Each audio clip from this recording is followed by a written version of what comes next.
Chapter 1. Joining the chat group.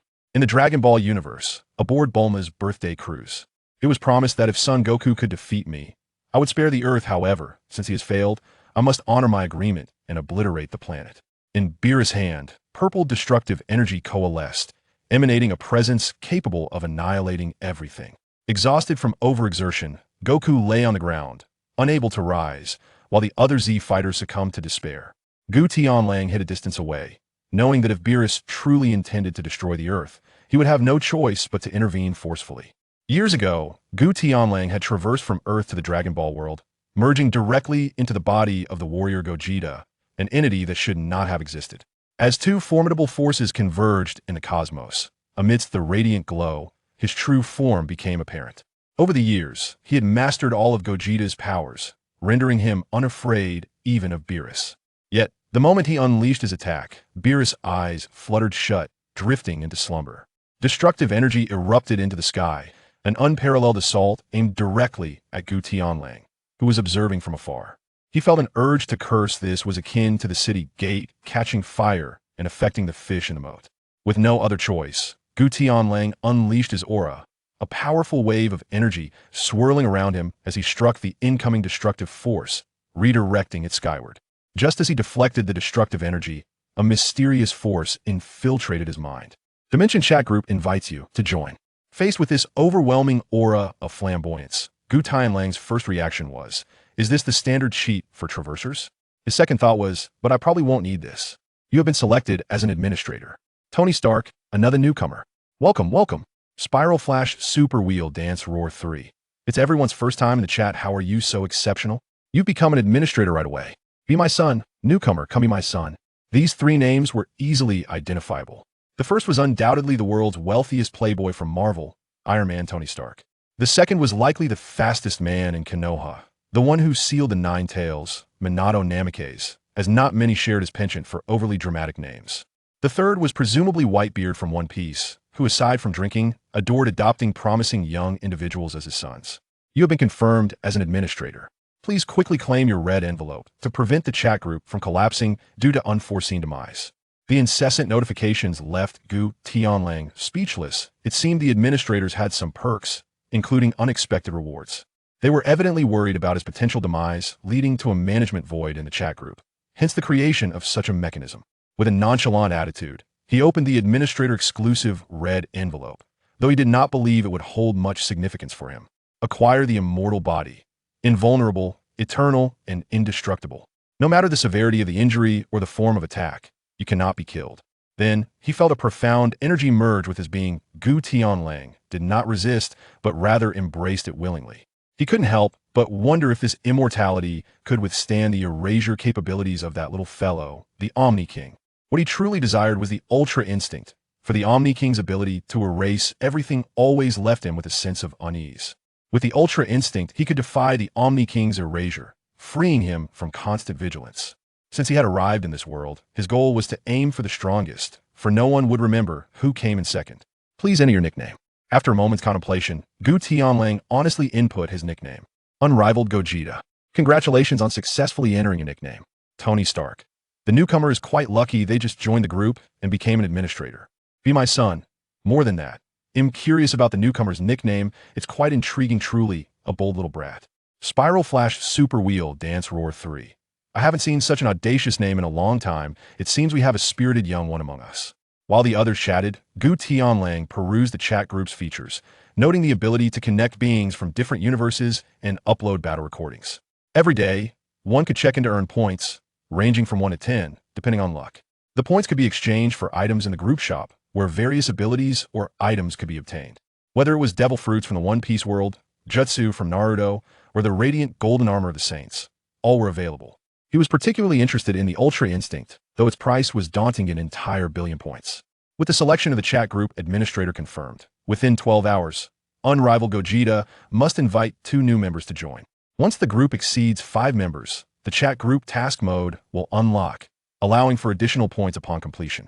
Be my son. Task mode, huh? It seems we can earn even more points. The daily check-in rewards are hardly sufficient. Tony Stark. I received a prompt to upload a photo. As an avatar, I should be the most handsome in the group, right? Did you too receive the prompt? Spiral Flash Super Wheel Dance Roar 3. Got it. We'll just find a photo showcasing my 360-degree charm.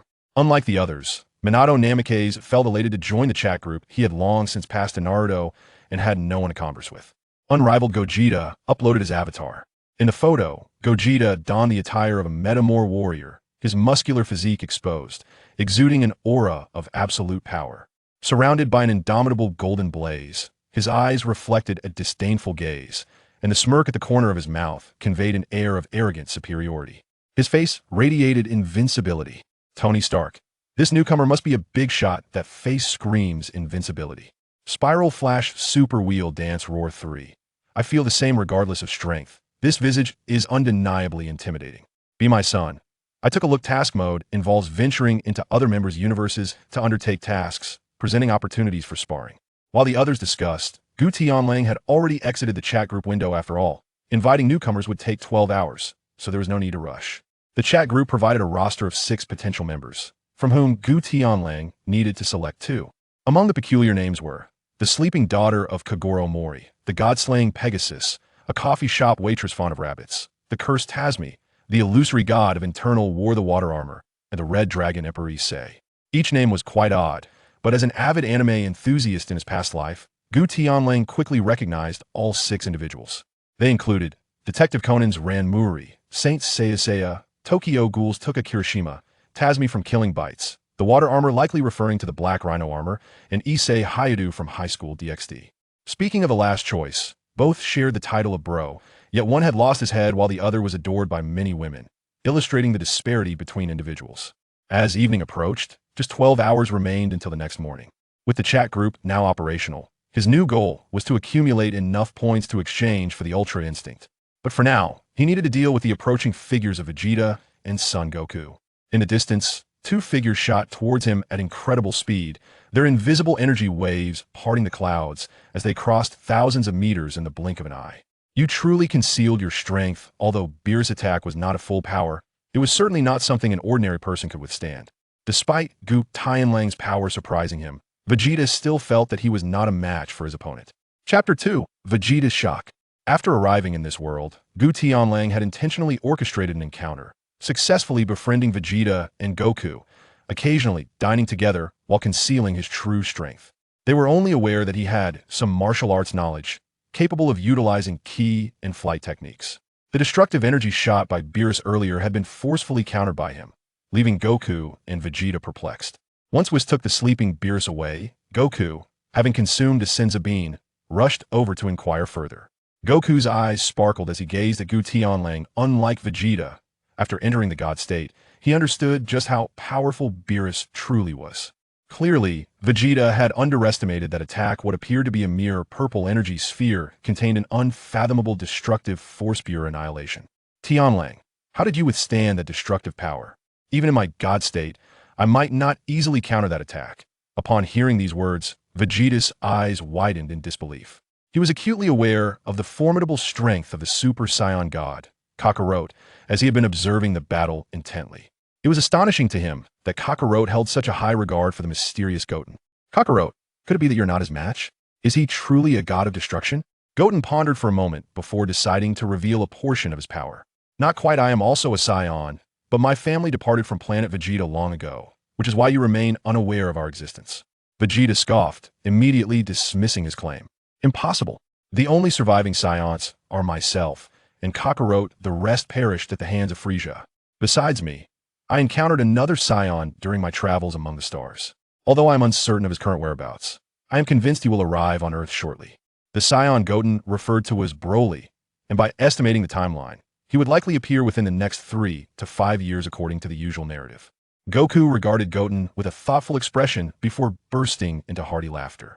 Though I am unsure why you did not come to our aid, I have faith in you. Such was Goku's nature, having spent considerable time together. He was convinced that Goten was a good person and that there must be a reason for his concealed strength. Vegeta then posed a question. Where is this Saiyan? Goten feigned contemplation before responding. I have forgotten the location of his planet, but he will arrive soon. He is the legendary Super Saiyan, a born warrior and a formidable opponent. As he spoke, his tone was earnest, for Broly was indeed a vicious harbinger of destruction. Vegeta's demeanor remained haughty, clearly underestimating Broly, as he had long transcended the limits of Super Saiyan. What did it matter if Broly was a natural Super Saiyan? He, the proud prince of Saiyans, could not possibly be inferior. You merely believe him to be powerful. I have surpassed the Super Saiyan form long ago. Goku, however, believed him wholeheartedly. Even after his recent battle with Beerus, he fell niche to spar. Is that so? I truly wish to test my strength against the legendary Super Saiyan. As they exchanged pleasantries, just when Goku thought the moment would pass, Vegeta suddenly fixed his gaze upon Goten with intensity. Let's engage in battle.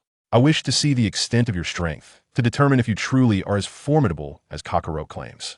Without waiting for Goten's reply, he vanished from sight, appearing before him in an instant, unleashing a flurry of rapid punches. Goten remained calm, effortlessly dodging Vegeta's strikes just before they could connect. With a constant smile on his face, Goten evaded every attack, leaving Vegeta utterly astonished.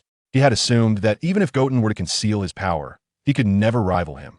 Yet this was the unexpected outcome. Goku, meanwhile, yearned to battle Goten as well, knowing that his and Vegeta's power levels were nearly equal. He could easily evade all of Vegeta's assaults, and he speculated that his own performance would yield similar results. However, the stronger the opponent, the more it ignited Goku's desire for battle. Such was the spirit of the Saiyan warrior. Unleash your full power, Vegeta. Goten confidently beckoned Vegeta to give his all, for only a true warrior could earn the respect of the proud Saiyan prince. Vegeta, already feeling disgruntled by Kakarot's repeated advancements, found himself overshadowed once again as Goten's power became apparent. In an instant, Goten began to gather energy, his entire being undergoing a remarkable transformation.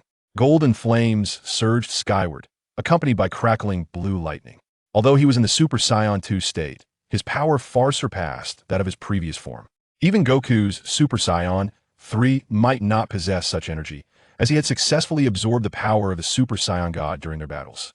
With Vegeta's innate talent, he too had witnessed Bulma's strength. When enraged, he had absorbed that power into his own being. Transform into a Super Saiyan otherwise, you will not stand a chance against me. Vegeta's fighting spirit burned fiercely, taken aback to learn that the Goten he had known for years was also a Saiyan of remarkable strength. I shall not transform into a Super Saiyan. Let us fight as we are. Goten's tone was serious and calm. In truth, even in his base form, he could rival full power Super Saiyan Blue, a fact he had modestly underestimated.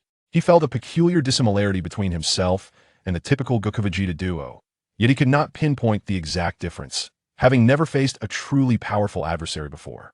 For Vegeta, whether or not Goten transformed into a Super Saiyan made little difference. He saw him as an opponent he could easily defeat. I shall show no mercy, do not regret this. Vegeta hesitated, realizing that if Goten could not transform, he could hardly be his rival after all. A Super Saiyan 2 could amplify base power 100-fold. This represented an entirely different realm of strength. Even if Goten were stronger in base form, he would still not stand a chance against Vegeta. Determined, Vegeta resolved to unleash his utmost power to defeat him. In an instant, he vanished, moving at a speed too swift for the eye to catch, delivering a powerful punch aimed squarely at Goten's face. This unparalleled blow was so fierce that it was almost impossible to perceive. Even Goku, observing from the sidelines, was taken aback by Vegeta's sheer strength. Goten, however, was quicker to respond before Vegeta could react. He landed a heavy punch to his abdomen, causing Vegeta to cough up a mouthful of bile, his overwhelming energy dissipating in an instant, reverting him to his base form. In that fleeting moment of combat, as Goten narrowly dodged Vegeta's assault, he countered with a punch that struck Vegeta squarely. Yet his speed was so astonishing that even Goku, watching intently, could not fully comprehend the exchange. Impossible! How could he defeat Vegeta in base form? Goten's control over his power was impeccable. This single blow rendered Vegeta incapable of further combat, yet did not render him unconscious. Vegeta's expression darkened, his previously unshakable confidence shattered by this instant defeat, leaving him feeling utterly humiliated. How formidable are you, truly? Nonetheless, Goku posed his most inquisitive query, one that Vegeta was equally eager to unravel. I should be a tad stronger than you all. Gu Tianlang responded ambiguously, and the two exchanged glances without uttering another word. They merely extended an invitation for him to attend Bulma's gathering. In truth, after years of camaraderie, coupled with Gu Tianlang's unassuming and amiable nature, he had maintained a cordial relationship with the Z fighters. Although he had been invited to Bulma's birthday celebration, Gu Tianlang had declined the invitation, fully aware of the plots unfolding. However, with the past behind them, he graciously accepted the current invitation and joined the dining table, indulging in a hearty feast and engaging in light conversation. Nevertheless, the atmosphere was marred by Vegeta's ominous demeanor.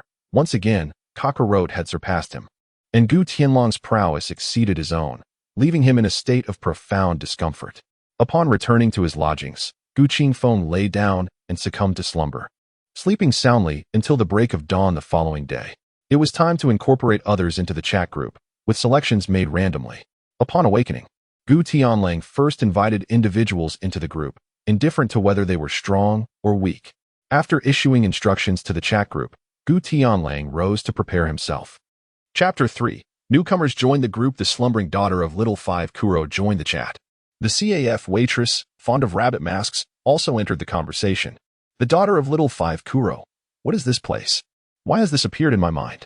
The rabbit-masked CAF waitress. Could this be a new weapon from CCG? Capable of silently drawing me into this realm? Tony, who is not the richest. First, I extend a warm welcome to both ladies. The group announcement contains detailed information about the chat group. A quick glance will elucidate the functions of this dimensional chat group. Be my son, today. This chap Tony is decidedly different from his usual self. He is behaving like a gentleman. Spiral Flash Super Wheel Dance Roar 3. Is that even a question? It's highly likely he has seen women and has thus turned soft, trying to impress.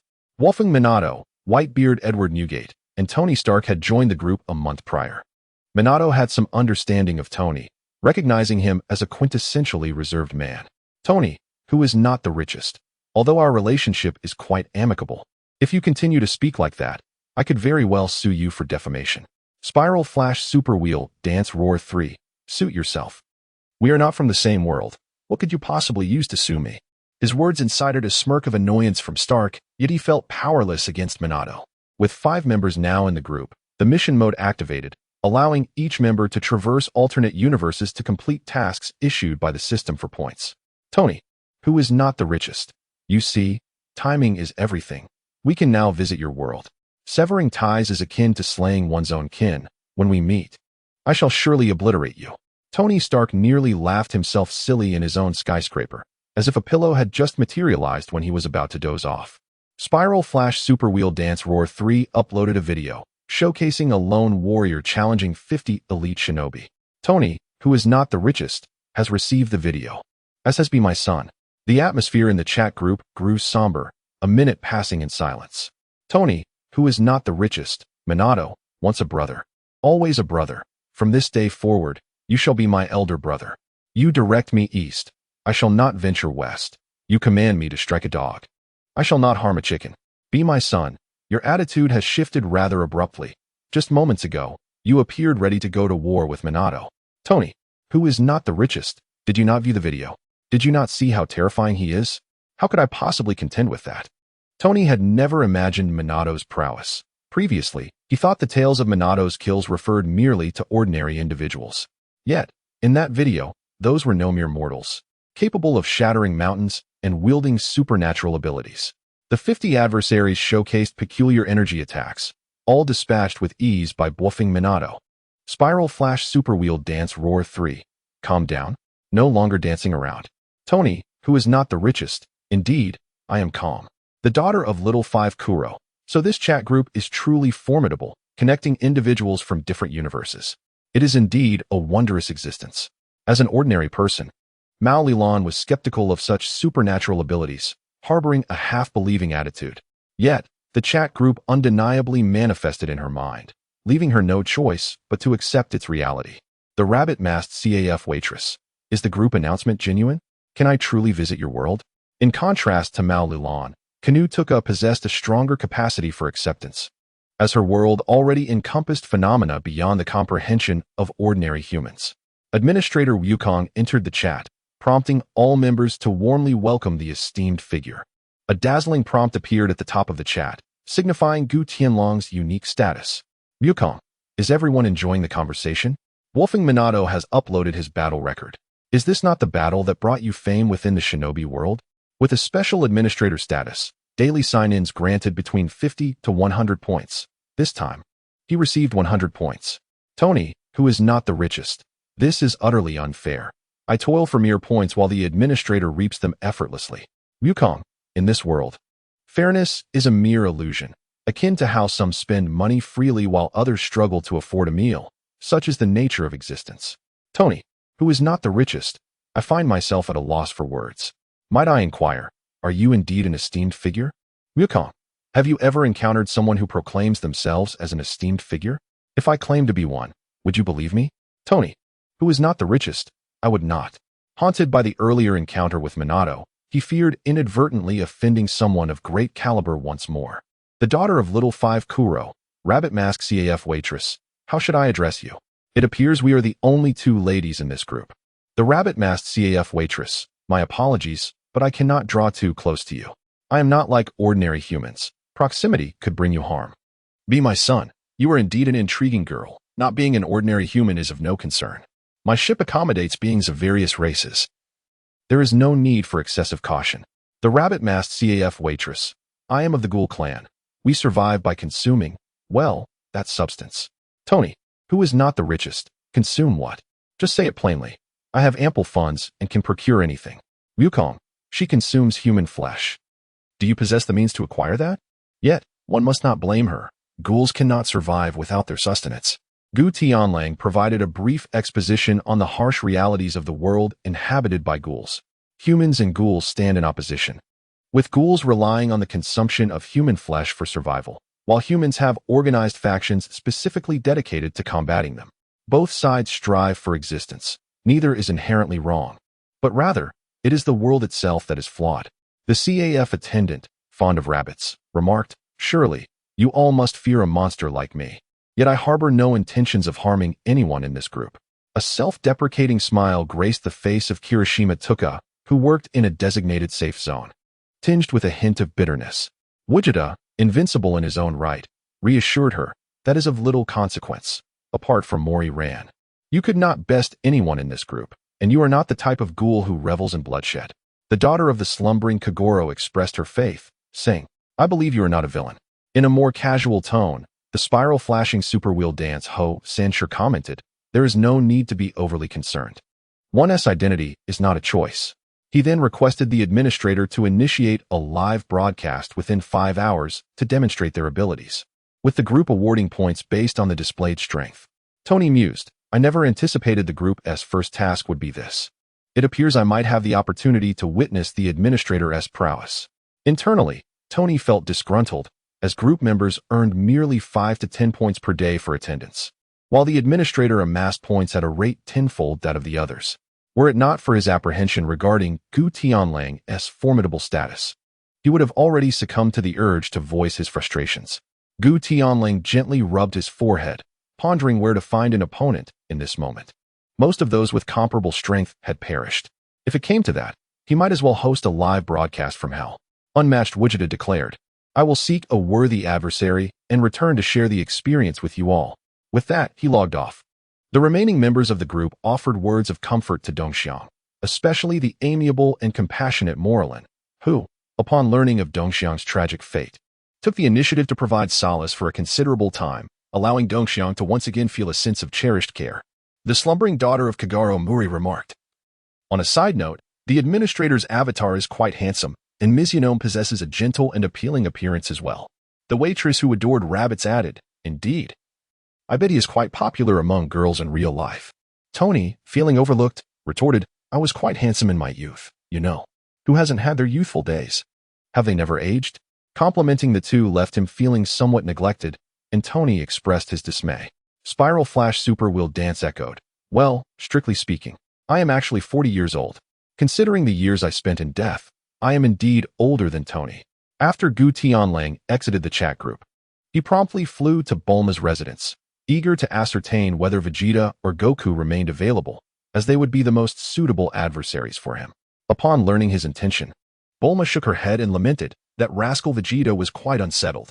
When Whis came by this morning to collect food, he accompanied Whis to train, and Goku followed suit. I see, he replied, then I shall seek assistance elsewhere. After Gu Tianlang uttered these words, he was about to depart when a sudden thought struck him. He turned back to tease Bulma, saying, Yesterday, Vegeta looked quite dashing. Despite his evident fear of the god of destruction, he rushed headlong into battle for your sake, showing remarkable courage. He is indeed an exceptional husband. Bulma's cheeks flushed instantly. She was aware of this incident. Yet hearing someone praise her man for risking his life for her made her blush uncontrollably. Observing Bulma's reaction, he chuckled softly, refraining from further teasing. After taking the dragon radar from her, he soared into the sky and departed from the scene. Chapter 4. The first live broadcast with Goku and the others upset. Gu Tianlang pondered for a moment and concluded that the individual in question would be a more suitable opponent for him at this time. Utilizing his swift speed, he quickly gathered the Dragon Balls and then flew away from Earth to a distant planet. At that moment, a notification ping resonated from the chat group, indicating that someone had mentioned him. Upon checking, Gu Tianlang discovered it was Lilan, the slumbering Kogoro's daughter. Invincible Vegeta, I must head to school soon. Has the esteemed administrator yet found an opponent? Several hours passed, and Lilan along with Kirishima Tuka had watched the footage of Watergate, both of them taken aback by what they witnessed. If ordinary group members possess such strength, the administrator must be even more formidable. However, they could never have imagined that Gu Tianlang's administrator was randomly selected and bore no relation to his actual prowess. Invincible Vegeta, in about 5 minutes. That fellow is in hell. Extracting him took a bit of time, but it will be ready shortly. Tony is not the wealthy. What? Hell? Am I seeing things? Did he just say he is pulling someone out of hell? The slumbering Kogoro's daughter. No matter how powerful he is, extracting the dead from hell is utterly ridiculous. Spiral Flash Super Will Dance Roar 3, in my world. The only one capable of bringing souls from the Pure Land is the Sage of Six Paths from a millennium ago, an entity akin to a deity. Be my son. I'm becoming increasingly intrigued by this battle. Ha. Tony is not the wealthy. I bet he is just boasting. I don't believe it. Even if it kills me, I remain skeptical. In a remarkable turn of events, Gu Tianlang gathered the 7 Dragon Balls, summoning the majestic Shenron. Upon ascending to the divine realm, the Dragon Balls now possessed the extraordinary power to grant 2 wishes simultaneously. The first wish was to resurrect the formidable Cell, while the second was to transport him to his designated planet. Come forth, Shenron, Gu Tianlang implored, revive the deceased Cell and convey him to this planet. As the winds howled and clouds surged across the sky, a verdant dragon materialized in the heavens. After heeding Gu Tianlang's request, a flicker of light emanated from his eyes. Your wish shall be fulfilled. He will soon appear. Farewell. As Shenron transformed back into the 7 Dragon Balls, dispersing across the earth, a green humanoid figure emerged, surveying his surroundings with astonishment. I never anticipated being brought back to life. Son Goku, await my return. Acknowledging his resurrection, Cell erupted into a maniacal laughter. Completely disregarding Gu Tianlang beside him, eager to engage in battle with Son Goku once more. You shall meet your demise here today. Do not entertain thoughts of anything else. Wolf exhibited an air of indifference, seemingly oblivious to the presence of Cell, the once formidable adversary who had bested Son Wukong and Vegeta. To him, Cell appeared to be nothing more than an inconspicuous minion. The laughter of Cell abruptly ceased, realizing he had been underestimated. The administrator, the unbeatable Vegeta, commenced a live broadcast. Become my son, he beckoned as he entered the live stream. Spiral Flash Super Wheel Dance, Roar of the 3 Styles, he proclaimed upon joining the broadcast. Curious individuals from the chat group flocked into the live stream, eager to witness the being whom the administrator had summoned from the depths of hell. The CAF attendant, fond of rabbits, remarked, this fellow looks quite peculiar, evoking an insect-like sensation, and his body is green. The daughter of the slumbering Kogoro questioned, is this a monster? I have never encountered such an odd creature. Tony, who was not truly the wealthiest, commented, he doesn't appear particularly strong. To bring out such a being from hell seems like mere bluster from the administrator. Unbeatable Vegeta acknowledged, indeed, he is not particularly formidable, but suitable opponents are hard to come by in a short time. We might as well make do with him. As the others in the group heard Wolf's admission of Cell's lack of strength, their interest waned. Though I do not comprehend your reasons for reviving me, I have no desire to know. You may as well perish, Cell retorted, raising his hand to unleash a wave of energy that struck Wolf's chest, sending a cloud of dust soaring into the air and obscuring Wolf's figure. The ground where the ancient wolf once stood was littered with flying debris, as waves of light detonated a bottomless chasm. The Spiral Flash Super Wheel Dance Roar was unleashed, a casual strike with destructive power rivaling that of a tailed beast bomb. This unassuming being possessed an unfathomable strength. The slumbering daughter of Little Five exclaimed, "How can such an existence be? I thought Brother Minato's battles were formidable. Are all the inhabitants of the administrator's world so terrifying?" Tony, unperturbed, remarked, "This is absurd. This fellow's strength is preposterous. That last move was something I could hardly withstand." The CAF attendant who adored rabbits interjected, It seems your focus is misplaced. I can't even see the administrator. Has he possibly been slain?" The group gazed into the deep pit for an extended period. Yet they found no trace of the ancient wolf's form and began to ponder whether he had been vanquished in a single blow. "Look at the place where he once stood. His strength is quite remarkable," someone noted. In contrast to the astonishment of others, the devastation wrought by Cell's attack was within the realm of possibility for him, possessing the powers of the tremor fruit. Hence Whitebeard was not overly surprised. To their astonishment, the ancient wolf remained steadfast in his original position, defying the obliteration of the ground beneath him, standing as if suspended in the air. "Are you merely tickling me? Can you not take this seriously? You are thoroughly inadequate." Gu Tianlang stood with his arms crossed, entirely unfazed by the preceding attack. Sheru's pupils widened in disbelief as he stared at him, astonished that someone could withstand his assault purely with physical strength. "You rascal!" Sheru accelerated, moving at such incredible speed that countless afterimages surrounded him, leaving the members of the chat group bewildered, unable to discern his true form. Spiral flashed Superwell Dance Roar. Third style. Even I, once the Hokage, cannot perceive his velocity.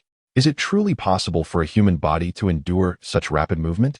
The only one in the group who could barely catch a glimpse of Sheru was Wave Wind Minato, thanks to his Sage Mode, which enhanced his vision beyond that of an ordinary person, but even then, it was only a vague outline. "Come be my son." I fear that even Kazuru would struggle to match his swiftness. The administrator is in peril. Whitebeard believed that even he could not keep pace with Sheru's speed, let alone counter his attacks. "The slumbering daughter of Kogoro," she pondered, "is there any way we can assist him? We cannot simply stand by and watch him perish." As Sheru approached Gu Tianlang, he struck a peculiar pose. For Symbol's fist. Suddenly, 3 additional Sherus materialized and attacked from 4 directions.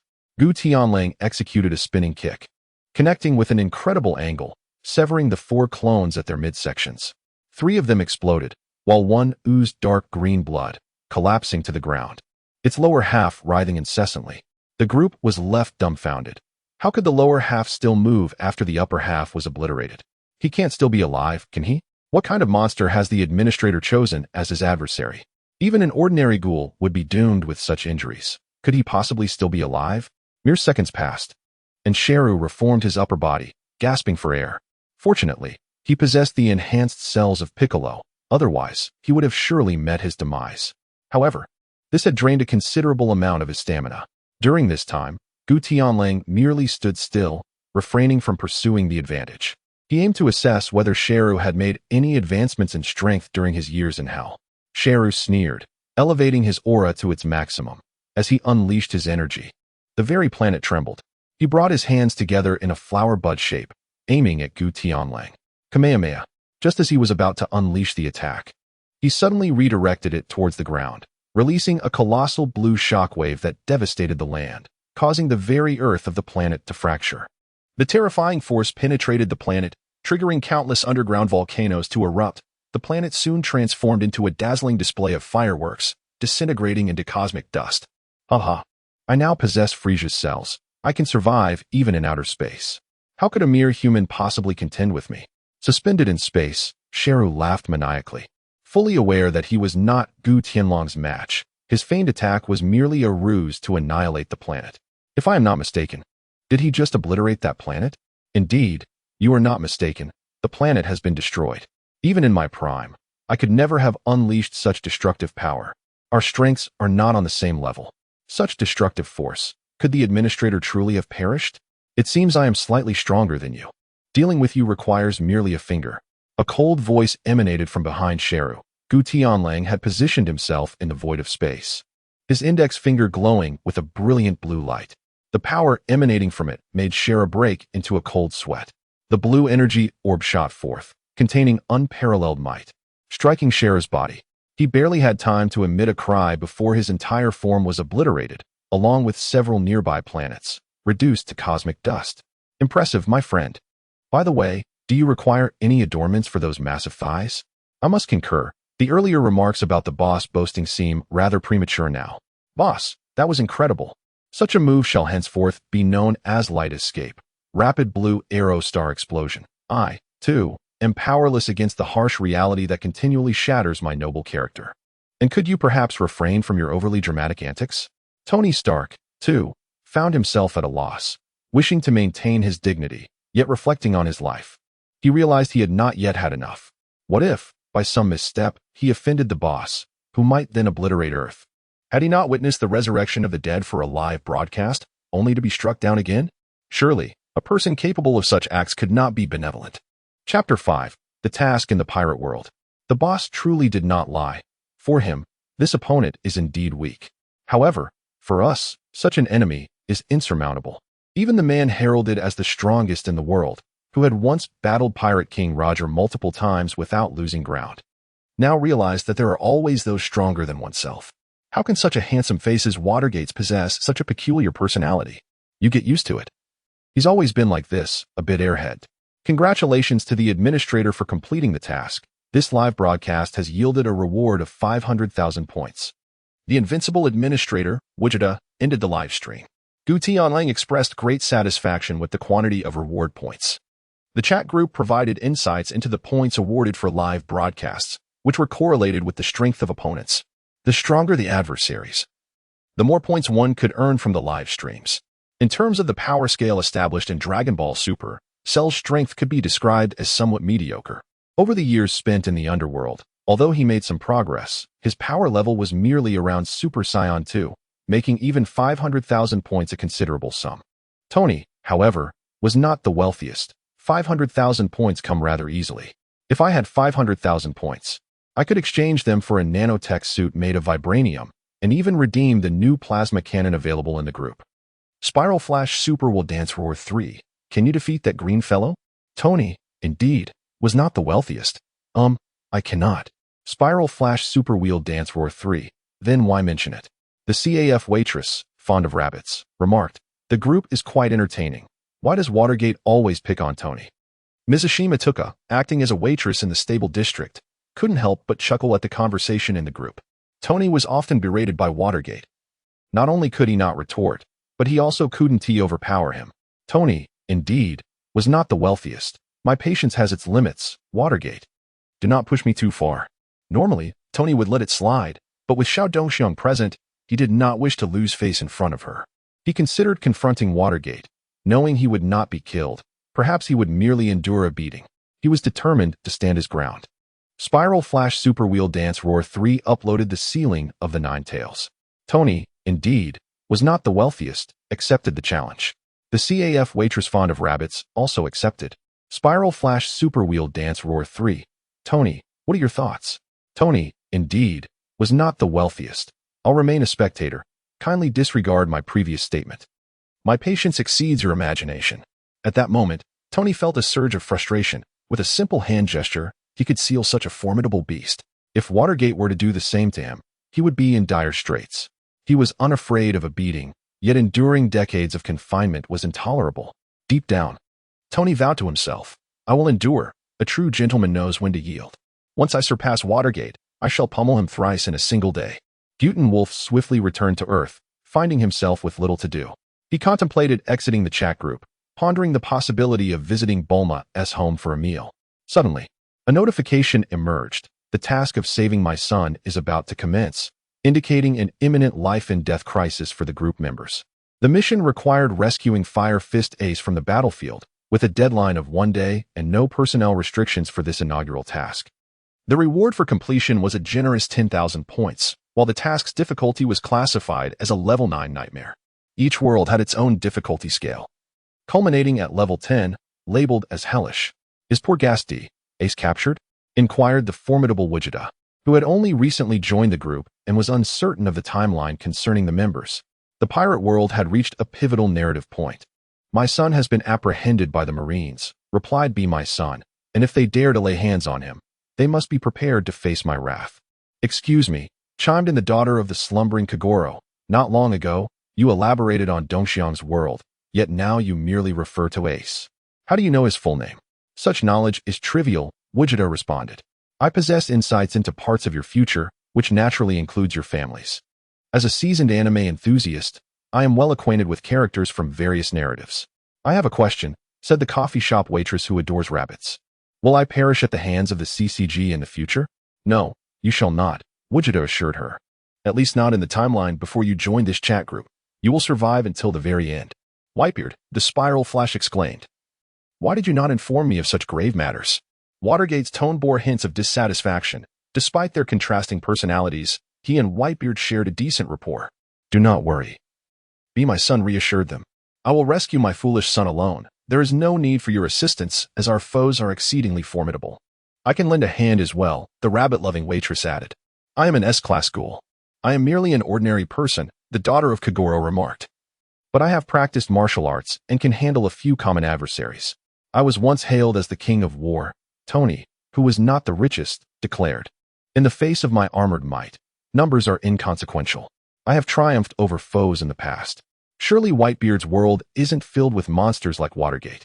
If they are just ordinary, numbers should not intimidate him, he reasoned, boasting about his flying armor and large-scale weaponry. Your courage is commendable, Vegeta praised. Thank you for the compliment, Tony replied graciously. Are you planning to confront the three admirals alone? Be my son questioned. Did you not struggle against Watergate? Does my inability to defeat Watergate conflict with my capability to handle others? Tony countered. Surely, you do not imply that our enemies possess strength equal to Watergate. If the enemies are of Watergate's caliber, my abilities are woefully inadequate, the coffee shop waitress lamented. The three admirals are formidable foes, each no less powerful than Watergate. Their mere strikes could annihilate hundreds or even thousands of ordinary individuals, Be my son warned. Are they akin to war machines, capable of altering the tide of battle single-handedly? Kogoro's daughter mused. Indeed, Vegeta, Tony said, I deeply admire you. Yet how can you bully a humble soul like me? You describe me as an ordinary person, yet I can obliterate hundreds. Though Tony's plight sounded tragic, Goten Wolf, reclining in a hotel bed, could only scoff at the notion that the notorious playboy of Marvel could be labeled as innocent. If that were the case, the majority of Marvel characters would simply be deemed opportunists. They are ordinary people, the Spiral Flash insisted. Tony, how do you not understand this? Are you implying that you too are an ordinary person? What does that make me? A superhero who cannot even defeat an ordinary individual? Tony retorted. By that reasoning, I indeed qualify as an ordinary person. Do you believe my strength resembles that of an ordinary person in your presence? The Spiral Flash questioned. Fine. You make a valid point, I concede, Tony admitted. Such ordinary individuals I can only handle one at a time. I am aging. And the title of the world's strongest must eventually be passed on to the youth. Whitebeard sat upon his pirate ship, wearing a somewhat melancholic expression. His reluctance to inform Watergate stemmed from his own reservations. There is no need for you all to accompany me to death, Be my son declared. Vegeta accepted the task. The Spiral Flash accepted the task. The rabbit-loving waitress accepted the task. Tony, who was not the richest, accepted the task. Chapter 6, Confronting Son Gohan should the administrator arrive. The Marines will pose no threat.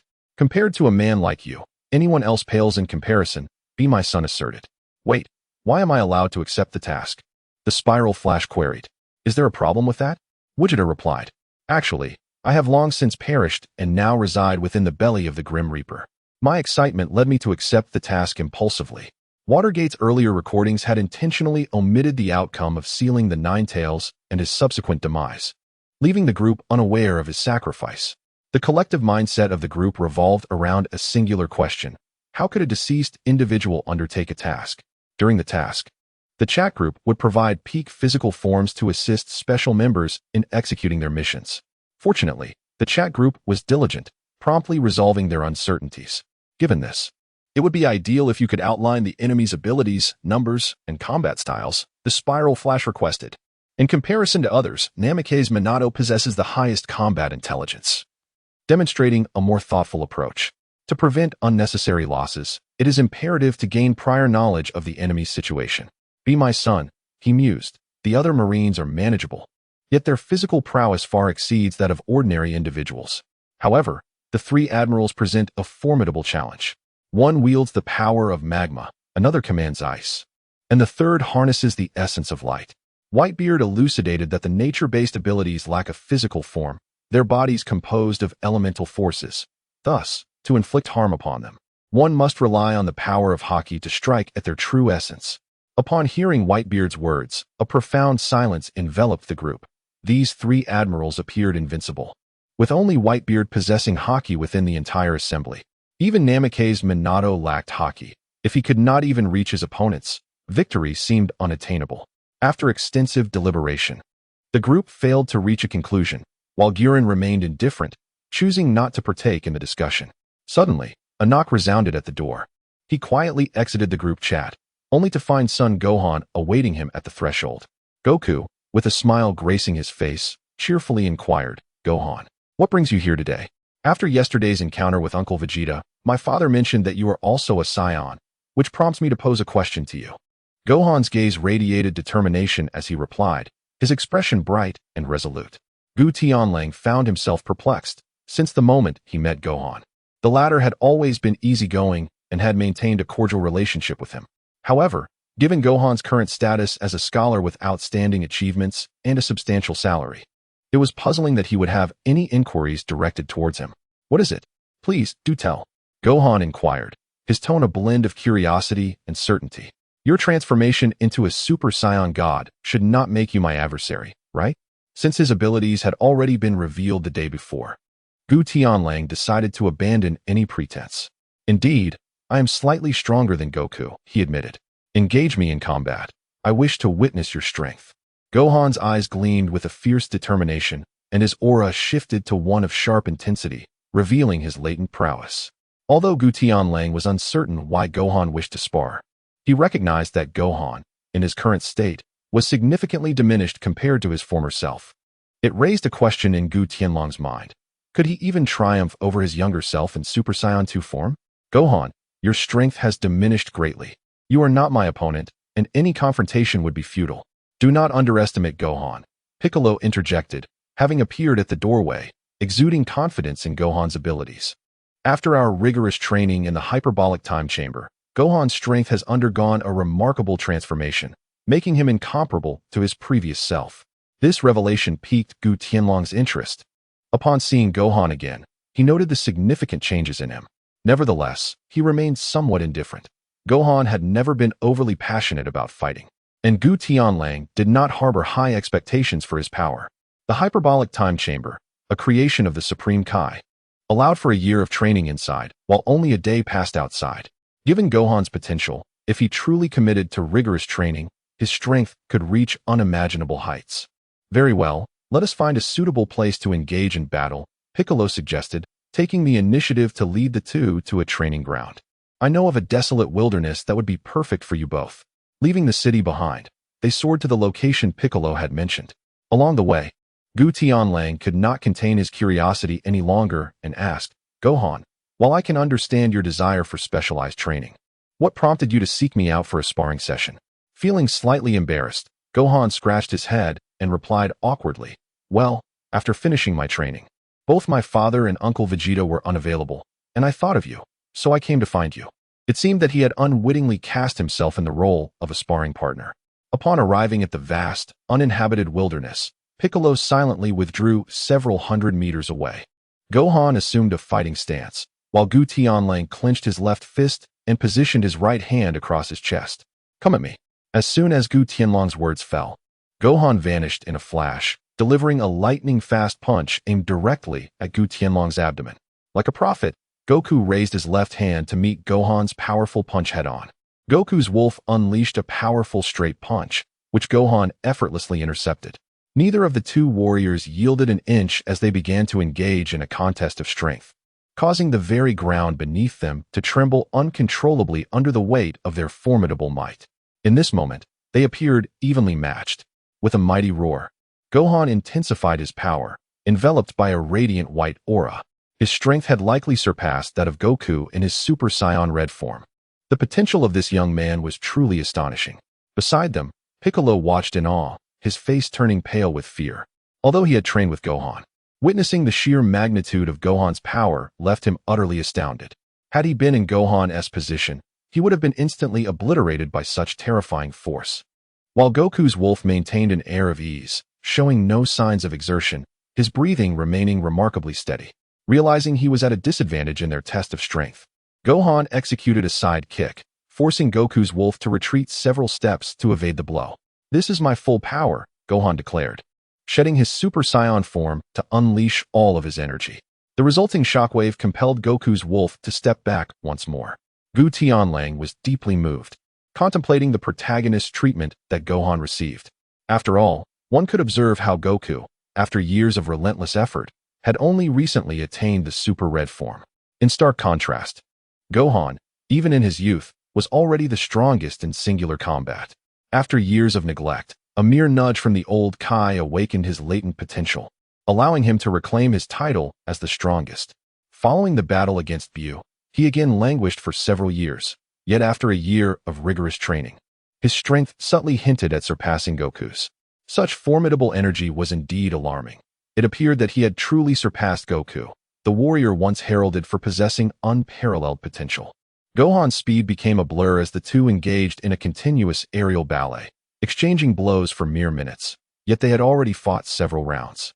Gohan's close-quarters combat, complemented by intermittent energy blasts, momentarily subdued Gu Tianlang. Gradually, Gohan began to develop his own style, showcasing his individuality. Although the increase in strength was not drastic, Gu Tianlang was certain of Gohan's rising power throughout this battle. Piccolo, filled with excitement, shouted fervently. To him, Gu Tianlang's defeat seemed inevitable. Gohan's performance was overwhelmingly dominant, surpassing even Piccolo's expectations. Compared to their time in the hyperbolic time chamber, Gohan's aura was now magnitude stronger. "Gohan, unleash your full power. There's no need to hold back," Gu Tianlang urged. Despite the intensity of the battle, Gu Tianlang remained predominantly on the defensive, occasionally countering Gohan's attacks. Just as Piccolo, observing from below, believed the outcome was certain and that Gohan was on the verge of victory, Gohan abruptly halted. "Please, use all your strength to defeat me. Do not show any mercy," he stated calmly, gazing at Gu Tianlang. In response to Gohan's onslaught, Gu Tianlang effortlessly evaded, having had multiple opportunities to severely injure Gohan, but choosing to restrain himself at critical moments. Gohan's energy surged rapidly, a mysterious white aura cascading like moonlight upon the earth, his presence overwhelming and pressing against Gu Tianlang. Upon hearing Gohan's words, Piccolo stood frozen in place, acutely aware that his own strength paled in comparison to Gohan's, rendering him unable to discern Gu Tianlang's deliberate restraint. The ancient celestial wolf raised his hand to unleash a protective barrier, enveloping the entire earth, preventing his burgeoning power from radiating across the cosmos. To show due respect for Gohan, the once prodigious youth, the celestial wolf bellowed, and an infinite cascade of golden light erupted from within him. His hair oscillated between black and gold, emanating an unprecedentedly formidable aura that rippled through every corner of the world, causing the earth to tremble incessantly. As energy converged into a singular point, his inner battle spirit was thoroughly ignited. With the transformation of his jet-black hair into a resplendent golden mane, the celestial wolf shone like the sun, bathing the earth in a radiant golden glow. His gaze shifted as well, no longer the previously amiable and restrained demeanor, but instead transformed into a haughty, disdainful glare that surveyed the world. This unintentional display of dominance sent shivers through Gohan, who stood nearby, acutely aware of the insurmountable chasm of power between them. Chapter 7. Task accomplished. Beholding this immensely powerful old friend, Gohan was filled with admiration before the battle commenced. "Is this truly your full strength? Remarkable. After all this time, I had no idea you were this formidable. Let us engage in a fierce duel." Exercising caution, Gohan gathered energy with both hands, unleashing a barrage of light waves that fell like raindrops. Employing the classic prince's strategy, the celestial wolf remained unyielding, his hands moving with the speed of light to deflect each wave. Suddenly, Gohan appeared behind him, delivering a swift punch that struck the celestial wolf squarely in the face, swiftly followed by a kick to the chest. Goku stood motionless, utterly unfazed by Gohan's assault, which had inflicted no damage whatsoever. Piccolo, who had been observing from the ground, was initially taken aback, but now seemed completely dazed. He could still discern whether Gohan had exerted his full power. Had he been the one to take the brunt of the attack, he would have been obliterated without a doubt. Yet, Goku appeared as if he were oblivious. withstanding Gohan's powerful strike with his physical form. Gohan attempted to create distance, striving to elevate his energy once more, but after the relentless battles, he had reached a minor plateau in his strength, rendering him incapable of further enhancement in the immediate term.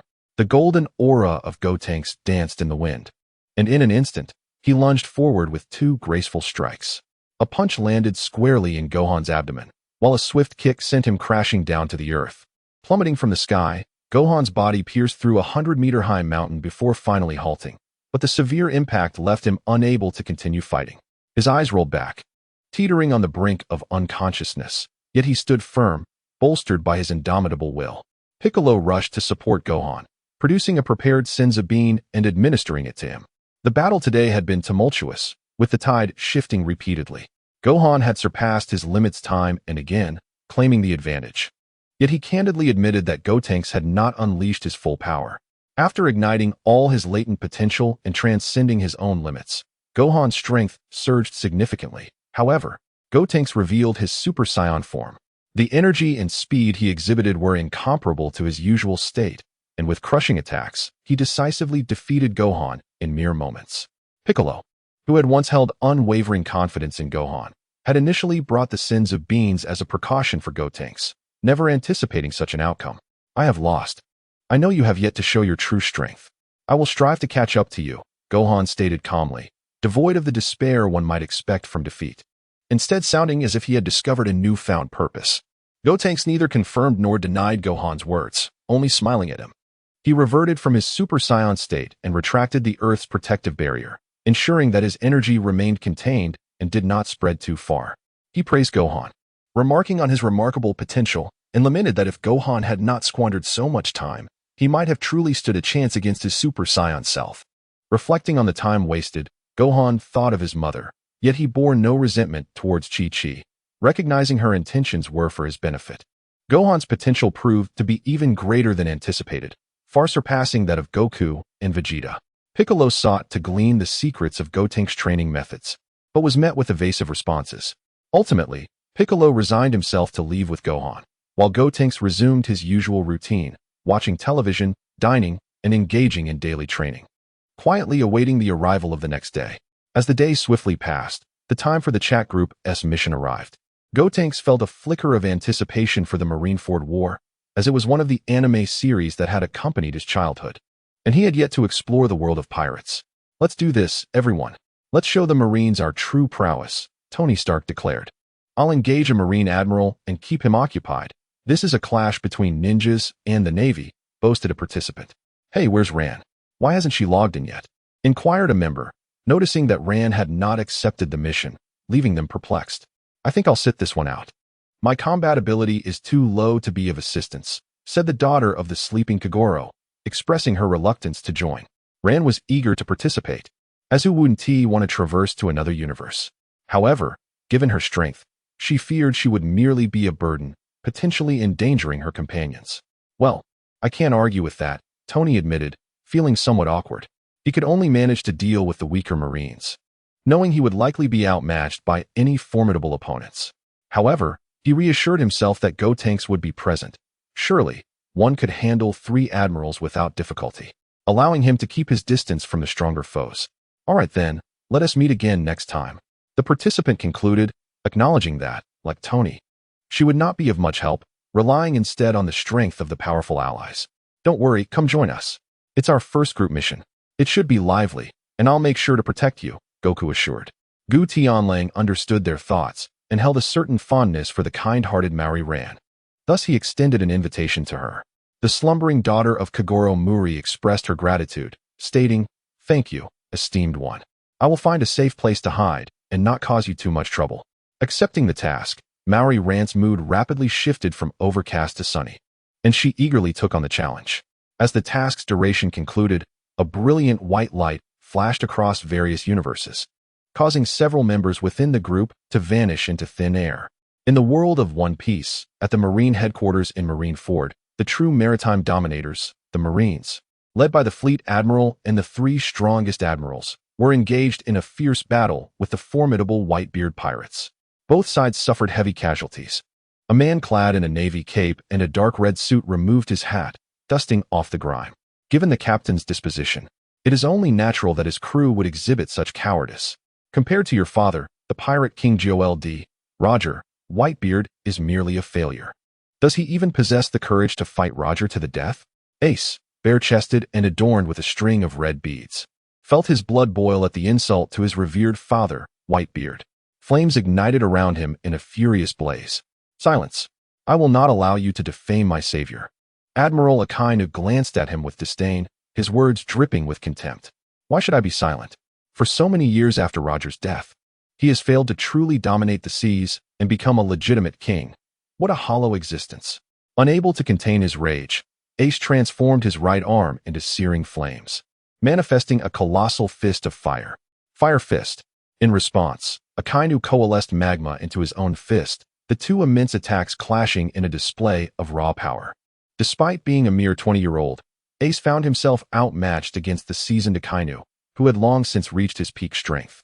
As Ace began to falter, Whitebeard watched anxiously, both proud of Ace's bravery in defending his honor and fearful that his impulsiveness might cost him his life. A triumphant smile spread across Akainu's face. He was determined to eliminate Ace. Pirates deserve to perish. Fire release, great dragon fire. A low, cold voice echoed from behind Ace. As a massive fire dragon collided with Akainu's magma fist, the impact caught Akainu off guard, forcing him to step back to regain his footing. A man with blonde hair and blue eyes, dressed in a white cloak emblazoned with the symbol of the fourth Hokage and donning a forehead protector, stepped forward. His kind and friendly gaze made him seem gentle upon their first encounter. Following him was Tony Stark, clad in a red and steel battlesuit, exuding the essence of his quirk, and beside him, the casually dressed Maori ran, who appeared as if she were on a leisurely trip. The two men and two women formed two rows, and as Gu Tianlang emerged from the midst, he surveyed the surroundings with an air of aloof confidence, a smile gracing his lips. There was no aura of arrogance or invincibility. He simply stood there amidst the group. Yet, the Marines and pirates present simultaneously thought, before us stands an invincible being. The task was completed, with 5 group members participating and each earning 2,000 points. The mission took merely 1 second, achieving an SSS-level divine rating. The administrator, Invincible Vegeta, received an additional reward of 100,000 points. The group member, Spiral Flash, intervened to hinder Akainu, earning an extra 1,000 points. Maori ran, perplexed, inquired, "Didn't we just arrive? How is the task already complete?" Duncan looked at Gu Tianlang, uncertain, and replied, "Perhaps the esteemed one was involved as well," leading the chat group to determine that Fire Fist Ace could safely depart the battlefield. Tony Stark shared this sentiment internally, reveling in the thrill of an effortless victory. Is this what it feels like to win effortlessly? It's exhilarating, simply delightful. Konoha's Minato remarked seriously, "That's 2 words, Tony. Can't you distinguish between 1 and 2? How did you become a billionaire?" Tony Stark sensed a clash with Minato, who was earnestly rebutting him rather than jesting. As for their speculations, Gu Tianlang offered no further explanation. Upon arriving in the pirate world, he had swiftly moved to Ace's side, ensuring his safety. His speed was so astonishing that no one even noticed Ace's abrupt disappearance. On the execution platform, Sengoku felt the day's events slipping from his grasp and immediately issued a new command. Execute Portgas D. Ace at once. He must not leave alive. With that, his gaze shifted from the battlefield to Ace, who, after a prolonged and intense struggle, was visibly exhausted from his encounter with Akainu. What? Where did Fire Fist Ace go? Just moments ago, Ace had been gasping for breath. Now he was nowhere to be found, leaving behind a bewildered array of Marines. The Marines exchanged confused glances, utterly baffled by Ace's escape, surrounded on all sides by their own. Even Ace himself was incredulous, staring around in bewilderment. Just a second ago, he had been 100 meters away, and without warning, he found himself amidst the others on the battlefield. Who are you? Why did you come to rescue me? Gu Tianlang merely gazed silently at the 3 generals, offering no response to Ace's inquiry. Tana Stake patted Ace on the shoulder, amiably explaining, "We are friends of Whitebeard. Invited here to rescue you. Rest assured, as long as you remain here, not even the Navy, nor the very sky itself collapsing, shall bring you any harm." Ace's initial impression was that this armored individual was quite the talker, claiming that nothing could go awry. Did he truly believe he could soar beyond the confines of Earth? Although Ace was unaware of who had come to his aid, It was certain that it was one of these individuals. In the presence of his saviors, Ace could merely smile, choosing not to elaborate further. Gu Tianlang was eager to witness the clash between the ninja and the navy. Minato, since you have some free time, why not join in the fray? Minato Namikaze chuckled. It had been quite some time since he had engaged in combat, and he was keen to test his mettle against a user of a Logia-type devil fruit. Chapter 8. Pirates vs. Ninjas. Just as Ace was about to be slain, the sudden intervention of Minato disrupted the plan, causing Akainu's eyes to blaze with fury. Anyone who obstructed his path was deemed his enemy. Are you pirates as well? If so, prepare to meet your demise. With a swift ninjutsu attack, Minato momentarily quelled the chaos on the battlefield, all eyes fixated on him and his opponents. Sengoku felt an ominous premonition. He could sense that Gu Tianlang was formidable. Even without overt displays of power, the inherent aura of a strong individual was unmistakable. Akainu, however, paid no heed to these thoughts. Coating his fist with haki, he launched a powerful punch at Minato, who was equally keen to gauge Akainu's strength. Minato conjured a protective shield of chakra before his chest, absorbing the blow. Yet he was propelled backward by the sheer force. Analyzing the situation, Minato concluded that in a direct contest of strength, he was at a disadvantage. However, with an arsenal of ninjutsu at his disposal, he might still find an opportunity. Leaping high into the air, he unleashed a compressed ball of wind, creating a high-pressure vortex designed to blow his adversaries away, powerful enough to pierce through trees. Wind release, pressure damage. Unfazed by the impending attack, Akainu clenched his fist and retaliated with a punch that mimicked the explosive force of a volcanic eruption. Great eruption. The two attacks collided, and in the blink of an eye, Minato's wind technique was shattered, leaving him vulnerable to Akainu's unimpeded assault. Wind release, vacuum wave, Minato murmured, transforming the remnants of the shattered wind ball into a flurry of razor-sharp wind blades that shot toward Akainu like arrows. Caught off guard by the follow-up attack, Akainu swiftly erected a wall of magma, successfully deflecting the wind blades. With a sudden flick of his wrist, Minato hurled multiple kunai, causing them to ricochet off one another at impossible angles, gaining speed as they grazed Akainu's arm, leaving a minor wound. Akainu, brushing off the blood with indifference, felt a twinge of shock. A weapon devoid of haki had managed to injure him, a user of a Logia-type devil fruit. The realization dawned on him that he had underestimated the attack, failing to evade when he sensed no haki. A smirk graced Minato's lips as his eyes glinted with newfound resolve. He had long contemplated the remarkable properties of Logia users, and upon hearing Whitebeard's accounts of their extraordinary abilities, he formulated a hypothesis. The energies of haki and chakra should yield similar effects. To test this theory, he infused his kunai with chakra, confirming his suspicions. Energy from different universes could indeed interact.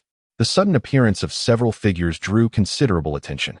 Witnessing Minato wound Akainu, even if it was a trivial injury, astonished the Navy personnel, who began to murmur amongst themselves. How could a seemingly insignificant character injure an admiral, the highest combatant of the Navy? Did you not see that Admiral Sakazuki is completely unconcerned with such trivial wounds? He will soon reveal his true power. Meanwhile, Whitebeard, occupied with battling Akiji, felt a wave of relief upon confirming Ace's safety, refocusing his efforts against Akiji while taking a moment to converse with Minato. Minato, you truly are remarkable. If circumstances allowed, I would have you aboard my pirate ship. As the situation spiraled beyond control, Sengoku lost his previously confident demeanor, commanding his soldiers to attack en masse. Together, surround them. Ace must not leave here alive. Reacting instinctively to Sengoku's command, Mao Lilon inched closer to Gu Tianlang, while even the self-proclaimed formidable Tokisaki Kurumi mirrored the same movement. Tony Stark, upon Ace's rescue, clung to Gu Tianlang as if seeking refuge. Ace, bewildered by the actions of his comrades, found it puzzling. Individuals bold enough to enter such a battlefield should not exhibit such timidity. The Navy encircled Gu Tianlang and his companions tightly, thwarting any attempts by the pirates to assist, while the Straw Hat Captain, Luffy, exhausted all efforts to break through the Navy's blockade, helplessly watching as they descended upon Ace. Although the attacking Navy lacked any vice admiral ranks, the sheer number of soldiers was overwhelming. Ace, determined to fight back, braced himself for battle. However, before he could act, Gu Tianlang's expression hardened. An invisible wave of energy radiated outward, enveloping a 50-meter radius around him with a formidable presence. The tide of Navy soldiers was instantly repelled, collapsing in a collective state of unconsciousness. Within the 50-meter diameter, no one could stand except for Mao Lilan and her companions. This shocking display caused both factions engaged in the brutal struggle to halt, their gazes fixated on Gu Tianlang, filled with fear.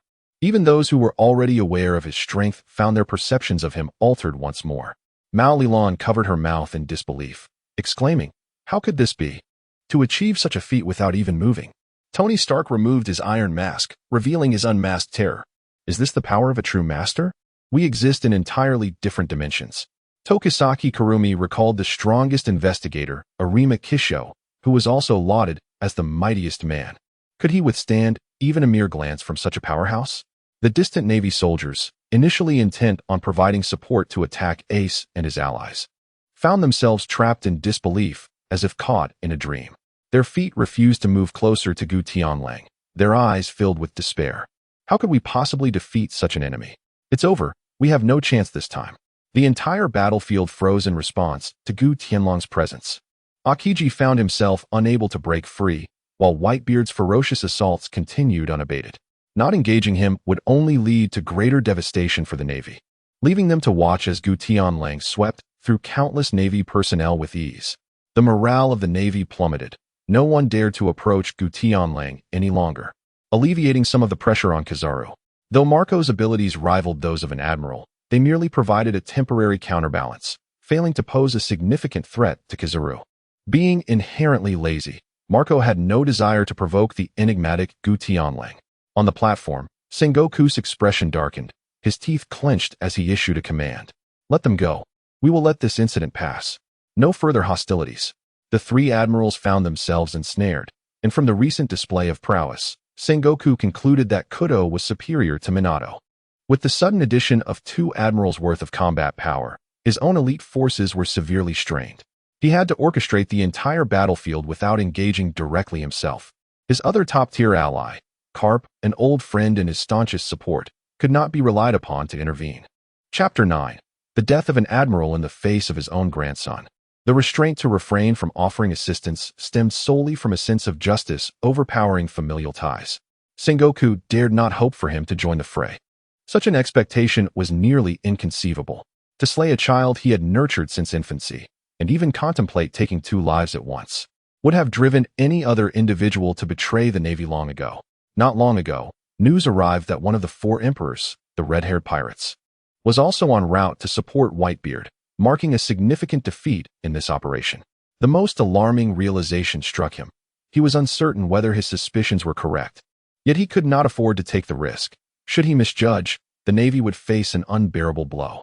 The Navy ceased hostilities, as did the Whitebeard pirates, both sides mutually acknowledging the need to avoid a total breakdown. Yet only Akainu disregarded the battle with Minato, paying no heed to Admiral Sengoku's commands. As he transformed his body and advanced towards Kudo, Sengoku's fury ignited. As the leader, the disobedience of his subordinates signified his imminent failure. "This is an order. Akainu, return." Akainu remained deaf to the command, resolutely approaching Kudo and voicing his self-righteous proclamations. "All pirates must be executed. How can we allow evil to escape?" A glimmer of determination flashed in Minato's eyes as he prepared to engage Akainu with Flying Thunder God, but Kudo gestured for him to refrain from intervening. As Gu Tianlang observed the approaching Akainu, he neither adopted a combative stance nor displayed any other form of reaction. He did not even cast a glance in his direction. Standing nonchalantly in place, he exuded an air of such indifference that a mid-ranking naval officer might perceive him as thoroughly vulnerable, believing a single strike would suffice to vanquish him. However, upon closer inspection, this seemingly unguarded Gu Tianlang appeared to embody a seamless integration of offense and defense, revealing no discernible weaknesses whatsoever. Akainu halted a mere 10 meters in front of Gu Tianlang, acutely aware of the man's formidable strength. Yet, his unwavering obsession with justice forbade him from allowing their escape. Enveloping himself in the overwhelming aura of Haki, he unleashed a ferocious punch, the scorching magma igniting the very air around them. The admiral had struck. The 3 admirals were indeed the mightiest, fully capable of thwarting this man. The naval personnel regarded Akainu with hopeful anticipation, fully aware that if he were to relent and permit Whitebeard's departure, the Navy's reputation would be irreparably tarnished. Meanwhile, Mao Lilan and Dong Xiang were equally alarmed. Gu Tianlang was undoubtedly powerful, yet this crimson figure appeared no less formidable. They were certain they could not withstand a confrontation with such a titan, and even the residual shockwaves from their clash would likely overwhelm them. Regardless of the thoughts of others, Gu Tianlang remained unfazed, uninterested in their opinions. With a casual swat of his right hand, akin to dismissing a fly, he executed an utterly unremarkable slap. Yet, in his hands, this simple action transformed into something extraordinary. At that moment, Akainu was still several meters away, but he was sent hurtling backward, crashing through the thick naval walls with a resounding impact. After sending Akainu flying, Gu Tianlang did not spare him another glance. Instead, he turned his attention to the nearby straw hat boy, Luffy. "Are you the straw hat kid, the future pirate king, Luffy?" Luffy paused, taken aback that this man knew him, and a simple smile spread across his face. "You're a good person. I really like you. Thank you for saving Ace. I am Luffy, the man who will become the pirate king." Despite recognizing Gu Tianlang's immense strength, Luffy's eyes brimmed with confidence as he spoke of his aspiration, unwavering in his belief in himself. Gu Tianlang shrugged and jestingly remarked, "I hope that when we meet next time, you will have become a man capable of standing on your own, rather than a helpless child unable to protect his loved ones." Luffy was taken aback by the reprimand. But upon reflection, he realized the truth in those words, for in the face of an admiral, he truly felt powerless. Powerless to the extent that he could not safeguard the most important people in his life. Gu Tianlang called out to Whitebeard, who in turn commanded his subordinates to retreat and avoid further conflict with the Navy. "Let us depart." The pirates exchanged glances with the Navy, hesitating for a moment before each one hastily made their way outside. The ancient wolf, accompanied by a few companions, departed slowly, casting a subtle smile towards the Navy as he turned, unperturbed by the prospect of a surprise attack, boldly exposing his back to them. "You truly cannot defeat me. Cease your attempts, or I shall end your life," he warned. Sengoku's fists clenched tightly, emitting a series of sharp cracks as he struggled to suppress the fury within, refraining from provoking further conflict. Akainu, unable to withstand even a single strike, would have met the same fate as any other. Observing the Navy members who had been forcefully repelled by the ancient wolf, Sengoku sensed impending doom. Such a display of power could be effortlessly replicated by anyone wielding Conqueror's haki. However, the Navy's strength varied widely, yet they all succumbed to grievous injuries and fell unconscious, with no fatalities. This indicated that the mastery this man possessed over his power had reached an unfathomable level, one that Sengoku had never encountered before. Meanwhile, the relentless Akainu, undeterred by defeat, had stealthily infiltrated below ground, emerging to launch a surprise attack on the ancient wolf. At such close quarters, no one could evade his ultimate strike. Akainu was brimming with confidence in this assault, but a sound of flesh shattering echoed as a gaping wound suddenly appeared in his chest. Gu Tianlang did not look back as a golden energy sphere manifested and pierced through Akainu's chest. It then erupted with a thunderous explosion, reducing Akainu to ashes. Akainu was dead, slain by Gu Tianlang with a single move that took his life. No one discerned how the energy sphere had appeared or how it struck Akainu. By the time onlookers realized what had transpired, Akainu had already been obliterated, irrevocably deceased. The demise of Akainu caused Sengoku's tightly clenched fists to loosen helplessly. He understood that this scheme had been thoroughly thwarted by the intervention of this man. It is indeed futile to offer counsel to those who seek their own demise. Gu Tianlang shook his head, watching as the Whitebeard pirates brazenly retreated. The members of the chat group, utilizing their connection, swiftly traversed dimensions to return to their own world. As for whether this would incite turmoil within the Navy and the world government, Gu Tianlang remained utterly indifferent. With the death of Akainu and the Whitebeard pirates' unhindered withdrawal, news of the Navy's heavy casualties quickly spread across the seas. Both pirates and underground factions marveled at the might of the Whitebeard pirates, who had managed to depart unscathed from the Navy's headquarters. In the hearts of the common folk, Gu Tianlang was also branded with the moniker of a demon. Upon returning to his territory, Whitebeard opened the chat group. "Be my son," he expressed. "I must extend my gratitude to everyone for their assistance. Otherwise, rescuing my foolish son would have been exceedingly difficult." Spiral Flash Super Wheel Dance Roar Style. Another chimed in. "We hardly contributed. It was mainly the big shot who turned the tide and intimidated the Navy." Indeed, Whitebeard replied, it is rare to witness Sengoku in such a state of terror. The power of the big shot rendered him despondent. Tony is definitely not the wealthiest, another stated. I simply want to say, winning while reclining is truly delightful. I earned 2,000 points without lifting a finger. Tony felt quite satisfied with the division of task points, as they had done nothing to warrant additional rewards. The daughter of the slumbering little Gore remarked, these 2,000 points, what should I exchange them for? I thought I was just here to play, but unexpectedly, I won alongside the big shot. The CAF attendant who adores rabbits added, I discovered a substance in the chat group that could enhance my physique. After consuming it, I no longer need to feast on human flesh and can eat like a normal person. These points are sufficient for me to redeem it. If there were one among them who was most exhilarated, it would certainly be Reluctance, a ghoul whose greatest agony was the necessity of consuming human flesh. However, now all her troubles were resolved. The daughter of the slumbering little Gore continued, Invincible Wakita, esteemed big shot, could you assist me in locating Shinichi? He has been evading me for quite some time, and I have not seen him in ages. At that moment, Gu Tianlang stood amidst the pouring rain. As the droplets fell at a gradually slowing pace, his awareness attuned to the rhythm of the storm.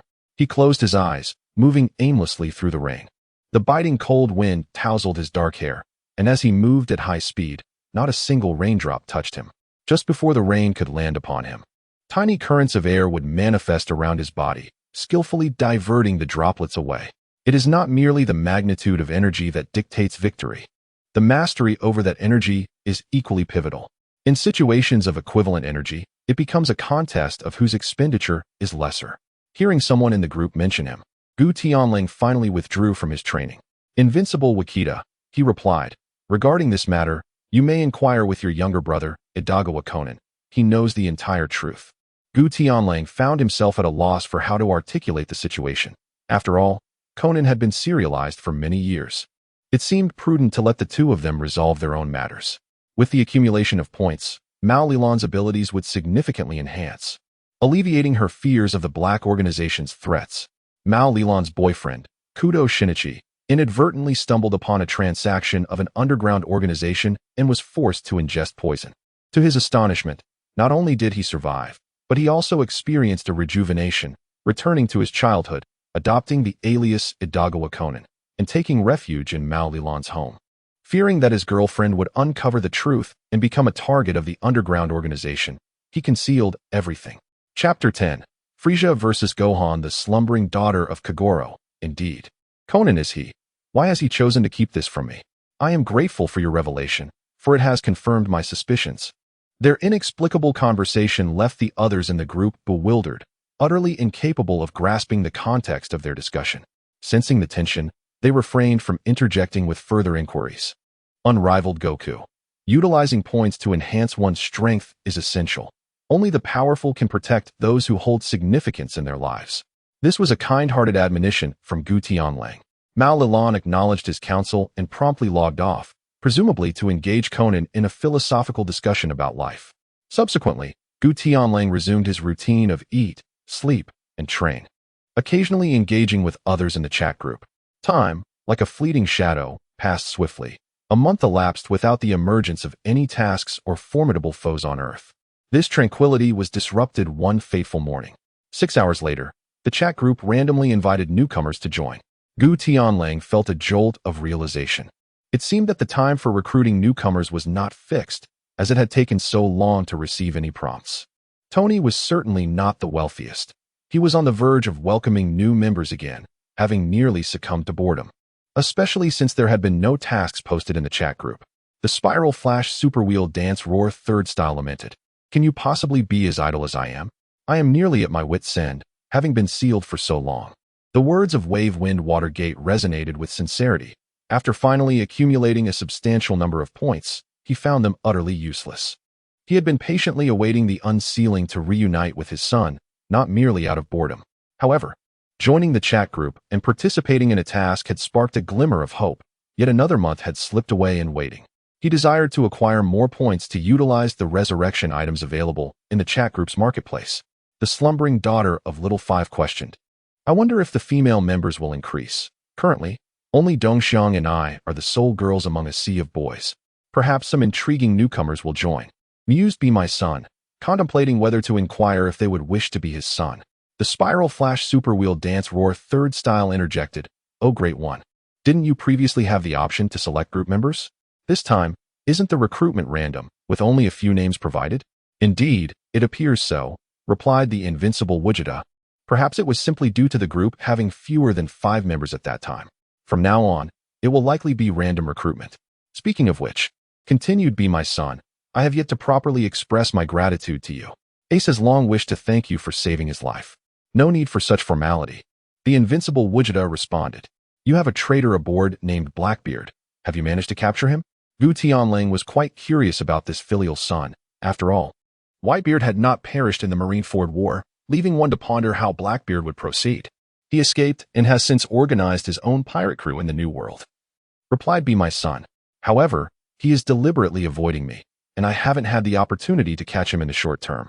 "I see," the Invincible Vegeta said. "You may continue your discussion. I have some matters to attend to." As Gu Tianlang stretched lazily, he gazed into the distant sky where a colossal spacecraft hurtled toward Earth at an astonishing speed. It was evident without a glance that the only entity capable of arriving at such a moment was the resurrected Frieza. However, this timeline seemed to have advanced rather prematurely. With the advent of the Dragon Ball Super timeline, there was no longer a necessity to evade Beerus. Through their prior encounter, Goku and Vegeta had successfully garnered Whis' favor. With Whis training the two of them, even his own appearance would not disrupt the course of events. Let Frieza witness the true essence of Golden Frieza. It remained uncertain whether he could emerge victorious against Gohan, who had awakened the warrior's heart. Based on their last battle, he surmised that Gohan's power likely surpassed that of Super Saiyan God, approaching the strength of Super Saiyan Blue. Yet, he had not experienced the full extent of a regular Super Saiyan Blue's might, leaving some room for error in his assessment of power. Leaping from the 10th floor window, he soared toward the landing site of the spacecraft, and by the time he arrived, all the Z warriors had gathered. Krillin greeted him warmly. "Oh, Tianlang, you've come to lend a hand as well." Goku smiled and nodded, signaling to a few individuals as countless extraterrestrials descended from the spacecraft. Frieza remained seated in his diminutive flying vehicle, casting a contemptuous gaze upon those on the ground. Upon seeing Frieza, Piccolo's face turned a ghastly shade of green, astonished by the tremendous increase in Frieza's power, far surpassing his own. With this thought, Piccolo glanced at Gohan, relieved to see that he had regained his former strength. Otherwise, confronting Frieza would indeed prove to be a formidable challenge. Krillin and Tien, along with the others, displayed expressions of grave concern, as Frieza exuded a palpable aura of dread. "Destroy the Earth for me," Frieza commanded with a wave of his hand, unleashing a torrent of his minions upon the group. There was no room for idle chatter.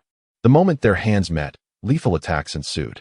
Krillin, Tien, Yamcha, and Master Roshi maneuvered within the encirclement, deftly dodging to evade concentrated assaults. Piccolo transformed into a feral beast, ruthlessly claiming lives, delivering fatal blows to anyone who crossed his path. Among the throng, Gohan shone brilliantly, darting left and right, defeating numerous foes with each passing second, often before they could even comprehend their defeat. This restraint stemmed from Gohan's unwillingness to massacre. Were he to unleash his full power, he could obliterate these minions in an instant. Upon Bulma's arrival, she regarded Frieza with indifference, firmly believing that a Super Saiyan could vanquish him. Gohan had long transcended that level, rendering the challenge posed by Frieza trivial. "Unexpected to see you here. Just sit back and enjoy the show," Gohan remarked. He alone was capable of defeating Frieza. This meager opposition was insufficient to provide him with a worthy challenge. Goku, with a smile that seemed both genuine and ironic, retorted, "Is that truly the case?" Bulma nodded with unwavering certainty and recounted the tale of how Goku transformed into a Super Saiyan and defeated Frieza. Gu Tianlang gazed at the fierce battle unfolding before him, yet his mind was occupied with the images of Son Wukong and Vegeta. He pondered their progress in training and whether the butterfly effect of his own transference might have induced unforeseen changes in their fates. However, he had deliberately avoided interference during critical moments, thus reasoning that their paths should remain unaffected. "Bulma, Frieza is incredibly formidable, so much so that I find it difficult to articulate. I can only assert that we are no match for him." In the brief interlude of their conversation, the henchmen had been swiftly dispatched, and Gohan's power had surged exponentially compared to the storyline at this juncture. allowing him to vanquish the lesser foes with astonishing speed. Bulma, unwavering in her faith in Krillin, urgently called out to Whis in the sky, imploring him to summon Goku and Vegeta. Otherwise, Earth might not withstand the impending calamity. Piccolo did not hinder her. He too could not discern who was stronger between Gohan and Frieza, yet he had an inkling that Gohan might possess a slight edge. "You are the same little brat. Son Goku's son, then I shall commence with you." Frieza perceived Gohan's superiority over the others without hesitation and, like a wraith, lunged towards him. Their figures vanished from the spectator's sight, leaving only the sound of their fists colliding. The two engaged in close-quarters combat for several seconds, both astonished by the rapid escalation of each other's strength. They retreated to unleash their true potential. Originally intended for Goku, Frieza decided to test the waters against Gohan instead. He stretched his limbs, roared in fury, and prepared to transform into his final form, dark yellow flames erupting around him, the intense energy waves shattering the mountain beneath his feet. The golden Frieza made his grand entrance, while Gohan gathered his energy, his aura surging wildly. An endless white light enveloping the arena. The explosive might of the two combatants forced the Z warriors to retreat in alarm. Krillin and the others were taken aback by Gohan's overwhelming power. As they took their stances, they unleashed their full might, both firing a barrage of energy blasts. Gohan concentrated his energy into the Kamehameha wave, while Frieza, undeterred, retaliated with his death energy. The two forces clashed, each striving to overpower the other. Yet their strengths were evenly matched, resulting in a mutual nullification of energy. Once again, they engaged in close combat, alternating between offense and defense in a stalemate. However, Gohan, momentarily off guard, fell victim to Frieza's tail, which struck him down to the ground. Recognizing that he could not subdue Gohan in such a short time, Frieza dove towards Bulma. Just as his hands neared her throat, he suddenly felt an emptiness within, a bitter taste rising in his throat, causing him to stagger back, clutching his abdomen. Chapter 11. The arrival of Super Saiyan Blue Goku. As Goku stepped out from beside Bulma, he positioned himself protectively in front of her, his gaze coldly fixed upon Frieza. It was at this moment that Frieza became aware of the man before him, witnessing Goku's readiness for combat. Gohan too retracted his aura. Frieza, consumed by rage, had arrived on Earth with grand aspirations of vengeance, only to be thwarted repeatedly. Anger clouded his judgment, and he unleashed a barrage of energy blasts, but Goku effortlessly deflected them with a series of graceful hand movements. As he locked eyes with Goku, a wave of fear washed over Frieza, a sensation he had not felt in ages. The immense drain of his golden form left him feeling utterly fatigued, breathless and gasping for air. Desperate, he pressed his palms against the ground, intending to take the planet down with him. However, before he could gather the energy for a devastating attack, Goku seized his hands first. With a swift uppercut, he sent Frieza soaring into the air, following up with a powerful energy blast. The earth-shattering explosion resonated, accompanied by Frieza's anguished cry, and then silence enveloped the scene. Frieza's form vanished, leaving Bulma in a state of shock, while Krillin and the others gazed at Goku in disbelief. The Frieza who had just been evenly matched with Gohan was now seemingly obliterated. Ultimately, it was the more extroverted Krillin who broke the silence, voicing the collective confusion. "Goku, how could your power be so immense? Over the years we've known you, your highest displayed power was merely a few hundred battle points. You seem like an entirely different person now." In the tranquil atmosphere of the ancient town, Gu Tianlang maintained his composure, responding softly. He merely concealed a fraction of his strength, which was hardly a matter for alarm. Krillin's eyes widened in disbelief. He awkwardly chuckled, wondering if a mere fraction could truly compare to the overwhelming Frieza, who was on par with Gohan. It seemed more plausible that he had concealed a monumental degree of power, with several universes separating them in ability. Bulma felt as though she were caught in a dream, astonished by the unexpected strength of Gu Tianlang, who was usually warm and friendly. Suddenly, a spatial ripple announced the return of Goku and Vegeta, who had been training on the God of Destruction's planet. They surveyed the severely damaged ground, and Goku's eyes flickered with confusion. Frieza's energy has vanished. Was it Gohan who defeated him, or was it Tianlang? Gohan approached, shyly touching his nose, and admitted it was Tianlang who intervened. "Frieza and I didn't reach a conclusion." Vegeta scoffed, a fierce battle spirit igniting within him. "Gohan, how have you increased your strength so rapidly? Even from the God of Destruction's realm, I sensed your explosive energy." Not only Goku, who employed instant transmission, but Vegeta also clearly perceived Gohan's aura, which seemed transformed, as if he had undergone a rebirth. Even with his current prowess, Vegeta doubted whether he could confidently defeat Gohan. After meeting Lord Beerus, I realized I needed to enhance my strength to better protect my family. I asked Uncle Piccolo to give me special training, Gohan said, gesturing toward Piccolo. His eyes filled with admiration. As the strategist of the Z fighters, Piccolo may not have possessed overwhelming strength, but his intellect shone brightly, especially in training his own son. Goku was elated to see his son eager to train again. He firmly believed that as long as Gohan was earnest in his efforts, he would emerge as the strongest scion. Shifting their gaze from Gohan, Goku and Vegeta turned their attention to Gu Tianlang, their intent unmistakable. In contrast to Gohan, Vegeta felt his pride wounded after being defeated by Gu Tianlang and was determined to redeem himself with his newly attained power. However, Goku swiftly leaped into the air, confronting Gu Tianlang from a distance. "Come on!" Goku bellowed, his form radiating blue light as his energy surged at an astonishing rate, incomparable to a month prior. His black hair transformed into a brilliant blue, heralding the birth of the Super Saiyan God form. Krillin and the others had never witnessed this state before.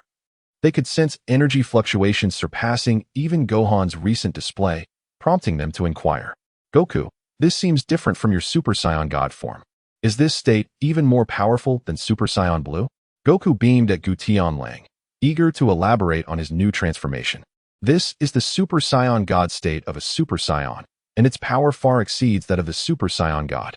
Vegeta, I achieved this through my own training." Despite Goku's confidence, Gu Tianlang's demeanor remained composed, a serene smile gracing his lips, revealing no sign of concern. "You have progressed more rapidly than I anticipated. You truly live up to your reputation, Son Goku." Vegeta, hearing this, let out an annoyed huff. He had intended to engage first, but found himself outpaced by Kogoro. Oomph. With that, Goku vanished from sight, reappearing before everyone with an extraordinary increase in speed. The two engaged in a flurry of movements, Goku's energy becoming increasingly formidable with each strike, his enthusiasm growing as the battle intensified. Yet, in the presence of Gu Tianlang, such ferocity seemed insufficient. Goku's rapid onslaught appeared futile, as if Gu Tianlang had foreseen each of his attacks, effortlessly evading them. However, Goku seamlessly transitioned between close combat and ranged energy blasts, providing no opportunity for Gu Tianlang to counterattack. Piccolo observed their duel, uncertain, and posed a question. Is Goku managing to suppress Tianlang? He must be fully dominating him, right? Although Piccolo's perspective was limited, it indeed appeared that way. However, his own power paled in comparison to the two combatants, making it difficult to ascertain whether they were truly utilizing their full capabilities. Tianjin Han, watching the clash, realized that even with his third eye open, he could not discern their movements. Gohan sighed, exasperated, and explained, "Tianlang isn't using his true strength. He has taken this seriously. My father is no match for him." Having faced Gu Tianlang himself, Gohan spoke with authority on the matter, while his father's strength exceeded his. It was hardly by a large margin. Vegeta, fully aware of the might behind the Super Saiyan Blue transformation, narrowed his eyes upon hearing Gohan's words, silently observing the battle. Krillin and the others struggled to comprehend how an individual like Gu Tianlang, who had once seemed relatively weak, had suddenly evolved into someone capable of challenging Goku. Everything unfolded too abruptly. Even though Gu Tianlang had just vanquished Frieza, it was difficult for the group to accept this new reality. If he could be defeated so effortlessly, Gohan wondered what fate awaited his father. As Goku's relentless assaults surged like an unstoppable tide, he suddenly ceased his attacks. "Are you going to counterattack? Or is this going to be utterly dull? Show me just how formidable you truly are." The smile on Gu Tianlang's face faded. Yet there was no discernible change in his aura. In an instant, he surpassed the speed of light, appearing before Wukong as if by teleportation. With one leg raised high, he delivered a swift kick. Wukong instinctively recoiled to evade the strike, a reflex honed through countless battles. The missed attack left a fierce gust of wind that cleaved the earth, creating a vast chasm hundreds of meters long and unfathomably deep. What transpired? Wukong gazed in disbelief at his own body. In the moment Gu Qingfeng launched his assault, he had not reacted, yet his body had instinctively evaded the blow. Goku's smile was enigmatic, initially leading one to believe it might be the embryonic form of the Ultra Instinct technique. However, upon further contemplation, such a notion seemed implausible. At this juncture, Goku had only recently mastered the Super Saiyan Blue transformation. It was inconceivable for him to have attained the Ultra Instinct mastery. This appeared more akin to an instinctual battle reflex. He moved with such swiftness that I could scarcely perceive the motion of his strike. Vegeta's forehead was marked by bulging veins. It was his first encounter with a foe of such formidable strength. Ever since he had achieved the transformation into Super Saiyan God, this was the first man to instill within him a sense of helplessness. The end. The figure of Gu Tianlang flickered once more. His arm poised like a blade just inches from Sun Wukong's forehead, capable of piercing his brain with but a slight advance. Truly formidable. While I suspected I was no match for you, I did not anticipate such a vast chasm in our abilities. Yet, Wukong's disposition is one of magnanimity. Defeat is merely defeat, devoid of excuses. He relishes the thrill of combat with the mighty, which, in turn, grants him a clear objective for advancement. Your time in this divine realm has been too brief, and you have yet to fully harness your strength. Otherwise, it would be impossible for me to vanquish you so effortlessly. Wukong, having just entered the ultra-blue realm, operates at full capacity, revealing a significant disparity. However, as Wukong evolves, he will undoubtedly emerge as one of my most formidable adversaries. Chapter 12. Hinata and the God of Love. Everyone, having repelled the enemy. Shall we gather at my home for a feast? Today, there are many delicacies that are typically unavailable. Then, it would be remiss not to oblige. At some point, Whis and Beerus appeared beside them. Upon hearing of the delectable offerings, Beerus's eyes narrowed into slits of anticipation. Lord Beerus, everyone greeted in unison, to which Beerus, feigning an air of profundity, nodded in acknowledgement, striving to maintain his image as the god of destruction. Yet, the thought of the delicious dishes brought forth an involuntary grin that he could not suppress. Gu Tianlang's gaze shifted towards the direction of Weiss, their eyes meeting in a serendipitous connection. Weiss offered a mysterious smile, one imbued with intricate meanings. During their meal, Beerus cast several approving glances at Gohan. Acknowledging his remarkable talent, he had achieved such prowess through sheer effort alone. Just a month prior, Gohan's strength had been so feeble that it was almost unbearable to witness. The fact that he could make such significant strides in such a short span was something Beerus, having lived for eons, had never encountered before.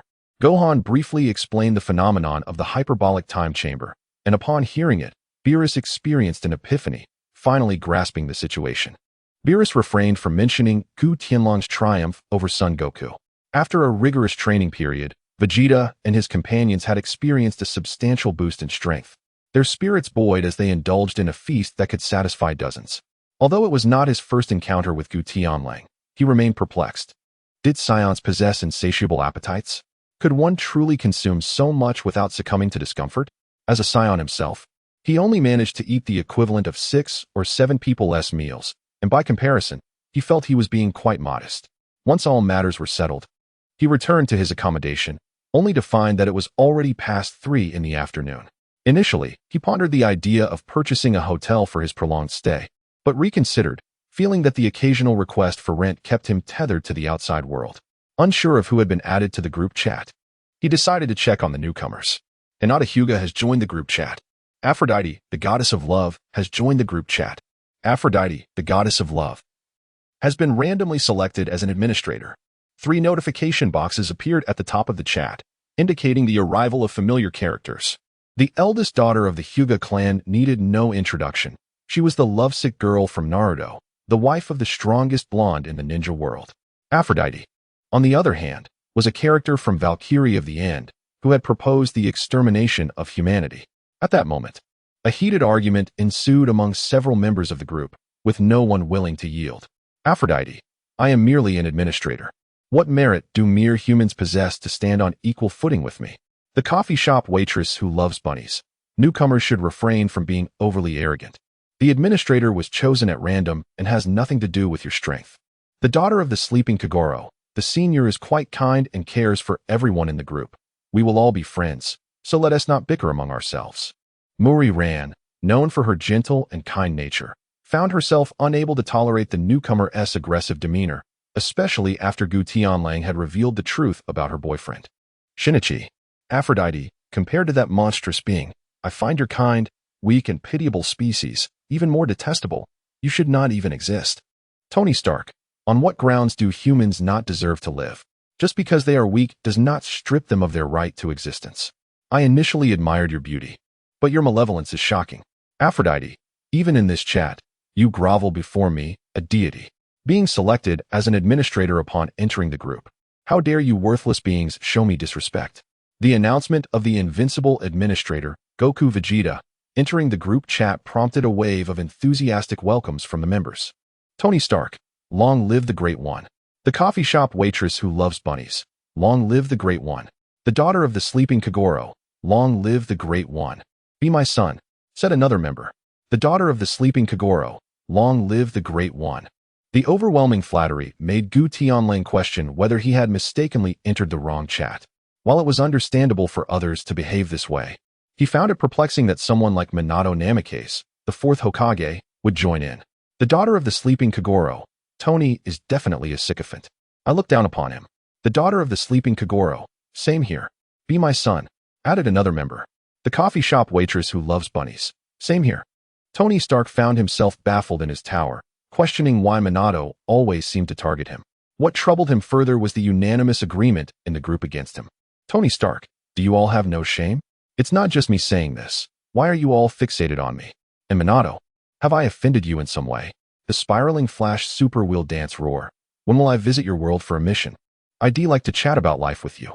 Be my son, replied another member. The coffee shop waitress who loves bunnies, having gained some points. I can finally stop consuming human flesh. My admiration for the Great One is genuine. My flattery is sincere. The daughter of the sleeping Kogoro, Mr. Tony. I share the same sentiments as Donxiang. Tony Stark felt a wave of frustration wash over him. He was hesitant to confront the two women but felt outmatched by the men. The indomitable Tony Stark, the world's richest Iron Man, thought that Minato and Whitebeard could at least try to entice him rather than threaten him. Ironically, he found himself unable to defeat either of them, and he doubted they were merely interested in a pleasant chat about life. His Iron Man suit had formidable defenses capable of withstanding conventional weaponry, yet he could not fend off the attacks from Minato and the others. His laser cannons could easily pierce steel, but he found it impossible to strike Minato or break through Whitebeard's haki. No matter how he contemplated the situation, Tony Stark could not envision a favorable outcome. He was not afraid of Muri Ran and Donxiang, but he could not afford to argue with two women. Tony Stark, I was just joking. Please don't take it to heart. The spiraling flash super wheel dance roar. Is Hinata's family the Hyuga clan from Konoha? Hinata Hyuga. I am the eldest daughter of the Hyuga clan, Hinata Hyuga. Are you the fourth Hokage, Minato Namikaze? Hinata, initially startled by the sudden appearance of the chat group in her mind, soon understood its purpose through Tony's introduction and the group announcements. Upon seeing Minato's avatar, dressed in Hokage attire, she instantly recognized him. The spiraling flash super wheel dance roar. How is my son, Naruto, doing? I believe you and my son are of similar age. Minato felt a surge of excitement. Having been in a state of limbo, he had no knowledge of his son's well-being, and now, a member from his world had joined the chat. Hinata Hyuga, I have not heard of a Naruto Namikaze, but I do know of Naruto Uzumaki. The spiraling flash super wheel dance roar. You know my Naruto? How is he doing? Does he miss me in Kushina? Hinata Hyuga, is Naruto the son of the fourth Hokage? Spiraling flash super wheel dance roar style 3. How is it possible that you are unaware he is my son? Watergate was quite perplexed. Logically, even if he were to perish, he was nonetheless a genuine Hokage in life. And there was no reason for his son to remain so inconspicuous. The goddess of love, Aphrodite, you mortals dare to disregard the divine. You had better hope the next task does not arrive too swiftly, for when I descend upon your realm, I shall surely obliterate you insignificant insects. Aphrodite was exceedingly irate. How could a few mere mortals ignore her divinity? Their arrogance was beyond measure. And that so-called administrator, how dare a human claim to be invincible? Truly, ignorance breeds fearlessness. Aphrodite had been silenced by the administrator for an entire day. Chapter 13. The golden-haired overlord, Invincible Vegeta. Your son has been hidden away by the village. The entire world knows he is a Jinchuriki, yet none recognize him as your offspring. Thus, the denizens of Konohagakure harbor disdain for him.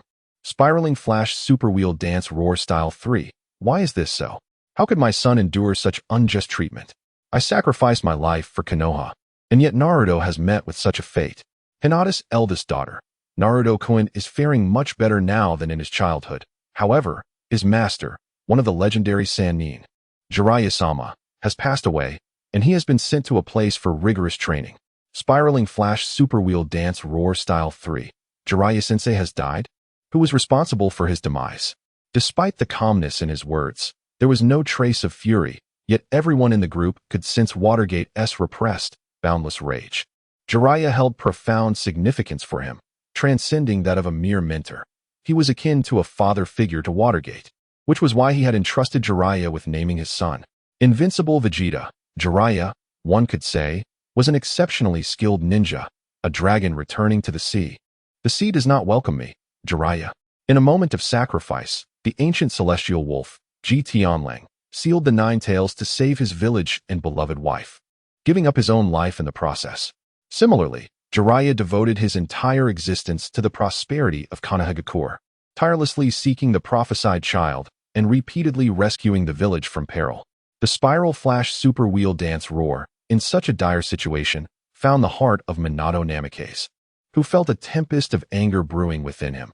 His son was mistreated by the very village he protected, and his mentor Jiraiya had met a tragic end, leaving him helpless in the face of such calamity.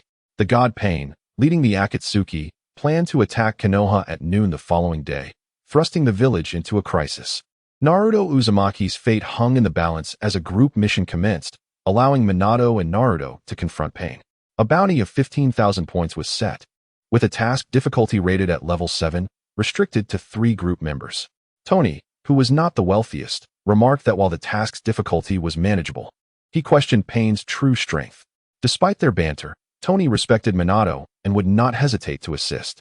Minato, unfamiliar with Nagato's abilities, could only speculate that he was likely comparable to the 3 legendary Sannin. Kogoro's daughter expressed her reluctance to participate, believing she would only hinder their efforts. Even after acquiring 2,000 points, Ranmuri's strength paled in comparison to Tony's, let alone Minato's. The Spiral Flash Super Wheel Dance Roar accepted the mission, as did Invincible Goku and Aphrodite, the goddess of love. Minato, determined to avenge his mentor and seek justice for Naruto, was met with a query from Hinata Hyuga, who doubted the imminent danger to Naruto, considering Tsunade's presence in the village.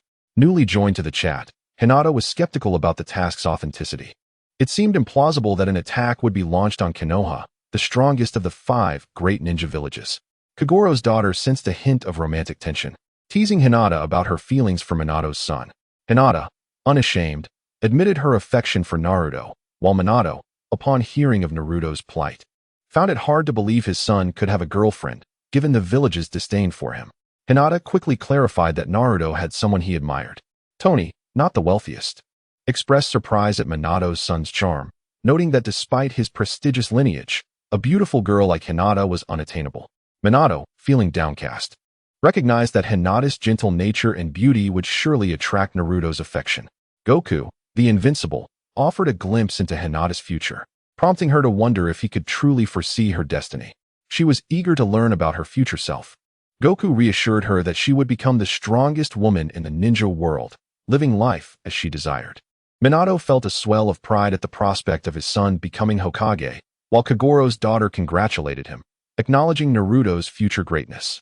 As the fastest man in the ninja world, Minato was renowned for his speed, unmatched even by the legendary Whitebeard. Tony, with his characteristic sarcasm, noted that Minato was destined to be the youngest Hokage, consistently quick in all his endeavors. Goku affirmed Minato's prowess, stating that aside from the uncrowned King Sasuke, no one could withstand his might. Minato mused that Hinata would be his future daughter-in-law, while Tony speculated whether revealing the future would alter the course of history. Kogoro's daughter pondered the implications of Hinata's unexpected entry into the chat, suggesting it could have unforeseen consequences. Goku, however, reassured them that Hinata was steadfast, dedicated to Naruto for 15 years. The CAF waitress, who adored bunnies, was astonished to learn of Hinata's unwavering affection.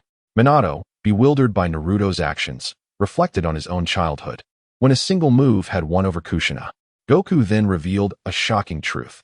Throughout those 15 years, Naruto had harbored feelings for another girl, even considering sacrificing his life for her. Kogoro's daughter wisely noted that love is complex and subjective, with no clear right or wrong, as everyone is entitled to their own affections. The coffee shop waitress who loves rabbits. Let us first consider our task. The last spot has been seized by that goddess of love. I hope she does not turn against us at the crucial moment. Be my son. Do you have any understanding of this deity? What is her strength? Tony is not the richest. Regardless, I firmly believe she cannot surpass you. This is a certainty. Tony Stark has unwavering confidence in Gu Tianlang. The last time he witnessed the effortless destruction of a planet with a mere gesture, he became an ardent admirer. Unrivaled Vegeta, an ordinary being, though she claims to be divine, is not significantly stronger than a human. Her power is quite limited. Chapter 14. The War of Konoha. Tony is not the richest. Here we go again. You said the same about the three generals last time. The sleeping little five's daughter. Boss, let's use us as an example. In your eyes, everyone is merely ordinary. How does this goddess of love compare to Minato? Unrivaled Vegeta. Well, I have not paid attention to such trivial matters. She seems too weak. I cannot ascertain whether she can compete with Minato, but I am certain she cannot rival the peak of Naruto Uzumaki. The later stages of Naruto possess the capability to obliterate a star, albeit a small one, but still, it amounts to star destruction. Defeating this so-called goddess of love would pose no challenge. The goddess of love, Aphrodite, sat in her seat, incessantly twirling her pale yellow hair. Her delicate hands clenched tightly, daring to silence herself, a rightful goddess of love. A group of lowly beings must be exterminated. They cannot be allowed to exist in this world. Spiral Flash Super Wheel Dance Roar, Style 3. Boss, I implore you not to intervene this time. I wish to avenge my teacher personally. Unrivaled Vegeta. Very well. The responsibility shall rest upon your shoulders. Gu Tianlang found it difficult to refuse the request for vengeance, particularly since the mission's objective was for Minato to defeat Pain, or for Naruto to claim victory over Pain. The atmosphere within the group was harmonious, as several members requested a grand battle tomorrow, with Gu Tianlang initiating a live broadcast, while others cheered in support. Gu Tianlang did not refuse. After all, he had nothing else to occupy his time. Earning points for the exchange of the ultimate freedom technique would also serve to alleviate his boredom. After a silent night, as noon approached the following day, Gu Tianlang promptly utilized the teleportation feature of the chat group, arriving in the world of Naruto. At this moment, the once thriving Hidden Leaf village, spanning several miles, lay in ruins, reduced to rubble. Surveying his surroundings, he was met with a scene of devastation. A massive crater had formed at the village's heart, amidst the bodies of leaf ninjas who had suffered grievously. Let the world feel pain. Let it experience suffering. I am the divine arbiter of order. Only you. I can never forgive. Clad in a dark red robe, Naruto activated Sage Mode, fiercely battling against 5 pain bodies, managing to gain a slight upper hand through his formidable taijutsu. Fukusaku, the Toad Sage, faced off against the 3-headed summoner, wielding his short blades relentlessly. However, he found himself gradually overwhelmed due to his solitary strength. Suddenly, a tall figure emerged at the center of the battlefield, holding an irregularly pulsating sphere of chakra, striking the summoning beast directly. The despairing villagers of the Hidden Leaf, upon witnessing the sudden appearance of Minato Namikaze, felt a jolt of shock. Their near-collapsing spirits rekindled with hope. It's the 4th Hokage, the Lord of the Fire. Oh my, the deceased Hokage has come to save us. We are saved. The 4th Hokage, renowned as the Yellow Flash, was celebrated as the fastest man in the entire shinobi world. With him present, victory against the enemy seemed assured. Minato Namikaze? Jiraiya-sensei's disciple? I never imagined you would still be alive. Allow me to escort you to your final resting place, declared Devapath Pain. Gesturing for Kakazu and Haiden to leap from the forest, while Conan soared above, observing Minato from a lofty vantage. This man is formidable. Even Pain dares not underestimate him. Setting aside the battle with the 9 tails, Minato's life had been devoid of defeat. Even when facing the 4th Raikage and the 8 tails Jinchuriki together, he had never faltered. With Sage Mode Naruto at his side, the path to victory was fraught with difficulty. Fortunately, he had arranged for Kakazu and Haiden's support in advance. Beside Hinata, a flash of white light heralded the arrival of the goddess of love, Aphrodite, clad in simple attire. Hinata was taken aback by the sudden appearance of the goddess at her side. Greetings, sister goddess. You lowly human, how dare you call me sister? Aphrodite's eyes narrowed as she delivered a swift kick to Hinata's abdomen, sending her sprawling over 10 meters due to the unexpected close distance and lack of defense. Since you are nearest to me, I shall deal with you first. Once I have eliminated you, I will settle scores with the others. She regarded the task with disdain. Daring to insult the dignity of a goddess, she was determined not to become a laughingstock among the divine. As she advanced towards Hinata with the intent to crush her head beneath her foot, a man suddenly appeared before Hinata on the ground, his gaze coldly fixed on Aphrodite. Are you the administrator worshipped by those lowly beings? If you wish to die first, I shall grant you that desire. Begone. With that single word, a terrifying aura erupted from Gu Tianlang, causing the pressure in the vicinity to plummet. Hinata, who had just regained her footing, felt a tempestuous force sweep past her, nearly causing her to fall again. Aphrodite, caught in the brunt of this overwhelming presence, was sent flying backward, crashing violently into the trees. A metallic taste filled her mouth as blood gushed forth. She felt as though her very being was on the verge of disintegration. The ancient wolf gazed indifferently at the beleaguered goddess of love. Were it not for the fact that she still held some utility, he would have dispatched her long ago. The might of the strong is not to be trifled with. Even if she were one of his favorite anime characters, such insolence would not be tolerated. Let alone the fact that he harbored no fondness for the goddess of love herself. Aphrodite wiped the blood from the corner of her mouth, staring at the ancient wolf in disbelief. Not even her father, Zeus, the lord of the gods, could so easily cast her aside. Staggering to her feet, her eyes tinged with crimson, she prepared to confront the ancient wolf with all her might. The profound gaze of Gu Tianlang shimmered with a chilling light, emanating an almost imperceptible aura of malice. Aphrodite felt as though she had glimpsed the very depths of hell. No, a vision far more terrifying than any infernal realm. She had never encountered such a menacing presence. A singular thought consumed her mind: to flee. If she did not escape, she was certain this man would be her demise. For she was no match for him. Yet, her body remained unresponsive, rooted in place. Even the mere desire to twitch a finger felt like a distant dream. Observe in silence, complete your task and return to your realm. Otherwise, do not blame me for my lack of courtesy. In Gu Tianlang's eyes, there was not a trace of compassion, despite the fact that the goddess of love possessed an unparalleled beauty, especially with a weapon so formidable it could obscure her face. However, he felt utterly indifferent towards her. This was his final admonition. Should the goddess of love entertain any ulterior motives, he would not hesitate to obliterate her. Upon the conclusion of Gu Tianlang's words, the goddess of love sensed the return of control over her own body, replacing her earlier expression of disdain with a gaze imbued with a peculiar intrigue directed at Gu Tianlang. In her heart, she believed that humanity deserved its fate solely due to their inherent weakness, which rendered them utterly unworthy of her interest.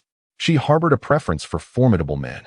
Even among humans, those possessing sufficient strength could ignite a spark of curiosity within her. Gu Tianlang was undoubtedly the most formidable individual she had ever encountered. Igniting an insatiable curiosity within her heart, she resolutely vowed to bring Gu Qingfeng to his knees before her. On the battlefield, Jiao Du and Fei Duan stood defiantly in front of Naruto. Fei Duan, licking his scythe, leered and proclaimed, "The Nine-Tails Jinchuriki, slaying you will surely please Lord Evil God."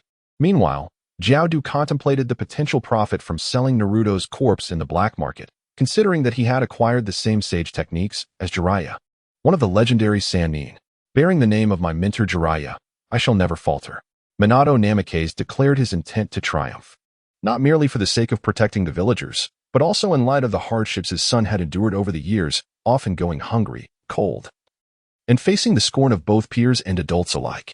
Even the gentle Minato felt a transformation within. Step aside, do not hinder me.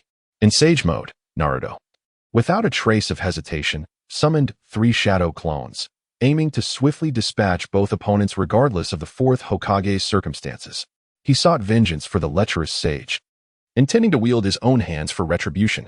This marked Naruto's first awakening to the resolve to kill his adversaries, striking with lethal intent and refusing to squander time.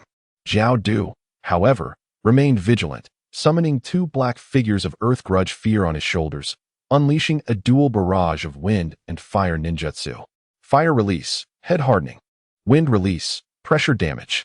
The assault was far from over as Jiao Du's body sprouted 8 robust black tendrils, sharp and immensely constraining. In contrast to Jiao Du's intricate ninjutsu, Fei Duan's method of attack was far more straightforward, swinging his bloody scythe with reckless abandon, prepared to exchange blows with Naruto. With no defense, only offense.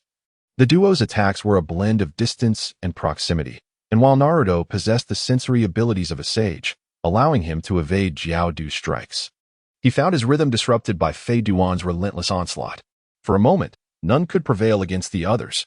Naruto moved with finesse, his body a fluid dance, while Jiaodu unleashed a torrent of elemental ninjutsu, creating an unending series of widespread assaults.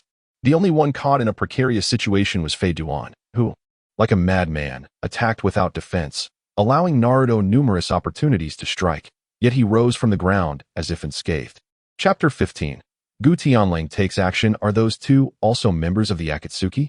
Such a formidable organization, with members capable of rivaling Naruto. To protect the villagers, Tsunade, drained of chakra, lay weakly on the ground, watching the clash unfold. Nearby, Shizun voiced the question on everyone's mind. It is common knowledge that Minato Namikaze is dead. How could he suddenly return to life? Lord Tsunade, is that truly the fourth Hokage Minato? Tsunade struggled to lift her heavy eyelids and nodded affirmatively. Indeed, it is that boy Minato. It seems Konoha's fate is not yet sealed. With that statement, Tsunade succumbed to slumber. She had summoned slugs to protect the entire village with her own strength, and her exhaustion had finally taken its toll. Upon seeing Minato, she felt she could finally relinquish her burdens, trusting him implicitly. No one understood Minato better than she did, gentle yet powerful and reliable, with him in the village. Safety was assured. Naruto, aware of the time limitations imposed by Sage Mode, sought to avoid unnecessary delays with his adversaries. He pinpointed an opening and, with great risk, leaped past both Jiaodu and Fei Duan, converging with Minato. The two adversaries immediately pursued. This path is blocked.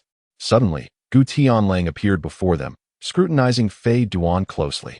He had long been curious about Fei Duan's true nature and the essence of this so-called evil god.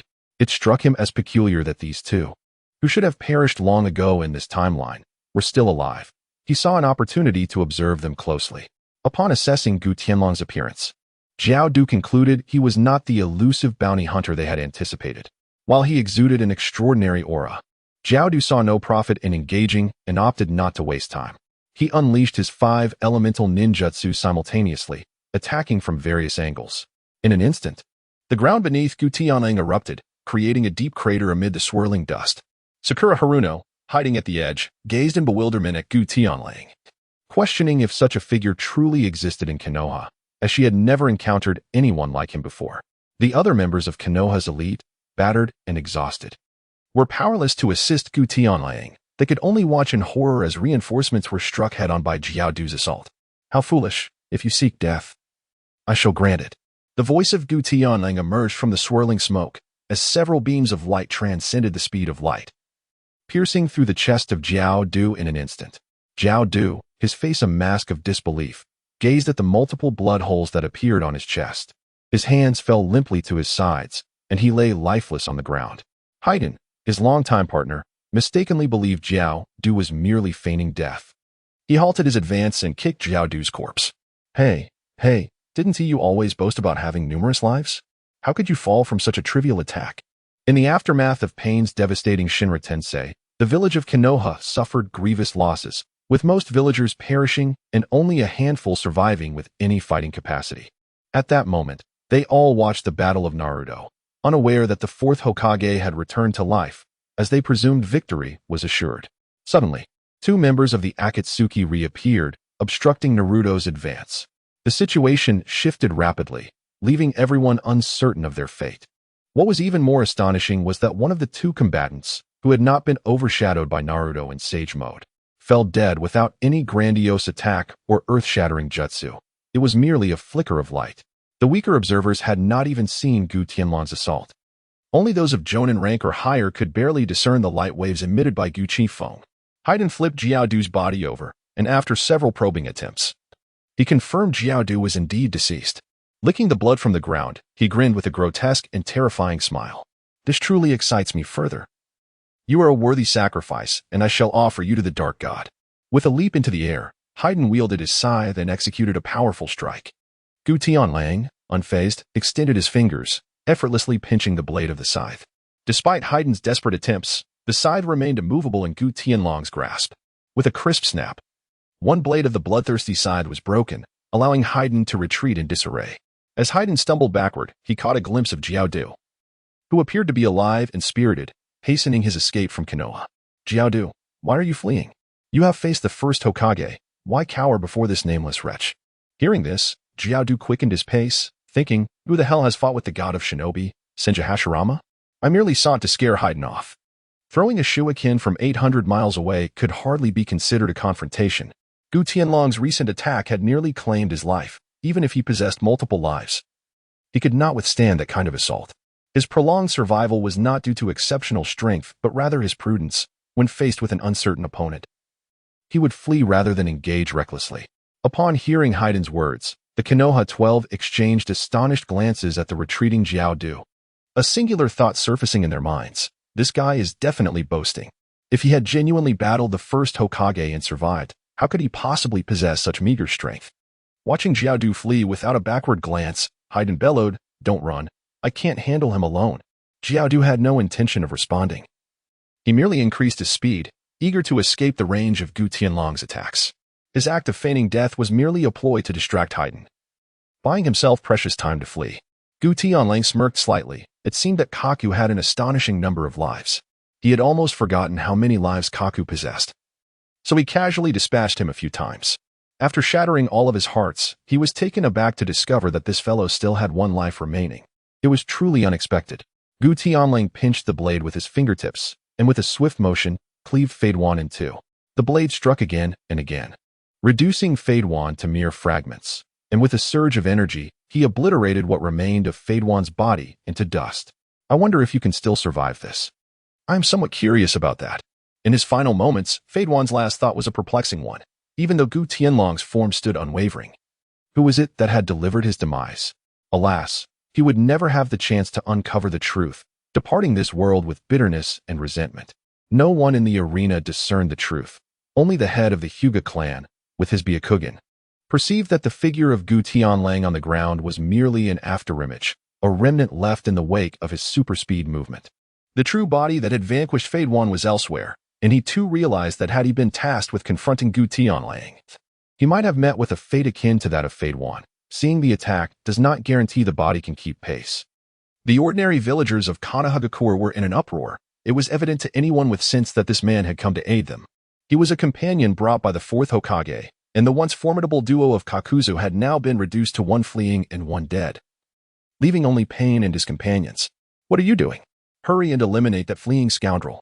Do not remain idle. Chapter 16. Chaos quickly, take him down. You have slain his ally. He will surely seek vengeance upon Konohagakure. The villagers, witnessing Kakuzu's retreat, grow ever more distant, and Gu Tianlang's unwavering gaze fixed upon Naruto Uzumaki, could not help but raise their voices in urgent warning. Gu Tianlang remained indifferent, merely observing the fierce conflict among the disciples. Did you not come to our aid? Why then allow the enemy to escape? The villagers of Konohagakure, having endured the annihilation of their village, found themselves on the brink of psychological collapse. The appearance of the fourth Hokage rekindled a flicker of hope within them, stirring their emotions amidst the tumultuous highs and lows of their plight. Shall I then take it upon myself to eliminate you? Perhaps finding their incessant chatter bothersome, Gu Tianlang surveyed the crowd, a murderous intent glimmering in his eyes. Should these individuals remain so oblivious to their impending doom, he would not hesitate to send them on their way. He had always harbored disdain for the detestable villagers of Konoha, who had relentlessly targeted Naruto during his youth, yet in their hour of desperation, they now looked to him to risk his life for their salvation. The noisy crowd fell silent, with only a few audacious souls daring to voice their discontent, quickly silenced by their peers. At the heart of the battlefield, Pain and Minato engaged in a fierce clash, with the Hell Path and Azura Path providing numerous viewpoints. Pain was expected to be an insurmountable force in close combat. However, as the battle commenced, Minato unleashed dozens of shuriken while deftly employing the Flying Thunder God technique, moving as if he were teleporting. Despite Pain's 360-degree vision, he could not contend with Minato's incredible speed, marking Pain's first encounter with Minato's combat style. In a moment of inattention, the Hell Path was struck by Minato's Rasengan, the overwhelming rotational force driving it into the ground, rendering it utterly incapacitated. Prior to the battle, Gu Tianlang had warned Minato that one of Pain's abilities allowed him to revive his comrades, advising that eliminating this threat was paramount for victory. Not long after the engagement began, Minato discerned the capabilities of the Hell Path and sought an opportunity to exploit this knowledge. Naruto soon joined Minato. his enmity towards pain igniting as he charged forth with his Rasengan aimed squarely at the Deva path. The group chat erupted with excitement as Vegeta, the Invincible leader, began a live stream. Is this place ravaged by a nuclear explosion? What a sight! Tony exclaimed, astonished. Is everyone here experiencing such intense battles? Each skirmish seems to unleash destruction spanning kilometers. Looks like they've been through considerable conflict. Is that young boy Minato's son? Isn't he wielding Minato's Rasengan? Another user noted. He appears even younger than I am. How could he possess such combat prowess? Observed a CAF attendant. Watching Naruto, who moved with an almost prophetic grace. Dongxian compared herself to him and realized that she was unlikely to match his strength. Naruto and Minato joined forces, driving the remaining 4 Pains into a retreat. Utterly powerless to retaliate. The strongest of the Pains, the Deva path, remained in the rear, unable to unleash any abilities due to a cooldown period, leaving the others at a significant disadvantage against the duo. The live stream audience erupted in cheers, 666. Brothers in battle, father and son in the fray. Having never fought together before, their coordination was not particularly harmonious, yet Naruto's unpredictable attacks left Pain in utter disarray, employing a wildly erratic fighting style. Naruto struck without regard for conventional tactics. After a few more minutes, with the Hell Path eliminated, the remaining Pains were swiftly dispatched. 2 fell to Minato's Rasengan. While Naruto obliterated the last 2 with his Great Ball Rasengan and Wind Release, Rasengan Shuriken. Why did Minato's son only use the Rasengan twice? And why was he targeting the body instead of the head? Tony pondered, noting the stark contrast between Naruto's techniques and Minato's. Minato's Rasengan is one of his signature moves. For Naruto, it's merely a basic attack, replied Vegeta. The ninjutsu in their world seems akin to mana in games. It appears Minato doesn't rely solely on the Rasengan. Yet his son constantly seems to be forming one. Isn't he concerned about running out of energy? Asked a user. Excellent question. Others use chakra measured in grams, while Minato's son uses it in tons, referred to as chakra ton. Do you think you will run out of energy? Vegeta responded. Gu Tianlang was deeply intrigued by Pain's intended course of action. Faced with 2 opponents, how would Pain navigate this predicament?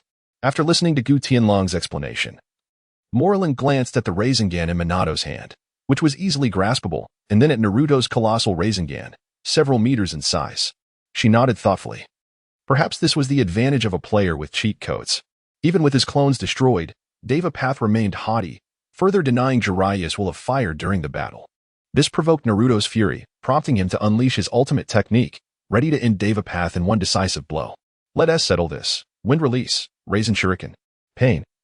Having passed the cooldown of his skills, charged towards Naruto. Minato utilized the second stage of Flying Thunder God, his figure flickering around the 2. Shinra Tensei. Pain bellowed, unleashing a tremendous repulsive force that sent Minato and his son flying, while Naruto was hurled aside. The Rasen Shuriken in his hand crashed into the mountaintop, causing a tremendous explosion as debris rained down. Minato executed a mid-air turn and landed, creating distance between the 3. Naruto, witnessing the devastation of his hometown, was engulfed in rage, vocally confronting Deva Path. Is this what you call peace and mercy? Look at the ruin of Konoha.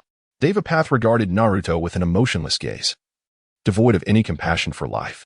Your 5 great ninja villages have instigated wars, taking lives far beyond my own.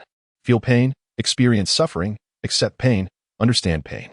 Those who do not know suffering will never comprehend what peace truly is. Do not jest. You, who have reduced my teacher, my comrades, and my village to this state. What right do you have to utter such words? Naruto's fists clenched tightly, the warm smile of Jiraiya and the laid-back demeanor of Kakashi flashing in his mind, his anger igniting uncontrollably. An ominous red chakra enveloped his body, and his pupils began to morph into fox-like slits. Just as Naruto was on the brink of losing control and plunging into the abyss of vengeance, a warm hand landed on his shoulder. Minato's gentle smile appeared before him. Despite never having met, Naruto felt an inexplicable closeness to him. Naruto, relax. Do not let revenge cloud your judgment. Chapter 17. Father and Son Reunited. Crisis. The malevolent aura surrounding Naruto gradually dissipated as he gazed in confusion at Minato. 4th Hokage, how do you know my name? Because I am your father. And you are my son, Minato replied with a smile, pleasantly surprised at how much his son had grown, his strength rivaling that of his own in the past. If Kushina were to see this, she would undoubtedly be filled with pride. Hearing Minato's words, Naruto was momentarily stunned. He was the son of the 4th Hokage, the child of a hero. Yet disbelief washed over him. How could he possibly be the son of Minato Namikaze? How could the child of a hero endure such mistreatment? He had always been despised by the villagers, loathed for his tailed beast heritage. Impossible. I carry the nine tails within me. And no one has ever mentioned that my father is the Hokage. Minato's face turned slightly awkward at the mention of the nine tails. As he explained with a hint of embarrassment, the nine tails is sealed within you. I believe my son can master its power and become the strongest ninja, capable of confronting the great calamity that my teacher Jiraiya spoke of. Naruto could hardly fathom that the source of his childhood torment lay in the hands of his long-lost father. You will all perish. Chibaku Tensei. Pain concentrated chakra into a dense black sphere, which floated into the air, drawing in everything around it with a vast gravitational pull. Even Minato and Naruto could not resist the overwhelming force, being swiftly drawn closer, while surrounding rocks converged to seal the father and son within the sphere.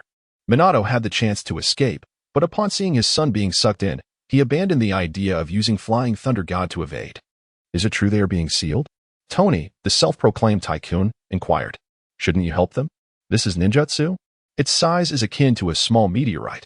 Are all the people in Minato's world this formidable? Just watch, Minato possesses far greater strength than this. Gu Tianlang responded lightly, lifting his gaze to the sky, asserting that Watergate would not easily succumb to defeat. A sphere formed from the Earth explosion star erupted with countless golden rays from within, followed by 1, 2, 3 nine tails that tore through the sphere. A colossal dark golden nine-tailed fox, greater than several dozen zhang, emerged, with Bofone Watergate standing atop its forehead. One of the fox's paws shielded Naruto, leaving the villagers of Konoha in utter shock. The once destructive nine-tailed beast had been subdued by the fourth Hokage and now actively assisted Bofone Watergate. Pain was equally bewildered. Wasn't the nine-tails Jinchuriki Naruto Uzumaki? How could Watergate also harbor the nine-tails? Whether it was Watergate's resurrection or the sudden appearance of another nine-tails, both were entirely beyond Pain's calculations. Furthermore, due to Nagato's long-term depletion of energy, his physical condition had reached its nadir, and after unleashing this attack, his abilities entered an extended cooldown period. With his ultimate moves rendered ineffective, Pain found himself devoid of any hope of defeating Watergate and Naruto. The viewers in the live stream were dumbfounded. How could a battle between humans give rise to a nine-tailed fox? The CAF waitress, who adored rabbits, remarked that in comparison to this fox, the tailed beast was utterly inferior. But isn't Watergate a normal human? How does he possess the ability to transform into an animal? Stark sat in his office, straining to recall the ninja descriptions he had read. No wonder they say women have long hair and short sight. Ninjutsu can create many illusions, and humans can transform into various small animals. If this nine-tailed fox is an illusion, then that massive meteorite must have been your doing, right? I truly question how Tony became a billionaire with such intelligence. The rabbit-loving CAF waitress retorted, exactly. How can you still have the audacity to criticize me? Truly shameless. The slumbering Kogoro's daughter added, Uncle Tony, you should speak less. Everyone enjoys targeting you. This sentiment resonated with Mao Lilan, who genuinely felt pity for Tony. Tony felt engulfed in darkness. Was it merely a matter of speaking incorrectly? After all, they were all men. It was one thing for that old man to refrain from helping him, but to assist a woman was intolerable. Retreat. Pain swiftly fled into the dense forest, attempting to evade the sight of the two with the cover of the trees. Watergate, transformed into Nine-Tails mode, did not hesitate and unleashed a tailed beast ball. Although Pain dodged swiftly, he was still struck by the tailed beast ball, crashing into the ground and causing a terrifying shockwave that sent him flying. He skidded along the ground for several dozen meters before coming to a halt. Just as Watergate and Naruto were about to capture him, a tall woman with blue-purple hair, adorned with a paper flower atop her head and clad in an Akatsuki robe, blocked their path. You shall not harm Yahiko any further. The newcomer was Konan, who had been lurking in the shadows. Upon seeing the battered Devapath Pain, she resolutely positioned herself in front of him. God's paper jutsu. Konan formed hand seals, causing the earth to collapse over a vast expanse, transforming into countless exploding tags. They then detonated in a sudden explosion. This was a trap Konan had long prepared, fearing that Yahiko might encounter unforeseen dangers while confronting the 5 great shinobi countries, specifically Konoha. The imminent Watergate and Naruto were utterly unaware of this unfolding situation. Even Naruto, in sage mode with heightened perception, failed to detect the impending threat. The overwhelming aura of death caused Watergate's face to pale. He felt assured he could escape, sustaining at most a minor injury. However, Naruto, being some distance away and without the protection of the Nine-Tails, would undoubtedly perish against such an attack. Just as the explosion of the tags roared into action, a layer of blue light illuminated the ground, appearing before Naruto and absorbing the backlash of the detonation. The protective blue barrier enveloped the entire area of destruction, continuously contracting until the countless exploding tags were ultimately compressed into a 1 square meter light shield. The tags within the shield detonated for over 10 minutes before finally ceasing, causing ripples in the air that hinted at the terrifying power of the technique.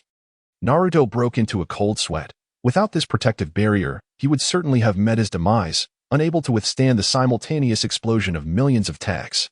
What? The sudden turn of events left Conan aghast. Who could possibly have countered her technique?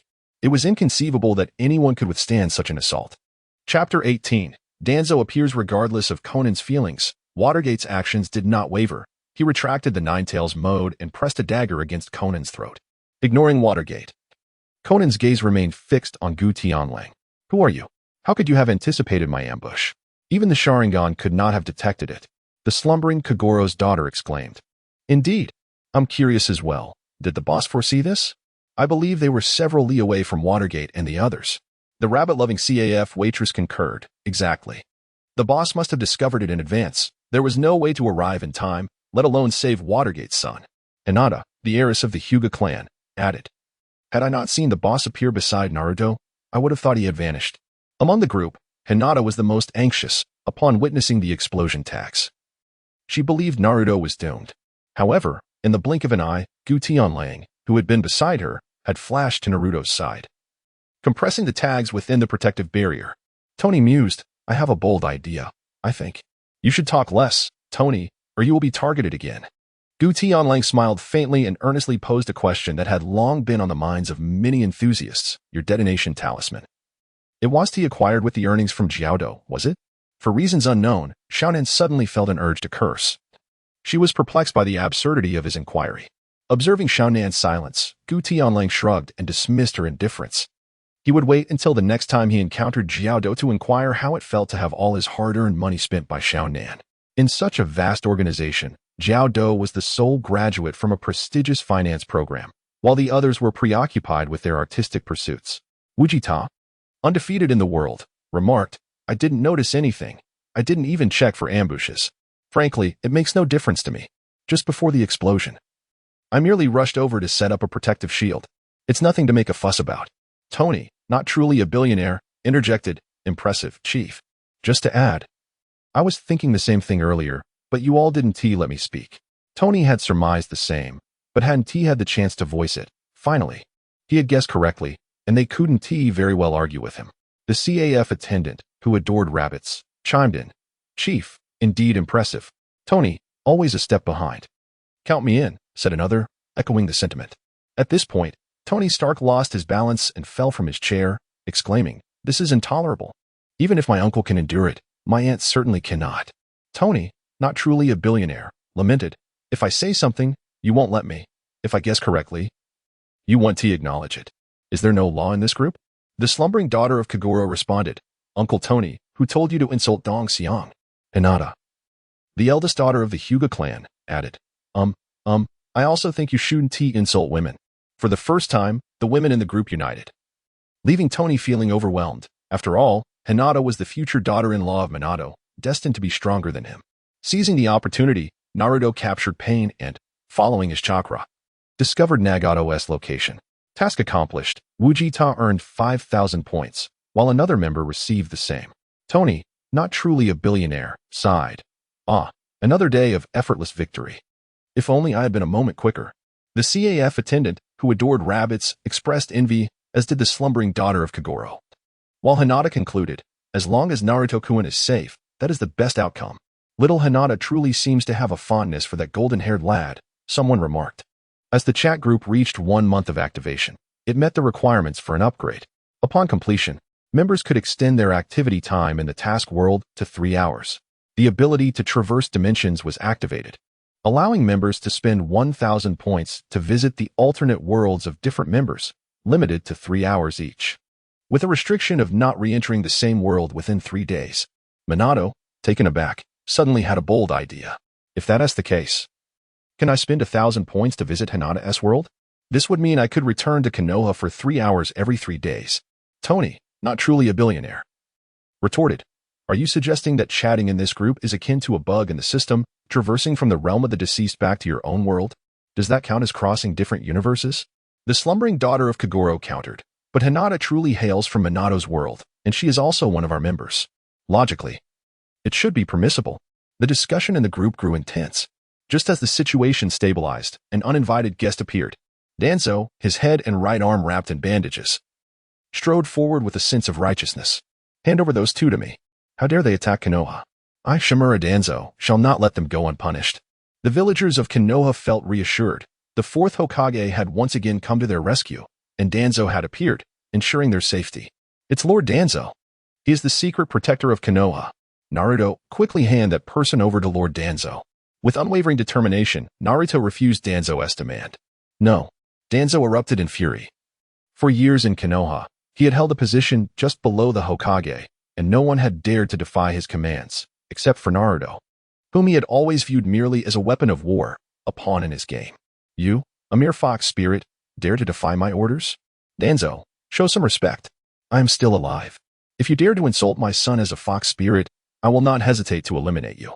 Minato, usually composed and courteous, now bore a frosty countenance, revealing a murderous intent reserved only for adversaries. The village he and Kushina had protected with their lives was now being threatened by Danzo's words directed at his son. Minato could hardly fathom the suffering Naruto must have endured in his absence. Despite such a tragic childhood, Naruto remained optimistic and determined to protect the village, eliciting Minato's deep compassion. Instinctively, Danzo took a half-step back, while his subordinates shielded him, adopting defensive stances. Trapped in a predicament, Danzo knew that conceding would ruin his carefully cultivated reputation, yet he was no match for Minato's resolve. Minato, regardless of how you survived, you are no longer Hokage. If you dare to lay a hand on me, you will bear the identity of a rogue ninja from Konoha, facing endless pursuit. Are you certain you wish to proceed? Chapter 19. Use it once first endless pursuit? Do you truly believe that with your feeble strength, you can challenge me? Jiraiya-sensei is dead, the third Hokage has perished, and Lady Tsunade lies in a coma. Even if I were to kill you, do you think the village would choose you over me? Minato, using the sealing technique of the Uzumaki clan, temporarily suppressed Shounen-'s chakra, rendering her immobile. Gazing at the father he had never met before, who now stood resolutely before him, ready to confront Danzo, Naruto felt tears welling in his eyes. Throughout his life, no one had ever stood up for him like this. Despite his strength and optimism, he was still just a child, yearning to stand behind his parents, seeking their protection. Hokage-sama, please, stand down. Regardless of the circumstances, Danzo is still a member of the village. He fights for its protection. I implore you, do not let your anger guide you. After regaining some strength, Shikamaru hurried over to gently dissuade Minato, though his expression was rather peculiar. Even upon returning home, Danzo had not emerged. After the battle, Minato sought to play the hero, leaving Shikamaru at a loss for words. Gradually, many ninjas from the Hidden Leaf village arrived, unsure of whom to assist, standing at a distance without approaching. Become my son. Go ahead, Minato. Can you endure this situation any longer? The daughter of the slumbering Kogoro remarked, although I am not particularly in favor of taking lives. Minato, you truly ought to teach him a lesson. Even the kind-hearted Ranmori found it hard to overlook Danzo's actions. Go for it, Minato, we all support you. Don't worry about being outmatched. The boss is here too. The encouragement from the group warmed Minato's heart. He was not afraid of Danzo. Even if the root members were present, they could not contend with the Yellow Flash. During the Third Shinobi World War, he had single-handedly faced 50 elite ninja from other nations, decisively defeating them with overwhelming force. Yet, considering that this was the village Jiraiya sacrificed his life to protect, and given that Danzo's hostility did not warrant death, Minato recognized he was also blinded by anger. Observing the change in Minato's expression, Danzo secretly breathed a sigh of relief, genuinely fearing that Minato might recklessly seek to eliminate him. The formidable Yellow Flash, and a decrepit version of himself, anyone in the Hidden Leaf village with sense would know whom to choose. How many times can you use as an Aji? The soft voice of Gu Tianlang reached the ears of several individuals as he effortlessly grasped Tuanzang's neck with one hand. No one anticipated that Gu Tianlang would take such a bold action, nor did anyone comprehend how he had managed to bypass the route and swiftly subdue Tuanzang. Let us make use of it once. With a sudden surge of strength, Guren snapped Danzo's neck, discarding him to the ground like refuse. Fortunately, Danzo had previously employed as an Aji. Mere seconds later, in a surreal twist of fate, he stood unharmed, thus preserving his life. The Sharingan possesses the remarkable ability to document the user's state at the moment of activation, allowing any inflicted harm, including death, to be physically restored to the condition recorded by the Sharingan within its effective time frame, which varies for each individual. The price for invoking Izanagi is the permanent loss of vision in the eye used. The villagers of Konohagakure, arriving late to the scene, were incensed by the unfolding events. Are you truly in league with those who attacked our village? They cried. Lord Danzo is the protector of Konoha. How dare you lay a hand on him? Minato remained silent, refraining from engaging Danzo, for that was the utmost he could do. He chose not to meddle in the affairs of powerful figures. Before Danzo could comprehend the situation, a fist approached swiftly, enlarging within his gaze. Danzo met his demise. Guren's punch obliterated his head, blood saturating the ground beneath. The villagers of Konoha fell silent, their furious eyes fixed upon Guren. The arriving ninjas surrounded Guren, yet they hesitated to act, deterred by Minato's scornful glare. Seconds later, Danzo resurrected, bellowing for his subordinates to strike. In such a brief interval, he had already expended 2 Sharingan. Kill him. If he dares to attack me, he will eventually turn his aggression upon Konoha. What are you waiting for? His rude operatives, loyal as ever, heeded Danzo's command and surged toward Guren, unleashing a torrent of ninjutsu, including the insidious techniques of insect manipulation and toxins. They recognized Guren as a formidable adversary. Several elite ninjas launched lethal techniques without an ounce of restraint. Tony, the wealthy magnate, remarked, impressive. To dare confront a powerhouse, it's as if the old man has ingested poison. Seeking an early demise, the daughter of the slumbering Kogoro chimed in. I share your thoughts. Do you think he might spare them for Minato's sake? The CAF attendant who adored rabbits replied, I doubt it. Hinata, the heiress of her clan, pondered, surely, you wouldn't truly slay them. They are Konoha's defensive force. Gu Tianlang's gaze sharpened, and energy surged forth from within him, as ominous clouds suddenly gathered in the sky, enveloping the expanse above. In an instant, thunder roared and lightning flashed. Several upper ninjas were violently thrown aside, their bodies suffering multiple fractures, crashing to the ground in various states of unconsciousness or worse. The Leaf Village ninjas nearby could not help but express their relief at not having intervened. Why? I cannot fathom having wronged you. Why must you force me into a desperate situation? Toanzo felt a wave of despair wash over him.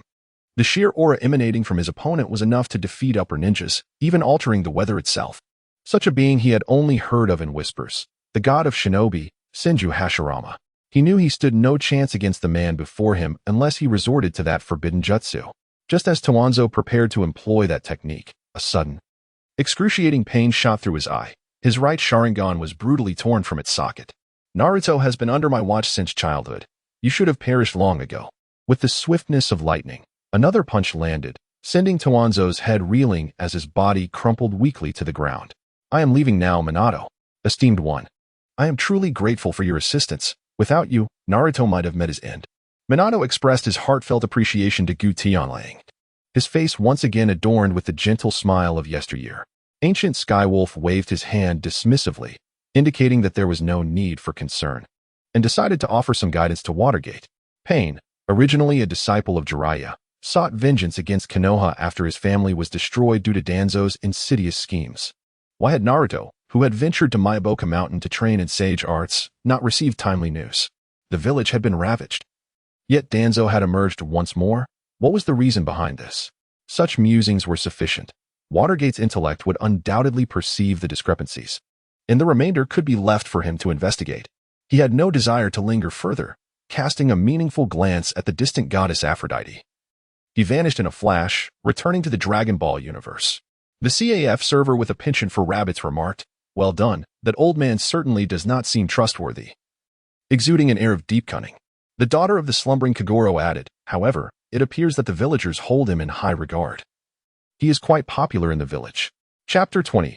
Newcomers join in a world devoid of rivals. Gogeta mused. The hero's son was abandoned in darkness, surviving alone. While hypocritical justice is perceived as light by foolish mortals, Danzo deliberately sabotaged the communication between Konoha and Myoboka Mountain, intending to see both Konoha and Pain suffer mutual destruction, so he could emerge and claim accolades for himself. Ideally, Tsunade would perish in this conflict, paving the way for his ascension to the position of Hokage. All of this would only come to light when Danzo's shameful deeds were revealed, leading to his downfall. Just as ancient Skywolf departed, Danzo reappeared unscathed, his eyes brimming with malice. "Lord Danzo, you are still alive?" Others in Konoha were taken aback, pondering how many Sharingan he possessed to revive himself so frequently. Just as Danzo was about to speak, a blue energy orb erupted from the ground, obliterating his entire right arm, followed swiftly by the rest of his body. Before he could emit a scream, he met his demise once more. In previous encounters, it was ancient Skywolf's words that had afforded Danzo the time to utilize his Anaji. This time, however, no such warning was given, and this self-proclaimed guardian of Konoha officially exited the stage of the ninja world. "Thank you, esteemed one," Watergate murmured softly, aware that this was a contingency left behind by ancient Skywolf to ease his burden. Upon returning to the Dragon Ball universe, ancient Skywolf exchanged a few idle words in the chat group before retiring for the night. Awakening the following morning, he found over 99 messages in the chat, which he briefly scanned. During his spare time from fulfilling missions, Watergate mobilized the village's forces to uncover all of Danzo's dark secrets. With Tsunade incapacitated and Danzo deceased, Watergate and Naruto became the village's pillars of strength. Reports of infants being abducted for human experimentation, deliberate slander against the Uchiha clan, and an assassination attempt on the third Hokage were all unearthed. Consumed by rage, Watergate lamented not having dispatched Danzo himself. Public sentiment within the village overwhelmingly shifted in favor of Watergate and his son. Naruto successfully persuaded Nagato through his persuasive abilities and at the cost of his own life. Nagato employed the Rinne rebirth technique to resurrect those who had perished in Konoha. He entrusted his hopes for peace to Naruto. When confronted by the village about the nature of his resurrection, Watergate merely offered vague reassurances. Tsunade expressed her desire to relinquish the Hokage position and allow Watergate to succeed her, but he gently declined, explaining that he could only return to the village for 3 hours every 3 days, leaving him with no time to fulfill the duties of Hokage. Moreover, he wished to spend quality time with his son. Aphrodite, the goddess of love, remarked, "As a human, Watergate's strength is commendable, yet it pales in comparison to that of the divine." Despite being warned by ancient Skywolf, Aphrodite maintained her haughty demeanor towards others. The CAF server with a penchant for rabbits retorted, "In our group, we do not judge based on strength. Joining means friendship. If you believe you are superior, you may exit the chat." Dong Xiang's temper would not be easily swayed. Even if she could not defeat Aphrodite, she held no fear of her. Aphrodite scoffed, "I can surmise that even the likes of Hinata, whom I deem worthless, have gained entry into this group. The inferiority of your abilities is indeed evident." The daughter of the slumbering Kogoro questioned, "What do you mean? Have you laid hands on Hinata?" Even Ran Mori felt angered, compared to the disdainful Aphrodite. The amiable Hinata was evidently more beloved by the group. Aphrodite coldly huffed, "Had it not been for ancient Skywolf's intervention, Hinata would have perished long ago. Her nature would never allow her to accept coexistence with humans on equal terms." Yet the warning in ancient Skywolf's gaze upon his departure was unmistakable. Should she lay a hand on anyone in the group, he would not spare her. "Humans are but wretched beings, unworthy of standing alongside the divine," Aphrodite declared. The time-eating fairy joined the chat. The world destroyer joined the chat. "Welcome, newcomers," Tony commented. "Why is the influx of new members so high lately? Has the chat group been upgraded?" Aphrodite scoffed, "Another weak human. Must you be barred from joining the divine?" The daughter of the slumbering Kogoro retorted, "Why do you insult everyone you meet? Do you believe only the divine deserve to converse with you?" The world destroyer mused, "Ah, I see. I now grasp the purpose of this chat group. It seems to share similarities with my own experiences." The time-eating fairy inquired, "Where is this place?" Administrator Gogeta entered the chat, urging all members to extend a warm welcome. "Aphrodite, did you see that? This is how a true esteemed one is welcomed in comparison. You are nothing." Newcomers may refer to the group announcement for insights into the chat group's purpose, Gogeta stated. Among the 2 new members, the first, the time-eating fairy, was somewhat familiar, yet the second was undoubtedly the renowned Tsukasa Kadoya, also known as Kamen Rider Decade, the world destroyer capable of transforming into all Kamen Riders. Aphrodite asserted, "I am the administrator of this group and a deity. You lowly humans must show proper respect upon joining." Tony countered, "On what grounds do you claim to be the administrator? The esteemed one earns tenfold our points daily. How do you compare?" "A lack of special privileges does not diminish my status as an administrator," Aphrodite replied. The Spiral Flash Super Will Dance roared. "Look at the commotion when the esteemed one joined compared to your own arrival. Does the chat group extend any special treatment to you?" Upon learning that she had harmed Hinata, Watergate felt an urge to confront Aphrodite. Such a wonderful daughter-in-law was worth defending, and his attitude towards her grew increasingly hostile. My selection as administrator is merely a reflection of divine favor. You are but members of the group, Aphrodite retorted. The CAF server with a penchant for rabbits chimed in. What privilege do you possess? You dare call yourself an administrator? Sometimes, the disparity between individuals is greater than that between humans and swine, Tony remarked. This is the first time I've heard of an administrator being silenced by another administrator. The young lady of the Hyuga clan, newcomer, would you kindly introduce yourself? We don't yet know your name. Aware of the group's disdain for Aphrodite due to her arrogance and the injury inflicted upon her, Hinata tactfully shifted the conversation. The time-devouring spirit, I am Tokisaki Kurumi. I humbly request your guidance. Her profile picture transformed into a personal photograph, long ebony tresses cascading over her shoulders and twin braids. Bangs obscuring the left side of her face while revealing a mesmerizing garnet-hued right eye and lips as delicate as cherry blossoms. Exuding a diabolical allure capable of captivating men with but a single glance. Chapter 21. The Martial Arts Tournament. Upon hearing her name, Gu Tianlang confirmed her identity, a supporting character from Data Live, one who consumes others' time in her quest to amass enough temporal power to return to the past, defeat the primordial spirit, and resurrect her fallen comrade. The group administrator Aphrodite had incited universal displeasure among members, prompting imminent expulsion from the chat. Aphrodite, what? I am a deity. How dare you banish me from this gathering? The goddess of love trembled with rage, her visage contorted by the indignity of being ousted by mere mortals. Most crucially, she had discovered countless treasures in the group's exchange marketplace, with sufficient points. The chat's power could potentially elevate her beyond even her father's divine throne. This humiliation was unbearable. Administrator Aphrodite has been removed from the chat. This abrupt development left members astonished. The privileged could exercise such authority? Tony is not a billionaire, bravo. I wasn't aware administrators wielded such power. The rabbit-loving CAF attendant, splendid. Her insufferable haughtiness warranted this long ago. Spiral flashed super round dance hall triple, a pity. I had hoped to acquaint her with my flying thunder god technique. Gu Tianlang did not respond to their inquiries. He has always possessed the right to kick others, albeit limited to 3 opportunities. Just moments ago, a task was privately sent to him in the group, unbeknownst to the others. In the realm of Aphrodite, the goddess of love, a battle between gods and humans will commence in 3 months. The administrator may choose freely, and at that time, they can assist either the human faction or the divine beings, with the potential to earn additional points upon victory.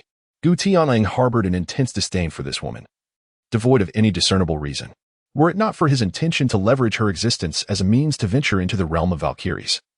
He would have long since dispatched her. Now, with an opportunity to embark on a group mission, there seemed little justification in retaining her, especially when she perpetually engaged in quarrels within the group. When the time came for Son Wukong, Vegeta, or Gohan to be summoned, chaos would inevitably ensue. The multitude of invincible beings from other anime universes was staggering. Whether it be Saitama or Ultraman, either could effortlessly overpower the deities of the Valkyries. He found himself intrigued by the prospect of witnessing the expressions of the vanquished gods 3 months hence. Having traversed into the realm of anime and acquired such formidable power, he was resolute in rectifying the regrets of his previous life. He held a contempt for the frail human race, believing that only the divine possessed true nobility. It was time to unveil to the gods who truly embodied weakness. Vegeta, the unparalleled, this woman serves no purpose in the group. It would be better to expel her. Destroyer of worlds, it appears you are the sovereign of this group. Time-devouring sprite, a chat group that connects myriad worlds, as its master. Your temporal prowess must be remarkable. Sleeping Kogoro's daughter, do not harbor any foolish intentions towards the esteemed one. Refrain from even contemplating such actions, for you are no match for him. Coffee shop waitress who loves rabbits, thus far, I have yet to discover anyone capable of withstanding even 3 blows from the esteemed one. Tony is not the wealthy one. Even that self-proclaimed goddess of love could not endure a single glance from him. Kurumi found their claims absurd. How could anyone possess such strength?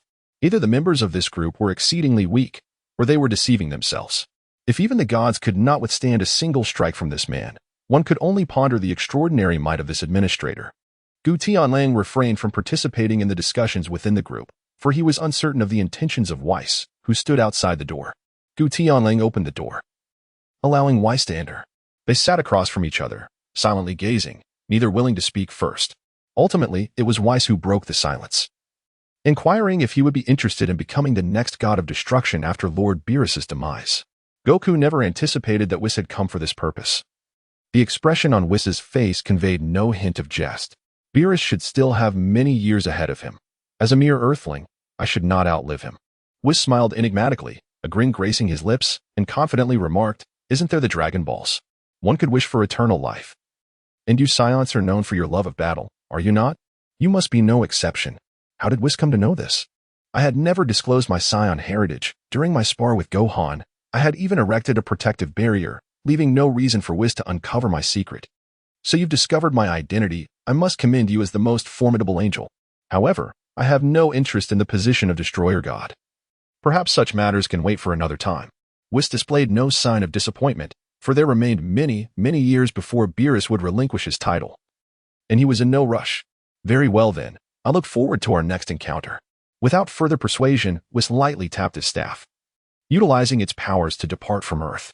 As time flowed quietly by, half a month slipped away unnoticed. The chat group had not issued any new tasks, and the tranquil days were abruptly shattered by the onset of a battle to contend for the ownership of Earth. The martial arts tournament between the 6th and 7th universes was set to commence. Goku took the initiative to approach Gu Tianlang, hoping he would also represent the 7th universe in the competition. The chat group announced the task. Administrator Gu Tianlang was to achieve victory in this cosmic martial arts tournament, with a reward of 100,000 task points. The task's difficulty was rated at level 7, categorized as challenging. Gu Tianlang readily agreed, having not received the task in quite some time. Accumulating points seemed an endless endeavor, and the opportunity to exchange them for the coveted Zizai Gong was tantalizing. With a rare mission at hand, he was determined not to let it slip away. Beside him, Vegeta maintained his usual aloof demeanor, curling his lip in disdain. "Humph. He is utterly unnecessary. I alone can vanquish all adversaries." After confirming Gu Tianlang's participation, Sun Wukong and Vegeta departed. The members of the chat group, upon witnessing the announcement of a new task, felt a mix of excitement and disappointment. While they were thrilled at the prospect of seeing Gu Tianlang in action again, the task was not theirs to undertake, rendering them unable to earn points for enhancing their abilities. Tony, the not-so-wealthy magnate, remarked, "We shall witness the master at work once more." The slumbering daughter of Kogoro expressed her curiosity. "I wonder who the enemy is this time. It is indeed unfortunate to face such a formidable opponent." The time-eating sprite complained, "My ears are nearly calloused from hearing about his prowess. At last, I can witness it for myself." The spiraling radiant super wheel dance echoed, "I yearn to complete a task and earn points. I must resurrect my wife. And this meager amount of points is utterly insufficient." In Chapter 22, Instant Kill, Minato found himself in a state of vexation. His points were steadily increasing, bringing him closer to resurrecting Kushina. Yet, just as fortune seemed to favor him, the chat group ceased to post new tasks. The World Destroyer mused, "A man capable of defeating gods. I too wish to witness that." The combatants selected were Gu Tianlang, Son Gohan, Vegeta, Son Wukong, and Piccolo. Gu Tianlang's presence exerted considerable pressure on Wukong and Gohan, whose strengths had significantly surpassed their counterparts from this timeline, with Gohan surpassing his own limits. The chances of victory for Universe 6 appeared exceedingly slim, save for the formidable hit. The following day, accompanied by Whis, the Grand Assembly from Universe 7 arrived at a desolate planet. The nameless star emerged, enveloped by colossal Dragon Balls, creating a striking spectacle. Kampa and the members of Universe 6 had awaited their arrival, and upon meeting, the two brothers, Beerus and Kampa, immediately fell into a quarrel. Fortunately, Whis and his sister intervened just in time to prevent their dispute from escalating into a conflict between gods of destruction. "The situation here is somewhat unique," declared the Invincible Vegeta. "You may watch the live broadcast. Those with points should refrain from spectating." In truth, no one had intended to attend in person, as the experience of watching a live stream was nearly equivalent to being present. With points already scarce, Gu Tianlang's additional cautionary words were merely a precaution.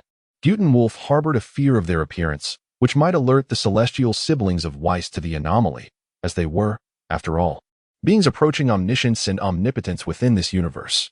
As the 7th universe made its entrance, the competitors from the 6th universe silently observed their adversaries. The haughty and self-assured Vegeta, the battle-ready Goku, the composed Gohan, and the verdant Piccolo all drew the attention of their opponents. The first match commenced. A colossal bear, towering over 3 meters, emerged from the 6th universe, while the seventh universe had yet to decide who would take the stage first. Without hesitation, Gu Tianlang strode into the stands. Goku, gazing at the fluffy giant, felt an overwhelming urge to jump into the fray himself. The audience from both universes remained utterly engrossed, quietly watching the contenders prepare to clash. As the first match concluded, before the host could introduce the competitors, the immense bear from the sixth universe was unceremoniously knocked off the stage by an invisible shockwave.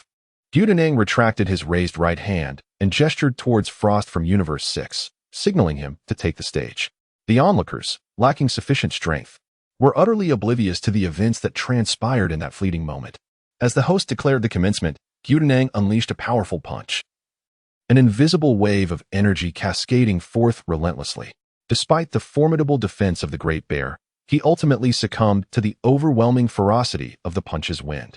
The notion of disregarding an attack is merely relative. When one's power is sufficiently potent, all defenses crumble like fragile glass.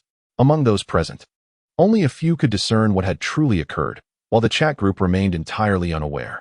Tony, not the wealthiest man, what just happened? I blinked, and suddenly the opponent was off the stage. Spiral Flash Super Wheel Dance Roar 3. It ended before it even began. I shall dub this move the Invisible Light Wave Rapid Impact Arrow. The sleeping little Five's daughter. I was watching intently, yet I merely saw the administrator raise his hand. And then the opponent fell. Be my son. It must have been an attack akin to a punch's wind, invisible to ordinary eyes.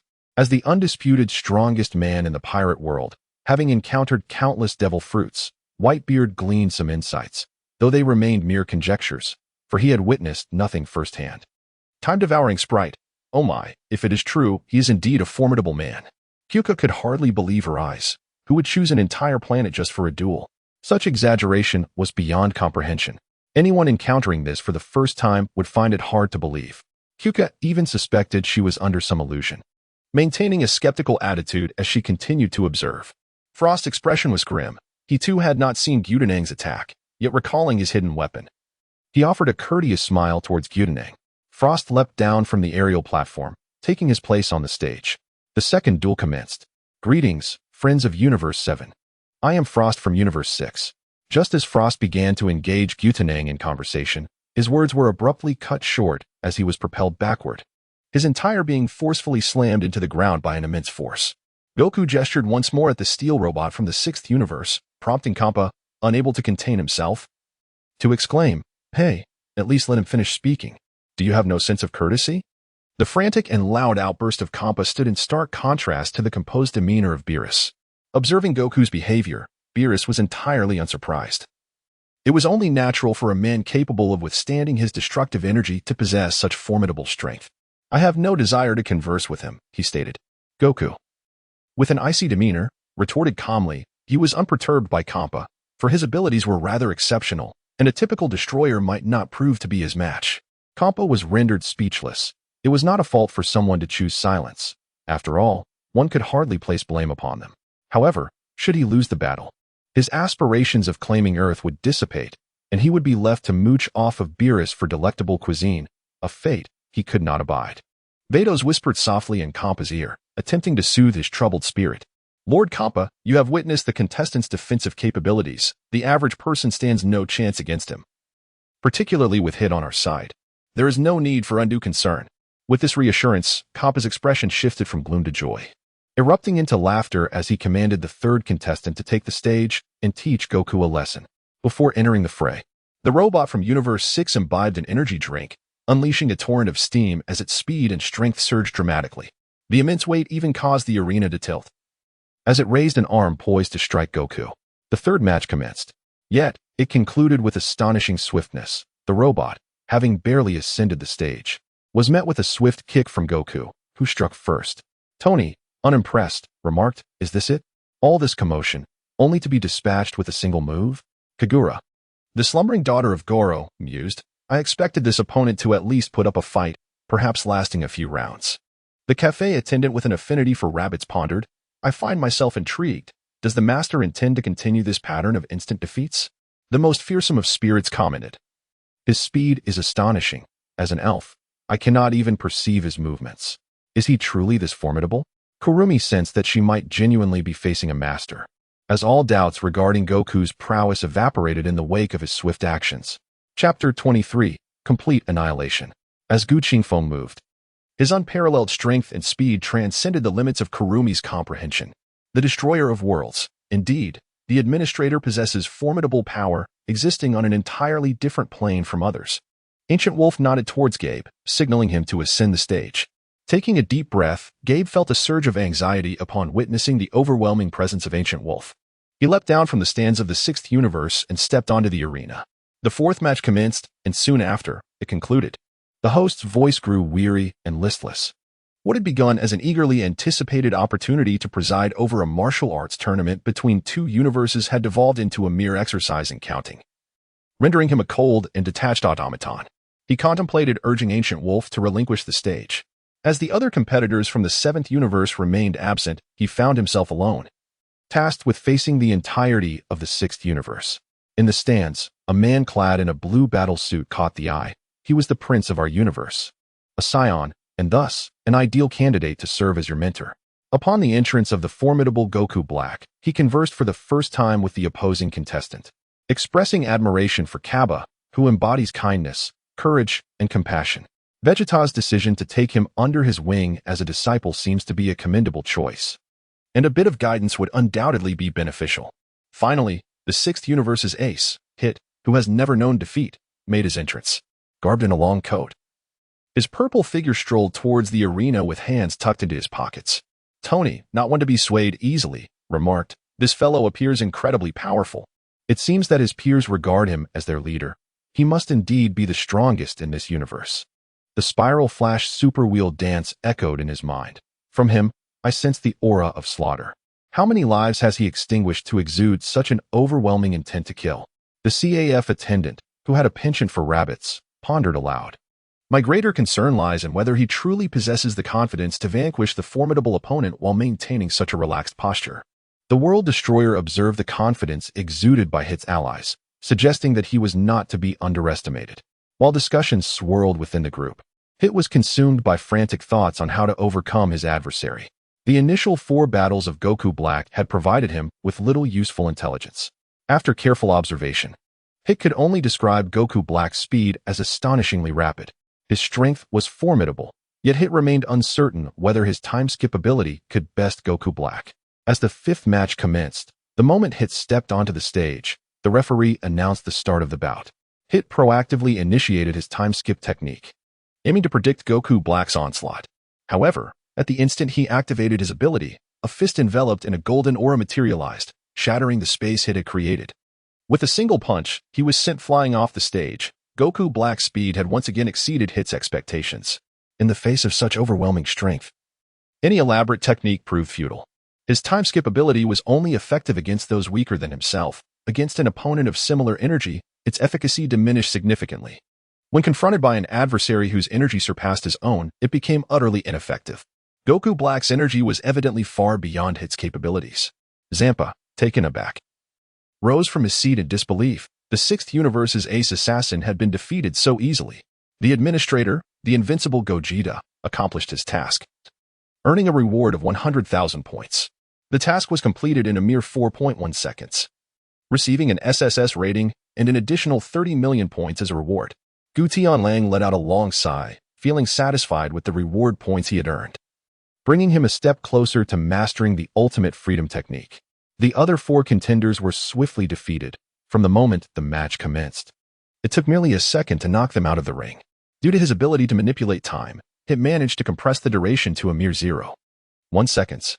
Ironically, the strongest among them was the one to fall the fastest, despite his usual state being comparable to a fully powered Super Saiyan Blue. Hit had yet to meet Sun Wukong and remained at his initial level, making his swift defeat entirely understandable. Tony Stark lamented, "I am not the richest, 30 million. A staggering 30 million. If only I possessed such wealth. Think of the treasures I could acquire." For the first time, Tony found the figure of 30 million to be truly astonishing. Even converted to RMB, it was insufficient to cover a single component of his armor. However, 30 million points represented a completely different concept from cash. Without considering the abnormality that is Gu Tianlang, it was enough to elevate him to the strongest existence within their group. The daughter of the slumbering Kogoro questioned, even if you were to participate. Could you possibly defeat those individuals? Tony replied, how should I know? I have no idea how they were defeated or their true capabilities. A barista fond of rabbits chimed in, I doubt you would be able to prevail. The spiral flashing super wheel dance echoed, why not just ask the master? Master Vegeta. Are these foes particularly formidable? Not particularly, Master Vegeta remarked. I haven't closely examined their strengths, but they certainly cannot surpass me. Destroying a planet is not a significant challenge. Tony countered, while I grasp the notion of their lack of strength and the possibility of planetary destruction, the way it sounds when expressed together feels quite awkward to me. The most fearsome sprite mused that man harnessed the power of time yet was still defeated in an instant. Is the administrator truly that formidable? Kyuka grew increasingly perplexed. She sensed that Hit had manipulated time, yet she remained unaware of the specifics of their encounter. Goku and Vegeta had long anticipated these events. Neither considered themselves a match for him, and it seemed unlikely that anyone from Universe 6 could triumph over Gu Tianlang. However, witnessing the entirety of their opponents being swiftly dispatched still astonished them, given Hit's unfathomable strength, which even they could not perceive. They had believed they could at least contend with Gu Tianlang, only to face the same fate of immediate defeat. Ha ha ha, you have lost, Kappa. According to our agreement. Your Super Dragon Balls are now mine, Beerus exclaimed, reveling in the moment, openly mocking Kappa. There was no greater joy for him than to best his brother, despite their past encounters often resulting in a stalemate. In truth, Beerus had always concealed his true power, should he choose to fight seriously.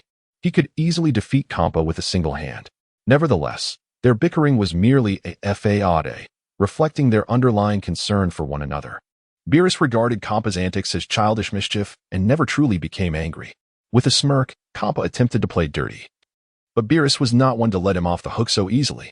As tensions flared, it appeared they were on the verge of another confrontation. I am leaving, came the final remark. Ancient Wolf greeted Wukong and the others, informing Whis of his departure. Whis gestured for him to proceed. The Invincible administrator, Vegeta, ended the live stream. Following the usual storyline, the Grand Priest and the Omni King were expected to arrive shortly, but Ancient Wolf was not keen on encountering them just yet. To avoid any unforeseen circumstances, he decided it would be best for Wukong to meet the Omni King first, securing points before making a swift exit, and soared towards Earth with determination. The Super Saiyan God could engage in battle amidst the cosmos. Given his current strength, traversing back to Earth from space posed no challenge.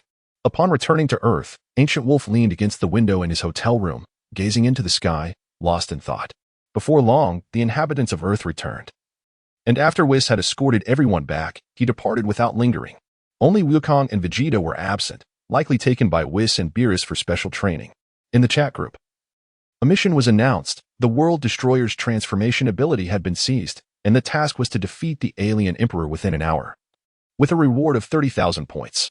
The difficulty was rated at level 9, classified as nightmarish. Group members were limited to 3 participants. The Invincible administrator, Vegeta, accepted the mission, as did the time-devouring fairy and the spiral flash super will dance roar 3 form. Tony, who was not the richest, Wang Xiaoming. Your transformation ability was taken? Why didn't you tell us? World Destroyer, what's the issue? I had already preserved half my power elsewhere. So even if it's taken away, I can still manage. Spiral Flash Super will dance roar 3 form. This is excellent. I was worried about my insufficient points. And this mission is perfectly timed. World Destroyer, while your reasoning is sound, it does sound rather odd. At that moment, Menyasher stood amidst a legion of monstrous foes, feeling a bit speechless as he wielded his card box sword, unleashing a flurry of spectral sword strikes that obliterated several monsters. Frustration welled up. There were simply too many enemies to contend with. Yet if the administrator intervened, perhaps there would be a chance to fight back. Draped in resplendent armor, primarily hued in magenta with deep green compound eyes, he embodied the basic form of Kamen Rider Decade. Possessing the powers of all Heisei riders and known as the World Destroyer, a being of annihilation. Now, Decade faced his greatest opponent within the timeline of the Heisei finale, the time thief, Swiritz, who had ambushed him, stealing half of his transformation abilities and gaining the power to become the alien emperor. Utilizing Decade's powers, he summoned countless villainous monsters from other dimensions, leaving Menyasher gazing at an endless tide of adversaries. Initially, he had contemplated fleeing to eliminate Swiritz at a more opportune moment. But upon witnessing the chat group actively issuing missions, he felt invigorated once more. Menyasher, Are you not going to escape? You can't possibly win against so many enemies. A little demon king, still unable to awaken his sealing power, urged as he fended off the encroaching horde. How can I flee? The people of this world are still waiting for my salvation. Even if I perish here, I will not retreat a single step. His impassioned declarations ignited a fervor within him, making him feel like a true savior. Had it not been for the chat group, he might have fled, but now, the outcome was uncertain. The alien emperor stood at the heart of a vast plaza, mocking the Kamen riders who fought desperately. You have no chance of victory. Menyashur, you cannot possibly defeat me. A black dragon roared overhead, raining fireballs upon the structures below, as countless minion monsters scurried about. Among the dozens of Kamen riders were also villains summoned from other dimensions. What could a mere 4 Kamen riders accomplish against such formidable foes? Suddenly, Swartz sensed a disturbance in the space nearby, striking towards the source of the rippling energy with one hand, standing cold and aloof. He dismissed the need for defense against Menyashur's punch, which bore the force of several tons. Die. The newcomer was none other than Ancient Wolf, wielding the Soul Punisher, which struck Swartz at close range. Ignoring his formidable defensive armor, the multicolored energy sphere penetrated his body without obstruction, exploding within him. What is this? Impossible, Swartz bellowed. Having acquired Decade-S powers, alongside his own time manipulation abilities, he believed no one in this universe could defeat him. Who is this man? Unfortunately, he would never have the chance to uncover that mystery, as the purifying force eradicated all of his abilities, along with his very existence. This exemplified the might of the Soul Punisher, one of Vegeta's signature moves, possessing overwhelming restraint against evil forces. The Invincible Administrator, Vegeta, completed the mission, earning a bounty of 10,000 points. The Spiral Flash Super Wheel Dance Roar 3 form also secured 10,000 points. The Time-Devouring Fairy received 10,000 points as well. The task was accomplished in a mere second, rated SSS for Super Deity level, and Vegeta was granted an additional reward of 10 million points. Meanwhile, Watergate and Kurumi, newly arrived in this world, were still reeling from the overwhelming swarm of monsters when they heard a notification in their minds. Tony, who was not the richest? I envy you, consumed by jealousy. Such a golden opportunity to win effortlessly has been missed. The daughter of the sleeping Kogoro, Brother Watergate. Weren't you planning to revive his wife? This opportunity is perfect for him. The CAF waitress who adores rabbits, however, only earning 10,000 points is still far from sufficient. I recall the cheapest resurrection item in the group costs at least 200,000 points. Dong Xiang had also examined the resurrection item exchange list. The required points varied based on the strength of the deceased and the duration since their passing. The time elapsed since her family's death was too long, and the points needed for their revival were staggering enough to leave her breathless. As for Watergate's wife, Kushina, although she had also been gone for many years, she retained a flicker of soul and consciousness within her son, Naruto, thus not being entirely deceased. Therefore, the points required for her revival were not excessively high. Hinata's eldest daughter, reviving Naruto's mother? Unfortunately, my strength is too weak to be of any assistance. Spiral Flash Super will Dance Roar 3 form. Gaining 10,000 points so effortlessly is still quite good. Watergate remained unfazed, knowing Ancient Wolf also required points. This was merely a race of priority. A detected loophole in the mission revealed that the enemies summoned by the alien emperor still existed, prompting the issuance of a new task. Eliminate all enemies, with a reward of 200,000 points. Points would be awarded based on the number of enemies defeated and their respective strengths. Gu Tianlang held little interest in the mere 2 million points. Such a trivial amount was negligible in comparison to his aspirations for the supreme mastery of the ultimate intent, rendering it inconsequential. In the void, Gu Tianlang stood unmoving, refraining from engaging the villainous knight and the monstrous beings. Watergate, aware that this was an opportunity deliberately bestowed upon him, hurled dozens of kunai in various directions. Chapter 25, The Strength of Watergate. With a flicker of crimson eyeshadow, he instantly activated Sage Mode, no longer needing to rely on kunai for combat. Instead, he concentrated chakra into a Rasengan, his form flickering around the battlefield, each strike claiming the life of an adversary. Tony, not a billionaire. I recall you mentioning that you weren't particularly adept at Sage Mode, correct? Rasengan Flash, Ultra Wheel Dance, Roar of 3 styles. Indeed. My chakra gathering speed is rather sluggish, and I have never been well versed in Sage Mode. The CAF waitress who admires bunnies, is this not considered proficiency? What more do you desire? Hinata, the eldest daughter of the Hyuga clan. Fourth Hokage, you activated it in an instant. Can you still claim to be unskilled? Unable to contain herself, Hinata interjected. To achieve such instantaneous activation is no small feat. Typical ninjas would require hand seals even for a D-rank jutsu. This is sage arts. The notion of being unskilled after such rapid activation would surely elicit astonishment from other ninjas. On Earth, Kamen Rider Zio observed the fallen Kamen Rider Diend, initially believing he was experiencing an illusion. There were no grandiose attacks, no intense close-quarters combat, merely a nonchalant strike that left him, in the combined efforts of the four of them, in disarray against their foe. He had perished silently, despite possessing the ability to briefly freeze time as the Kamen Rider Diend. How could he have died so easily? Yet he felt the essence he had lost returning to him, and he had no choice but to accept this reality. Initially, he believed Gu Tianlang to be formidable. During the Cosmic Martial Arts Tournament, Gu Tianlang had dominated his opponents effortlessly, leaving him unable to discern the depths of his strength. However, by his estimation, Gu was merely slightly stronger than himself. Now, it appeared he had grossly underestimated this man. Their powers did not exist on the same plane.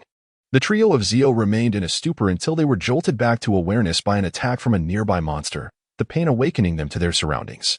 Is this your companion, Minyashur? Are they also Kamen Riders? Zio transformed into his Tsukuyomi form, continuously summoning riders to combat the enemy. Reviver Gates also unleashed his Gale form, sweeping away the minions with a storm of fury, while Tsukuyomi, equally resolute, initiated a rider kick. However, the enemies were overwhelming in number, the city overrun by monsters. Even without the Kamen Rider Diend, their chances of victory appeared grim. At that moment, a man clad in Hokage robes materialized, holding a spherical object that radiated terrifying energy waves.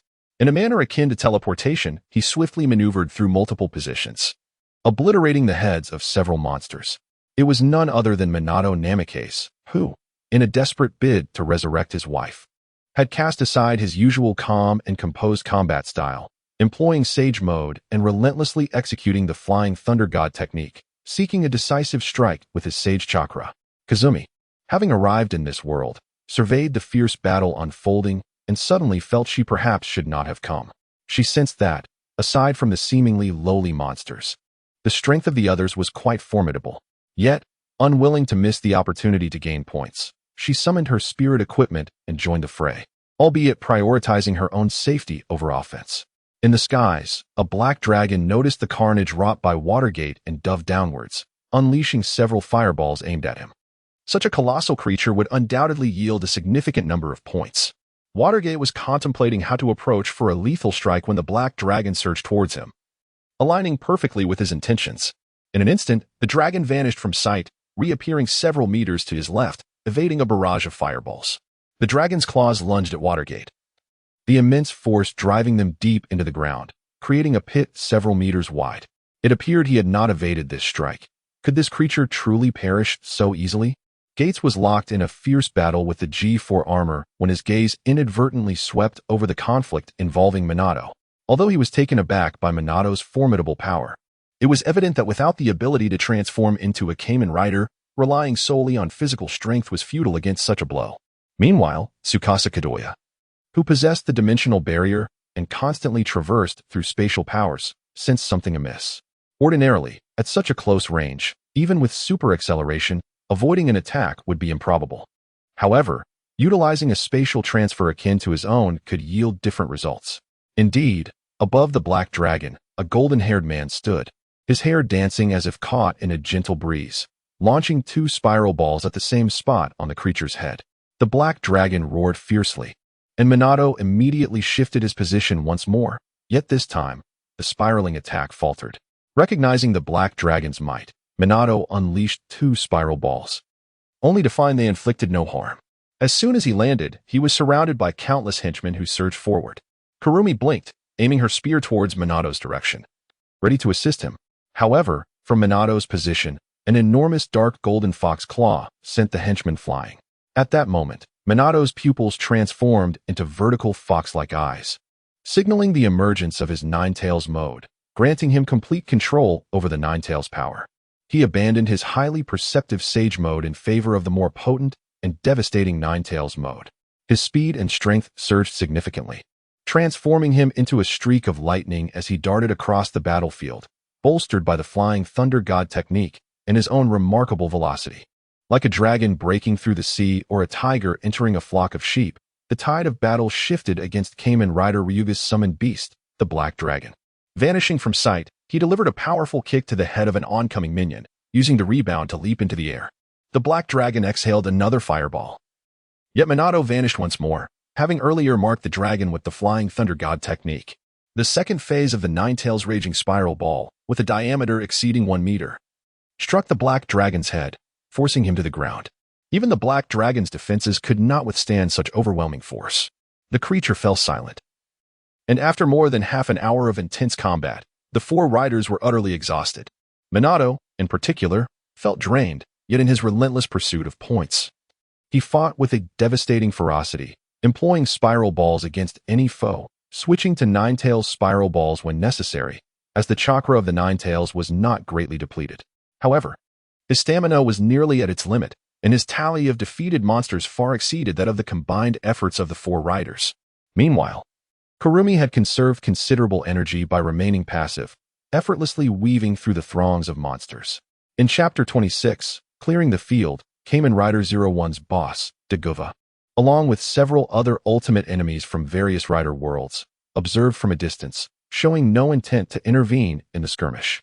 With hundreds of monsters present and countless minions, their intervention was unnecessary. They were somewhat grateful to the peculiar Emperor Rider for summoning them, as they watched the dwindling stamina of the fighters. Daguva exchanged glances with his companions and waved his hand, unleashing elemental energies of wind, water, earth, and fire, causing numerous spikes to rise from the ground towards the fighters. Strange flames appeared in the sky, engulfing the entire city in a hurricane, while underground springs flowed beneath the surface. The diverse elemental attacks left the fighters in a precarious state, desperately dodging.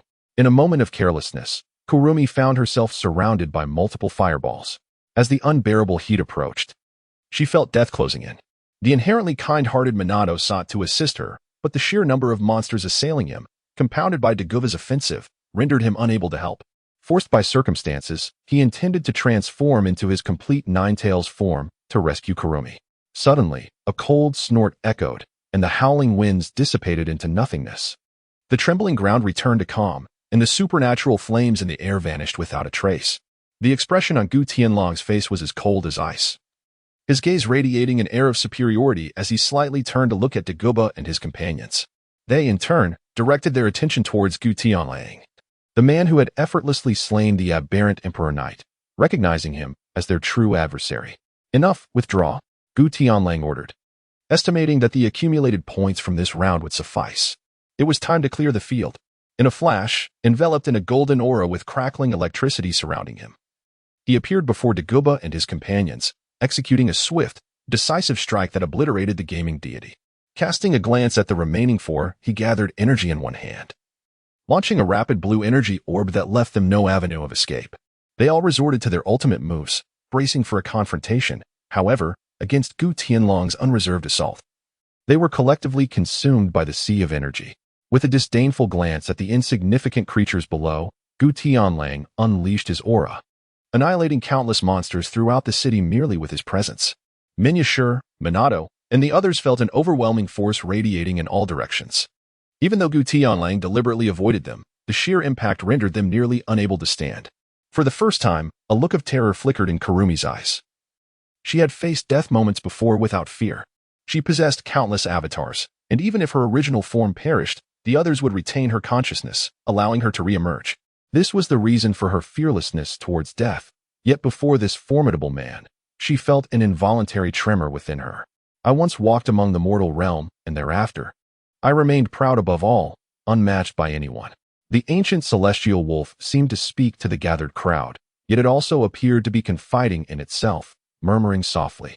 The invincible administrator Vegeta completed his task, earning 170,000 points.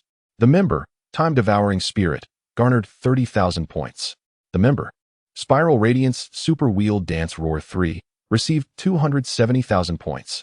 The little demon king of the Time King, gazing at the celestial wolf above, could not help but compare it to the old demon king from his memories, if it were to engage in combat with this man. Even the Time King would likely not stand a chance. Without uttering excessive words, the celestial wolf, having accomplished all of this, vanished into thin air. Upon returning to the Dragon Ball universe, Minato and Kurumi exchanged a few words before Minato hurriedly departed, having accumulated 200,000 points. He was eager to resurrect his wife, showing little inclination to linger. Ultimately, he spent 250,000 points to exchange for resurrection, successfully restoring Kushina to her physical form. As she beheld the familiar surroundings, Kushina gently touched her face, uncertain of what had transpired. She wondered how her long-deceased self had returned to Konoha. The return of the renowned Hokage's wife sparked a considerable uproar in Konoha. Fortunately, Tsunade swiftly quelled the rumors, preventing the news of Kushina's resurrection from spreading. Only a select few were privy to this information. Otherwise, the simultaneous revival of the fourth Hokage and Kushina would undoubtedly have incited a significant upheaval in the ninja world. Minato spent an additional 2,000 points to personally return to Konoha, offering Kushina a vague explanation. Due to the restrictions of their chat group, which could not be divulged to outsiders, Minato was left with no choice but to concoct a clumsy excuse. Fortunately, the intuitively connected Kushina did not press for further details. She simply embraced him gently, assuring Minato that she would take good care of Naruto. Back in the Dragon Ball universe, the celestial wolf once again stared vacantly at the sky, a favorite action of his, for it was the only way to provide a modicum of solace to his empty soul. From a distance, Son Goku floated over and settled beside the celestial wolf.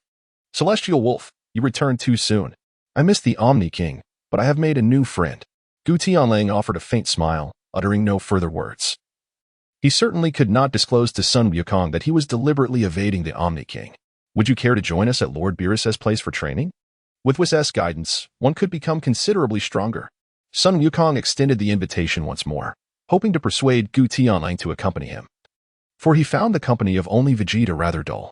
I shall decline, for I possess little interest in combat. My desires are simply to dine and rest each day. Gu Tianlang firmly rejected the notion, scoffing at the idea of cultivation being a feasible pursuit. In this lifetime, he believed it to be an impossibility. He could only engage in tasks to accumulate points, which he would exchange for a meager sustenance of the ultimate freedom technique. The thought of dedicating himself to rigorous training, which would leave him no time for tasks, was not an option he entertained. He had no desire to pursue enlightenment, nor did he impose such expectations on others. Days slipped by swiftly, and no new members joined the group, nor were there any new tasks posted.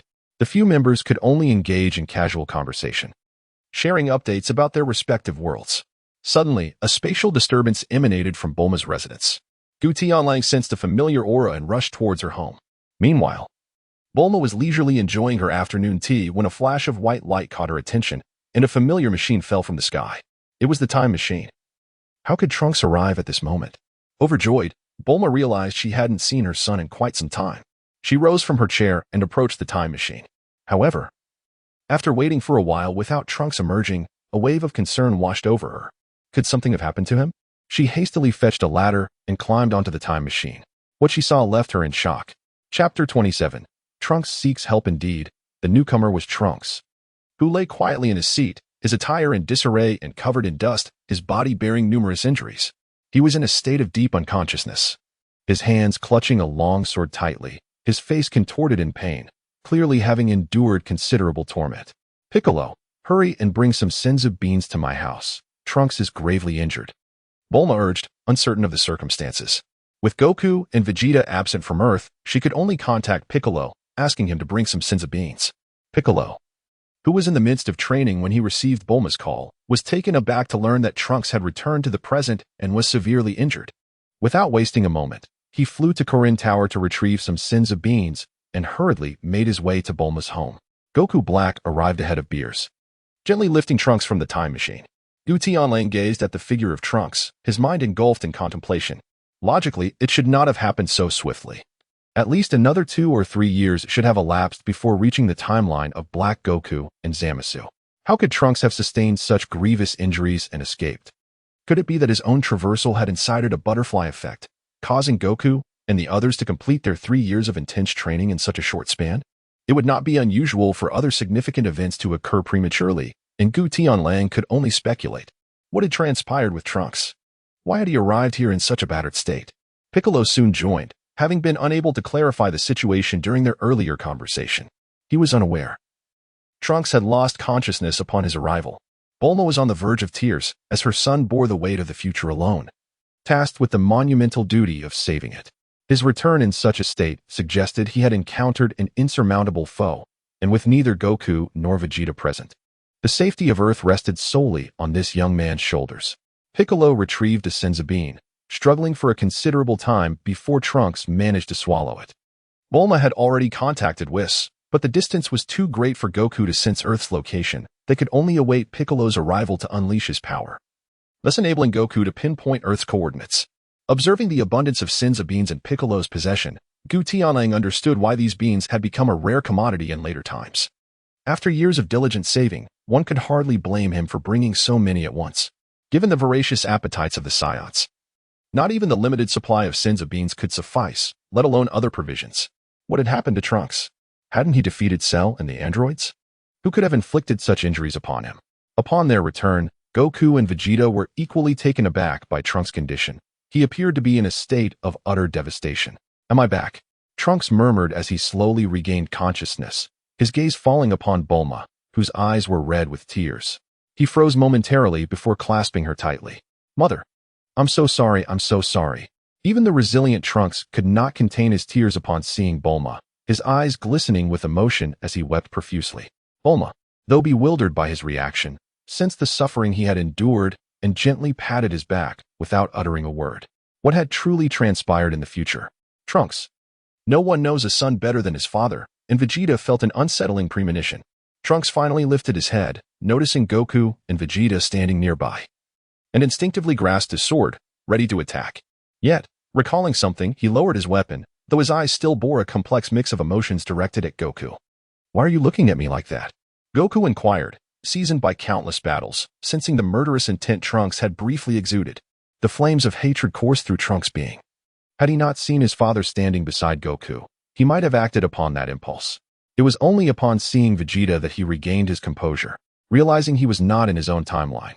An enemy had emerged in the future, and this adversary was none other than Uncle Goku. Goku felt utterly bewildered. How could he have harmed Trunks? What? Me? Trunks nodded earnestly, his voice laced with resentment and fury. That person possesses a physique identical to yours. Yet he is also a Saiyan. His power increased too rapidly. I was no match for him. Vegeta cast a cold glance at Kogoro, arms crossed defiantly. Increased too rapidly? Are you even a Saiyan? How could you have been defeated so thoroughly? In our first encounter, I could hold my own, but in the second, he fought like a different person, with a staggering increase in strength. By the third encounter, he defeated me in merely 3 moves. And his goal is to annihilate all humanity. Trunks seemed to recall something dreadful, his eyes reflecting a mixture of hatred, disgust, and fear. Kogoro, what exactly are you doing? The version of you from another timeline is such a monster. Seeing his son in such a state, Vegeta shouted at Kogoro in fury. I don't know.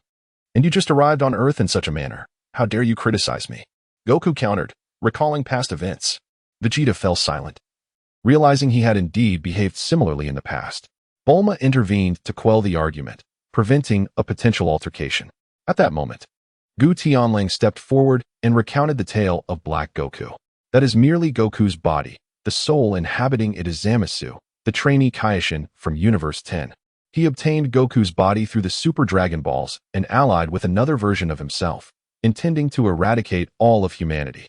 Trunks, still grasping the identity of Zamasu, felt his mind clouded by confusion.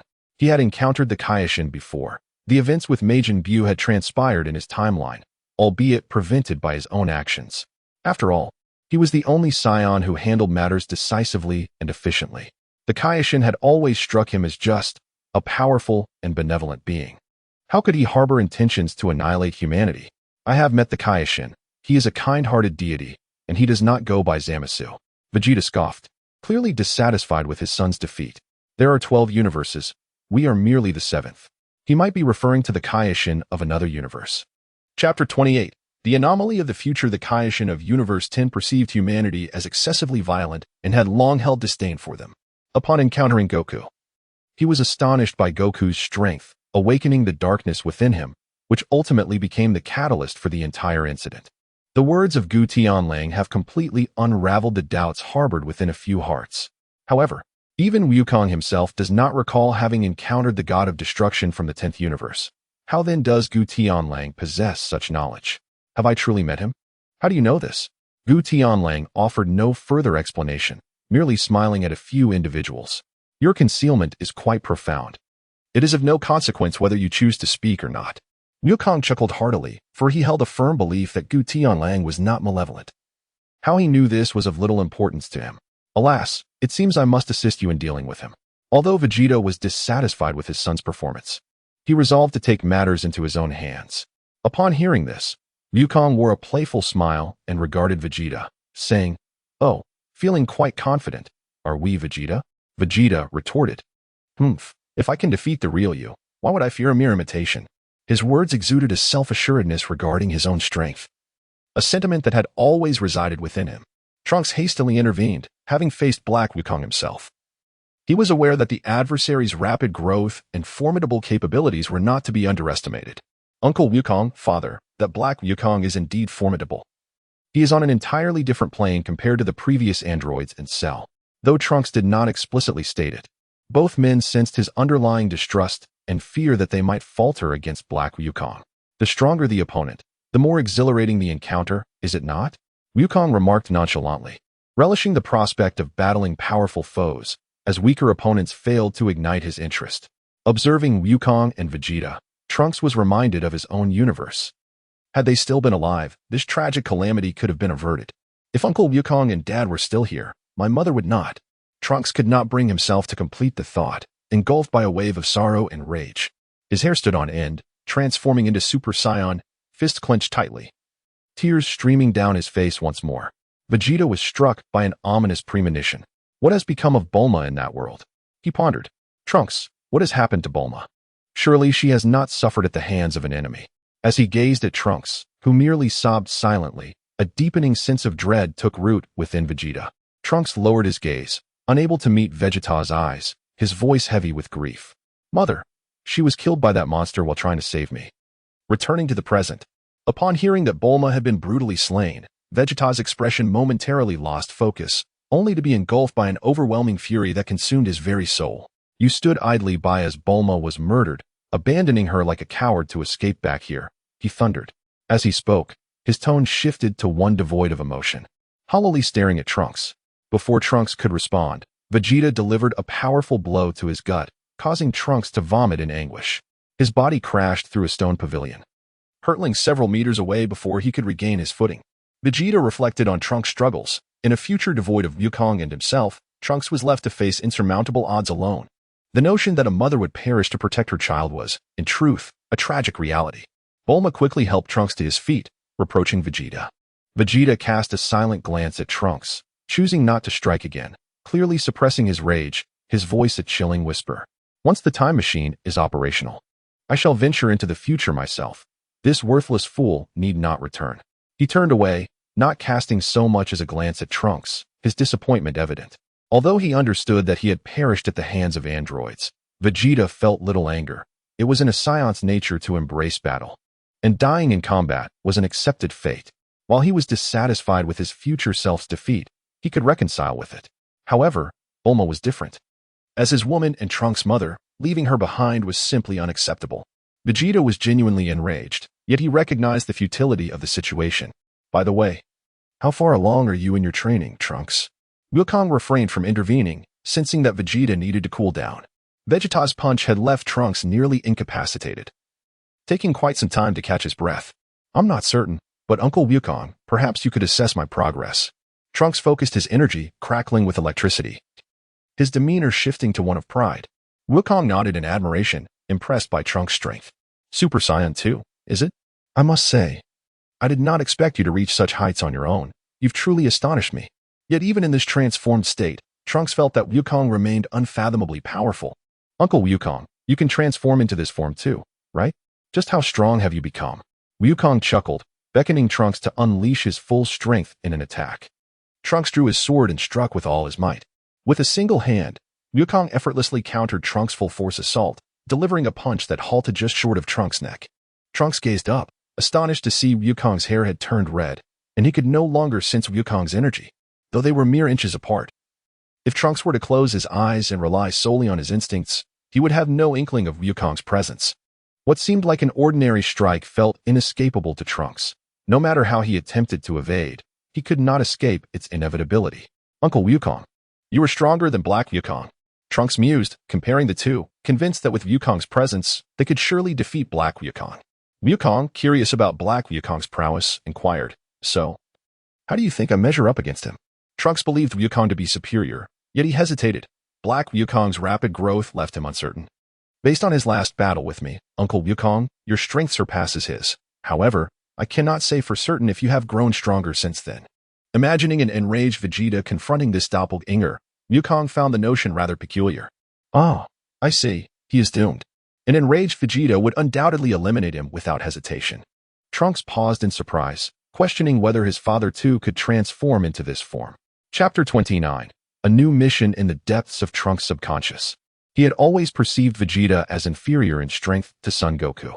The observant Gotenks, however, did not witness the clash between the two. Instead, his gaze remained fixed on the heavens, anticipating the arrival of Black Goku, who should be arriving shortly. The moment he appeared, Trunks resolved to eliminate him swiftly, thereby averting a myriad of troubles thereafter. Yet, circumstances were to be considered. For the Dragon Ball universe he inhabited bore an unsettling dissonance. Not only was the timeline misaligned, but the power levels of certain individuals seemed to adhere to the anime's parameters, while others conformed to those established in the manga. From a manga perspective, Goku and his companions in their Super Saiyan Blue forms would effortlessly overpower the two Zamasu. Black Goku's strength, at most, would only marginally exceed that of Super Saiyan 3. However, in the anime, Black Goku held his ground against Super Saiyan Blue Goku, and upon fusing, he was nearly equal to Vegeta. Regardless of his strength, Trunks was resolute that if Black Goku dared to venture here, he would meet his demise.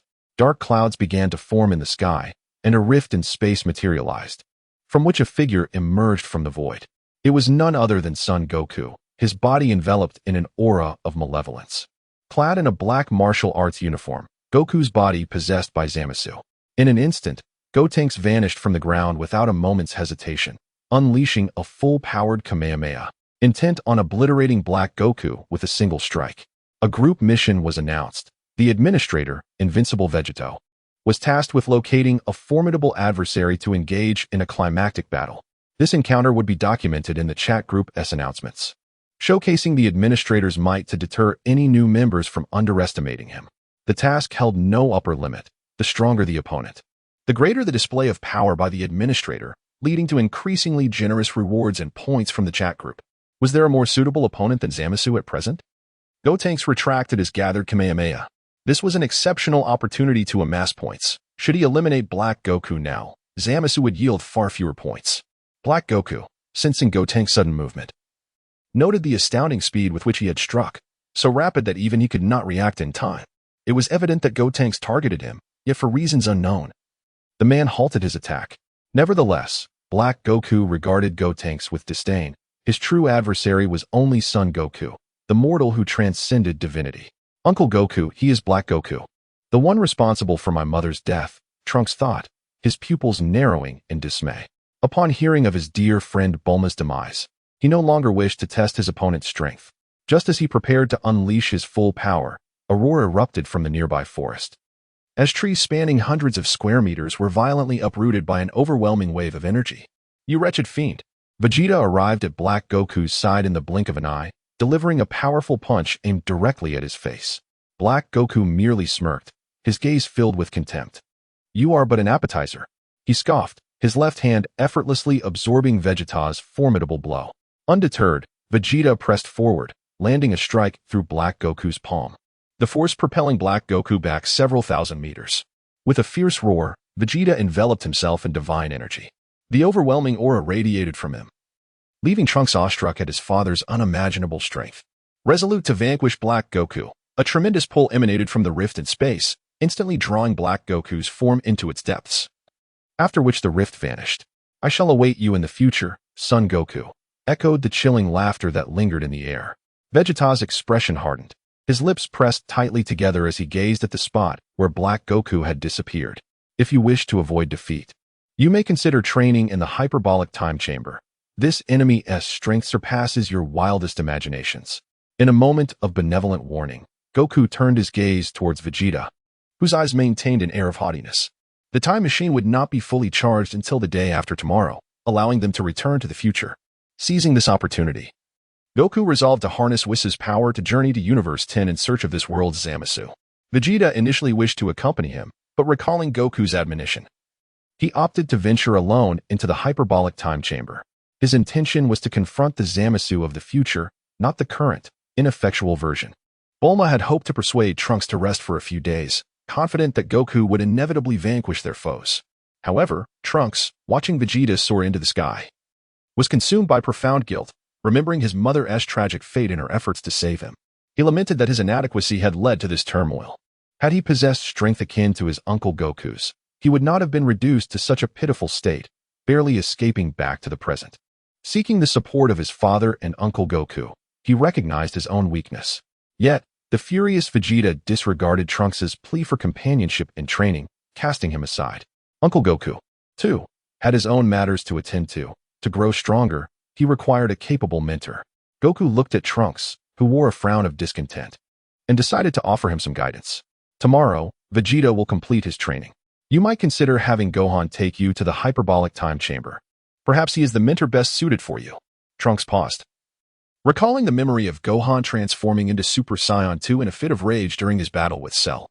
In this future timeline, Gohan was not only his brother but also his teacher and guiding light. As he watched Goku leave, Trunks pondered thoughtfully. When he had arrived in this timeline during the android era, he had not encountered Goku. Yet, Goku's familiar tone suggested he knew Trunks' father well. Could it be that he had formed a bond after Trunks' departure? Shaking his head to dismiss these thoughts, Trunks resolved to find Gohan first. Bulma was reluctant to see her son leave again, yet she had no grounds to stop him, merely watching as he soared into the distance.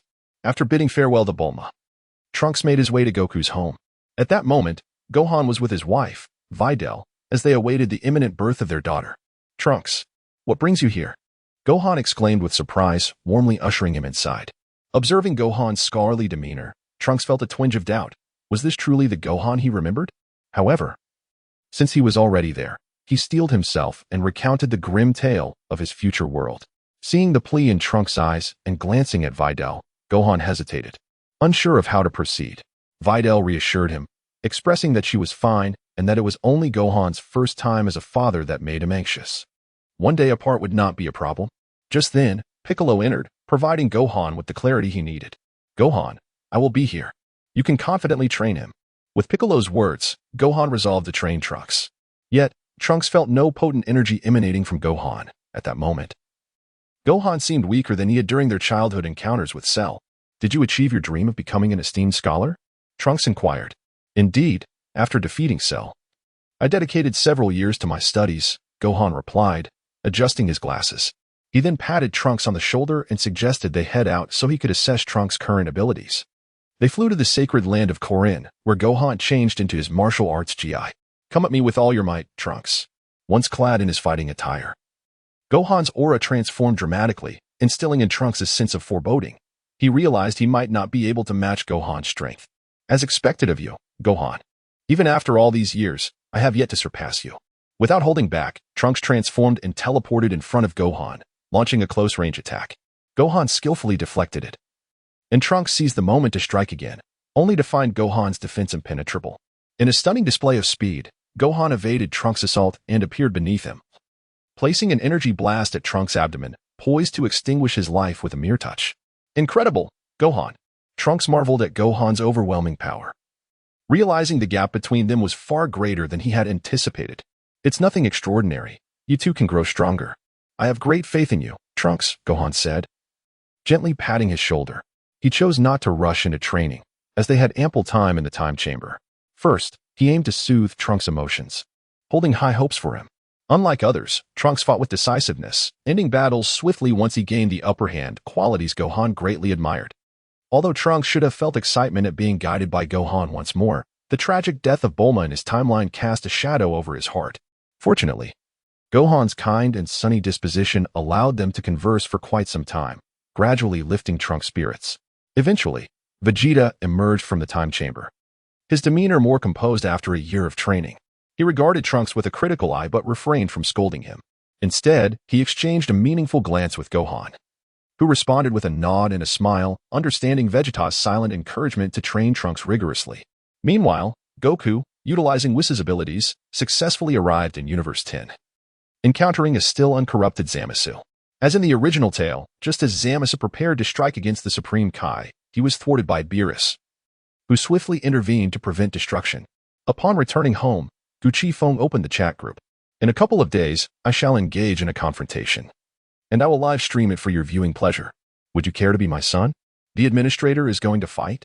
How intriguing. I have yet to witness the administrator unleash their full potential. Tony, the not-so-wealthy. Last time, an asteroid was obliterated. This time, I assume at least the Earth shall face a similar fate. Spiral Flash Super Wheel Dance Roar 3. At last, I may behold the true prowess of the formidable figure. I wonder if there will be new techniques.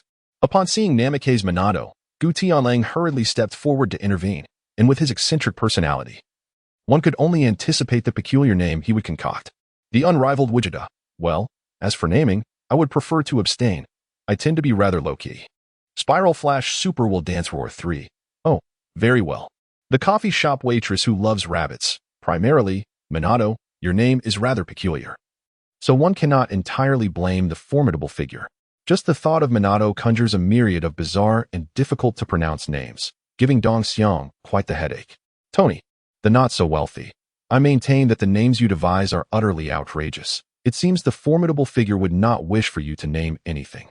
Spiral Flash Super Will Dance Roar 3. Tony, do you believe you could best me? Tony, the not-so-wealthy. I cannot. What do you mean? Do you wish to challenge me? Spiral Flash Super Wheel Dance Roar 3. What do you think? Gu Tianlang fell into a moment of silence, pondering how Tony always seemed to find himself in the line of fire. What could possibly be occupying his mind? In the blink of an eye, the day after tomorrow arrived. Gu Tianlang had already arrived at Bulma's residence, awaiting the arrival of Trunks, while Vegeta and Son Goku also waited. It was not until noon that Trunks returned from the sacred world of the Kais, his demeanor transformed from the previous gloom into one of resolute determination. The extent of his newfound strength remained a mystery, but his eyes brimmed with unwavering resolve, exuding an aura of confidence that spoke volumes about his abilities and his courage to confront challenges head-on. Chapter 31. The arrival of the future. It seemed that Gohan had indeed trained Trunks well, in contrast to Vegeta's icy exterior masking his warm heart. Goku regarded Trunks' transformation with newfound respect. He still has a long way to go. Bulma enveloped Trunks in a heartfelt embrace, conveying her sentiments without uttering a word. Without further delay, the four of them squeezed into the time machine, although Vegeta expressed his dissatisfaction with Gu Tianlang's inclusion. What business do you have here? You could leave it to me alone. With a flash of blinding light, the time machine vanished from sight. Bulma directed a prayer towards the heavens, her heart aching for her son. You must succeed, Trunks. Zamasu, clad in his King Kai attire and with green skin, hovered above, surveying the humans below, who were soon to be annihilated. Humans, such a violent and insignificant existence, allowing them to persist is the greatest insult to the divine. Beside him, Black Goku, donning a black martial arts uniform, wore a wicked grin, his gaze filled with disdain and derision for humanity. But it is precisely their foolishness and fragility that accentuates the power and perfection of the divine. Enough of this charade. It ends here. A purple energy sphere materialized in Zamasu's hand, hurtling towards the panicked crowd below. You shall not prevail. A golden light surged from a distance, intercepting the energy sphere before it could reach the ground, sending it spiraling into the sky. The immense energy fluctuation stirred the winds, creating a tempest in the atmosphere. Oh. Trunks, where is Son Goku? Did you come back alone seeking your demise? Upon witnessing Zamasu's attack thwarted, Black Goku laughed rather than fumed, taunting Trunks mercilessly. Your opponent is me, you fool. In a familiar exchange, Black Goku was once again struck in the face by Vegeta's punch, the force propelling him into a crumbling building. Vegeta and Goku stood resolutely flanking Trunks, each locking onto their respective adversaries. Though Black Goku's power evidently surpassed Zamasu's, Goku was reluctant to engage him, especially since Bulma in this world had been slain, making it inappropriate to vie with Vegeta.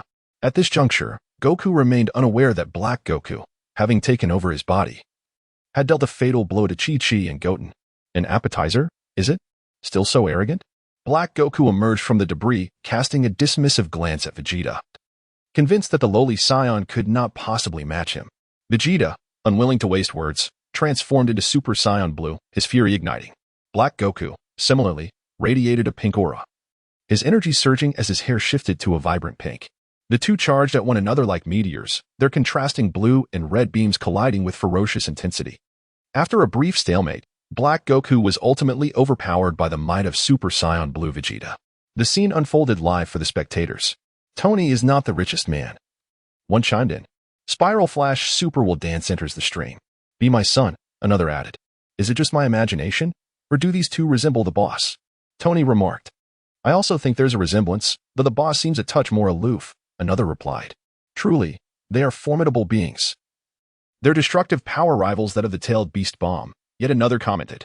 Can everyone see their battle? Asked a quiet observer. I can't see them, so I don't know. Said another. I can only perceive their blurred silhouettes. The shock waves are visible, another added. I can't see either, came the reply. Count me in for that, echoed another.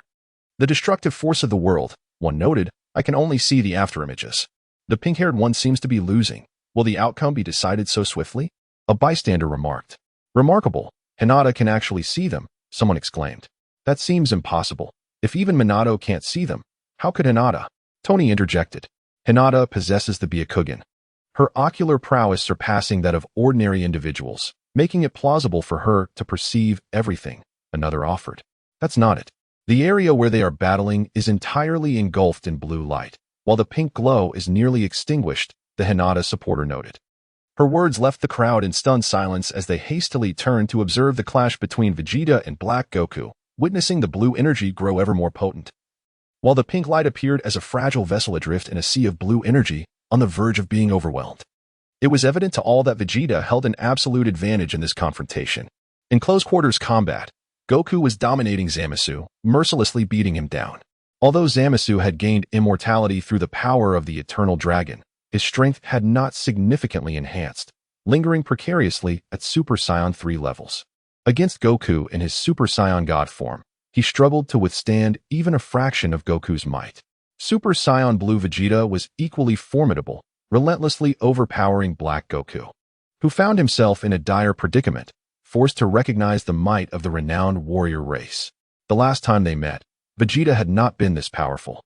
In a mere day, his strength had undergone a remarkable transformation.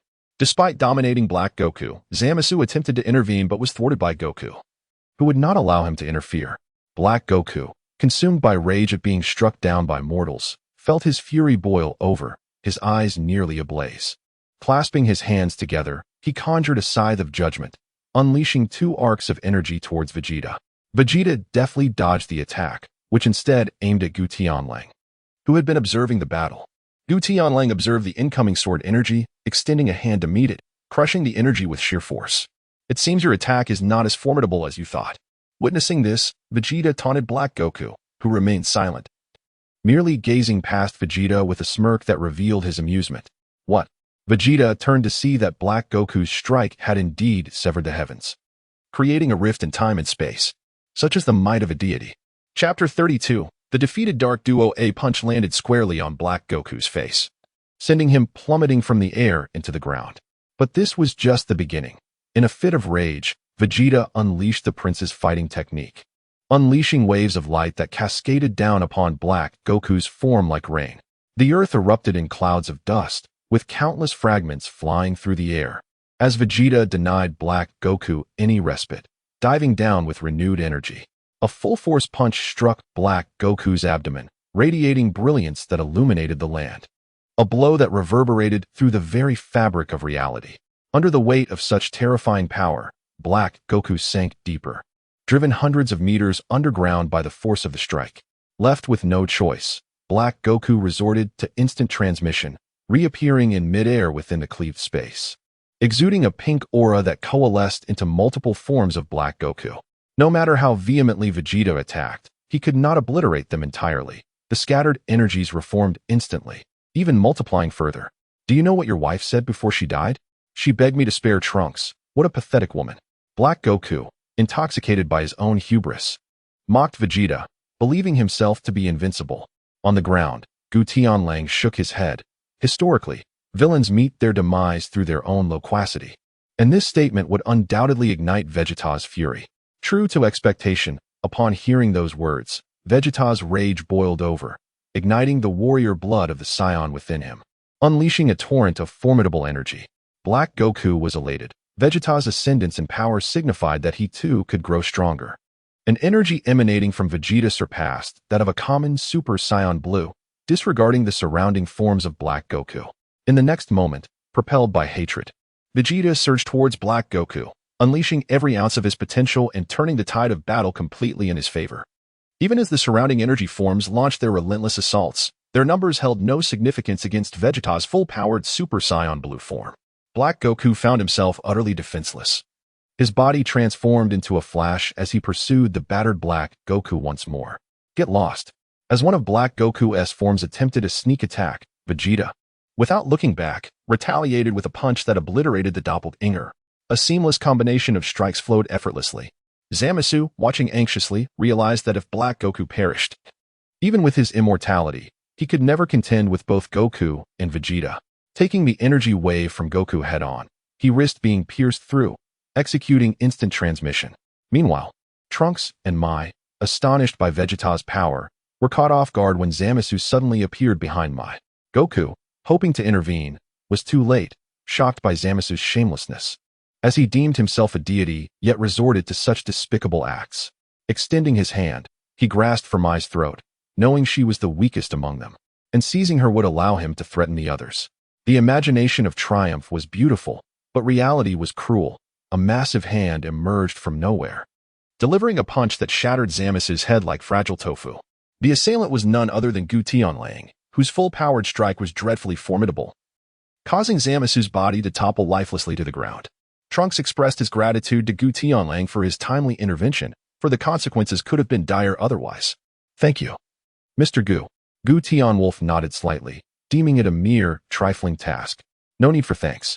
Zama stood up once more, distancing himself from Gu Tianwolf, acutely aware of the disparity between them, yet his expression remained one of smug satisfaction. I am immortal. Even your might cannot obliterate me, he began. But his words were abruptly cut short as Tenanx lunged forward, delivering a punch that sent him reeling.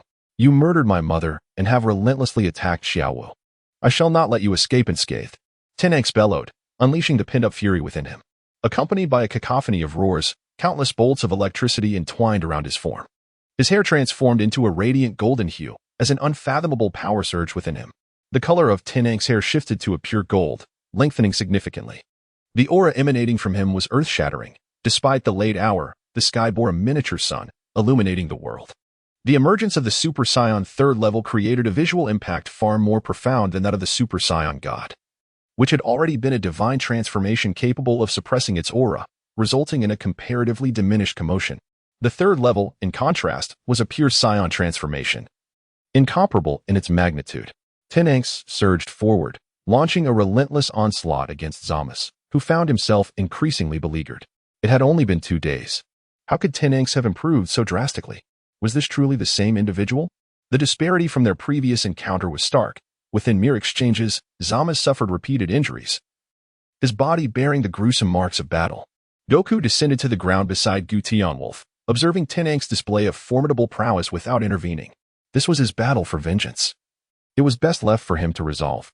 Goku was astonished at Vegeta's explosive power, having not anticipated that his dear friend had attained such heights, a realm beyond his own reach. It appeared that Vegeta had achieved full-powered Super Blue status, truly impressive. Goku never anticipated that Vegeta would experience such rapid growth and strength. He remarked, "It is only natural." Having trained under Whis and then learning of his wife's brutal murder, his spirit has been profoundly shaken, awakening his potential in a different manner. His power should now surpass yours. This was, in fact, due to a series of events prior to training with Whis. He had learned that Goku and Goten had surpassed him.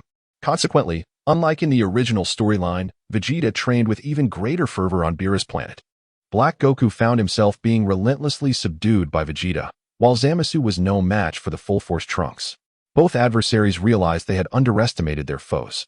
Damn, it seems we have underestimated humanity, Black Goku exclaimed. Let us employ that technique. As Black Goku's breath became erratic under Vegeta's assault, he resorted to using his evil energy duplicates for a full frontal attack on Vegeta. Seizing the opportunity, he instantaneously transported himself to Zamasu's location. removing the patera earrings from his ears and placing them onto Zamasu's. The two inadvertently collided, enveloped in a radiant light as they fused into a singular entity, God Zamasu. Taking a deep breath, God Zamasu summoned an unending torrent of energy, a halo of divine light appearing behind him. With boundless power and an immortal body, he undoubtedly represented the most formidable foe Goku and his companions had encountered. Is it true that one can grow stronger merely by roaring? Tony mused. It seems like every time they shout, their power escalates. Chapter 33, The Battle Against Zamasu. Not exactly, replied the invincible Gogeta. Scions simply enjoy this. It adds a certain grandeur to their battles. Spiral Flash Super Wheel Dance, Roar of the Three Styles, have they fused? That has quite a spectacular technique. Perhaps we should call it the Dual Fusion Super Flash Warrior. Here we go again with the quirky names, said the CAF waitress who loved rabbits. Why not just call them Fusion Warriors? The Watergate fellow is indeed amusing, remarked the World Destroyer. Though handsome, he possesses a rather naive disposition. I'm curious, chimed the time-eating fairy. Just how strong is this fused entity?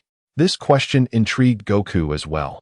Each individual's power amplification from the earrings varied. Few exhibited the substantial increase seen in Vegito. Vegito and Goku, both rivals and close friends, experienced a synergistic boost, yielding such remarkable results. To Goku, the notion of multiplication was merely a metaphor signifying Vegeta's strength, if taken literally. Super Saiyan Blue Vegito's power would be a staggering 100 billion times greater than that of Super Saiyan Blue Goku, a force capable of overwhelming Beerus. As for God Zamasu's true strength, Goku refrained from intervening, allowing his comrades to engage first. God Zamasu conjured a cataclysmic purple energy sphere, targeting the group below. In response, Goku and his allies combined their might, unleashing their most potent techniques Kamehameha, Gallic Gun, and the Magic Flash Cannon, creating a collision of yellow and blue energies that erupted with infinite power as they met the destructive energy sphere. Two forces capable of annihilating Earth clashed violently, with God Zamasu exerting pressure single-handedly, pushing the energy sphere downward. Shouted both Vegeta and Trunks in unison, pushing their power to the limits to amplify their energy output. Goku, witnessing the dire situation, unleashed a newly mastered technique, the tenfold Kaioken in Super Saiyan Blue form. As he gathered his energy, a blue flame enveloped him, now accented by a crimson aura as his power surged.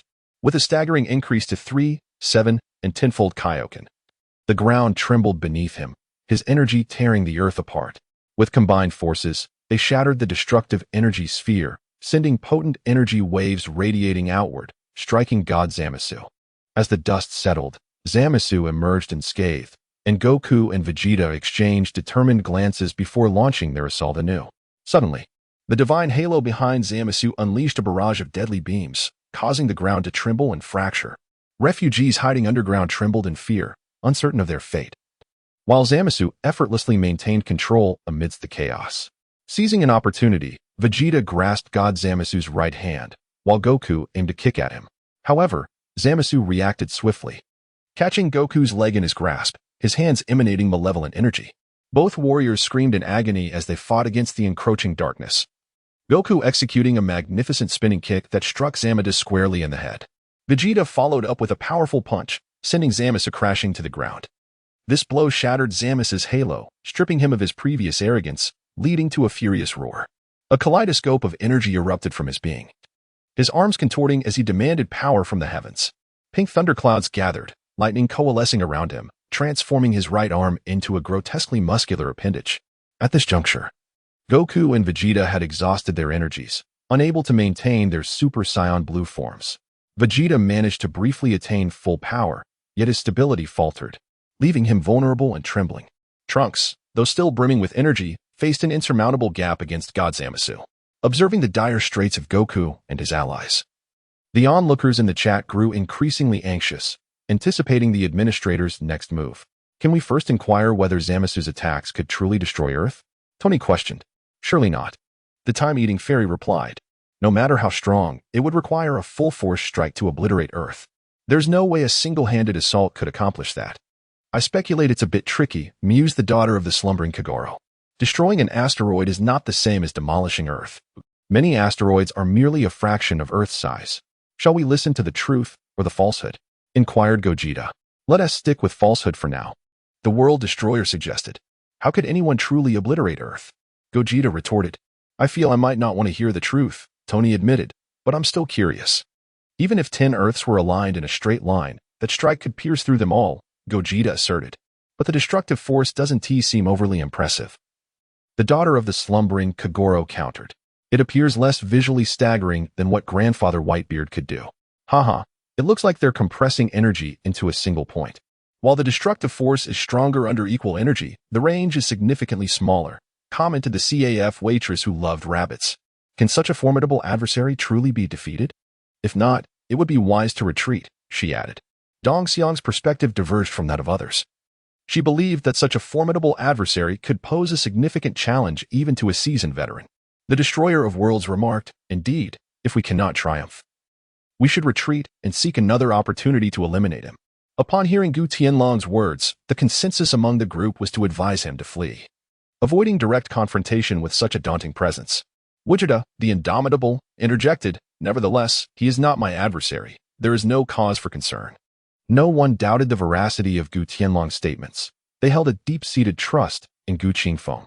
With a robust right arm, he struck the ground with tremendous force, generating a gale capable of tearing through anything, akin to an air cannon aimed at the group. Aware that he could not withstand such a blow, Trunks charged forward without hesitation, extending a protective shield to envelop Vegeta, Goku, and Xiaowu behind him. The audacity of a mere human. Refusing to flee and daring to withstand the onslaught of a divine being was a testament to their folly and insignificance. Godzamas dismissed Trunks' actions with disdain, but just then, the protective barrier expanded once more, encompassing the remaining humans in the refuge. I shall not allow you to succeed. I am Trunks, the son of Prince Vegeta, destined to be the savior of the future. Trunks maximized his energy, preparing to turn the tide single-handedly. Chapter 34, The offensive Goku Black merely observed silently from the sidelines, showing no intention of intervening. This was Trunks' inner turmoil. He needed this brush with death to emerge from the shadows of his past. The collision between the force of the punch and the energy shield produced a terrifying shockwave that distorted and deformed the barrier, clearly unable to withstand such overwhelming power. Yet, Trunks did not relent until the very last moment, astonishingly breaking through his limits and achieving full power in his Super Saiyan form. At the brink of the shield shattering, a surge of light erupted, counteracting the impact of the punch. This provoked the wrath of the fused Zamasu, who was infuriated that a mere Trunks could withstand his attack. He unleashed a barrage of energy blasts, intent on obliterating the Earth in one fell swoop. However, as the blasts were halfway through the air, they suddenly detonated. And from the thick fog emerged a figure, gazing impassively at the demonized Zamasu. The members of the chat group felt as though Goku Black, at that moment, resembled a celestial being, evoking a sense of inferiority simply by being seen. The destroyer of worlds, I traversed through the mists, leaving others to feel diminished in my presence. Truly, I am an enigmatic and formidable existence. The man who has annihilated countless worlds, Mitoru Yuko, gazed at the man on the screen and couldn't help but exclaim in awe. The Spiral Flash Super Will Dance Roar. This opponent is indeed formidable. Likely a worthy rival for the administrator. Alas, we are unable to witness the battle firsthand. Watergate expressed his regret. As observing live is far more enriching than through a screen, for one can truly appreciate the strength of both combatants only at close range. Kogoro's daughter, who lay in slumber, I dare not watch. It is far too perilous. Merely the residual waves could very well be lethal to me. Conversely, Ranmori felt quite the opposite. She believed it was better this way and found herself too intimidated to approach if it were to come to that. The time-devouring spirit, the battle is about to commence. Let us observe closely just how powerful the administrator truly is. In midair, Goku observed the peculiar expression on Zamasu's face, realizing that he may have misjudged his own strength. His normal state might transcend the mere full-power Super Saiyan Blue, previously devoid of a point of reference. He was uncertain of his true capabilities. However, witnessing Vegeta's recent display, even in his full-power Super Saiyan Blue form, Goku still perceived him as relatively weak, lacking the power to rival his own base form. Even Zamasu, whose strength surpassed Vegeta's after fusion, did not strike him as particularly formidable.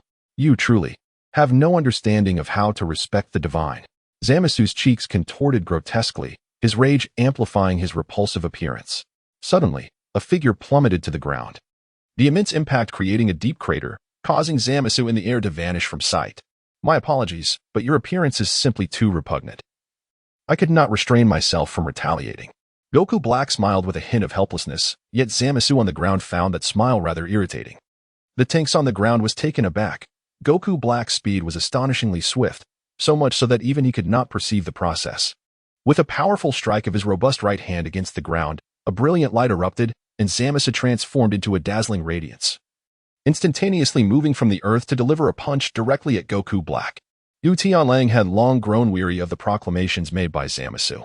Without reservation, he unleashed a powerful punch, causing the earth to crack and the dilapidated skyscrapers to crumble.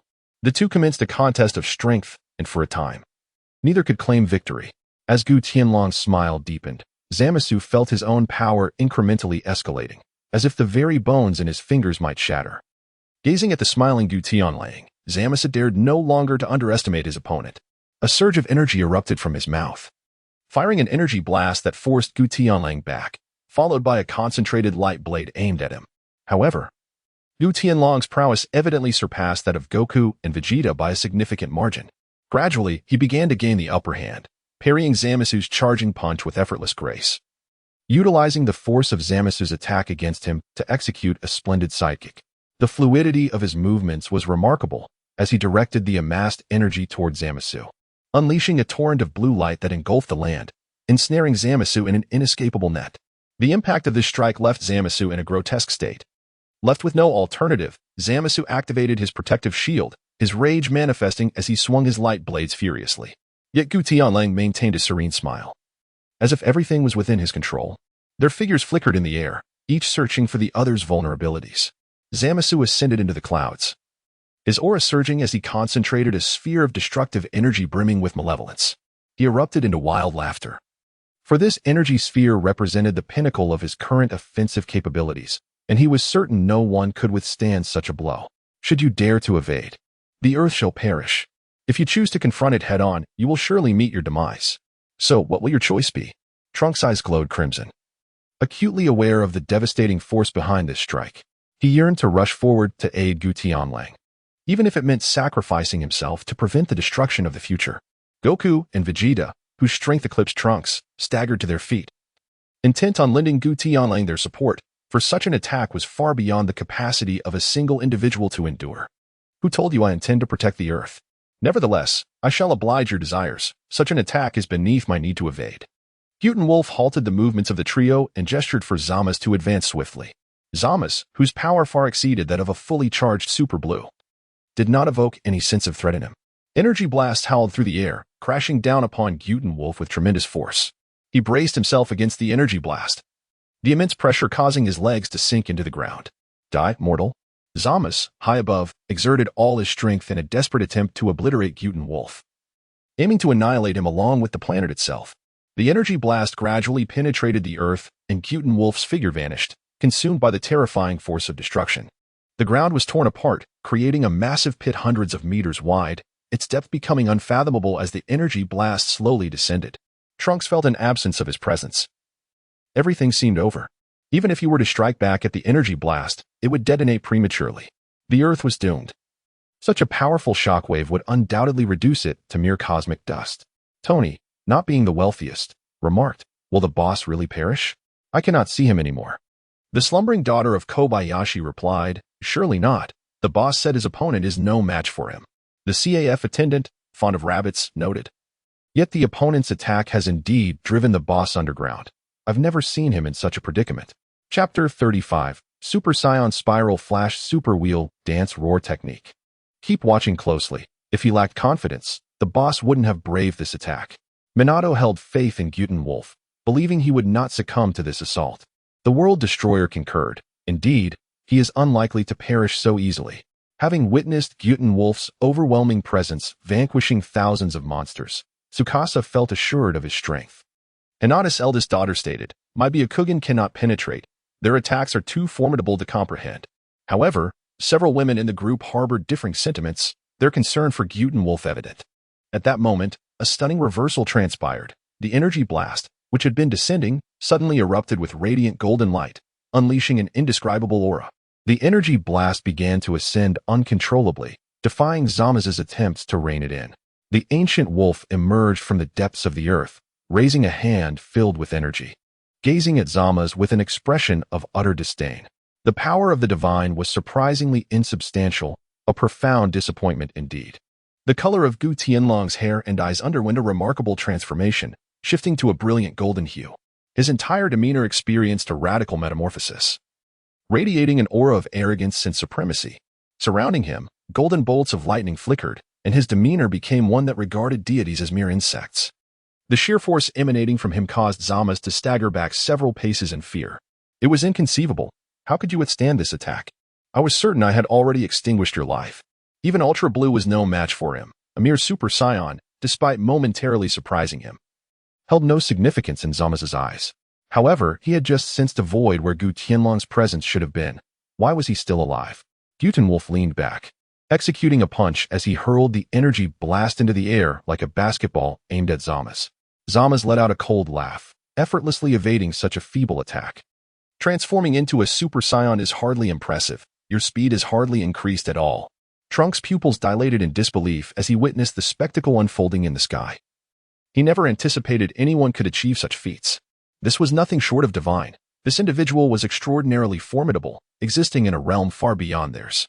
As the earth, shrouded in dark energy, experienced a sudden disappearance of its outer shadows, the energy blast purified the area, allowing sunlight to stream back in. Zama's, too, sensed the anomaly above and was perplexed by how Gu Qifeng had accomplished this. Using my energy to break through my dark aura. How did you achieve this? In truth, as Wolf unleashed the energy blast, he had purified it with his own energy, rendering it akin to a spirit bomb. A flash of golden light flickered as Wolf appeared before Zama's, pressing a hand against his skull and furiously grinding it against the building. With a swift kick, he sent debris flying, and Zama's emerged from the rubble, engaging in close combat with brutal strikes. However, the overwhelming disparity in strength rendered Zama's incapable of landing a single blow on Wolf, despite exhausting every ounce of his effort. Is there any way for you to grow stronger? If this is all you can muster, your existence holds no value. Amidst the chaos, Gu Qifeng gracefully evaded attacks while earnestly inquiring about the situation, understanding that the more formidable Zama's he faced, the greater the points he could accumulate.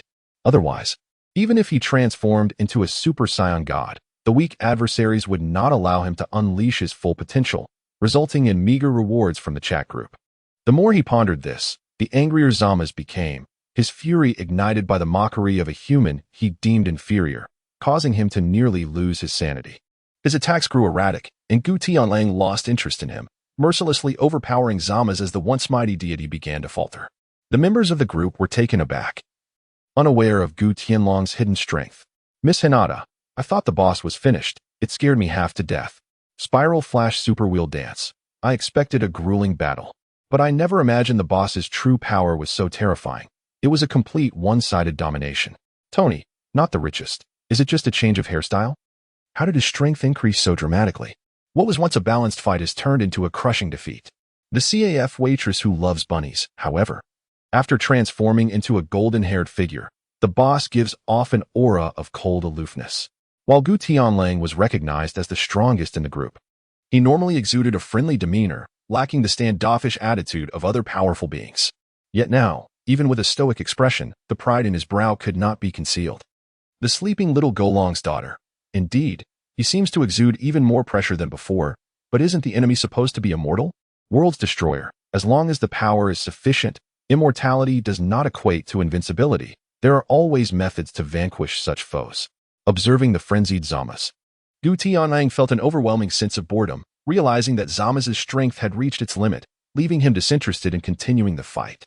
With a flick of his wrist, a radiant orb of multicolored light emerged, filled with twinkling hues, and he struck it into Zama's body with lightning speed. I am immortal, Zama's began. But before he could finish his declaration, his body began to fracture, limbs first, followed by his torso, until all traces of his existence were erased. Both his malevolent aura and his supposed immortality were rendered ineffective, obliterated by this purifying energy. The Soul Enforcer, with its innate ability to cleanse evil, was perfectly suited to confront Zama's, whose spirit had been consumed by darkness. As Zama's remained motionless, unable to restore his form, Vegeta found it hard to fathom that this immortal being had truly perished. Zama's is dead? What kind of attack was that? Goku staggered to his feet, gravely staring at the spot where Zama's had stood. Gu Tianlang was indeed formidable. Even as a Super Saiyan, his power was astonishing. Trunks was at a loss for words. How could there be anyone on Earth stronger than his father and Uncle Goku? He could not recall such a figure existing. After transforming into a Super Saiyan, Zama's had not even managed to withstand a single blow. The disparity between them was as vast as that between heaven and earth. Tony, not the richest. Is that it? Did the battle end so swiftly? Tony felt the necessity to curry favor with the boss. If the boss were to protect him, no villain, not even Thanos, would stand a chance. The sleeping little Golong's daughter. The boss is just too powerful. The seriousness of the boss is truly terrifying. Chapter 36 ends. Be my son. Even the yellow monkey could not possibly strike so swiftly. How could a human's speed be so extraordinary? Whitebeard could barely perceive the clash between the two, only witnessing the air ripple incessantly, their speeds far beyond the capabilities of the naked eye to capture. Suddenly, the sky was engulfed by massive, dark green clouds. As Zama's lingering spirit cast a shadow, his dark aura rapidly spreading from Earth to the far reaches of the universe. Do you think this is the end? I shall erase all of humanity. How dare these lowly beings defy the gods? Countless colossal visages of Zama's materialized in the sky. Their mouths agape as they gathered malevolent energy, launching a relentless barrage of energy blasts toward the ground. Mutant Wolf did not even cast a glance, nonchalantly dispersing all energy orbs with a flick of his wrist, murmuring to himself, "Oh, feeble deity, behold the true essence of power." His gaze turned earnest, and a golden aura surged around him, dispelling the shadows in the air once more. The overwhelming energy fluctuations sent ripples of unrest throughout the cosmos. As Mutant Wolf's aura intensified, the earth trembled violently, the sky and land alike changing hue due to the energy surging forth from within him. He conjured a soul adjudicator in each hand, forcefully compressing them together, melding them into a single, purifying strike aimed at the consciousness of Zamasu above. Despite Zamasu's colossal form, this attack proved utterly ineffectual. He had no time to emit even a shriek before being obliterated once more. The Invincible Administrator, Goku, vanquished the malevolent Kaioshin Zamasu, earning a reward of 60 million points. The Invincible Administrator, Goku, then ceased the broadcast. The plot twist unfolded at a dizzying pace, leaving them astonished at Zamasu's indomitable will. For even in such a battered state, he could rise again to seek vengeance. Yet, in the blink of an eye, he was extinguished once more, an echo of the legendary notion that one should not expect to depart without witnessing their adversary's demise. The CAF attendant who adored rabbits remarked, "Such a grand display, creating a thunderous uproar only to yield a mere sprinkle of rain. It took merely 3 seconds from resurrection to demise." Dong Xiang was initially taken aback, for although the battle between Gu Qifeng and Zamasu wreaked havoc on a cosmic scale, the visual impact was rather subdued. She could not gauge the energy's true potency, yet the resurrected Zamasu loomed ominously over the earth, with signs of him gradually engulfing not only the planet but also the surrounding star realms. Dong Xiang had never encountered such a gargantuan creature. While size does not necessarily equate to strength, it was difficult to conceive of a way to defeat a beast larger than Earth itself. Even nuclear weapons seemed futile. And once again, he perished under the same formidable technique, without even the chance to utter a second line. The destroyer of worlds quipped, "Perhaps my previous demise lacked flair? Shall I perish in a different manner?" Tony retorted, "What does it matter if it was not sufficiently stylish? You're deceased. Why concern yourself with aesthetics? Your absurdity, does your family know of it?" The destroyer of worlds replied, "Tony, can you comprehend my name?" To which Tony responded, "Of course, I can understand it. You are an armored figure, just as I am a steel-clad warrior. I have no fear of you." Emperor Rider had introduced himself in the group, merely stating that he could transform into an armored form, without elaborating further. Tony instinctively assumed that the prowess of Minya Sure was akin to his own. After all, he was the world's wealthiest individual and a scientific genius, with no reason to believe he would be outmatched in technology. The spiral shining superwheel dance roar explained, "Allow me to elucidate. Sure's knightly form possesses a variety of abilities, including speeds that surpass sound and a striking power that can reach 10 tons. Regardless, Minato had fought alongside Sure and possessed some knowledge of Emperor Rider's capabilities, thus he spoke up to clarify. Tony Stark, comfortably seated in his office chair and humming a tune, nearly tumbled to the floor, incredulous at the notion of a warrior whose armor could move at the speed of sound. "Who on earth are you?" he pondered aloud. Just as a melody he had never heard before resonated in his mind. Though he could not decipher its meaning, it struck him as a dirge. "Just a passing masked rider," Minya Sure declared. "Remember this well." He drew his card-box sword, wiped it clean, and suddenly came to his senses, realizing he had become too engrossed in the performance, almost transforming without intention. "Be my son," Whitebeard interjected, halting the farce, for he was more concerned with the administrator's accrued points. Due to the personal nature of the task, the reward points would remain undisclosed, meaning only Gu and Wolf could see them. Others in the group would not be privy to this information. Miss Anata surmised. "I suspect it must be no less than 10 million. The last task rewarded the boss a similar amount." The daughter of the slumbering Kogoro echoed. "I too believe it will not be less than 10 million. This enemy appears even more formidable than those faced in the martial arts tournament." The time-devouring sprite chimed in. "Ah, indeed, I share the same sentiment." The spiral shining super will dance roar suggested, "Tony, don't be shy. When the boss logs on, why not inquire directly?" Tony, bemused, retorted, "Why should I be the one to ask? Why don't you all take the initiative? It seems I am the only one burdened with the task of inquiring about his good fortunes, while you all think of me first when it comes to misfortune. Your intellect seems to have suddenly returned. I had thought you enjoyed courting danger." The spiral shining super will dance roar mused. In the future Dragon Ball universe, Trunks stared wide-eyed at the sky, lost in thought until Gu and Wolf placed a hand on his shoulder, prompting him to regain his composure. "I am truly grateful. Without your presence, Earth would have lost all hope." Trunks deeply bowed to Gu and Wolf, his expression grave and his tone sincere in his gratitude. Goku did not evade the situation, but rather accepted it with great composure. Observing the unsteady figures of Goku and Vegeta in the distance, he teasingly inquired, "What is the matter? Would you like me to assist you in getting up? You both appear rather fatigued." Goku, carefree as ever, chuckled lightly, dismissing the remark, while Vegeta let out a scoff, firmly bracing himself with his hands on his knees, standing resolutely in place. Due to the absence of senza beans, it was ultimately Trunks who assisted both of them into the time machine, and together, the four of them returned to the present world. On his way back, Gu Tianlang found himself perplexed by the recent mission. A score of 60 million was comprehensible, given that Zamasu's strength was rather limited. He could never hope to match the likes of Vegeta or Gogeta. Even with his immortality, the chat group assessed only raw power, disregarding his unique abilities. After all, he was granted immortality by the Super Dragon, and he had prepared himself to transform into a Super Saiyan god. Yet, he was swiftly vanquished in his Super Saiyan form. And the more he fought with this body, the more he sensed its immense power.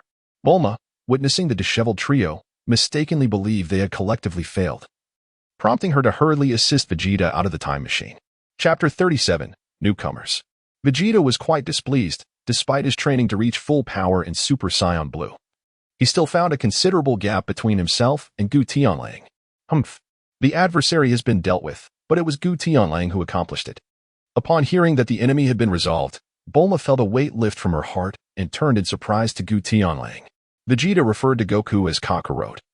Since he did not use that name here, it could only mean that the foe had been vanquished by Tianlang. Previously, it was also he who dealt with Frieza. Just how much power was this individual concealing? Feeling uncomfortable under Bulma's curious gaze, Gu Tianlang hastily excused himself and departed.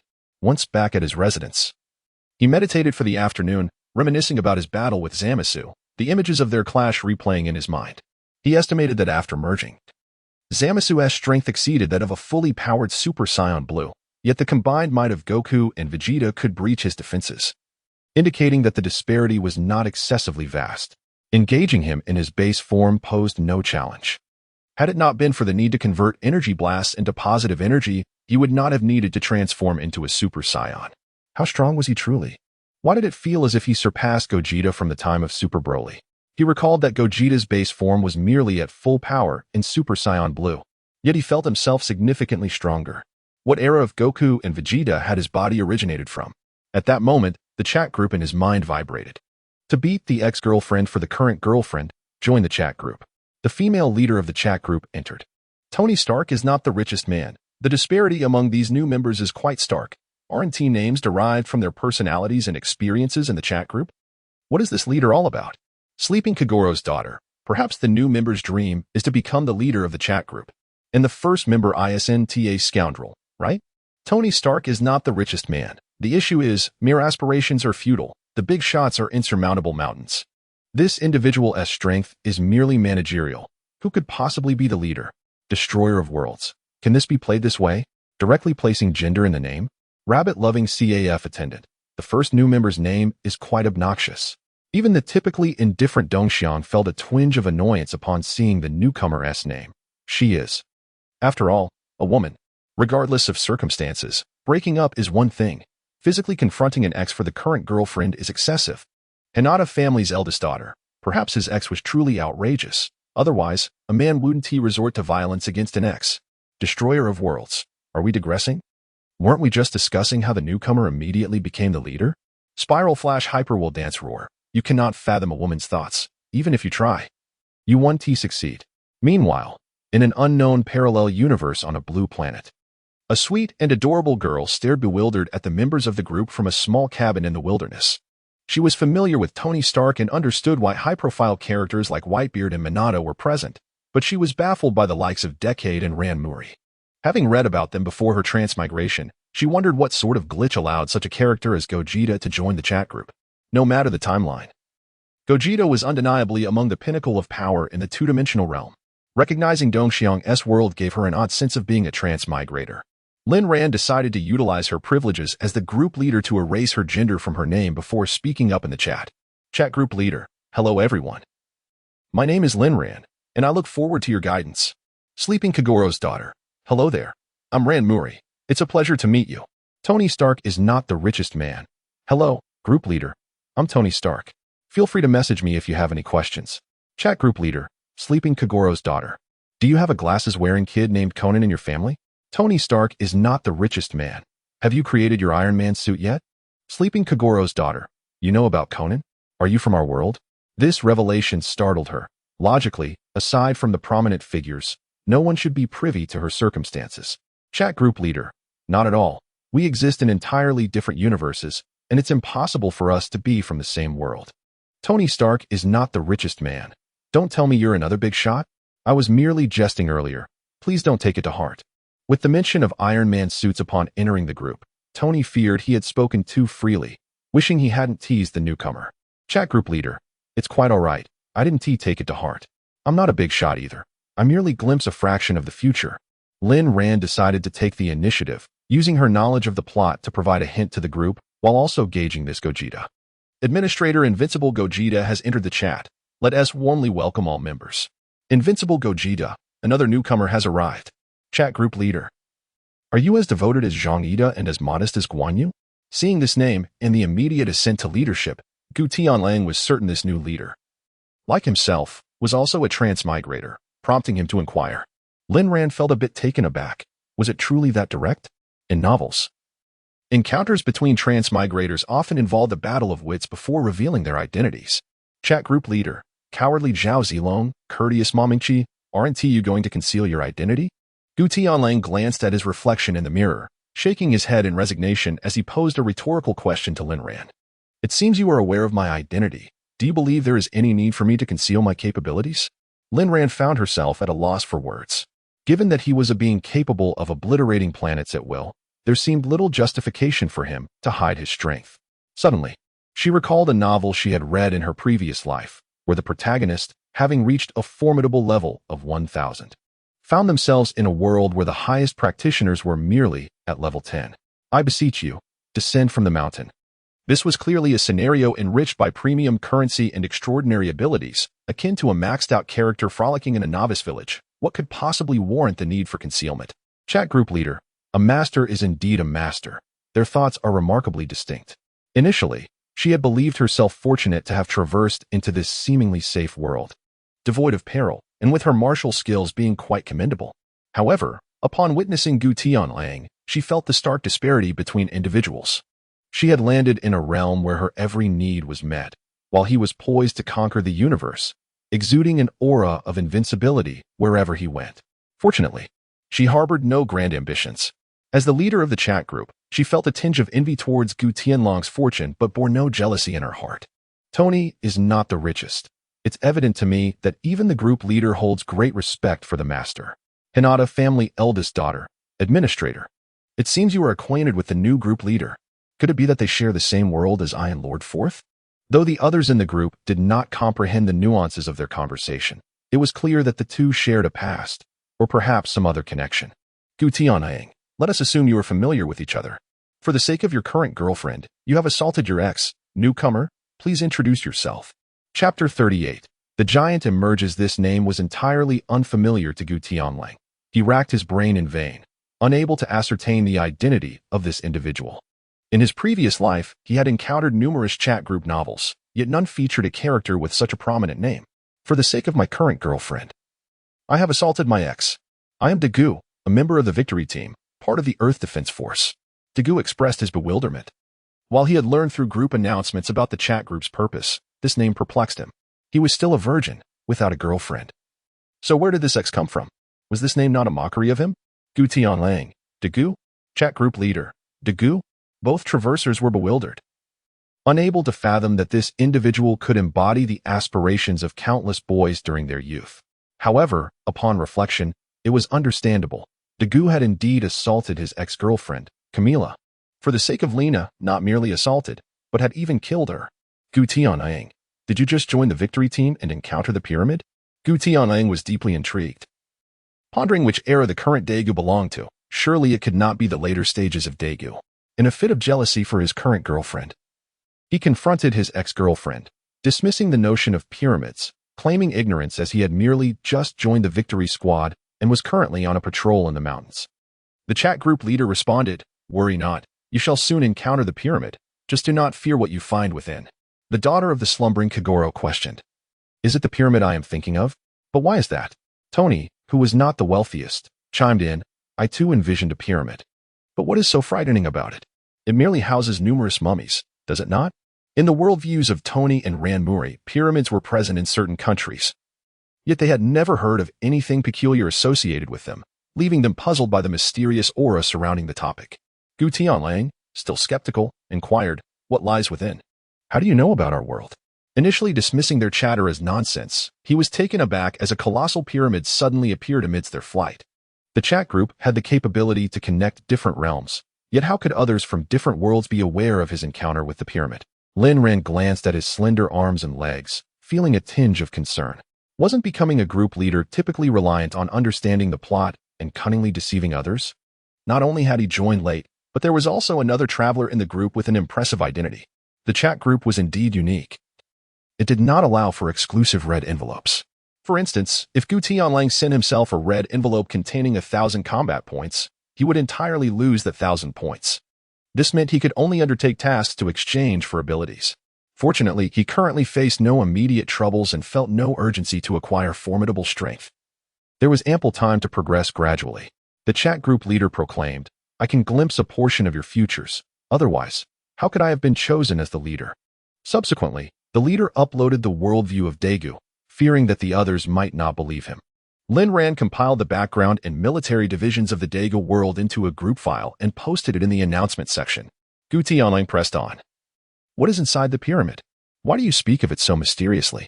Vegeta interjected, "There is nothing particularly alarming, merely 3 giants, each several dozen meters tall, capable of dominating the earth." Gu Tianlang, perplexed, remarked, "Did I mishear? I understand each of your statements individually, yet combined, they seem oddly discordant." The group shared his confusion.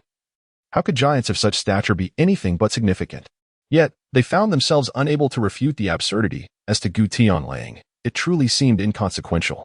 Suddenly, he exclaimed, "Monsters have appeared in the sky and on the ground, shattering the pyramid's outer protective shield." Tony, not the wealthiest, retorted, "Monsters? Aren't you piloting a fighter jet? Use your weapons against them." Gu Tianlang countered, "How could the weaponry of a patrol aircraft possibly affect creatures of such immense size?" He glanced at the most formidable weapon on board, 2 large-caliber laser cannons, and then at a monster whose foot dwarfed his aircraft. Without a second thought, he veered away. Opting to avoid direct confrontation, Tony suggested, "Go live. Let us see. If things get dire, we can assist you. What does size matter? My armor is equipped with a plethora of missiles. No matter how large it is, I can obliterate it." At long last, Tony found an opportunity to flaunt his prowess. Dismissing the significance of size, the chat group leader remarked, "Impressive as ever, yet I doubt you can defeat the monster." Tony confidently replied, "I am Iron Man. Once I am prepared, a mere monster poses no challenge." His self-assurance was evident. Despite the monster's grand stature, it was but flesh and blood. 10 missiles would suffice to take it down, regardless of its size. Vegeta queried, "Tony, "Do you possess any atomic bombs?" To which Tony replied, "No. If I had, I would have likely been apprehended by now. Such things are not permitted for private development. You are not suggesting we need an atomic bomb to eliminate them, are you?" A sense of foreboding washed over Tony.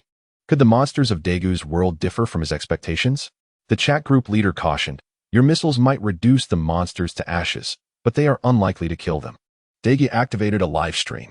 Gu Tianlang, fueled by determination, initiated an assault on the two monsters, but against Merba and Golzon.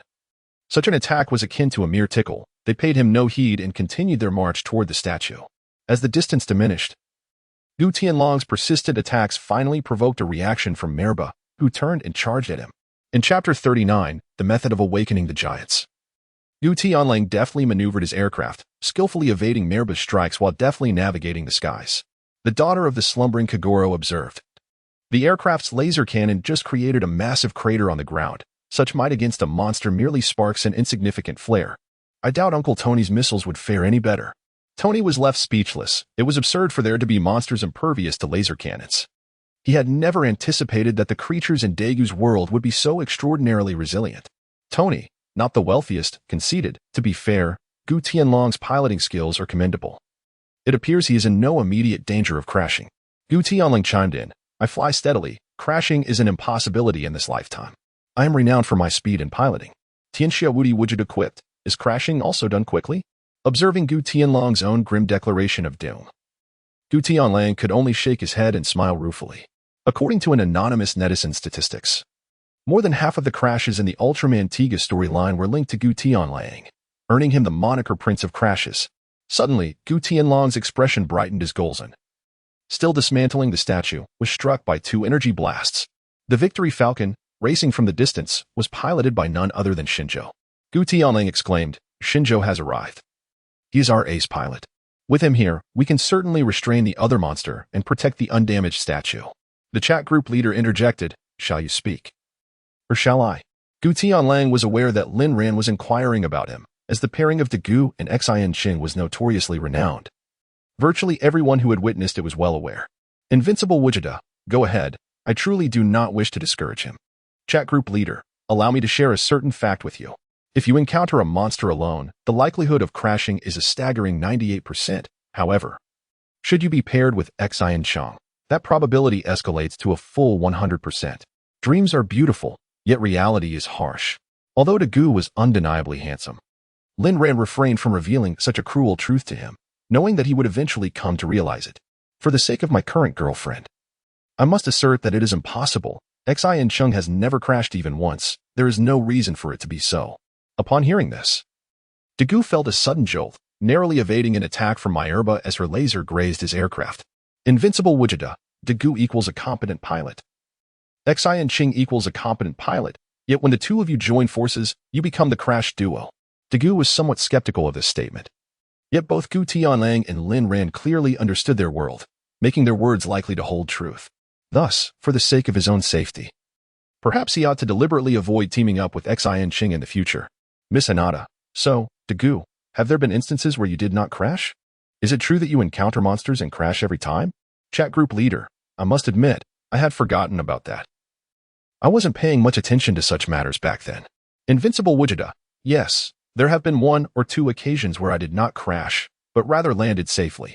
The CAF waitress who loves rabbits. What do you mean by 1 or 2 times?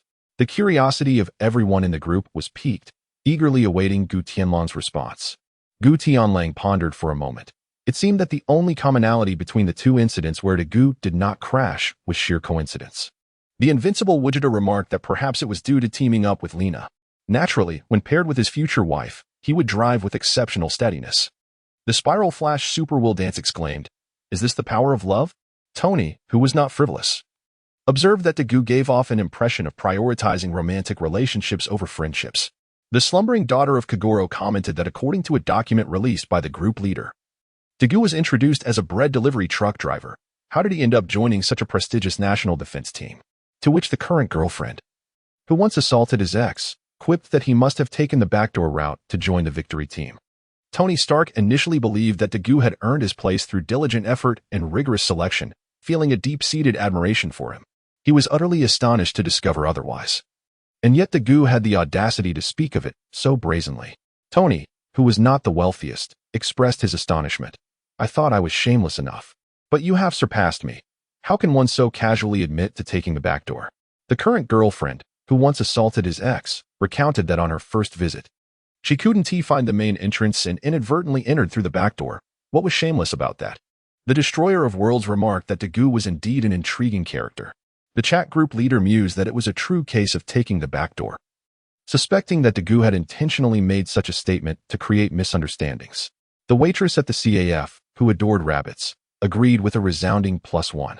The eldest daughter of the Hinata family echoed the sentiment with another +1. Come be my son, added yet another +1. While others may have expressed such sentiments, Gu Tianlang was taken aback that even the white-bearded elder had joined in, proving once again that the essence of humanity is that of a parrot. At that moment, the live broadcast revealed the distant Victory Flyhawk being struck by Golzen's energy projectile, resulting in its glorious crash. The current girlfriend, who once assaulted his ex, exclaimed, "It's over. Golzen is heading toward the final statue. Is there any way to avert disaster?" For reasons unknown, Gu gazed at the statue, feeling an inexplicable sense of familiarity and an innate desire to protect it. The Invincible Vegeta commented that it was not difficult, simply allow Golzen to slap you. Tony, who was not the wealthiest, retorted that allowing such a creature to deliver a slap would surely be fatal. Gu Tianlang, when silent, is unremarkable, yet when he speaks, he astonishes all with his words, leaving everyone momentarily bewildered. Is this not a call for Gu to court death? The CAF attendant, fond of rabbits, remarked. It does not sound particularly difficult. The eldest daughter of the Hinata family concurred. Indeed, it may not be arduous, but it is somewhat life-threatening. It must be said that this task appears quite simple. Any individual can pursue death, after all, in the midst of a dire situation. The one who aims to protect his current girlfriend admonished, "Boss, please, this is no jest. The situation is critical." The Invincible Vegeta retorted, "I am not jesting. If you are in peril, it will awaken the ancient powers within you, transforming you into a fusion of light and giant." The one protecting his current girlfriend resignedly declared, "Very well, I shall risk it all." With no better options at hand, Gu resolved to gamble his life. If he did nothing, the colossal stone statue would soon be obliterated. He piloted an aircraft resolutely towards Golzen, only to be flung away by a single blow from the ladder. As the plane plummeted, Gu transformed into a myriad of radiant points, merging with the giant statue. In Chapter 40, the astonishing Digga, Tony, who was not the wealthiest, pondered if Gu, upon merging with the statue, could defeat the two monstrous beings. The chat group leader assured, no doubt, Gu, transformed into Digga, should secure victory. The harbinger of destruction expressed curiosity about the so-called hero of the world, the legendary invincible giant of light, and his true power.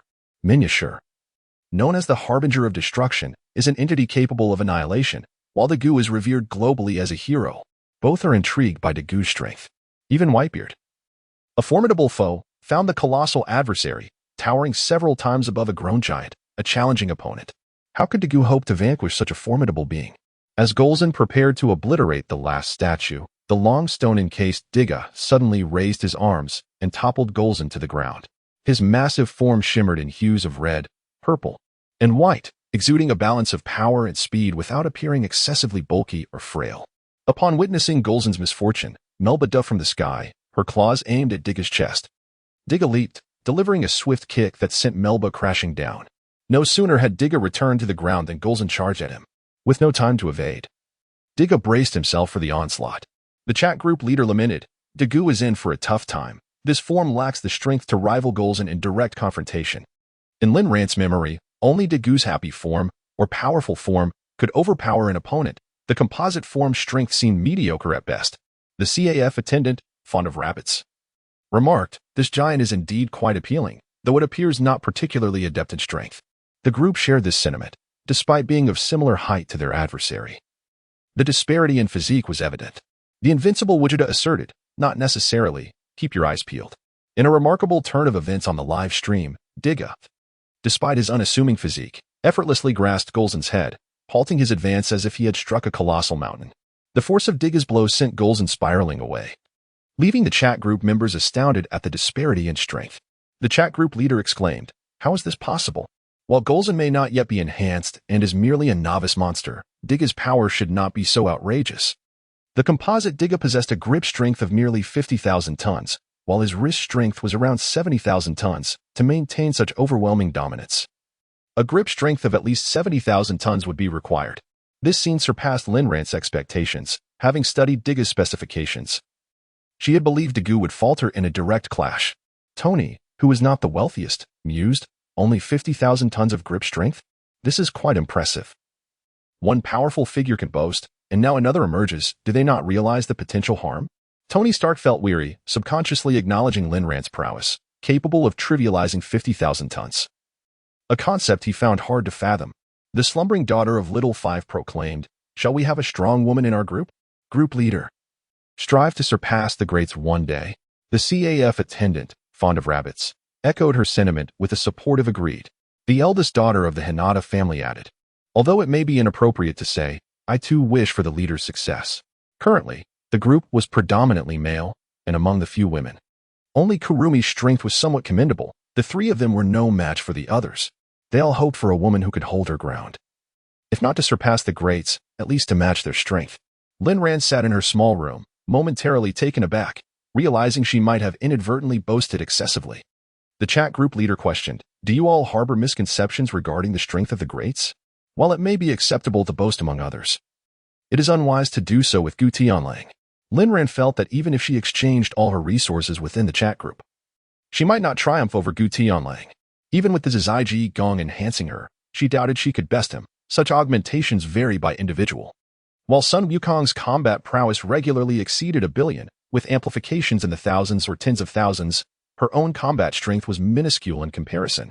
Even with Zizai Gong activated, merely matching Sun Wukong's standard strength would be a challenge, let alone contending with Gu Tianlang. The Invincible Vegeta remarked, "I am but an ordinary scion." The Spiral Flash Super Will Dance Roar remarked that fellow named Zamas, the Great One, claimed he could obliterate stars. "I reckon he could easily shatter 10 Earths."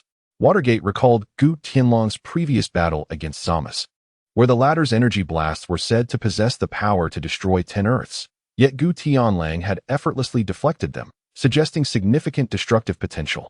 The chat group leader jested, "Ordinary Scion Vegeta and ordinary citizen Gu Tianlang." Linran found herself at a loss for words, given Watergate's mention of Zamas. It was likely that this was indeed the Vegeta from the Dragon Ball Super era, if her memory served her correctly. The Super Saiyan God could unleash his full strength without hesitation, capable of obliterating an entire universe with just 3 strikes. Yet, since Gu Tianlang had not voluntarily disclosed this, Linran chose not to reveal his strength. If he preferred to remain discreet, she would not seek to undermine his intentions. If casual attacks could annihilate stars, could that truly be considered low-key? In the live broadcast, Melba witnessed Golzen's misfortune as she unleashed a laser beam infused with orange flames from her eyes, striking Diga's back and igniting a shower of sparks. Diga, displaying a rather human-like demeanor, casually patted his back, appearing indifferent to Melba's assault, while he single-handedly grasped the bewildered Golzen, who weighed a staggering 68,000 tons, and hurled him away as if he were a mere punching bag. The onlookers in the chat group were left astonished. They had anticipated a fierce battle, yet what unfolded was a unilateral thrashing. Chat group leader, "This is utterly absurd. Unrivaled Goku, what on earth is happening? Is this truly the Diga I know? His power is terrifying, if this composite form is so formidable. I can only imagine the devastation he would wreak in his powerful form. Unrivaled Goku, this may not be the Diga you recognize, or perhaps it is. But his strength is beyond your comprehension. It is an enhanced version." Chapter 41. The Ancient Wolf strikes. Explaining this is quite complicated, and even if he did, Linran might not grasp it. Diga's power level is shrouded in mystery, with 3 different writers presenting 3 distinct interpretations. By the time Linran traversed into this world, a particular editor's depiction rendered Diga's strength nearly terrifying. His robust form could rival the Supreme Gaia. Boasting a grip strength surpassing 100,000 tons, such power could be deemed the pinnacle of normalcy. Diga's abilities have been consistently amplified, and it is likely that the Diga who joined the chat is the one with the strongest capability data. Chat group leader, observing this display, Daiku is wreaking havoc. The monsters he encounters are no match for him. Unrivaled Goku, that may not necessarily be the case. Keep your eyes peeled. Daiku does not expect things to proceed so smoothly, and the emergence of unexpected foes in the chat group is entirely normal. Not long after Daiku made this assertion, a multitude of black mist began to coalesce from all directions, enveloping their surroundings in an instant. Tony Stark, what does this mean? Why has the screen suddenly gone dark? This overwhelming black mist fills me with a sense of foreboding. Hinata's elder daughter, this must encompass a radius of at least 10 miles. Could it be that a colossal monster is about to emerge? Be my son. This is indeed a curious ability, reminiscent of the dark fruit. I wonder how the newcomers are faring now. The chat room could not pierce the veil of black mist, leaving no one aware of Daiku's condition within it. The black mist persisted for half a minute, before a beam of light flashed within, illuminating the area with a brilliant glow that dissipated the dark shroud.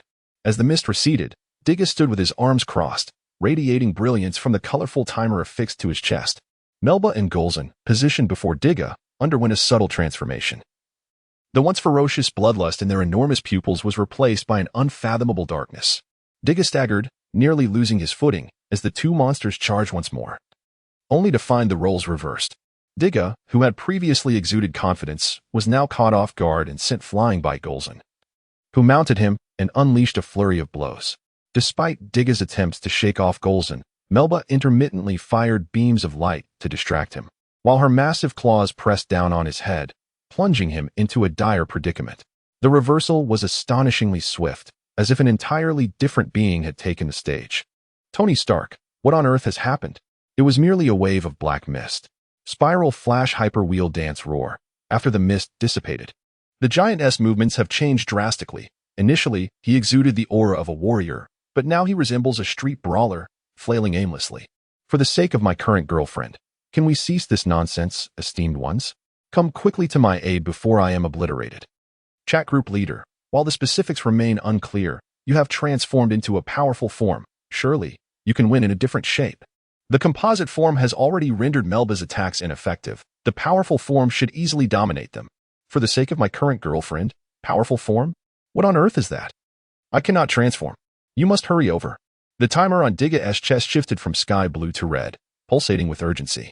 A task was issued by Daiku. Defeat the sky monster Melba and the underground monster Golzon with a reward of 3 points. Task difficulty, level 6.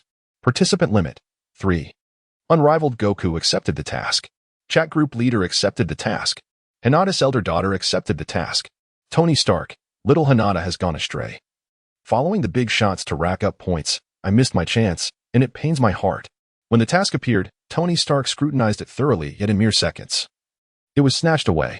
Spiral flash hyperwheel dance roar. Where did my daughter-in-law learn this? Although we are quite familiar, I must insist on an explanation. Do you think my family is incapable of handling things? The resting daughter of Kogoro, Uncle Tony, perhaps it would be wise to remain silent. After all, this task only offers 3 points, and Hinata can only earn 1. Ran was speechless. In Watergate's eyes, Hinata was undoubtedly a treasure, perfectly adept in both the kitchen and the parlor, with an unwavering love for her son. It was likely that if Naruto were to dismiss Hinata, Watergate would ensure he felt the weight of paternal love. Tony Stark, haha, watch the live stream. Such a massive figure. I wonder how long it will take the big shot to resolve this. Rabbit-loving CAF waitress. I'll hazard a guess. Within 3 minutes, or perhaps around 1 minute. Time-devouring sprite, 10 seconds, or maybe 20 seconds at most. Kyuka believed it would take no longer than a minute, having never witnessed Daiku in earnest. Each battle had always seemed to be more of a playful endeavor. Tony Stark, impossible. Absolutely impossible. At that moment, Digga was being ravaged by several monsters when he spotted a figure darting past. Compared to the towering beasts, this diminutive man was enveloped in blinding light. Charging headlong into Golzon without hesitation, what seemed a futile endeavor pierced through both monsters, creating a gaping hole in their chests. Without looking back, the man unleashed 2 blue energy projectiles, striking the bodies of both monsters. These seemingly inconsequential energy blasts erupted into terrifying power upon impact, obliterating Golzon and Melba's forms.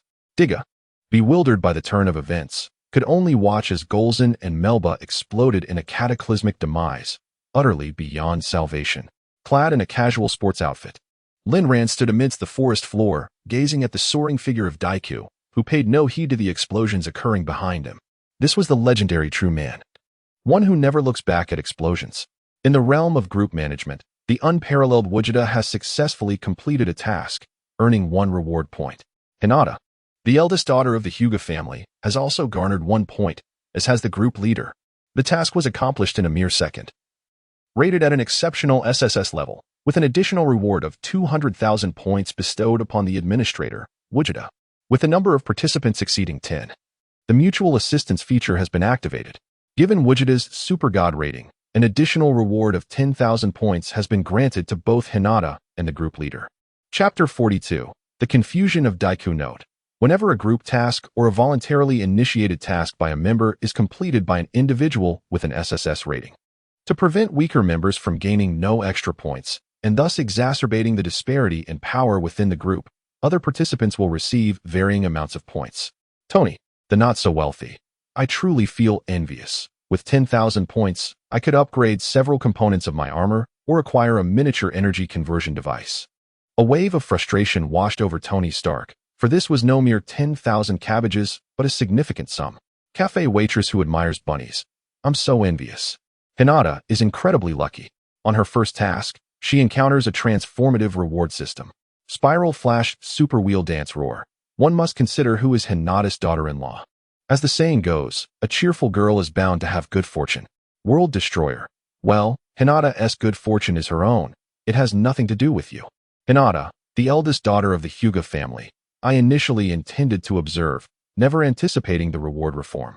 Standing beside Lin Ran, Hinata felt a fog in her mind, akin to a pie falling from the sky. One should not dismiss the exorbitant price of the ultimate Zen technique, for that 10,000 points could significantly aid her current prowess, whether exchanging for a slightly weaker devil fruit to gain an additional ability, which in the chat group's marketplace is not vulnerable to the sea, or amplifying her chakra. The possibilities were plentiful.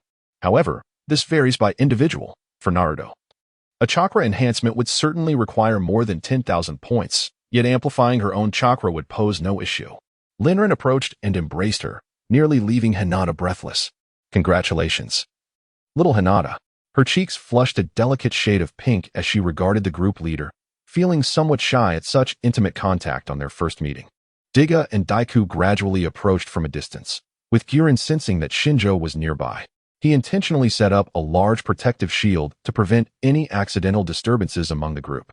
Gu Qingfeng surveyed his surroundings, a mysterious aura unsettling the spatial equilibrium of those nearby, as he sought to remain undetected. The pyramid ruins lay hidden deep within the mountains, devoid of any surveillance equipment, and there were no living souls in proximity. Once the space was disturbed, satellites could no longer monitor this location. Lin Ran tossed her long hair over her shoulder, her large eyes blinking with curiosity as she observed Gu and Gu Tianlang. Why had Gu initially appeared so formidable, only to be subsequently overwhelmed by two monstrous entities? Gu scratched the back of his head, his tone tinged with exasperation. It wasn't I who initiated the conflict. That giant was fighting on its own. However, after the black mist enveloped us, a dark and malevolent aura suddenly emerged, and then a radiant light appeared within Dijia. The collision of these two forces marked the beginning of my involvement in the battle. Gu's lengthy explanation was largely lost on Lin Ran. Yet she grasped one crucial point. After Gu assumed control of Dijia, he had been on the receiving end of a relentless assault. Being a girl, Lin Ran, despite her admiration for Dijia, had not delved deeply into his essence. Upon hearing Gu's account, Gu Tianlang immediately understood the situation. It must have been Dijia's residual consciousness engaging in the battle, which accounted for his overwhelming strength. The black mist was likely the work of the ultimate adversary, Jatanziya, who sought to eliminate Dijia at the moment of his revival. Lin Ran, upon hearing this, realized that it was indeed the final boss, Jatanziya, who was orchestrating the chaos. Dijia had utilized his timer to repel Jatanziya's dark forces, exhausting his own strength in the process to hand over his body to Gu. As Gu transformed into a giant for the first time, he lacked the resolute determination to save the world that would later define him, lamenting Dijia's irresponsibility. The leader mentioned a powerful form. Can this giant assume other forms? Dijia should have at least passed that knowledge to me before departing. How utterly irresponsible. Were Dijia to hear such words, he would likely be infuriated. He too had wished to impart knowledge, but the truth was that his true self had long departed, leaving only a remnant of consciousness. After repelling Jatanziya, there was no energy left to change forms. Moreover, the composite form of Dijia could easily overpower these two monsters. Even if they had gained some strength from the encroaching darkness, they were still no match. Unless the summoner was a complete novice, lacking any combat experience, there was little chance of defeat. Yet, it turned out that Gu had indeed never engaged in combat. He had just joined the victory team and had not undergone any combat training. In contrast, Hinata's mind wandered to the legendary sage of the Six Paths, contemplating whether his true power could rival that of the Great Ones. Truly, the Great Ones were formidable, effortlessly dispatching such colossal monsters in an instant. It's nothing. Merely a trivial matter. Gu Tianlang waved his hand, not taking the matter to heart. Yet, being praised by others was indeed a source of joy, and a faint smile lingered at the corners of his mouth. Daegu also bowed to Gu Tianlang, recognizing that had it not been for the timely arrival of the elder, he might have perished at the hands of Golzon. Just as Gu Tianlang was about to depart, Daegu suddenly lowered his head, gazing at the divine light stick in his hand, filled with uncertainty about his future. Will I truly become the hero destined to save the world? Yet, I am far from prepared. Hinata, Linran, and the others in the chat group were momentarily taken aback, not expecting Daegu to pose such a question. In the war-torn ninja world, in the eternally tumultuous Marvel universe, the insatiable thirst for power was palpable. Had Hinata, Tony, and the others been bestowed with the power to transform into Dijia, they would not easily succumb to confusion. For most in the group had emerged from the blood-soaked chaos. Only Mao Lilan and Daegu had never experienced the brutality of war, having previously lived as ordinary individuals. The sudden acquisition of invincible power made it challenging for them to adapt swiftly. Gu Tianlang smiled at Daegu and posed a question in return. Setting aside the might of Diga, from your perspective, do you wish to save the world and aid humanity? Daegu looked up at Gu Tianlang, hesitated for a moment, but ultimately nodded resolutely. As a human being, he naturally wished to protect everyone. However, with so many battles ahead, could he truly accomplish this? Could he genuinely triumph over foes capable of plunging the world into darkness? Everything one experiences merely serves as a guiding process, not a definition of one's life. If you truly lack the confidence to achieve it all, you may entirely relinquish your identity as Diga and return to your true self. Nevertheless, some things, regardless of the certainty of success, must be pursued with utmost effort. At the very least, having tried, you will not be left with regrets. Gu Tianlang's words were like a divine revelation, igniting an unwavering conviction within Dagu's eyes. He had always aspired to safeguard humanity on Earth. How could he so easily relinquish that aspiration out of fear of his adversary's prowess and doubt in his own capabilities? Chapter 43. Unfortunate Dagu self-sabotaging Tony. Perhaps my strength pales in comparison to that of the Great Ones, yet I shall learn from you and strive to protect humanity. Gu Tianlang found himself perplexed. How had the conversation taken such an unexpected turn? He hadn't expressed a desire to protect humanity. He merely wished to be himself. As for heroics, those who wished to assume such roles could do so at their own discretion. Dagu struggled to comprehend his words. Yet, did you not come to rescue me? If not for that, what compelled your arrival? I came solely for points, and to a lesser extent, because I hold a certain admiration for you. This was the truth residing within Gu Tianlang. He had no interest in saving the world. Even with invincible power, he felt no stirring of lofty ideals. Ensuring the safety of those dear to him was sufficient. The task of world saving was better left to others. He engaged easily in group conversations, as he was familiar with those characters. Were it someone like Danzo or Akainu, it would suffice to simply avoid eliminating them. The notion of actively aiding such individuals was unfathomable.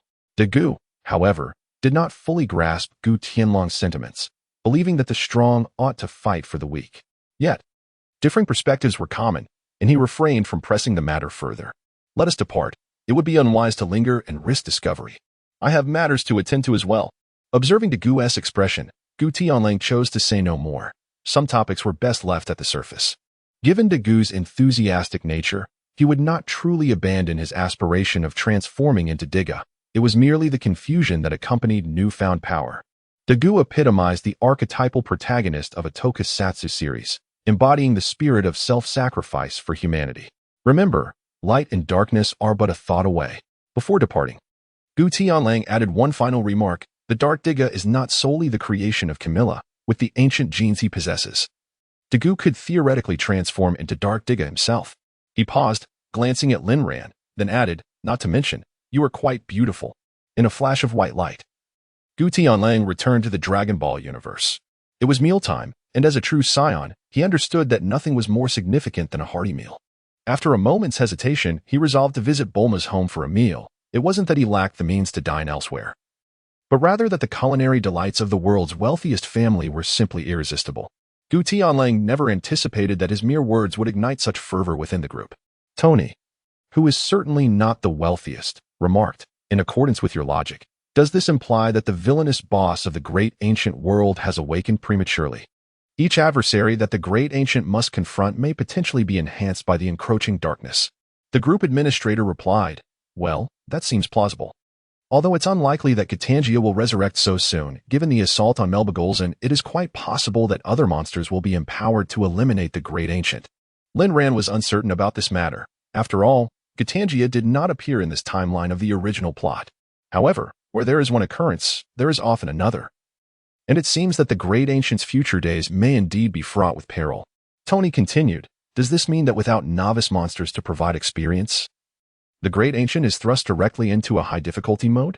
Let us observe 3 minutes of silence for him. The recently encountered great ancient nearly stumbled to the ground. Lamenting how, in gaming, there is typically a novice protection period, yet his fate appeared so grim. The CAF attendant who adores rabbits commented, well, if you're going to comfort the great ancient, could you refrain from laughing so heartily? Wipe your mouth. You've left drool from your laughter. Dongxiang didn't need to think twice to know how gleeful Tony must look at that moment. Tony, surprised, retorted, how do you know I'm laughing? He instinctively touched his lips, realizing he had revealed himself. Tony, you. For a moment, she considered him a good person. But the realization that he was secretly reveling in the misfortune of others stung, even without witnessing his smile. The thought alone made the great ancient feel an urge to land a couple of punches on his face. Tony defended himself. I don't wish for this either. It's just that your luck is remarkably poor. With such foes, the great ancient must be subjected to relentless beatings daily. The group administrator sighed, the ever-changing chat group, but Tony Stark remains a constant. What does that mean? Inquired a member. The group administrator responded, oh, it's just a fleeting thought. Observing Tony's antics, Lin Ran concluded that he was certainly not the Iron Man of Marvel. His personality diverged significantly from that character. She had followed the chat group closely. Wherever there was a multi-world chat group, Tony would invariably be present, always embodying that goofy, reckless persona. Tony mused, by the way, does the big shot harbor feelings for the group administrator? It's the first time I've seen him compliment someone's beauty. The group administrator replied, no way. I believe he was merely speaking out of kindness. I don't think he would be interested in me. Unlike others, Lin Ran observed meticulously, after all, few are recognized as the pinnacle of combat in the two-dimensional realm, and witnessing Wu Qita in person was indeed exhilarating. When Gu Tianlang praised her beauty, his eyes reflected pure admiration, devoid of any ulterior motives. Tony, contrary to the claims of being a billionaire, engaged the group with a playful inquiry. By the way, does our group leader have a boyfriend? The group leader responded with a teasing challenge, guess. Tony then posed a riddle. 3 women bought 3 bananas, one licked it. Another bit into it, and the last one held it in her mouth. Which of these 3 women is married? The group leader guessed correctly. The one holding it in her mouth. Lin Ran, having remained single into adulthood, had not found a boyfriend even after graduating from university. And she had traversed into this world, though she was no stranger to certain risque literature. Tony corrected her, revealing that it was actually the woman wearing a couple's ring.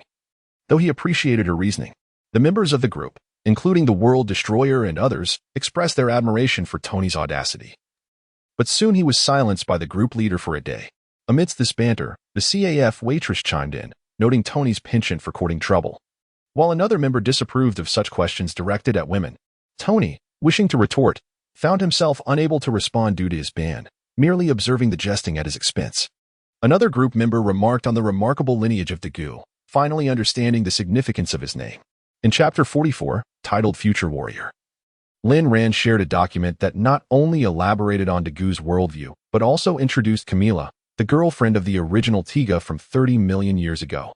The eldest daughter of the Hinata family noted that, in this context, Camila was not truly Dagu's ex, but rather a distant ancestor's former partner. The group then grasped the origin of Dagu's name. Possessing Tiga's genes, he eventually killed Camila to protect his fiancée, Lena, and the world. However, Dagu, now transformed from an ordinary person to an Ultraman, found himself unable to contemplate his future romantic prospects. The member expressing admiration for Goku's invincibility posed a question about his dreams and aspirations. Gu Tianlang, savoring his meal, noticed he was mentioned, and upon reading Dagu's inquiry, felt a profound connection to the question of his own desires. having been an orphan with little to miss from his homeland. He feared that Zeno might one day erase the seventh universe. This led him to consider mastering the Ultra Instinct to evade such a fate. Reflecting that he lacked substantial dreams, perhaps he wished to alter the endings of certain anime to be less tragic, or simply to find a woman with whom to share a life. Yet, in the years spent in the Dragon Ball universe, he had not encountered anyone who matched his ideal. Goku, reflecting on his own desires, mentioned he sought a worthy opponent, someone equally matched. A member commented on the absurdity of expecting a normal perspective from such a powerful figure, noting their own aspirations for strength while Goku lamented the difficulty in finding a rival. Indeed, being invincible can also be a source of profound solitude. Gu Tianlang preferred not to delve further into this topic, opting instead to exit the chat group and continue his meal. His implication was that he sought an opponent of comparable strength. Facing a divine officer angel would be far too formidable. And he certainly believed he would not stand a chance, at least, that was his own conviction. After savoring his meal in comfort, and under the watchful gaze of Vegeta's disapproving eyes, Gu Tianlang departed with tact, fully aware that one cannot bite the hand that feeds them. Thus passed 5 tranquil days until, at noon on the 6th day, the chat group issued another mission. The group task was initiated, to rescue a future warrior on the brink of being slain by androids, aiding them in enhancing their strength to personally vanquish their mechanical foes. This mission bore no restrictions. The shorter the duration, the greater the future warrior's power enhancement, and the more points the administrator would accrue. Gu Tianlang was somewhat taken aback. How could there still be artificial beings in the Zama's arc, despite the arrival of Tenix? Could it be yet another parallel universe? However, he was only slightly puzzled. For with his current strength, he had no need to concern himself with such artificial beings. He activated the teleportation ability to open a chat group, vanishing from his location. In a desolate expanse of the future timeline, a golden-haired man faced off against a boy and a girl. The boy's appearance was strikingly handsome, and as he gazed at the golden-haired man, his eyes reflected a mix of mockery, disdain, and contempt. Today marks your demise, once you are eliminated. No one on Earth can hinder us any longer. Why waste words with him? Let us slay him, and Earth shall be ours. The remaining lowly humans can be slaughtered without fear of interference. The girl, tall with golden hair and blue eyes, radiated an aura of icy beauty. Even if I perish, there will be successors to my consciousness who will rise to vanquish you senseless demons. The golden-haired man glared at the two with gritted teeth, clearly harboring intense hatred. With a roar, a golden aura surged around him as he initiated the attack. He lunged forward, unleashing a wave of energy. But the boy and girl made no visible movement. A protective shield materialized around them, deflecting his assault. You shall not lay a hand on him, the girl commanded, instructing the boy to refrain from intervening as she confronted the man alone. With a swift kick, the golden-haired man raised his arm to block. But with no mercy in his heart, he unleashed a punch aimed at the girl's cheek. The two figures engaged in a fierce melee. Their speeds evenly matched as they clashed head-on, commencing a battle of strength. Neither was willing to yield an inch. The golden-haired man roared in anger, channeling his inner fury into power, momentarily suppressing the girl. With a powerful kick, he struck her chest, sending her hurtling backward. He swiftly pursued, delivering a devastating blow to her face and following it up with a wave of energy that slammed her into the ground, executing a seamless series of attacks. The boy observing from above had no intention of joining the fray, floating silently as he watched the two combatants. The golden-haired man paid him no mind, landing beside the crater where the girl had fallen. He knew such attacks would not be sufficient to end her life. Impressive. You've managed to leave me in such a state. How do you intend to die in agony? The girl emerged from the rubble, tearing her tattered sleeves, her eyes blazing with hatred as she charged at the golden-haired man. A new round of combat ensued, with the golden-haired man's techniques sharp and enveloped in golden energy, each strike imbued with tremendous killing intent, steadily pressuring the girl. However, as time passed, the golden-haired man's stamina began to wane. Unlike the limitless endurance of an artificial being, a scion's strength diminished with prolonged intense combat. The scales of victory began to tip in favor of the girl. Minutes later, he found himself on the defensive, his attacks becoming increasingly rare as the girl seized control of the battle. As she delivered a punch to his abdomen, he attempted to evade, but, having exhausted much of his energy, his body failed to respond, resulting in a solid hit. The searing pain in his abdomen forced him to double over, and the girl seized the opportunity to launch an energy blast that sent him flying. She leaped after him, driving her foot into his face, then following up with another stomp on his right arm. With a crack, his arm shattered beneath her foot as she concentrated energy in her fingertips, striking his left leg and creating a gory wound. The agonizing pain caused him to break into a cold sweat, yet he gritted his teeth in silence. Chapter 45. The golden-haired man in despair. The girl relentlessly pressed down on his arm, repeatedly applying pressure as her anger surged at the thought of being wounded by a scion. Even as an artificial being, she was unscathed, yet her loathing for him intensified. I shall not allow you to die so easily. In a fit of rage, she stomped on his face, leaping high to execute a knee strike that incapacitated his other arm. A gathering energy blast aimed at his abdomen promised to create a gaping wound. As the golden-haired man found himself utterly defenseless, prompting the girl to lower her guard. At that moment, just as she was about to unleash her attack, the seemingly disabled golden-haired man smirked and, with a sudden surge of vitality, executed a swift maneuver, kicking the girl away. His aura soared as he pursued her midair, hands poised in a flower-like stance. Kamehameha. The blue energy blast struck the girl head-on. She had not anticipated that he was merely feigning weakness. Despite her earlier triumph in incapacitating him, he was unscathed.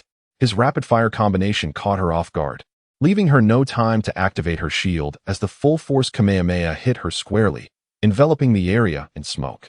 The golden-haired man exhaled a sigh of relief. His strength surpassed theirs, though not by a wide margin. He needed to eliminate one of them to prevent their combined efforts from overwhelming him.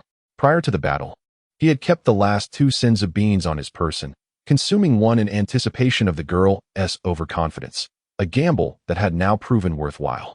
The boy alone would not pose a threat to him. As the smoke began to dissipate, he found the boy had expanded a protective shield around the girl. Though both were visibly injured, their garments in tatters, the golden-haired man could hardly believe his eyes. He had deliberately created distance to prevent the boy from intervening. Yet he had arrived just in time to rescue her. Impossible. At such a distance, there was no way you could have reached her in time. The man was filled with resentment. The opportunity he had painstakingly created had ultimately slipped away. The young girl was enveloped in sheer terror, the sense of impending death casting a shadow over her being. She had never imagined that she would be cornered to such an extent by mere science. Had it not been for the boy's timely intervention, she would have likely met her demise. Rage surged within her as she gestured for the boy to join her in the fight, eager to eliminate their foe immediately. The boy hesitated for a moment. Although he had come to her aid, the distance rendered him skeptical of his ability to save her. Little did he expect a surge of energy to flood his body, propelling his speed to unprecedented heights, allowing him to narrowly rescue her.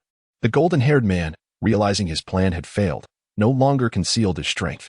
In a desperate bid, he sought to exchange his life for theirs, believing that even if he could not defeat both, taking one down would serve as a contribution for future generations. Concealed within the void, the ancient wolf gazed upon the golden-haired man and sighed inwardly.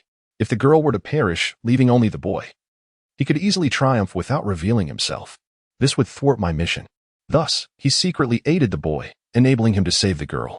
Although this felt somewhat underhanded, it was a necessary compromise for the sake of my points. Once my task is complete, I shall permit you to return and settle the score with them. Moreover, without enhancing his power, even if he were to defeat the androids, his strength would be inadequate to face the impending threats of the Bu era. The three resumed their fierce battle, with the golden-haired man holding his ground against 2 adversaries. His close combat techniques were brutal, momentarily overpowering both. Alas, the androids possessed boundless energy, never having to concern themselves with stamina or energy depletion, relentlessly bombarding him with energy blasts. As the distance between them widened, the man's energy began to wane, while the boy and girl unleashed a torrent of attacks upon him. Cornered and desperate, the man found himself trapped in a cycle of evasion and exhaustion. The prolonged high-speed maneuvers to dodge energy blasts drained him significantly, yet engaging directly would only further deplete his strength. A fleeting glance toward the horizon revealed his last remaining family, prompting thoughts of self-detonation. As he deflected another incoming energy sphere, the girl charged toward him. Using her momentum against her, he pushed her away, while the boy swiftly followed, fist poised to strike. The man raised his right arm to absorb the impact, but the girl appeared at his side, landing a punch that he caught with one hand. The girl then unleashed a series of kicks, forcing him to retreat.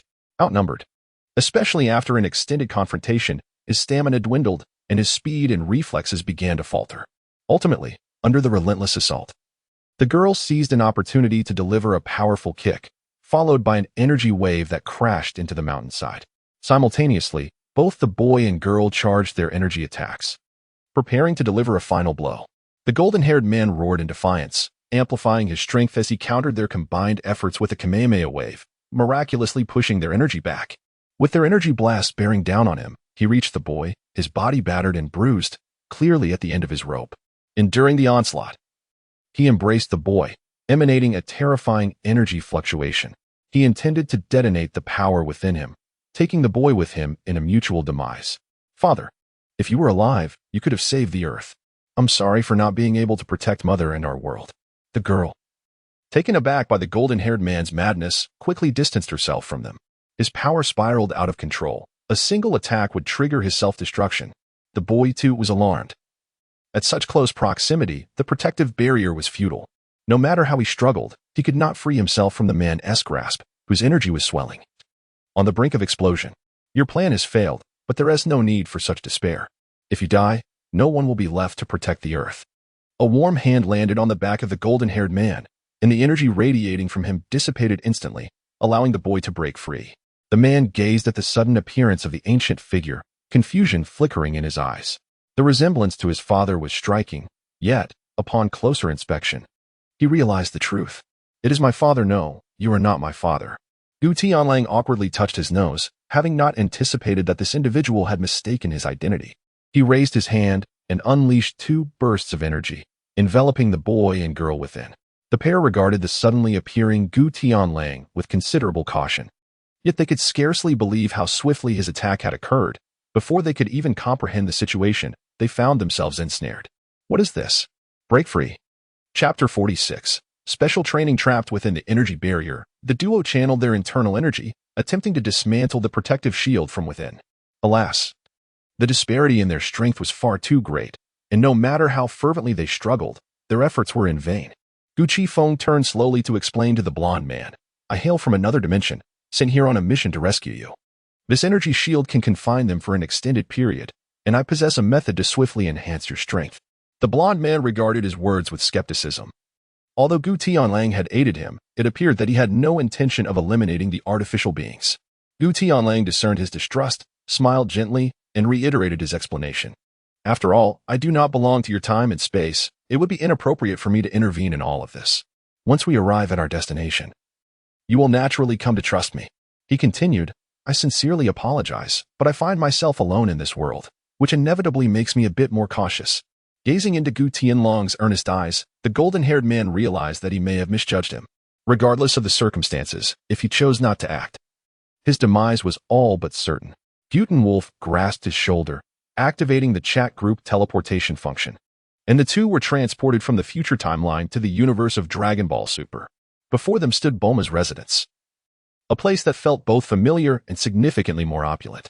The blonde-haired man was momentarily taken aback, while Goku and Vegeta, who were indulging in their meal, were equally astonished by the sudden appearance of Wolf and the blonde stranger. Gohan? No, this is not the Gohan I know. Goku scrutinized the blonde man, shaking his head in realization that he was not the Gohan he remembered. The real Gohan had long abandoned the Super Saiyan transformation, and their auras were entirely different. This incarnation of Gohan emanated a profound sense of melancholy. Vegeta pieced together the situation but found himself perplexed by Wolf's intentions. Could this be Gohan from another timeline? Wolf, what purpose do you have in bringing him here? Wolf did not conceal his intentions, clearly stating his purpose. He was the Gohan from the timeline of the Great T, and he sought your assistance in training him, enabling him to save his own universe. The golden-haired warrior was indeed the future Gohan, the last defender standing against the malevolent androids, and upon encountering his deceased father once more, Gohan's heart swelled with emotion. Was this the father from another timeline? It was unexpected that he had triumphed over his illness. Goku took the initiative to explain the circumstances surrounding future Trunks. Detailing how he survived in the existence of the Great T, Gohan felt a sense of relief. Indeed, leaving Trunks behind and preventing him from perishing alongside him proved to be the right decision, successfully salvaging the future.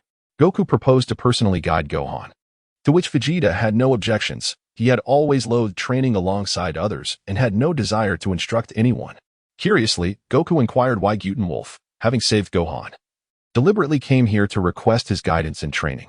Wolf expressed that while he was adept at fighting, teaching was not his forte. Goku, accompanied by future Gohan, soared towards the sacred land, intending to utilize the hyperbolic time chamber to facilitate a tremendous enhancement in Gohan's strength. Vegeta, however, was not as easily deceived as Goku. Moreover, Wolf lacked a time machine, leaving Vegeta puzzled about how he had arrived in the future. After numerous probing inquiries, Wolf's responses were impeccably evasive, never revealing how he reached the future, skillfully maintaining a facade. Vegeta ultimately abandoned that line of thought. Nonetheless, Wolf was not entirely satisfied with Goku's arrangements. He believed Gohan possessed even greater potential. Yet, he feared that special training might not fully unlock his capabilities. A dubious figure flickered through his mind, sensing that individual's aura, and he utilized instant transmission to depart from Bulma's residence. Vegeta snorted disdainfully as he entered the newly constructed gravity training chamber. Indeed, wealth allowed for indulgence, and marrying a wealthy woman was a delightful experience. While Goku toiled away to support his family, Vegeta had long since been free from worries, enjoying lavish feasts and benefiting from superior training facilities. In the distant realm of the Supreme Kai, the old Supreme Kai was furtively perusing some rather colorful literature when he suddenly sensed a spatial disturbance behind him. Startled, he hastily concealed the books and pretended to cough discreetly. "Hello, old Supreme Kai. I have a matter that requires your assistance." Gu Tianlang comfortably seated himself across from him, prompting the question of potential. Who could be more fitting than the old Kai for such a discussion? The old Kai, having his joyful moments interrupted, felt quite displeased with Gu Tianlang's arrival, yet he was reluctant to express his dissatisfaction. "Ah, Gu Tianlang, what assistance do you seek from me?" Gu Tianlang spoke directly and without preamble. "There is someone on my side who requires your assistance in unlocking his potential." The old Kaioshin, without a moment's hesitation, shook his head in refusal. "This matter is quite troublesome and excessively taxing. No, awakening potential is an arduous task, and I shall not assist you in such an endeavor. You would be better off seeking help from someone else." With a confident smile gracing his face, Gu Tianlang was well prepared for the situation. "Might I offer some form of compensation? Is it truly necessary to decline so hastily?" The old Kai, casting a sidelong glance at Gu Tianlang, mused to himself. "You possess neither a wife nor a girlfriend. What benefits can you possibly offer me?" It was inconceivable. How could I, a dignified Kaioshin, be compelled to comply with your whims? This is akin to asking a god of destruction to till your fields. Such a request is an affront to my divine stature. "Very well, shall I take my leave then?" Wolf, without uttering a word, turned to leave. Inadvertently, a storage capsule slipped from his grasp and struck the ground, bursting open to reveal dozens of exquisite art books scattered across the grass. The old Kai's eyes widened in astonishment as he beheld the various flawless covers and the tantalizing contents, igniting a fervent desire within him. He had not anticipated that Wolf would possess such treasures. Observing Wolf crouching down to gather the books, the old Kai hastily interjected, donning a congenial smile. The potential these books held for awakening abilities was certainly negotiable. After all, I have always been inclined to assist others, although it would require considerable physical exertion. Given our familiarity, discussing compensation would seem rather impolite. Let us lend each other a hand. Gu Qifeng was already well aware of the old Kaioshin's true nature and thus intended to put away the scrolls. "Is that so? That would be for the best. I originally intended to present these to you, but since you have expressed such sentiments, I shall not impose upon you further. I shall take them back instead." The old Kaioshin picked up a tome, glanced at the illustrations within, and blood began to trickle from his nose. "No worries. Transporting them back and forth can indeed be quite cumbersome. Just leave them with me. I will keep an eye on them, merely for the sake of appreciating their beauty." Goku no longer jested with him, presenting him with the scroll of paintings, which he himself disregarded. He informed that Gohan would emerge from seclusion the following day and promised to return to seek him out before departing from the realm of the Supreme Kai. Back in the inn of the Dragon Ball universe, Goku awaited the Moro's arrival in quiet anticipation.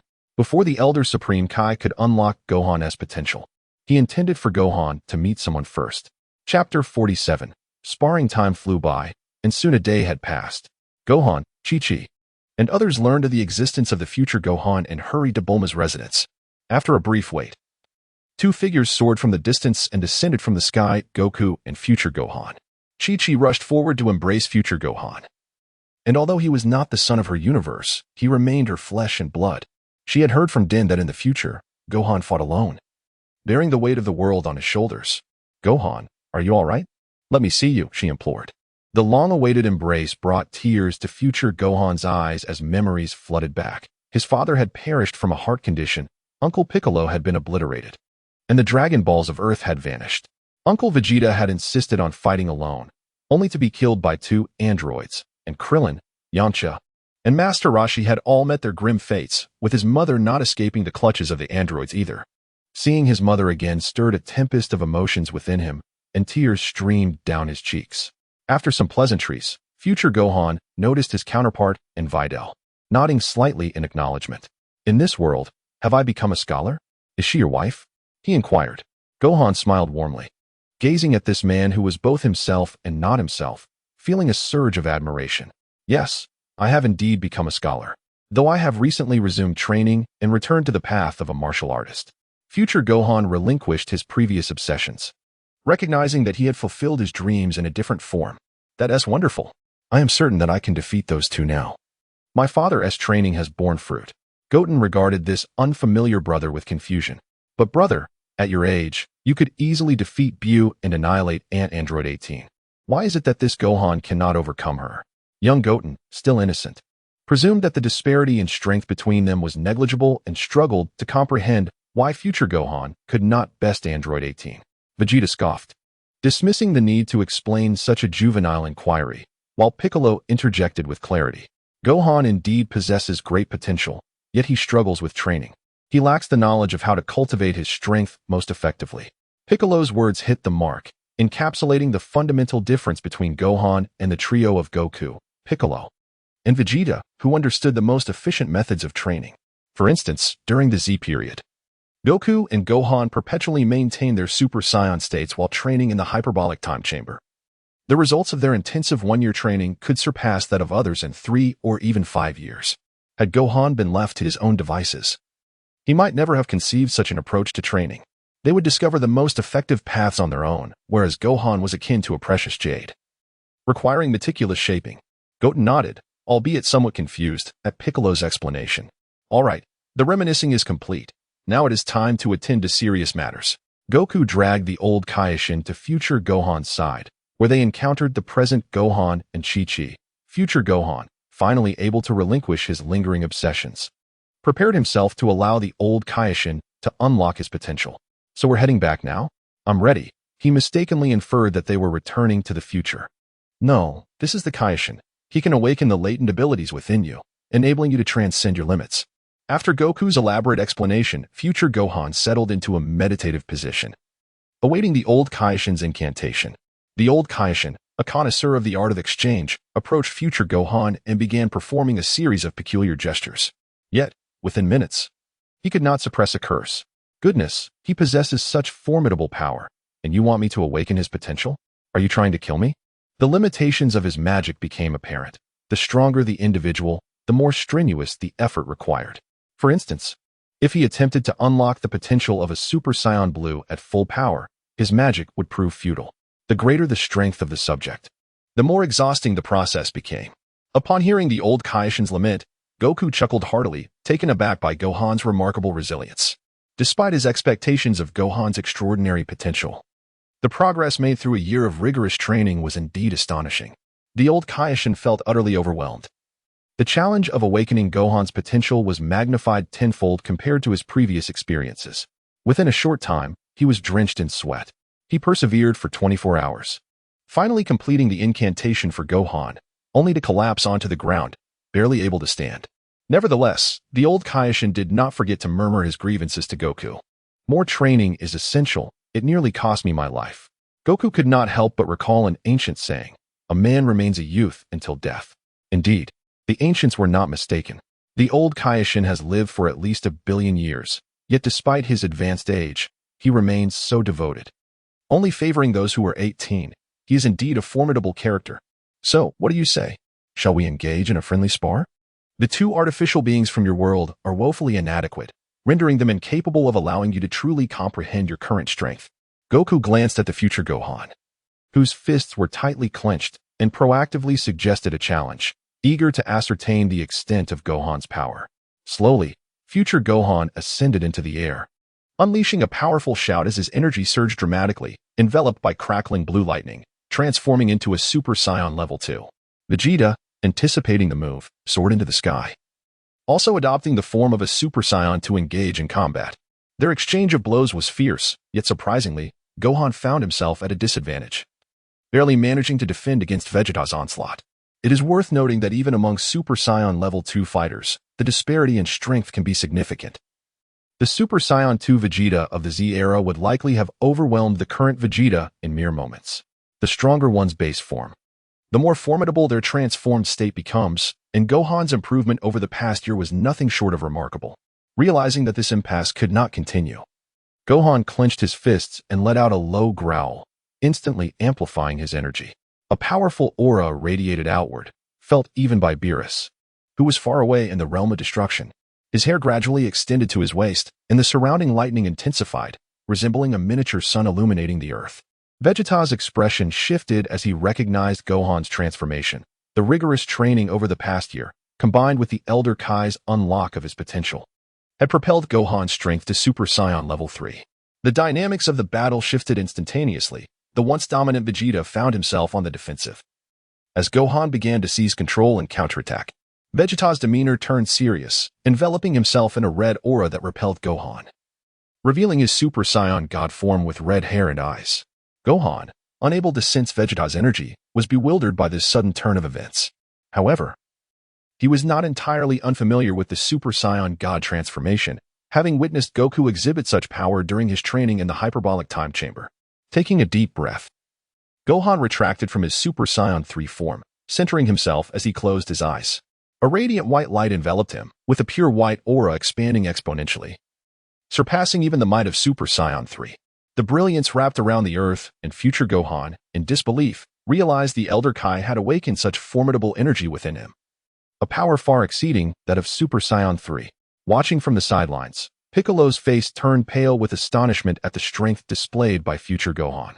As the two resumed their fierce confrontation, Vegeta's attacks grew increasingly relentless, each punch more rapid than the last, leaving future Gohan struggling to keep up.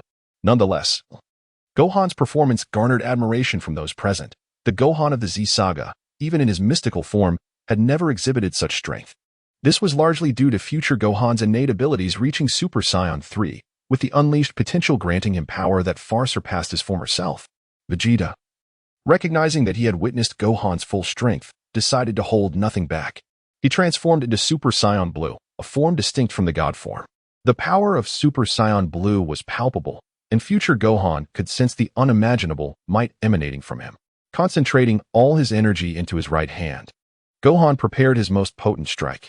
The full-powered Super Saiyan Blue Vegeta was extraordinarily powerful, and he launched his fist towards Gohan, resulting in a cataclysmic collision that sent shockwaves through the ground, causing even ordinary onlookers like Chi-Chi and Bulma to struggle to maintain their footing. As blue and white energies clashed, future Gohan plummeted from the sky, while Vegeta reverted to his base form and descended to the ground. Uncle Vegeta remains as formidable as ever. If you hadn't rushed to confront the androids back then and instead trained for a while, they would have stood no chance against you. Future Gohan expressed his profound respect for Vegeta. After Goku's demise in his timeline, Vegeta had valiantly faced the two androids alone, inflicting serious injuries upon them before his untimely end. It was indeed due to Vegeta's actions that the androids had taken years to recover. Otherwise, Gohan might not have survived to adulthood, easily falling victim to their might. As for why Vegeta would prefer self-destruction to repel the androids, future Gohan was not entirely aware. However, witnessing the contentment of Vegeta's current family life, he could begin to fathom the motivations behind the actions of that once malevolent scion. After a brief exchange of pleasantries, future Gohan's concern for his timeline grew urgent. He needed to return to the future, for Bulma and Trunks were still at risk. The potential breach of the protective barrier by the androids was a perilous possibility. Lacking a complete understanding of Goku's capabilities, Gohan bid farewell and activated the spatial transmission device, returning to his own time. In the future timeline, androids 17 and 18 remained confined within the protective barrier. Over the course of 2 days, they had attempted various strategies to escape, only to find themselves utterly powerless against the barrier, ultimately abandoning any hope of breaking free. With a sweeping motion, Gu Tianlang retracted the protective shield. The instant the shield vanished, number 17 charged towards Gu Tianlang. vowing to show no mercy to the one who dared to leave him in such a disheveled state. Gu Tianlang let out a faint smile, standing still as he observed number 17, whose fury was ignited further by the apparent disdain. Such contempt, it seemed, led to a lack of defensive measures. Suddenly, a searing pain struck his chest. Looking down, he saw Sun Wukong's son, Gohan, with a palm shaped like a blade, piercing through him. The ki blast surged through, and with a thunderous explosion, number 17 was reduced to mere scrap metal. The unforeseen turn of events left number 18 in shock. How could it be that just 2 days had passed, and Gohan's strength had ascended to such heights, while number 17's carelessness played a role? The ability to dispatch him in a single blow underscored the vast disparity in their powers.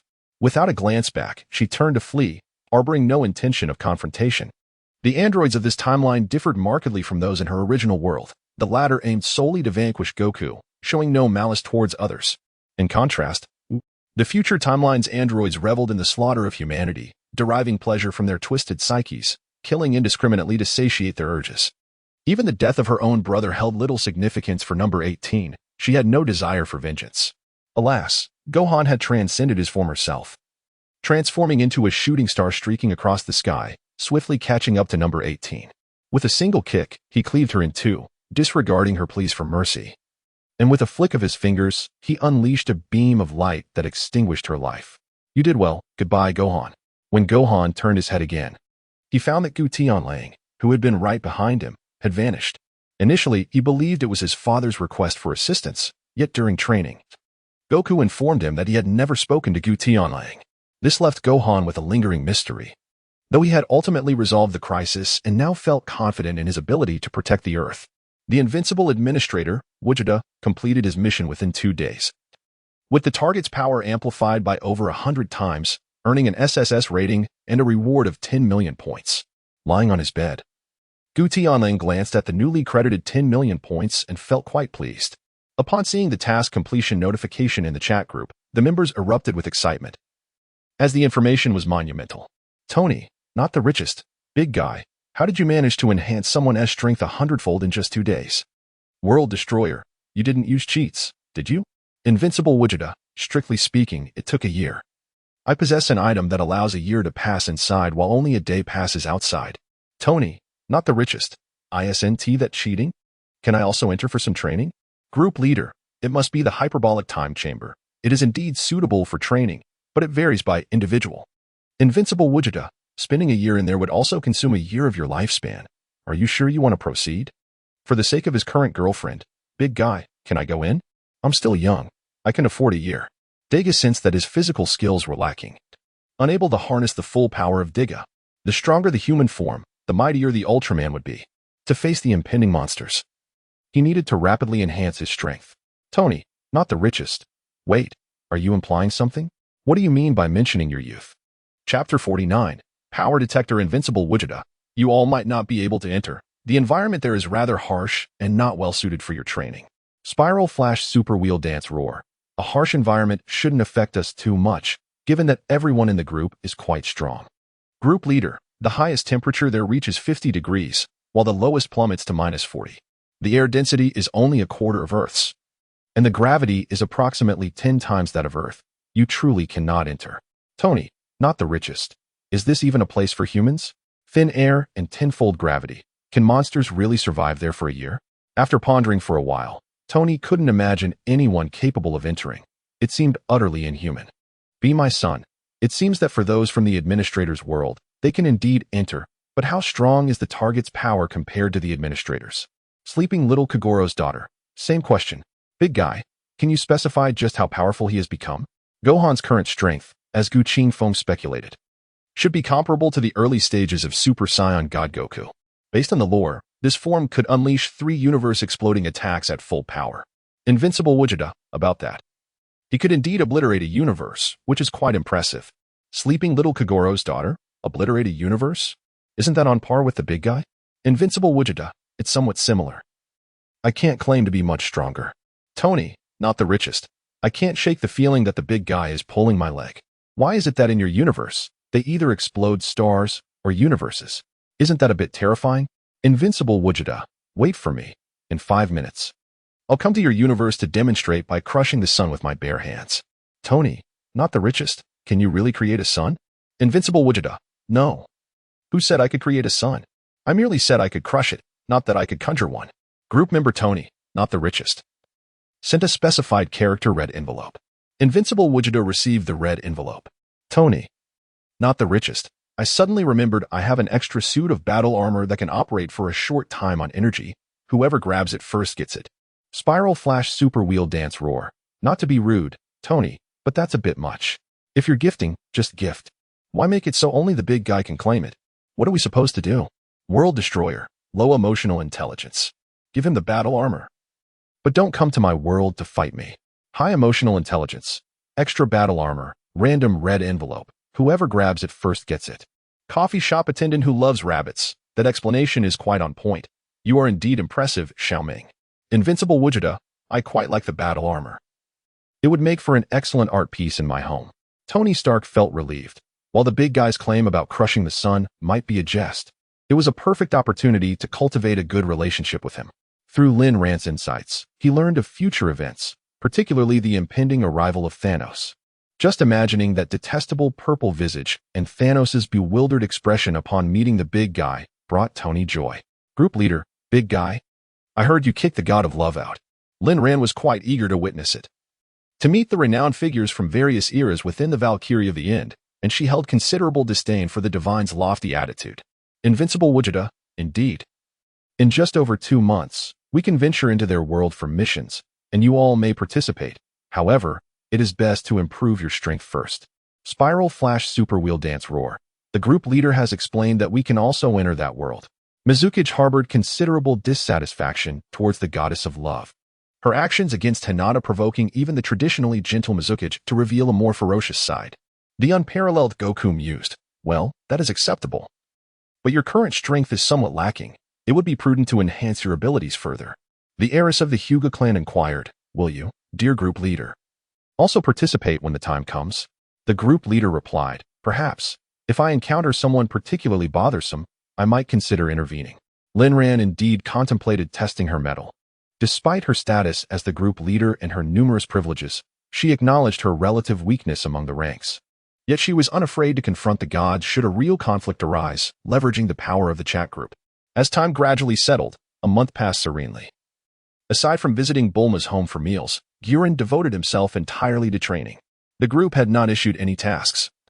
While Mizuki and the others had put forth a few individual challenges, although the rewards were meager, compounded by their low difficulty, Wolf decided to concede.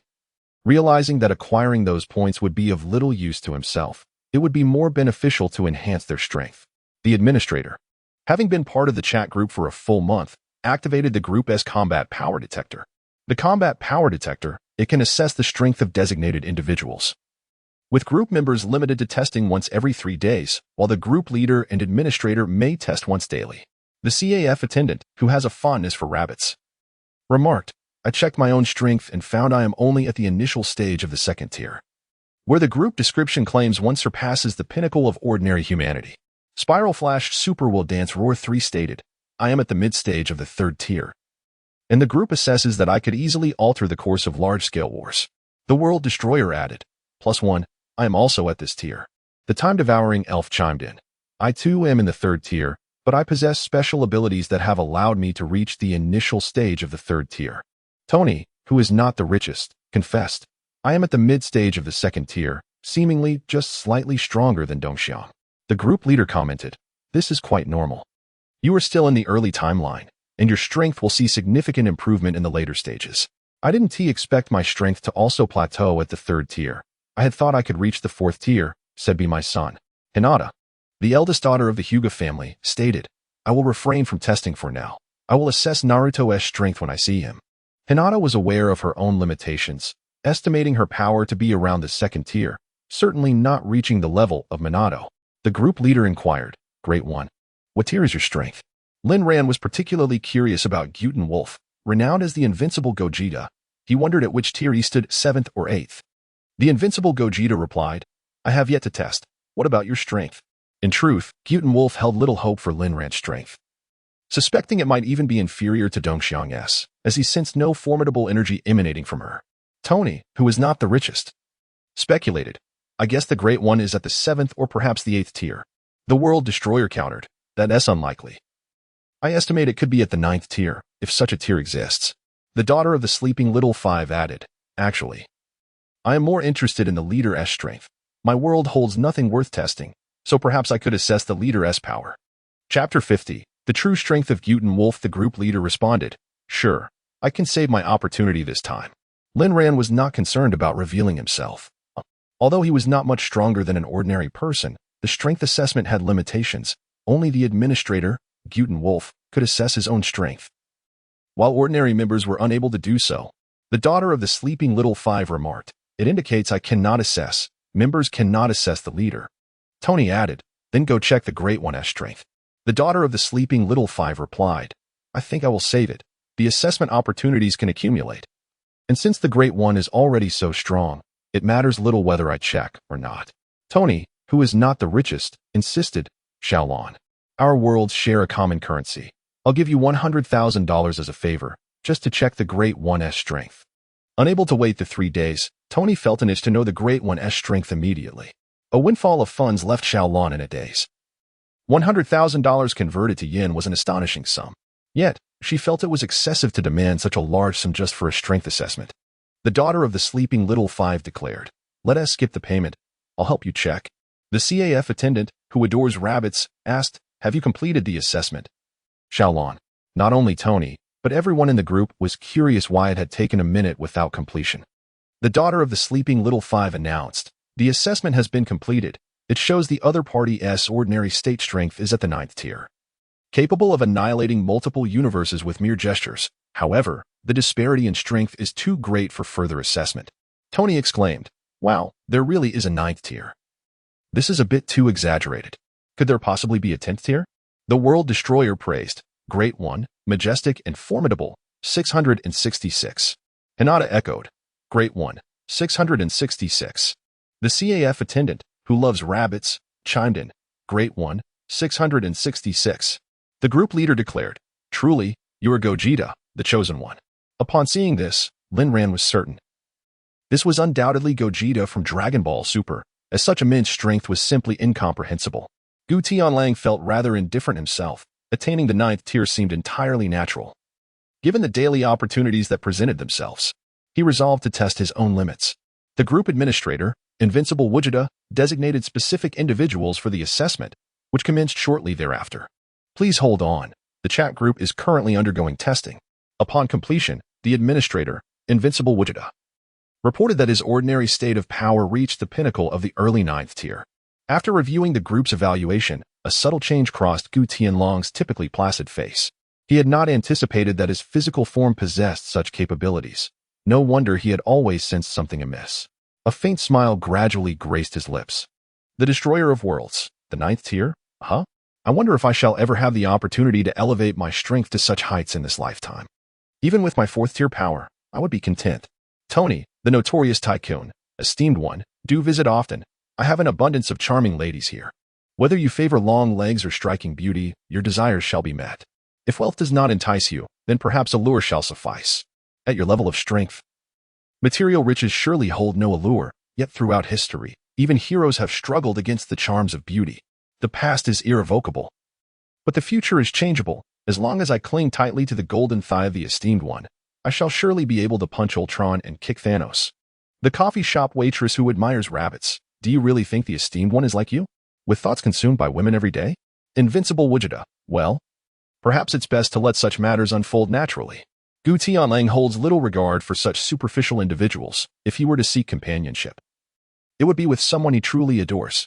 Given the inaugural activation of the strength assessment feature, the frequency of group member participation is rather sparse. Thus, the special task questionnaire mode has been initiated, where each correct answer grants an additional opportunity for assessment. Notice, the task questions will entirely derive from the realms of the group members, and inquiries will commence in 3 minutes, so all participants should prepare accordingly. Tony, not truly a billionaire, remarked, this seems somewhat unjust. We are all unfamiliar with each other's worlds, with only the elites and the group leader possessing such knowledge. The eldest daughter of the Hinata family interjected, regarding the additional opportunities for rewards, let us not be so fastidious, Uncle Tony. Be my son, expressed another member. I am particularly curious about the nature of the questions that this chat group will pose. The first question was, in the world of One Piece, who are the 4 individuals most commonly recognized by avid fans as closest to the title of Emperor of the Sea? Tony quickly responded, I know this one. The 4 emperors are Kaido, Big Mom, Shanks, and Whitebeard. Linran had previously provided a brief overview of each member's worldview, which included an introduction to the 4 emperors in the context of One Piece. However, the answer was incorrect, resulting in the loss of this answering opportunity. The Destroyer of Worlds commented, this shouldn't be the case. The 4 pirate emperors ruling the seas are indeed those 4. Be my son, reiterated. The notorious Generation supernovas include Kid, Trafalgar Law, and Monkey D. Luffy, along with bounty hunter Zoro. Whitebeard, unsure of whom to select, speculated that since it was not referring to their own quartet, it might pertain to the future 4 emperors, and thus he attempted to name those 4 individuals. This answer too was incorrect, leading to another loss of the answering opportunity.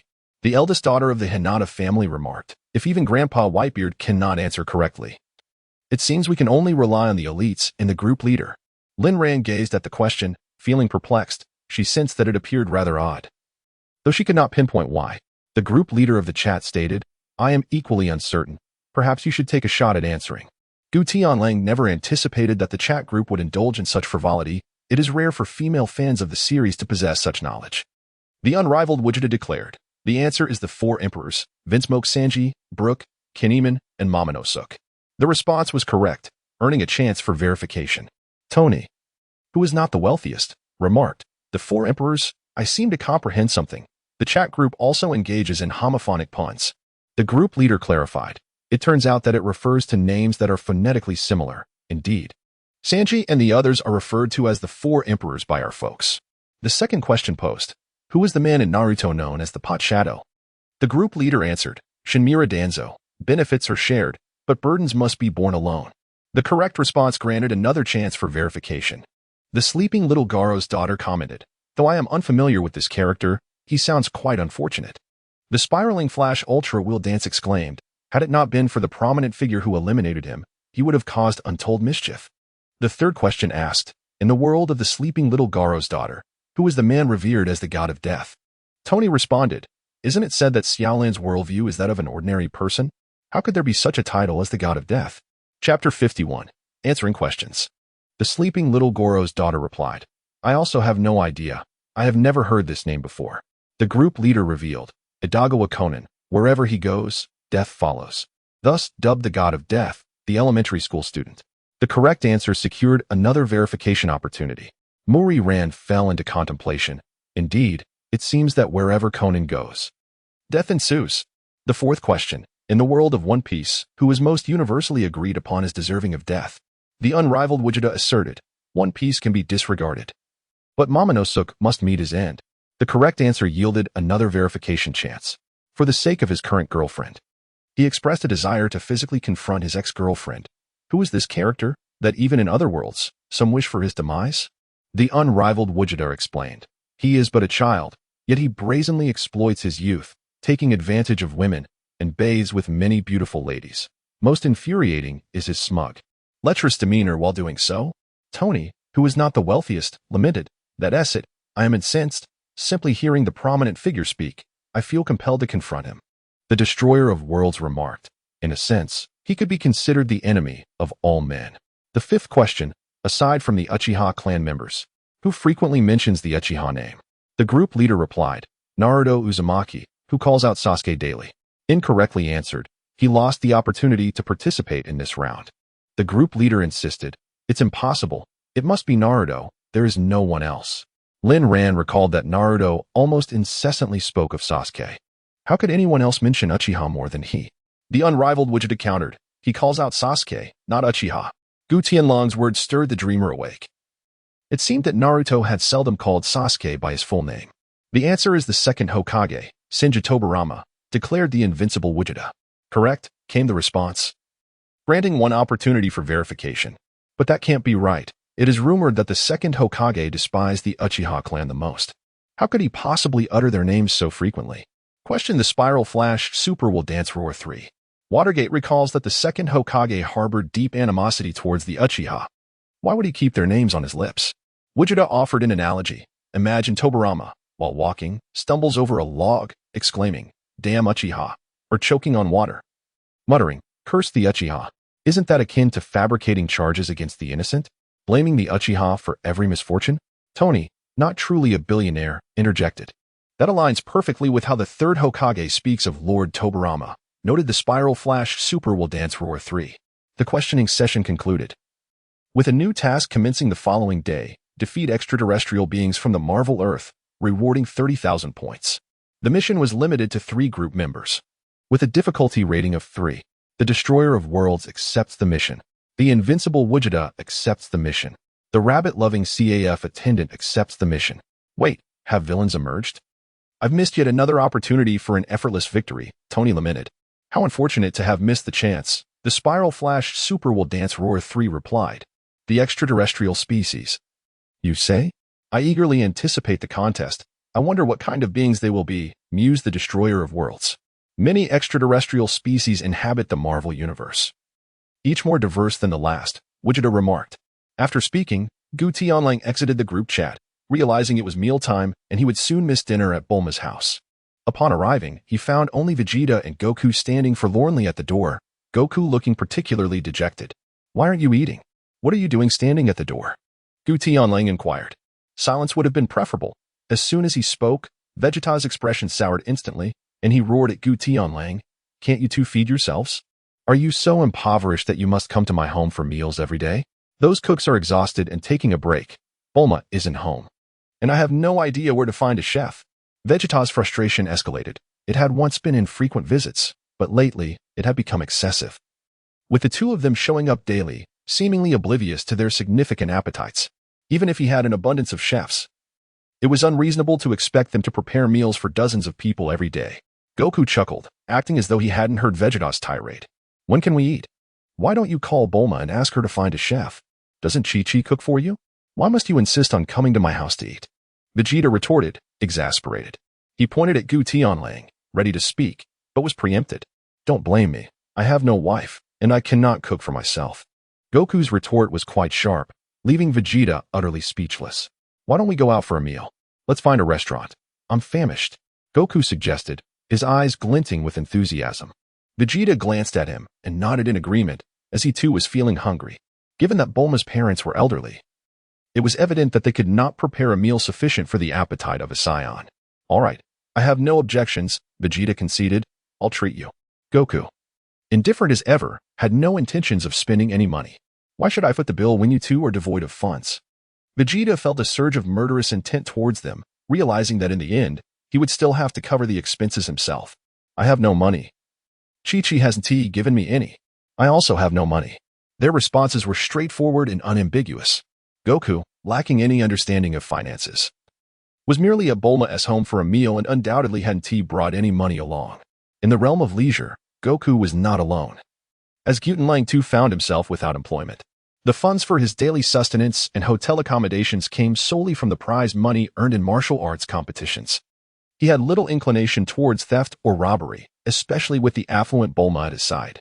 Vegeta, on the other hand, had no real grasp of financial matters. His primary annoyance stemmed from the daily presence of these two at mealtime. As he prepared to depart with them, a figure descended gracefully from the sky. Goku, observing the reticent Piccolo, was quite intrigued by his intentions. Piccolo, what brings you here? Goku inquired, yet Piccolo remained silent, countering with a question of his own. What are you all up to? Bulma's cook is on break, and Vegeta has invited us out for a meal. Would you care to join us? Goku, blissfully unaware of any underlying tension, innocently extended the invitation to Piccolo, who, seizing the opportunity, agreed without hesitation. Vegeta and Gu Tianlang, however, immediately discerned Piccolo's motive upon his arrival. Given the timing of dinner, it was almost certain that he was merely seeking a free meal. Thus, the quartet made their way to a large restaurant within the city. As the waiter presented the menu, Gu Tianlang glanced over it casually and remarked, "There are just 4 of us. We needn't order excessively. Let's simply indulge in whatever suits our fancy." With that, he returned the menu to the table and looked at the others inquiringly. Vegeta and Goku remained silent, while Piccolo, accustomed to his aloof demeanor, had no objections. "Just transcribe the menu for us. Let's start with this selection." The waiter, initially believing the order would be modest, was caught off guard by Gu Tianlang's request. "Sir, The menu features a variety of large creatures, including octopuses several meters long and dinosaur meat weighing dozens of pounds. Are you certain you wish to have all of this prepared? The waiter, astonished, thought he might have misheard. This restaurant was the largest in the city, and to prepare every item on the menu would be a feat even 14 people could not accomplish. Not to worry, just go ahead and prepare it. We have no concerns regarding finances. Gu Tianlang, brimming with confidence, stood tall as the foremost son-in-law of the Dragon Ball universe. Could he ever be short of riches? As a house husband, he lived with the grandeur befitting a lord. The progenitor of dining on soft rice, he was none other than the scion tiger, Vegeta. The waiter hurried to the kitchen, and before long, a succession of exquisitely plated dishes began to grace the table. The four of them commenced their feast with fervor, devouring their meals with reckless abandon. Piccolo displayed slightly more decorum, while Gu Tianlang and the others consumed their food as if they had not eaten in ages. The dishes were cleared in mere moments. This was not the home of Bulma, where the scion appetite was well known. The patrons here had never witnessed such voracity and were taken aback by their dining manner. Could a human stomach truly accommodate such an immense quantity? Were they not afraid of bursting? A middle-aged man in his 40s observed the astonished expressions of the newcomers and remarked nonchalantly, "What is all the fuss about? This is merely their second table of food. How much were they preparing to eat? Surely they wouldn't attempt a third table? Who knows? Don't they ever get bored?" "I've been watching them for over half an hour," one of the young men replied, perplexed by the peculiarities of the older gentleman. "Bored? You could still watch for so long?" Meanwhile, Piccolo's face flushed with embarrassment as he overheard the comments. Being the subject of such scrutiny was rather uncomfortable. In the midst of his joyous gluttony, Goku, in a fit of delight, devoured the sushi placed beside him. By the time Vegeta attempted to intervene, it was too late. Enraged, Vegeta seized a handful of food, shoving it into his mouth as well, leaving Goku fuming with indignation. "Vegeta, how could you eat my char siu? I was saving that for last," he exclaimed, rising in fury and glaring menacingly at Kogoro. "My sushi was also set aside for later, you scoundrel." Goku, now transformed into Super Saiyan, exuded an overwhelming aura that pressed down on Vegeta. "Aren't we friends, Vegeta?" he challenged. Unyielding, Vegeta responded in his Super Saiyan 2 form, countering Goku's pressure with a force of his own. That's a different matter altogether. Goku shimmered with a radiant glow, instantly ascending to Super Saiyan God, standing his ground against Vegeta. The two ultimately transformed into Super Saiyan Blue, their terrifying presence causing the ground to tremble for miles around. Within the building, blue light radiated, illuminating the night like two azure moons, drawing the attention of onlookers nearby. Curious spectators pulled out their phones, eager to capture this astonishing spectacle. They had never seen anyone whose hair could change color at will. Yet, to their dismay, every device, be it phone or camera, fell into a brief malfunction, rendering them utterly unusable. Gu Tianlang cast a glance at Piccolo, truly deserving of being part of the most formidable think tank in Dragon Ball. Although his strength was gradually lagging behind the two who had seemingly transcended their limits, his intellect remained a source of reassurance. Initially, he had intended to intervene personally. But unexpectedly, Piccolo took the initiative, disrupting the operation of the equipment with his energy. Piccolo looked at Gu Tianlang in exasperation, realizing there was no way to dissuade the two who were in a frenzy. It seemed that resolution was unattainable today. A decisive confrontation between the two was imminent. "Boss, I would like another serving of the sushi and char siu from earlier." Gu Tianlang remained silent, focusing on preparing the dish. Upon hearing this, the two individuals immediately restrained their imposing auras, each letting out a cold snort. The restaurant owner wiped the cold sweat from his forehead and urged the kitchen to hurry with the order. Such a trivial matter had nearly caused these two formidable figures to tear his establishment apart. After the meal, the four went their separate ways. Wukong and Vegeta, still harboring resentment from their earlier clash, likely sought out a secluded place to settle their differences through combat. In a secluded valley, Gu Tianlang found a clean spot to lie down, slowly closing his eyes. Lost in contemplation, his mind wandered through the memories of his life. Born an orphan, he had relied on the charity of others to survive. As he matured and faced the world, despite years of struggle, he achieved little. Lacking education and skills, he found himself trapped in mediocrity. Believing himself to be a virtuous gentleman immune to corruption by wealth, yet reality humbled him. Even upon arriving in the Dragon Ball universe, he feared disrupting the original narrative and attracting the ire of deities or the Omni King, leading to his demise. Now, he possessed the power to shatter stars with a snap of his fingers and extinguish gods with a mere wave. Finally able to embrace his true self without concern for any other existence. At this moment, a subtle transformation occurred within him. Upon realizing his true strength, his perspective shifted. He awoke the next day at noon, just in time for the commencement of his mission, feeling invigorated, as if a heavy burden had been lifted from his heart. Tony Stark, not truly a billionaire, expressed his urgency. "Hey, are you coming? These monsters have appeared, and it's quite troublesome. I'm no match for them." Black Widow is being pushed back relentlessly. Panic surged within him as the monsters wreaked havoc, leaving the streets in ruins and people fleeing in terror of being targeted. "Send someone to deal with them. You're not powerless, are you?" Tony urged. "Where can I find help? They're all elsewhere. Captain America and Hawkeye are in different regions. And I don't even know the Hulk and Thor yet." Through Lin Rant's revelations, Tony learned about Banner as the Hulk and Thor, but the timeline had not yet aligned. One had yet to arrive on Earth, and the other had not been exposed to gamma radiation. He was at a loss for allies. "Can you describe these monsters for me? I need to see if I recognize them," the group leader inquired. Curiosity piqued Lin Rant. "It seems there aren't any villains around. What are these suddenly emerging extraterrestrial beings?" Tony replied, "One is a black liquid life form, another a red liquid life form. Both were once human. And there is also an indestructible sand creature." Upon hearing Tony's description, Lin Rant immediately envisioned three figures. The red and black liquid forms were likely Venom and Carnage. Symbiotic entities from a unique planet that could not leave without attaching themselves to a host, be it human or animal. Through mere contact, they could possess individuals, granting them powers far exceeding that of normal humans, including immense strength, rapid speed, and regeneration. However, they would also replicate the host's personality or abilities. These symbiotes were devoid of moral distinctions, yet by chance, the symbiote named Venom attached itself to a person, mirroring their malevolent psyche. Such symbiotes reproduce asexually, resulting in Venom and his offspring being inherently evil. Carnage, being his progeny, was typically stronger, surpassing Venom in various abilities. The sand creature had once been a gang leader. Nuclear radiation in the desert transformed his body into a sandy form, akin to Crocodile from One Piece, enabling him to freely manipulate sand. Unless completely obliterated, he could not be killed by any fatal injury. This must be Spider-Man's foes. How did they end up in your vicinity? These three are quite formidable, the group leader noted, sharing the basic abilities of Venom and Carnage. "Now that I understand, I'll head over there. Don't worry, I'll hold them off," said Minya Sure. Having reviewed Lin Rant's files and grasping their unique abilities, the key was to avoid physical contact with the symbiotes, but as he transformed into Kamen Rider, they could not touch him. "I suppose I can't go. Being possessed would be troublesome," remarked the waitress from the CAF. "Indeed, the stronger the host, the stronger they become upon possession," the group leader affirmed. "Come here, the big shot is arriving. We're finally safe," Tony urged as Dong Xiang activated the teleportation device. Arriving in the Marvel Universe.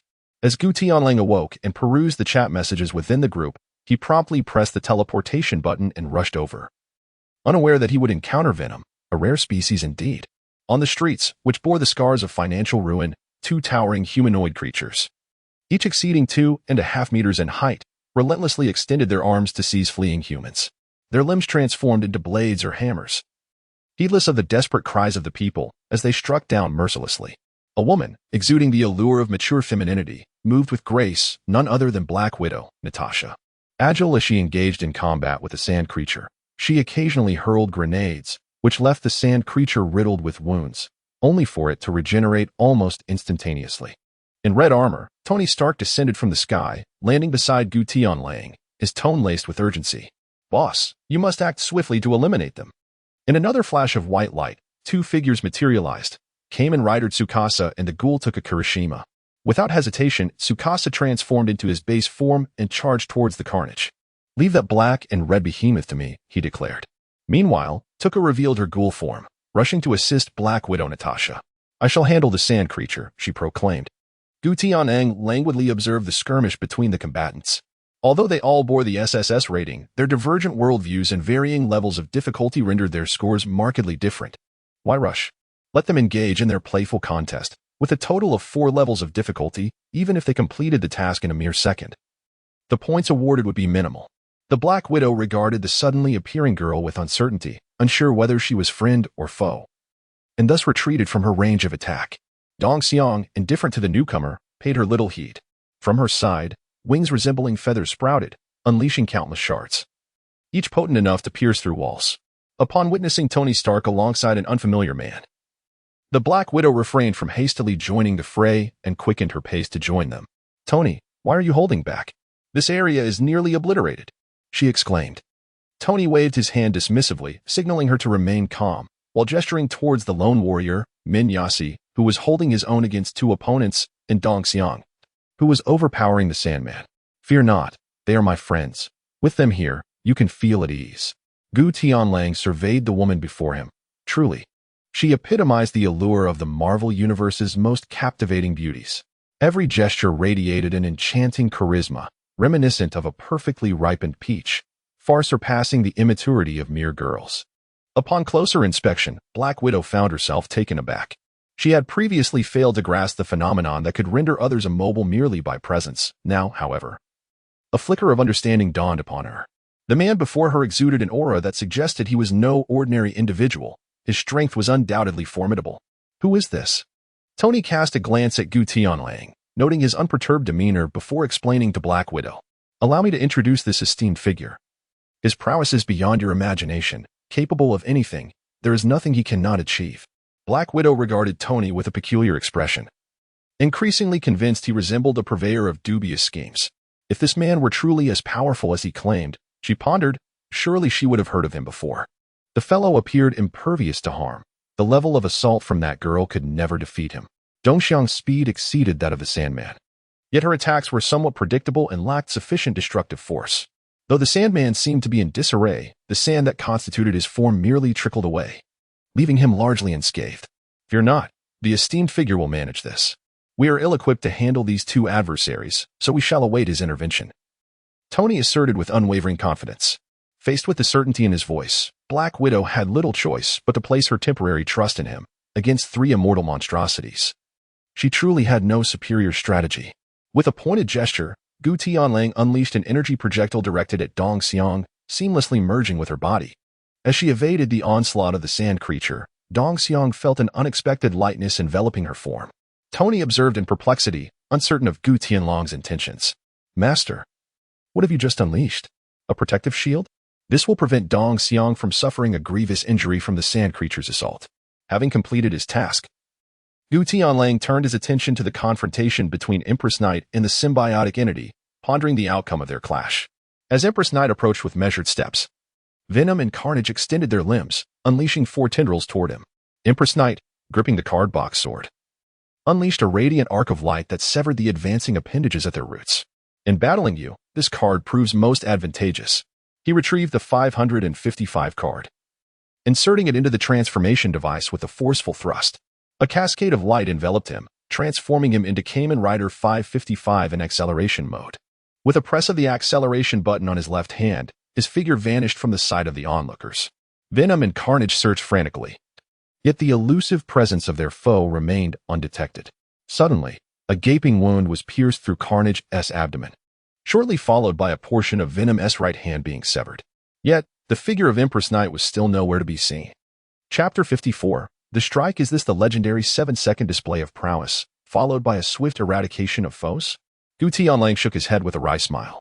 At that moment, Emperor Rider was moving at an astonishing speed, effortlessly displaying a sense of flair while attacking his adversaries. Tony continuously utilized the suit systems to search, yet he could only perceive Emperor Rider's presence without being able to pinpoint his location. "Boss, I can't see Emperor Rider at all. Just how fast is he moving?" Black Widow was left in a state of astonishment, her mouth slightly agape as she stared blankly at Venom's position. The two symbiotic entities were under relentless assault. It was evident they were being targeted, yet there was no sign of Emperor Rider in the arena. Gu Tianlang clicked his tongue dismissively, remarking, "The 100 meters in 0.0058 seconds, which is nearly 1,000 times the speed of a human, is quite impressive. It seems we are about to determine the victor." This statement left Black Widow momentarily bewildered. What exactly does 100 meters in 0.0058 seconds entail? After all, the few individuals in the Marvel Universe renowned for their speed have yet to make an appearance, and the velocity of 555 shattered her current understanding of speed limits. 12 conical phantoms of drill bits projected onto the two symbiotic creatures as the 555 armored Emperor Knight delivered a kick that penetrated through the bodies of both beings. The two symbiotic entities were unexpectedly expelled from their hosts, causing the two adult males to collapse helplessly to the ground. Two liquid-like biological forms, one black and one red, began to writhe and crawl toward the nearby crowd that had yet to flee. Oh no, they intend to attach themselves to other humans. We must stop them. Black Widow instinctively glanced towards Tony, only to be struck with terror upon realizing that Gu Tianlang, who had just been standing beside her, had vanished into thin air. Tony gestured forward, urging her to look ahead. Turning her head, Black Widow was astonished to find Gu Tianlang resolutely positioned at the center of the scene.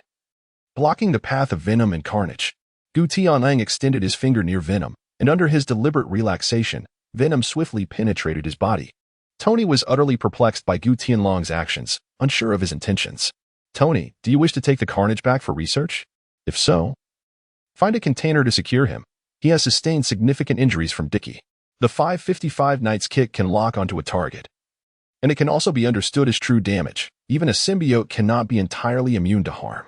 Tony hastily responded, producing a special container he carried with him, and placed the lethargic carnage inside. Yes, yes, yes. Tony had never encountered such a creature before, and with proper study, it could greatly enhance his combat prowess. However, with that entity now within him, would he also fall under its control? Black Widow drew her pistol, vigilantly observing Gu Tianlang. She had witnessed the capabilities of symbiotes.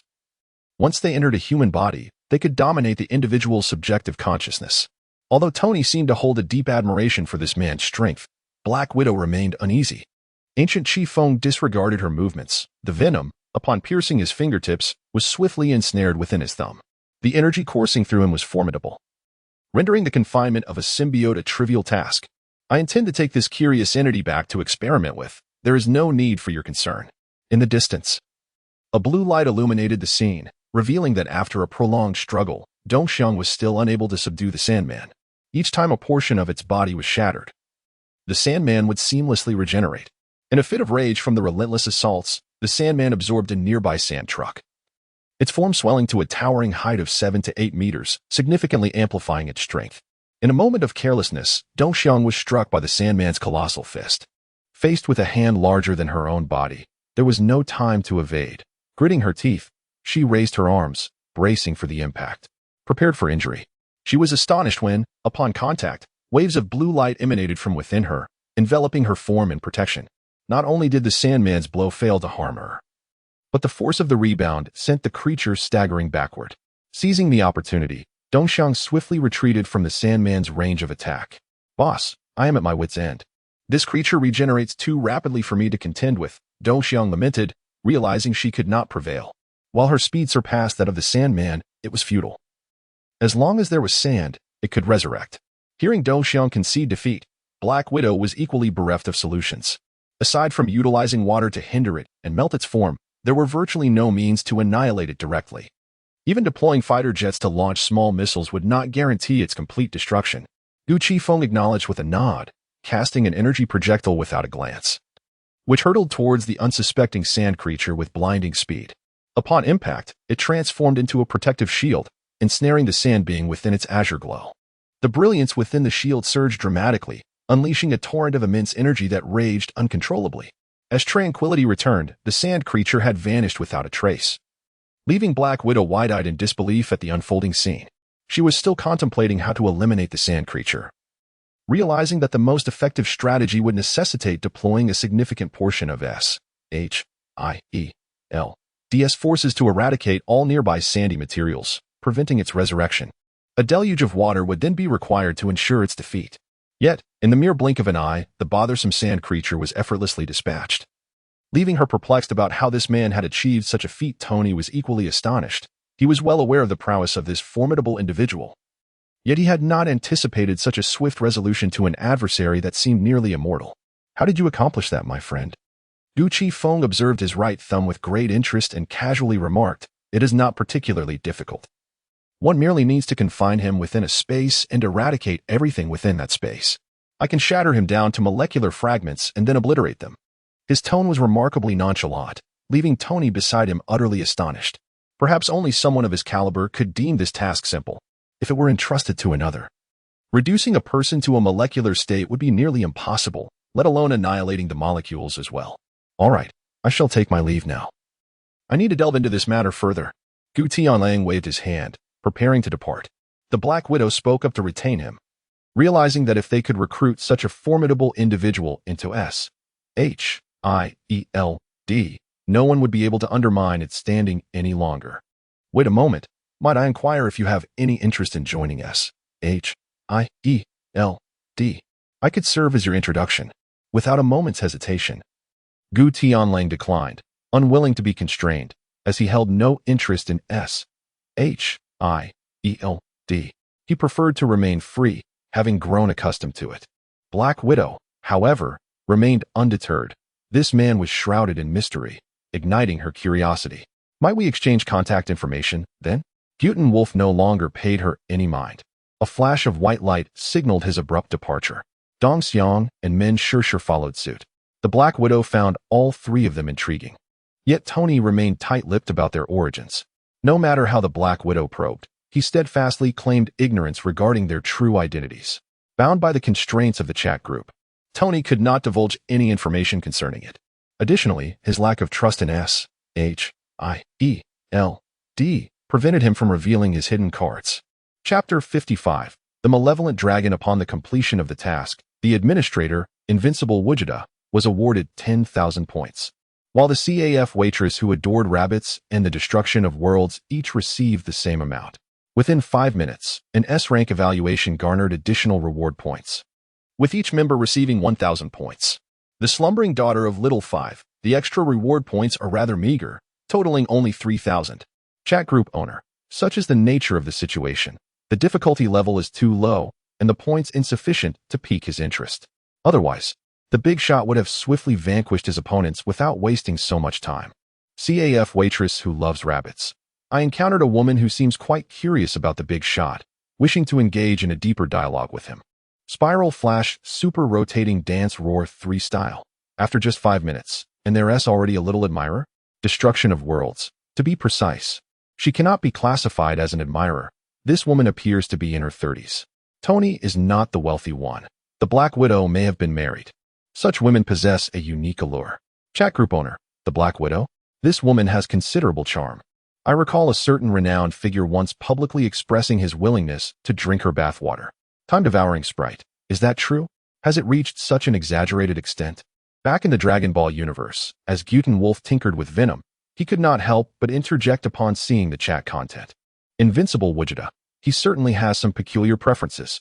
Time-devouring sprite. Are there others with such tastes? Those from Tony's world are indeed quite strange. CAF waitress who loves rabbits. Tony. Don't think I haven't noticed. You've been staring intently at that woman. Are you really not deterred by the fact that she is married? Having spent only a few minutes in Tony's world, Dong Xiang had already observed Tony gazing at the Black Widow multiple times. Tony is not the wealthy one. What do you know? Mature women possess depth. Chat group owner. Chow Chow may perish, but the traitor Chow will never fade. Tony. Enamored by another's wife. How are you different from that traitor? Tony is not the wealthy one. What on earth? Who is this Chow traitor? The Black Widow has long been divorced, mind you. Tony felt utterly speechless. He merely glanced. Was it a crime to look? He hadn't committed any wrongdoing. While the group was engrossed in their discussions, Guten Wolf was preoccupied with how to sustain venom. He made a trip to the supermarket and purchased a plethora of chocolates, which contained phenylethylamine, a substance that could, to some extent, nourish venom. However, the optimal sustenance remained human heads or internal organs. Concentrating energy in his right thumb, he expelled venom from his finger, enveloping him within an energy shield. After several attempts, venom ultimately consumed the chocolate. He also devoured seafood, lobsters, and small animals. The issue of food was resolved, and everything else would follow suit. The energy shield was a vacuum, allowing venom to survive for extended periods in such an environment. This was also why he could seek a host throughout the universe. In the following days, tranquility resumed. Whenever the members of the group encountered danger or triggered special circumstances, they would seek assistance from others in the group to fulfill the task requirements. In general, Gu Tianlang refrains from involving himself in their affairs. The tasks he assigns come with additional rewards that are inferior to those posted in the chat group, and the lower-tier tasks yield minimal points. This tranquil existence persisted for several weeks until one fateful night, when the chat group announced a new mission. The malevolent dragon from GT space emerged, and the GT warriors were vanquished. The host was instructed to select 2 warriors from the current timeline and to defeat the evil dragon in the GT universe within 5 minutes. The mission was rated an arduous level 8 in difficulty, with no time constraints. This battle would be live-streamed, and the stronger the opponent, the more points would be accumulated. The live stream would replace the previous recording of the battle against the deity Zamasu, showcasing the authority of the chat group administrator. Tony, not the tycoon he claimed to be, interjected, expressing his bewilderment, questioning why the authority of the group leader was not being emphasized in this peculiar context. The chat group leader responded, acknowledging that even he could not compare to the true titans of power, his strength was insignificant in contrast to theirs. Although Lin Ran possessed certain privileges, even utilizing all her advantages within the chat group, her capabilities were not on par with Gu Tianlang's prowess.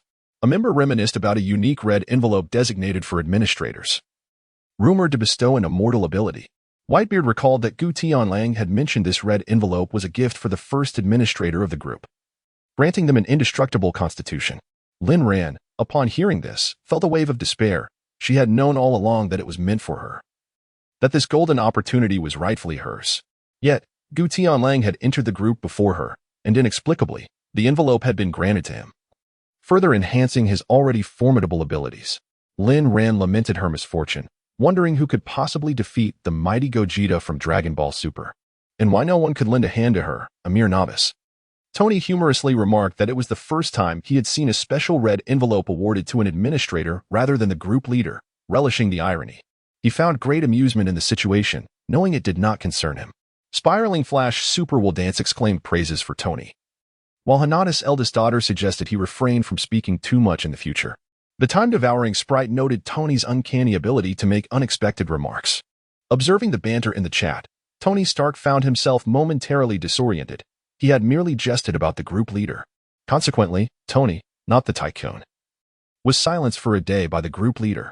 The group leader pondered whether Tony had always been so audacious, questioning if he was aware of his status. Lin Ran began to comprehend why Tony frequently faced backlash. He had a knack for inadvertently placing himself in the line of fire. Time was of the essence. And Gu Tianlang, unleashing his aura, arrived at Bulma's residence, only to discover that Vegeta had gone to the God of Destruction's planet. Thus, he hurried to Chi-Chi's home to fetch Goku, who was tilling the land, and Gohan, who was still studying. Gohan readily agreed, having little else to occupy his time. Upon finding Goku, he discovered him asleep with his eyes closed, his feet on the tilling machine, plowing the field in a haphazard manner. The once orderly plot of land was now a chaotic mess, with Goku's efforts yielding uneven results. Sensing the presence of the two, Goku opened his eyes and said, "Let's go. I'll take you to a place." Gohan countered, "I can't leave. If I don't finish tilling the land, Chi-Chi will surely be furious with me." Goku shook his head vigorously, for Chi-Chi had issued a stern ultimatum. He must complete his farming duties, and if he were to sneak off and train, he would be deprived of his meals. Goku was taken aback when Goten refused him without even inquiring about his destination. Was it truly the case that every scion was so intimidated by their wives? In Chapter 56, The Duel, Goku cast a glance at him and posed a counter-question. Vegeta remarked that scions inherently favored strong-willed women, and Goku, being a scion himself, was no exception. Goten, surprised by Goku's unexpected depth of emotion, found himself at a loss for words. After all, he too was a scion. "I'm going to fight. My opponent is exceedingly formidable, and you might not stand a chance against him. It's astonishing that you do not wish to witness this encounter." With that, he grabbed Gohan and pretended to leave. Goku, upon hearing this, grew displeased. He relished the opportunity to engage with powerful adversaries. However, he realized that if he slipped away unnoticed, Chi-Chi would undoubtedly unleash her fury upon him, which was quite a headache. Fortunately, Gohan stepped forward, assuring Goku that he would explain everything to their mother upon their return, alleviating any concerns about her wrath. Upon hearing this, Goku swiftly approached the two, clearly having intended to go all along, merely waiting for Gohan to volunteer to pacify Chi-Chi. Gu Tianlang placed his hands on the shoulders of the two individuals, pressing the button to teleport within the chat group, and in an instant, the three figures vanished from their original location. The administrator, Tianxiaowudi Wujida, initiated a live broadcast. The time-devouring sprite entered the live stream, followed by the chat group leader and the slumbering daughter of Little Garo. What immediately captured the attention of those in the group was the devastated urban landscape. Riddled with countless wounds, numerous skyscrapers teetered precariously, while the streets were filled with panicked crowds fleeing in disarray, abandoned vehicles littering the thoroughfares due to traffic congestion. The Spiral Flash Super Will Dance Roar 3 remarked, "This adversary appears to be quite formidable. It is likely yet another opponent of stellar proportions." The chat group leader elucidated. In the realm of the mighty, collecting all 7 Dragon Balls allows one to summon the eternal dragon to fulfill their wishes. However, in this timeline, the Dragon Balls have been excessively utilized, tainted by negative energy, and transformed into the evil dragons. With each of the 7 Dragon Balls now manifesting as distinct enemies with varied powers, the slumbering daughter of little Goro inquired, "Can any wish be granted?" The chat group leader responded, "To a significant extent, yes. For instance, wishes such as resurrecting the deceased, achieving immortality, or restoring a long-destroyed planet are all feasible." This left Tony in a state of distress. He yearned to engage in conversation with the others, but found himself muted, unable to speak. He could only send private messages to Lin Ran, expressing his thoughts profusely. Lin Ran, not holding it against him, recognized that Tony meant no harm. It was merely a habitual tendency of his to court disaster. The time-devouring sprite inquired, "Is it permissible to wish to become the strongest in the world?" The chat group leader replied, "Such a request is beyond the capabilities of the eternal dragon. Even the creator of the dragon is not the strongest in existence." Lin Ran took the time to clarify the capabilities of the Dragon Balls for the group, leaving them in awe.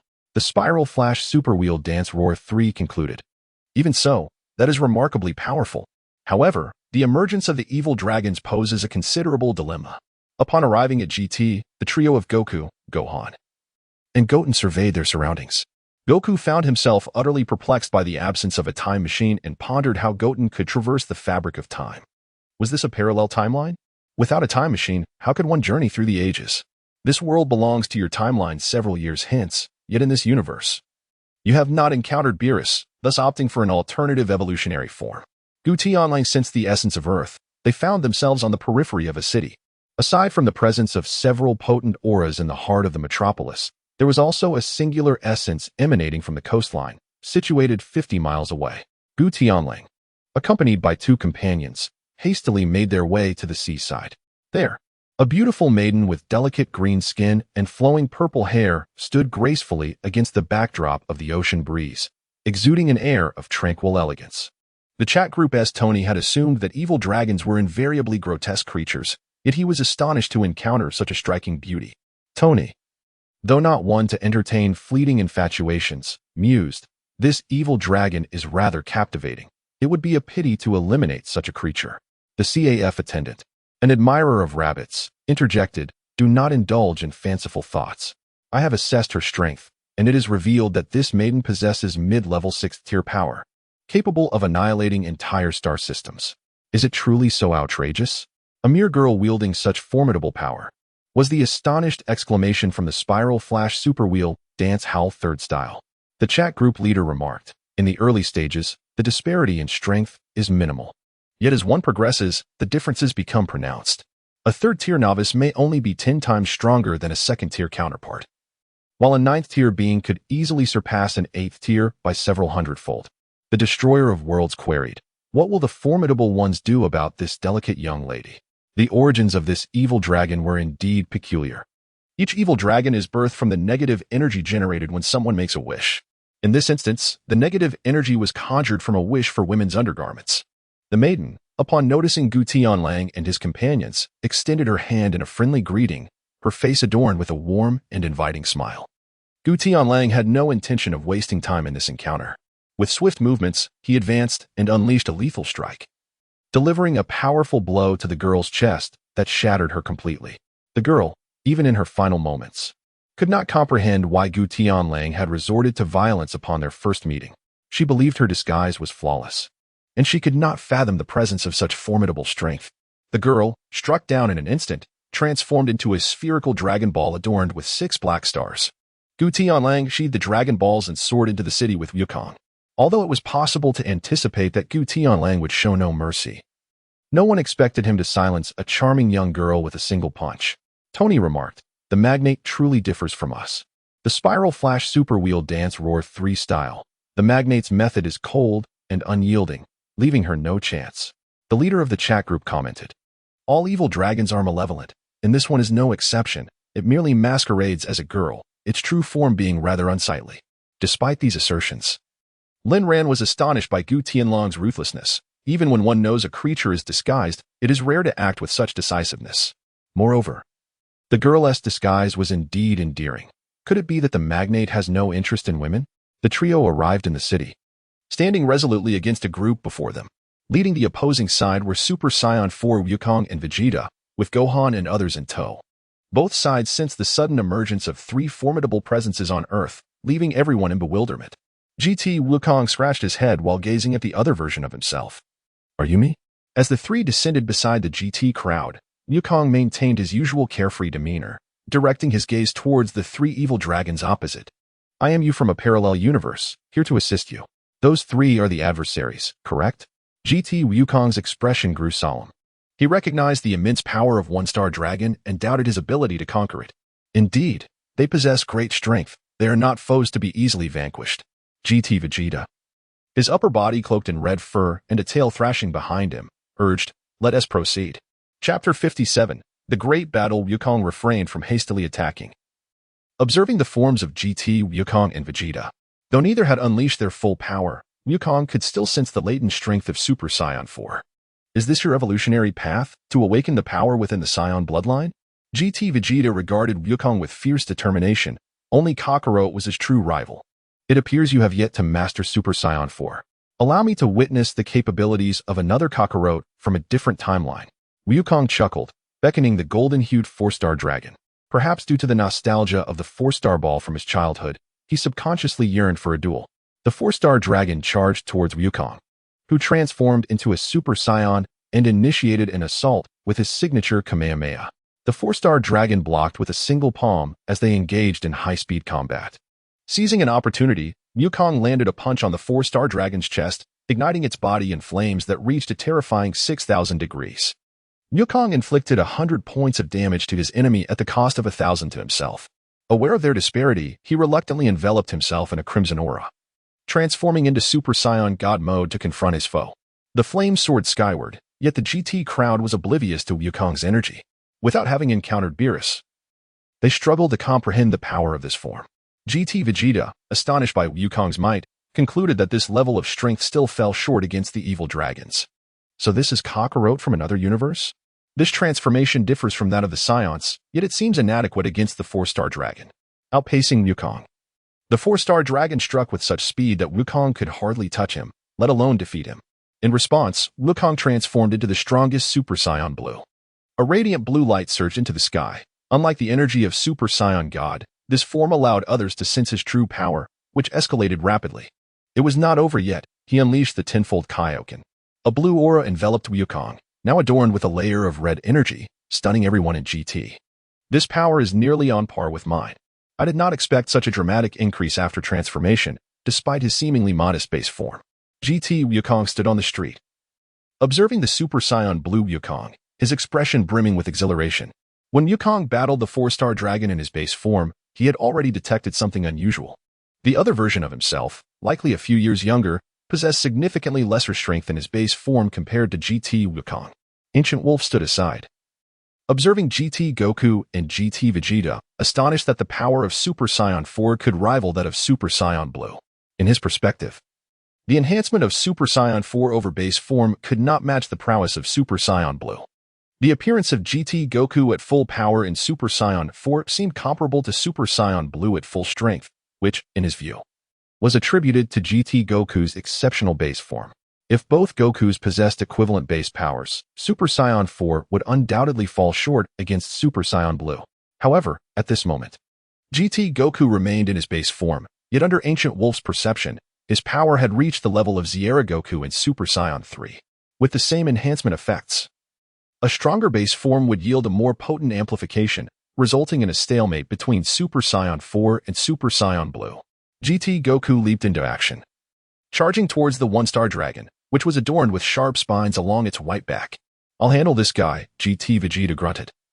Also rushing towards the 3-star dragon with a blue body, determined to eliminate the foe swiftly, the despicable nature of his opponent incited his fury. All three warriors unleashed their utmost strength as GT Goku and GT Vegeta's crimson auras surged wildly, showcasing the raw, primal power unique to Saiyans. Every strike was filled with ferocity. Super Saiyan Blue Goku and the 4-star dragon exchanged blows, their energies colliding in a dazzling display. Goku unleashed the prince's combat style. Yet the 4-star dragon's speed allowed it to evade all attacks effortlessly. A punch sent Goku flying, followed by a close-range energy blast striking him. In terms of speed, Goku was at a disadvantage, though Super Saiyan Blue Goku's power surpassed that of his counterpart. The intensity of the battle left the observing GT warriors astounded, unable to intervene. The onlookers were equally astonished. "Tony is not the wealthiest. How formidable!" exclaimed the blue-haired Goku, detecting that his power level had reached the pinnacle of the early 9th tier. Capable of easily destroying multiple universes. Tony Stark was genuinely taken aback. During the previous live stream of Ancient Wolf vs. God Zamasu, he had not grasped the magnitude of the power disparity, as it was beyond imagination. However, with the power detector in the group, he could now comprehend the terrifying strength of these beings. He himself was merely at the 2nd tier, while the entities from the universe of the higher echelon were all at the 9th tier, surpassing him by 7 substantial levels. The eldest daughter of the Hinata family remarked, "The power of GT Goku in Super Saiyan 4 also registers at the pinnacle of the early 9th tier." The chat group leader noted, "My readings indicate that GT Vegeta's power is at the early 9th tier. It may be due to his incomplete transformation to full power in Super Saiyan 4, resulting in a considerable reduction in strength. If they are all at the 9th tier, does that not equate to the higher-ups?" The higher-ups' power was also detected at the 9th tier, another chimed in. Gu recalled the last power assessment conducted on Ancient Wolf, though perhaps due to his administrative role. The details were vague, yet he distinctly remembered it being at the 9th tier. There should still be a distinction. "I remember that the administrator's power would surge significantly upon transforming into his golden-haired form, yet I am uncertain which tier he would reach in that state." The daughter of the slumbering Kogoro implored, "Are you not going to intervene? If the enemies are defeated by them, you will miss the chance to earn points." This task was originally intended for Ancient Wolf to vanquish his adversary. Should Goku and the others resolve the conflict without his involvement, it would render the mission a failure. "Why the urgency? Have you not assessed the tier of that white evil dragon?"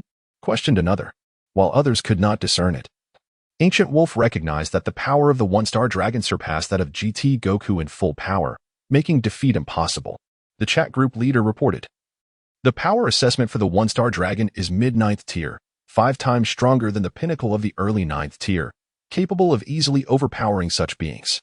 Upon hearing Ancient Wolf's comments, Lin Ran conducted an assessment on the 1-star dragon, discovering to her astonishment that its strength was indeed 5 times greater. Chapter 58, The 4 Warriors versus the Evil Dragon. The strength was not a simple matter of addition. Even 5 early 9th tier warriors joining forces would stand no chance against it. One could reference Super Saiyan 2 being twice as powerful as Super Saiyan 1. Yet the attacks from Cell against a fully powered Super Saiyan 1 Gohan had little effect. As time progressed on the battlefield, the 3-star dragon gradually found itself overwhelmed by the increasingly vigorous GT Vegeta, whose own low-temperature freezing rays could not touch him. GT Vegeta landed a heavy blow on the 3-star dragon, charging a powerful energy attack to eliminate it. The 3-star dragon, crashing to the ground, flickered and darted, attempting to use GT Goku's granddaughter, Xiao Fang, as a human shield. Lacking any sense of shame, it prioritized victory above all else, disregarding the means. The disparity in power between GT Goku and his companions and the 3-star dragon was immense, rendering them incapable of halting its advance. Just as the 3-star dragon's hands were about to close around Xiao Fang's neck, Goku, entangled with the 1-star dragon, momentarily lost focus. At that instant, a hand suddenly emerged from the side, delivering a forceful slap that sent the 3-star dragon flying. Ancient Wolf had intervened. "Compared to your brother, you truly are despicable." Mutant Wolf held a profound disdain for the actions of the 3-star dragon. His figure vanished once more, reappearing to deliver a powerful kick that sent the 3-star dragon hurtling into the air. As GT Vegeta completed the charge for his energy cannon, he bellowed, unleashing a violet energy beam that struck the 3-star dragon, who was still reeling from Gut Wolf's previous assault. A deafening explosion ensued, transforming the 3-star dragon into a cloud of icy mist, reduced to ashes by a single blow. The Dragon Balls fell to the ground. And upon witnessing the demise of the 3-star dragon, the 1-star dragon resolved to no longer conceal his strength. With lightning speed, he unleashed a punch that caught GT Goku off guard, sending him crashing into a building. The tremendous impact caused the already damaged structure to collapse, creating a massive hole in its wake. In comparison to his earlier encounter with GT Goku, the 1-star dragon's speed had multiplied several times. In the blink of an eye, He appeared behind Goku, who was engaged in a fierce match with the 4-star dragon, completely unprepared for the 1-star dragon's hidden prowess. Goku retaliated with a wave of light. But the 1-star dragon absorbed the attack without flinching. A powerful kick struck Goku in the abdomen, followed by an elbow strike that sent him soaring, commanding in tone. The 1-star dragon issued orders to the 4-star dragon, eliminate him. The 4-star dragon remained unmoved, refusing to capitalize on Goku's vulnerability, expressing his dissatisfaction instead. This is my battle with him. I intend to defeat him honorably. Do not interfere. Though the 7 Dragon Balls had been tainted by negative energy, transforming into evil dragons. Perhaps due to the 4-star dragon's long-standing connection to Goku in his youth, or the negative energy stemming from King Piccolo's wish to regain his youth. Their combat fostered a mutual respect between them. The 4-star dragon was a man of integrity, incapable of striking down a woman or child. Nor could he accept winning through underhanded tactics. Is that so? I see. The 1-star dragon's expression shifted, surprised by the 4-star dragon's refusal. He patted the 4-star dragon's shoulder to acknowledge his understanding. Suddenly, with a swift motion, he pierced the unguarded body of the 4-star dragon, extracting the Black Star Dragon Ball from within him. Then you shall perish. He opened his mouth wide and swallowed the 4-star Dragon Ball, leaving the 4-star dragon bewildered, questioning why the 1-star dragon, another embodiment of evil, would turn against him. With a gaping hole in his heart, the 4-star dragon lost all capacity to fight back, unable even to mount a desperate resistance. The 1-star dragon unleashed a barrage of light blasts, obliterating the 4-star dragon's body, and then, with an insatiable hunger, drew in the Black Star Dragon Balls that GT Goku had defeated from other evil dragons, all of them uncontrollably flying into his mouth. The 1-star dragon erupted with power. 6 Black Star Dragon Balls embedded in his abdomen, his terrifying aura rendering the entire city into nothingness, shrouding the earth in negative energy. The shockwave from the 1-star dragon's outburst sent GT Chi-Chi, Bulma, Goten, and others, who were spectating from the GT timeline, reeling helplessly. They understood that remaining would only serve as a burden. In unison, they fled from the impending doom, but the 1-star dragon had no intention of letting them escape. He raised his hand, pointing at the fleeing figures. Dragon Ball lightning? Countless pink lightning bolts rained down from the sky. GT Gohan, Goten, and Trunks swiftly transformed into Super Saiyans, channeling their power to create a protective barrier around their families. The dense pink lightning soon began to crack their combined shield, as their Super Saiyan 2 strength proved insufficient to withstand the 1-star dragon's casual assault. Without the barrier's protection, the pink lightning struck down upon them. And the fate of Chi-Chi and Bulma, who were little more than ordinary people, was grim. Just then, a figure appeared in midair, roaring with determination, his hair standing on end from the force of his aura. A white energy wave engulfed them, with this lone warrior absorbing the lightning's onslaught. You dare to lay a hand on my family. This figure was none other than Gohan, in a mysterious state, shielding them while simultaneously unleashing a rapid Kamehameha to disperse the gathering storm clouds. GT Chi-Chi, witnessing her son standing valiantly before her, felt a wave of pride. Her child had grown up, capable of standing on his own. The young Fong, however, was somewhat bewildered. She had never encountered the future version of Goten and was unfamiliar with the concept of time machines, unable to grasp the existence of parallel timelines. Is this my father? How can he be so powerful? Compared to the Gohan from GT, this version was immensely stronger. Hurry and flee. This guy is no ordinary opponent. Gohan urged them to escape quickly before turning his attention back to the 1-star dragon. The 1-star dragon's strength was formidable, to the extent that Gohan struggled to conceive a strategy to defeat him. Nevertheless, he was not one to simply stand by. Meanwhile, Goku, GT Goku, and GT Vegeta rallied together, launching an assault on the 1-star dragon. The 1-star dragon dismissed their combined efforts with contempt. Sometimes, quantity could not overcome quality. Even 4 fighters together stood no chance against him in his current state. In an instant, a spinning kick sent Gohan flying, while simultaneous punches struck GT Goku and Vegeta, sending them both reeling.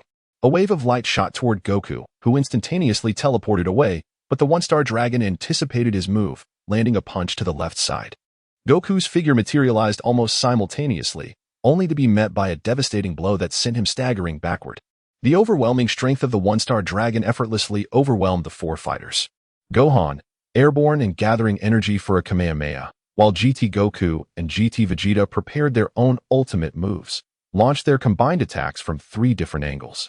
Chapter 59. Confrontation Kamehameha Tenfold Kamehameha Wave Ultimate Flash Gohan's Blue Energy Wave, GT Goku's Red Kamehameha, and Vegeta's Ultimate Flash, enveloped in golden lightning, collided head-on with the One-Star Dragon. However, the One-Star Dragon's malevolent energy shield absorbed the full brunt of their efforts, leaving their combined might insufficient to breach his protective aura. With a furious roar, the One-Star Dragon unleashed his evil energy, sending the three combatants crashing to the ground in disarray. It's time to clear the field. Just as the three lay incapacitated, the One-Star Dragon prepared to strike the final blow. Yet, Ultra Blue Goku intervened, delivering a kick from behind that struck the One-Star Dragon. Despite the impact, the immense disparity in power rendered it ineffective. As the One-Star Dragon seized Goku's leg, negative energy coursing through him. Goku cried out in agony as the One-Star Dragon kicked him down, then unleashed a singular technique, the Prince's combat style, bombarding the four fighters and creating a massive crater in the ground, laying waste to a 1,000-mile radius. As the dust settled, the four injured warriors narrowly avoided the brunt of the attack. I will annihilate the entire universe. Just watch. The One-Star Dragon roared with madness, an endless stream of negative energy surging forth into the cosmos. The black aura swelled uncontrollably, and under the might of this potent negativity, the Earth's gravity vanished. Mountains, rivers, skyscrapers, and vehicles began to float into the sky. The dimensional walls surrounding the One-Star Dragon began to fracture inch by inch, and at that moment, he could even influence alternate timelines. Suddenly, the One-Star Dragon slid backward, adopting a defensive posture as a figure broke through layers of black mist, arriving in an instant. A heavy fist struck the One-Star Dragon squarely on the face, halting his expansion of energy. He staggered backward, his form flickering as he charged at the One-Star Dragon, delivering a swift kick to his abdomen. The One-Star Dragon steadied himself, wiping the blood from the corner of his mouth, gazing at the figure that regarded him. He had thought himself invincible, only to discover someone even more formidable. Impossible. I possess all the memories of the Earth Dragon. There shouldn't be anyone like you. In his mind, the One-Star Dragon recalled that the strongest being in the universe was none other than GT Goku, followed by GT Vegeta. He could comprehend the existence of Super Saiyan Blue Goku and Gohan, knowing that they hailed from alternate timelines due to the time machine. However, he had no recollection of Gu Tianlang. As Gu Tianlang finally made his move, the chat group buzzed with excitement. The group leader exclaimed, "Having absorbed the powers of the other 5 Black Star Dragon Balls, the One-Star Dragon's strength has reached the pinnacle of the mid-9th tier. With just a slight increase in power, he could ascend to the peak of the mid-9th tier. Tony, not the wealthiest. What do you think the odds are between the big shot and this guy? Spiral Flashing Ultra will dance Roar 3, mid-9th tier. At most a 46 to 54 split with the big shot 6, he 4. Sleeping Little 5's daughter. I believe it's a maximum of 37 to 63, no more. The big shot 7, he 3. Observing the lively discussion in the group, Gu Tianlang performed an unimaginable act, pulling out the 6-star ball from his bosom and tossing it directly to the One-Star Dragon. You might as well consume this. You are far too weak. Receiving the 6-star ball, the One-Star Dragon opened his mouth wide and swallowed it whole, a new dragon ball manifesting in his abdomen. He had now transformed into the ultimate being. Clenching his fists and feeling the almost explosive power surging within him, the One-Star Dragon laughed maniacally, thinking Gu Tianlang to be quite foolish. Now, I am the strongest in the universe. Spare me your bravado. Does boasting really hurt so much? Goku could not fathom who had instilled such confidence in him. In this parallel universe, according to the original GT setting, there was no such entity as a god of destruction, yet he sensed the existence of a god of destruction at the edge of the universe, indicating that even here, Beerus might be present. The power of a One-Star Dragon indeed eclipsed that of Super Saiyan Blue. However, when it came to challenging Beerus, Goku could only chuckle. Tony is not the wealthiest. Is this implying that he finds him insufficiently strong? And not his eldest daughter. Perhaps so. Isn't it said that the stronger the opponent, the greater the points the boss can earn upon victory? Group leader of the chat, this fellow's power has now reached the mid-peak of the 9th tier. I wonder how the boss intends to deal with him. World's Destroyer. The boss is likely to turn into a golden-haired warrior. What are your odds against him? Unrivaled Gogeta? Super Saiyan? I'd say it's a 50-50 chance. The golden aura enveloping Goku transformed him instantaneously into a Super Saiyan state. The One-Star Dragon gazed in astonishment at Goku, bewildered that a Saiyan, presumed extinct save for Goku and Vegeta, had emerged from obscurity. It appears you are well aware that without transforming into a Super Saiyan, You stand no chance against me. Gu Tianlang cast a silent glance at him. Pondering who had bestowed such audacity upon him, perhaps it was Emojingru? I fear that if I do not transform into Super Saiyan, I might inadvertently eliminate you in an instant. The mutually supportive figures of Wukong and Gohan exchanged knowing smiles as they beheld Gu Tianlang in the sky. Realizing that in the end, he would be the one to resolve the aftermath, Goku and Vegeta, having never encountered Gu Tianlang, were oblivious to his identity. Yet they could distinctly sense the wave of energy emanating from his being, a sensation that sent shivers down their spines. Upon witnessing Gu Tianlang in his Super Saiyan form, Lin Ran, seizing the daily opportunity afforded to the group leader, decided to assess his combat prowess once more. As the chat group's evaluation materialized, Lin Ran could not help but cover her mouth in astonishment. She was aware of Gu Tianlang's formidable strength, yet the results exceeded her expectations. The assessment indicated that Gu Tianlang's current battle power was at the pinnacle of the mid-ninth stage, undeniably the strongest within the same tier. This was merely his Super Saiyan transformation. One could only imagine the heights he would reach in Super Saiyan God or even further in Super Saiyan Blue. As Gu Tianlang unleashed a wave of energy with a single hand, a golden energy orb whistled forth. The one-star dragon raised both hands in a desperate attempt to deflect the blast. Regrettably, he underestimated the potency of the strike. The force was beyond his capacity to withstand. He could only shield himself with his hands, striving to redirect the energy orb elsewhere. With a mighty roar, he exerted all his strength to push the orb to the side, yet Gu Tianlang had already closed the distance, landing a powerful punch squarely on his face, causing blood to spill from his nose. Golden shadows flickered as Gu Tianlang executed the four phases fist, splitting his attack into four directions simultaneously, unleashing the full might of the Turtle School's Kamehameha. You claim to possess the ability to resurrect. Thus, I shall obliterate you completely. The four energy blasts severed all routes of escape for the one-star dragon, leaving him with no option but to summon a protective shield to endure the onslaught. Even though his essence was divided into four, each avatar retained only 70% of the original strength, yet their power surpassed that of the fully realized one-star dragon. In a desperate struggle for survival, the one-star dragon recognized that failing to withstand this strike would lead to his utter annihilation, erasing any chance of revival. At that very moment, a brilliant white light emanated from within him, a surge of pure, potent energy coursing chaotically through his being. Chapter 60. Mission accomplished. As Gu Tianlang's fist connected with the one-star dragon, he simultaneously thrust the Soul Punisher into the latter's body. With both internal and external pressures converging, the already tenuous form of the one-star dragon was thoroughly engulfed in radiant light. The administrator, Vegeta, having triumphed in this endeavor, awarded the fully realized Super One-Star Dragon, at the pinnacle of the mid-ninth tier, with a reward of 100 million points. The entire battle was recorded in the chat group, having replaced the combat with the deity, Zamasu. Tony, not the wealthiest. I'm so impoverished. 100 million points. How could I ever exhaust such wealth? If only I had that much. Cafe server who loves rabbits, I suggest sleeping during the day. It makes dreaming of such things easier. Be my son. But I wonder what items the administrator wishes to exchange. Spiral Flash Super Wheel Dance Roar 3 Styles. This technique is simply magnificent. Let us name it the colorful Azure Inner and Outer Flash, second stage. Gu Tianlang had yet to respond in the group chat, yet the chat indicated that someone had sent him a private message. The group leader remarked, "Hey, I'd like to interject. What do you mean by saying you can defeat a one-star dragon without transforming?" As a seasoned traveler through dimensions, Lin Ran understood the power hierarchy of Dragon Ball's Saiyans. Super Blue surpasses Super Saiyan God. Super Saiyan God exceeds Super Saiyan 3. Super Saiyan 3 is stronger than Super Saiyan 2. Super Saiyan 2 outmatches Super Saiyan 1. And Super Saiyan 1 is greater than their base form. How could his base form possibly annihilate a one-star dragon? The Invincible Vegeta replied, because in my base form, I can transform into Ultra Instinct. Gu Tianlang did not deliberately conceal anything. The moment he realized the extent of his own power, he decided not to hold back any longer. Group leader of the chat. What? Master, you can perform Ultra Instinct? Lin Ran's mind momentarily faltered. In the timeline before his transition, Goku from Dragon Ball Super had only just mastered Ultra Instinct, and Vegeta was only capable of transforming into Super Saiyan Blue. How could it be that this master had already attained Ultra Instinct? What exactly was going on? Gu Tianlang found himself utterly perplexed, unable to comprehend the situation at hand.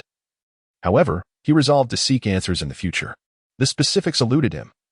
But perhaps it was the fusion of Goku and Vegeta from the later timeline of Dragon Ball Super. Regardless, he could consistently transform into Ultra Instinct. Lin Ran was left bewildered by this revelation, struggling to fathom the extent of Gu Tianlang's strength. To illustrate, if Goku's Super Saiyan form was 50 times his base power, then Super Saiyan 2 amplified this by an additional twofold, while Super Saiyan 3 multiplied it by 4, resulting in Super Saiyan 3 being 400 times Goku's base strength. Super Saiyan God, having absorbed divine energy, represented an alternative evolutionary route, essentially relinquishing the amplification effects of Super Saiyan transformations. Lacking precise definitions, one might consider Super Saiyan God to be 20 times the power of Super Saiyan 3, equating to 8,000 times the base power. Building upon this, transforming into Super Saiyan Blue would yield a strength 50 times that of Super Saiyan God, culminating in a staggering 40,000 times Goku's base power. Ultra Instinct, however, operates under a distinct paradigm. It discards the cumulative effects of Super Saiyan transformations in the divine energy of Super Saiyan God, enabling its application in a base state. This grants the user a tranquil mind, allowing for autonomous offensive and defensive maneuvers, a divine technique. Even if one were to consider a 20-fold enhancement of Super Saiyan Blue, it would manifest as 8 million times Goku's base power. Crucially, Gu Tianlang's own base strength equates to that of Goku at full power in Super Saiyan Blue, which aligns with the power of Goku utilizing Ultra Instinct combined with Super Saiyan Blue, amounting to 40,000 times the strength of Goku in Ultra Instinct. This is an utterly terrifying concept. Even the Grand Minister may not surpass Ultra Instinct Goku by a factor of 40,000. Group Leader, now I understand why you didn't conceal this from me. I cannot fathom what kind of adversary could possibly defeat a being like you. Invincible Goku Vegeta, I am equally uncertain. I have yet to gauge the strength of the Grand Minister or the angels, and they may not necessarily surpass me. The power detector within the group not only allows members to assess each other's capabilities, but can also be utilized through live broadcasts to evaluate entities from other universes. However, to measure the strength of a target, direct contact is required. Group Leader, it seems there is little left in the group that would pique your interest. After all, they hold no utility for you. Do you have any other aspirations? Invincible Goku Vegeta, I seek a worthy opponent, and as for points, I shall exchange them for items I cherish, for I was once an avid fan of the series and have quite a few beloved possessions. Gu Tianlang glanced at the energy in his hand. In truth, the essence of energy across the myriad realms is fundamentally identical. The aura of Jillian burns with a fiery intensity. At his level of mastery, his aura can transform into any conceivable state of energy. Chat Group Leader, how enviable. Lin Ran discerned that the sole purpose of this chat group for Gu Tianlang was to allow him to flaunt his prowess in other universes, serving no other purpose whatsoever. Gu Tianlang exited the private chat and entered the group chat page, observing the fervent discussions among several individuals regarding the 100 million points. He subsequently withdrew from the group chat.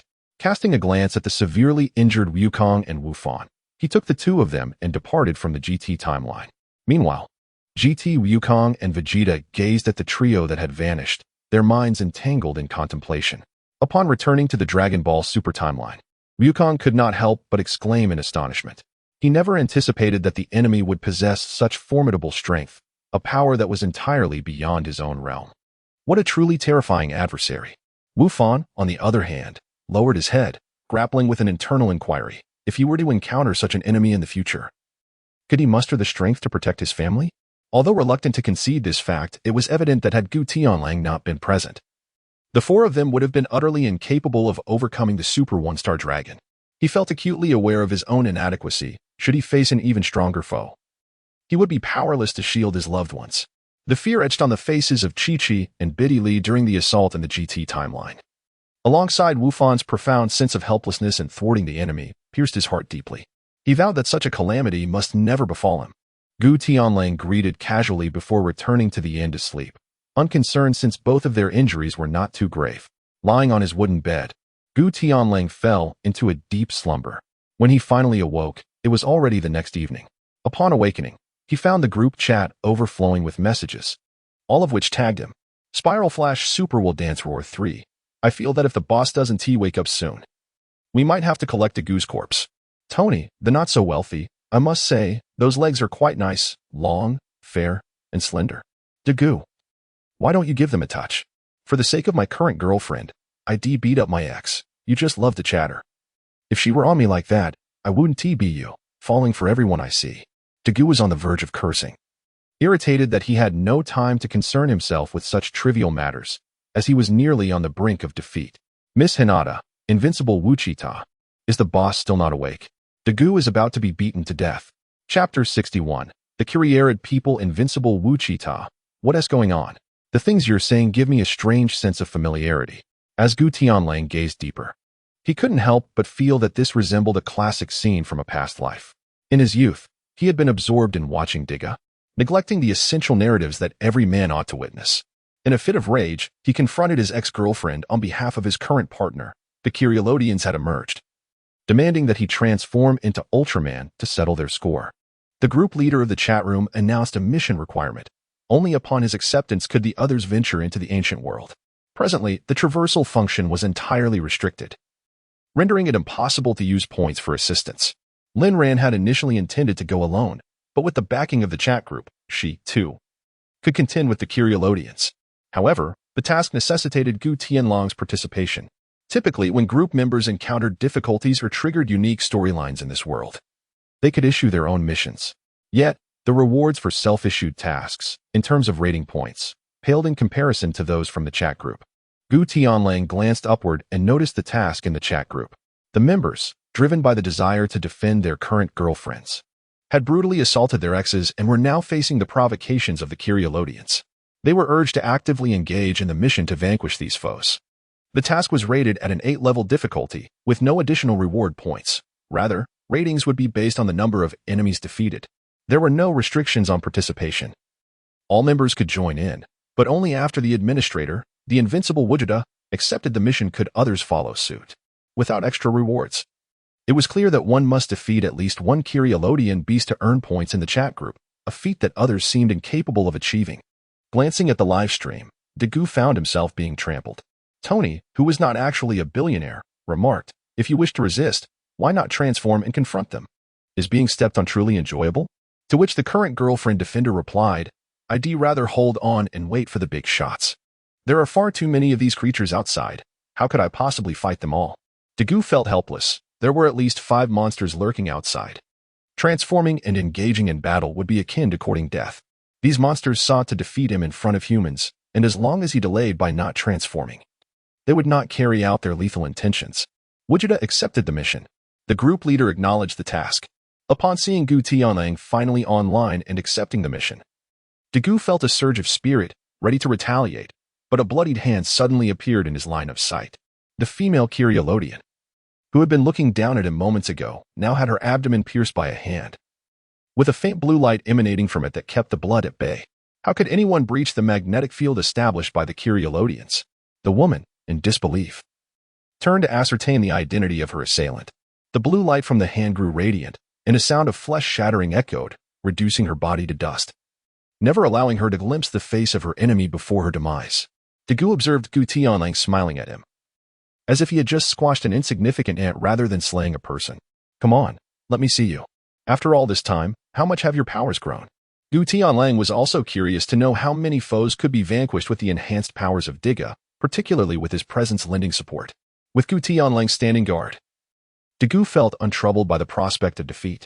The Kyrielod, driven by their wrath against the slaughter of innocents, would have engaged in battle regardless of the odds, had it not been for their concern for the safety of the populace. As 5 spectral figures of the Kyrielod gazed upon Gu Tianlang, who had traversed the realms, their expressions were laden with discomfort. They had never anticipated the existence of such a formidable individual on Earth. "Once we eliminate Diga, you shall be next." Gradually, the figures dissipated as they sought to join their companions in confronting Diga, seizing this opportunity to demonstrate to humanity that the Kyrielod were, in truth, their guardians. Upon transforming into Diga and surveying the urban landscape, he felt assured that his decision to await Gu Tianlang was indeed prudent. Scanning the vicinity, he noted at least 8 Kyrielod, and with the emergence of 5 more, a total of 13 towering monsters, each exceeding 50 meters in height, loomed ominously. Just then, a radiant beam of light streaked through the sky, heralding the descent of a blue and white giant, whose mere presence exuded an aura of undeniable grandeur, despite any lack of overt action. As Gu Tianlang gazed at the azure giant, he murmured to himself, "Be king, a guru, how could he possibly be here?" The Invincible administrator Wuchita initiated a live stream, Spiral Flash Super Will Dance Roar 3 Style entered the live stream. Be My Son entered the live stream. World Destroyer entered the live stream. The daughter of the slumbering Kogoro exclaimed, "Wasn't it said that this earth only has one giant, Digga? How could there be another blue one?" Tony, who was not the richest man, remarked, "However, it seems he is here to assist Digga." The group leader of the chat noted, "This is me, V2 Formaguru. I also need to rack up some points." Observing the confusion among the group members, Lin Ran stepped forward, revealing that she had utilized the chat group's privileges to transform into a guru, harnessing the oceanic light of Earth. The CAF attendant who adored rabbits asked, "Can the group leader also transform into a giant? I wonder who was stronger, him or Digga?" Judging purely from the aura, a guru's presence was considerably more formidable than Digga's. Yet the specifics of their combat prowess remained uncertain. The 13 colossal Kyrielodians were momentarily taken aback, having lived on Earth for countless years. They had never heard of such a blue giant. However, since he was an ally of Digga, he was their foe. 3 of the monsters charged at Digga, while another 3 lunged toward a guru, leaving the remaining 7 to glare down at Gu Tianlang. Digga soared high, delivering a flying kick that felled one adversary. A swift spinning kick sent another sprawling, but one remaining creature seized the opportunity, striking Digga's waist with a powerful punch, causing sparks to fly as Digga staggered back. With a single sweep of his hand, his blue-purple form transformed into a predominantly red powerhouse, clenching his right fist and launching a forceful blow. One Kyrielodian, now in a physical form, matched Digga's punch head-on. As their fists collided, Digga remained steadfast, while the Kyrielodian was forced to retreat, his right arm hanging limply. Chapter 62. The Arrival of a Guru. He had never anticipated Digga's strength to be so immense. In preparation for battling Digga, they had specifically altered their bodies to attain a synthesis of speed, strength, and versatility. His power form was designed to surpass Digga's powerhouse version, regrettably. This Digga was an enhanced variant, capable of rivaling the peak Gaia. The Kyrielodians had misjudged their assessment. Digga's powerhouse form exhibited remarkable resilience and exceptional defensive capabilities, managing to maintain an undefeated stance against 3 opponents. Meanwhile, a guru beckoned the 3 monsters forward with a gesture, indicating that they should not endure such indignity in a 3-on-1 skirmish. The trio charged with a roar. Agura clasped his right hand with his left, drawing forth the sky-blue energy sword from his left palm, its slender blade razor-sharp, aimed directly at the foremost Kyrielodian. Confident in his physical strength, the Kyrielodian gathered energy in his right hand to clash with the sword. Aguru's blade radiated with brilliance, becoming increasingly sharp and unyielding. The protective energy surrounding the Kyrielodian's right arm was pierced, leaving a gaping wound. Dark green blood flowed incessantly from his right arm. A single strike had rendered it useless. With the sword in hand, Aguru alternated between slashing and stabbing, employing his exquisite combat skills to dominate the 3 adversaries. Transformed into V2 Aguru by Lin Ran, although his strength was inferior to that of Digga's powerhouse form, Lin Ran's combat proficiency was formidable, and her physical capabilities surpassed those of an ordinary person. Her performance in the arena proved even more assertive than Digga's. The remaining 7 Kyrielodians loomed over Gu Tianlang, their bodies emanating a final ultimatum. Another blue giant had emerged. They were certain that this individual could not possibly possess the means to transform into a giant. They sought to exact revenge on Gu Tianlang for their fallen comrade. "You killed our kin. How do you wish to die? As for me, I desire to see your demise." Gu Tianlang pointed to himself, and his body soared into the air, unleashing a shockwave without even glancing back. The shockwave expanded with the wind, and by the time it reached the Kyrielod, it had grown to a width of 10 meters. The energy striking the open Kyrielod in the blink of an eye. Before he could react, the immense force pierced through his body, leaving a gaping wound in his abdomen, causing him to collapse weakly to the ground. It was inconceivable. No human could possess such power. The severely injured Kyrielod placed his hands on his chest, gathering the energy within into his palms, and unleashed a fiery inferno, the Hellfire Bomb. Flames surged forth, nearly 10 meters in length, as Gu Tianlang hovered in the air, allowing the oncoming flames to collide with his body. Witnessing his ultimate technique strike its target, the Kyrielod let out a derisive laugh, but his body weakened once more, crashing to the ground. His abdominal injury was too severe. He was already a doomed soul. Yet he yearned to extinguish the insignificant existence that dared to resist him before his demise. "No one can defy us, Kyrielod. You truly are oblivious to your own mortality." After the flames dissipated, Gu Tianlang remained unscathed, not even his protective aura having been breached. He gazed down in disappointment at the Kyriolod on the ground. Is this all you are capable of? Your limits are but my starting point. Wolf gathered energy with a single hand, aiming at the gravely injured Kyriolodians on the ground. Meanwhile, 6 other Kyriolodians stood defiantly in front of him. Observing the monstrous blockade, Wolf slowly raised both hands.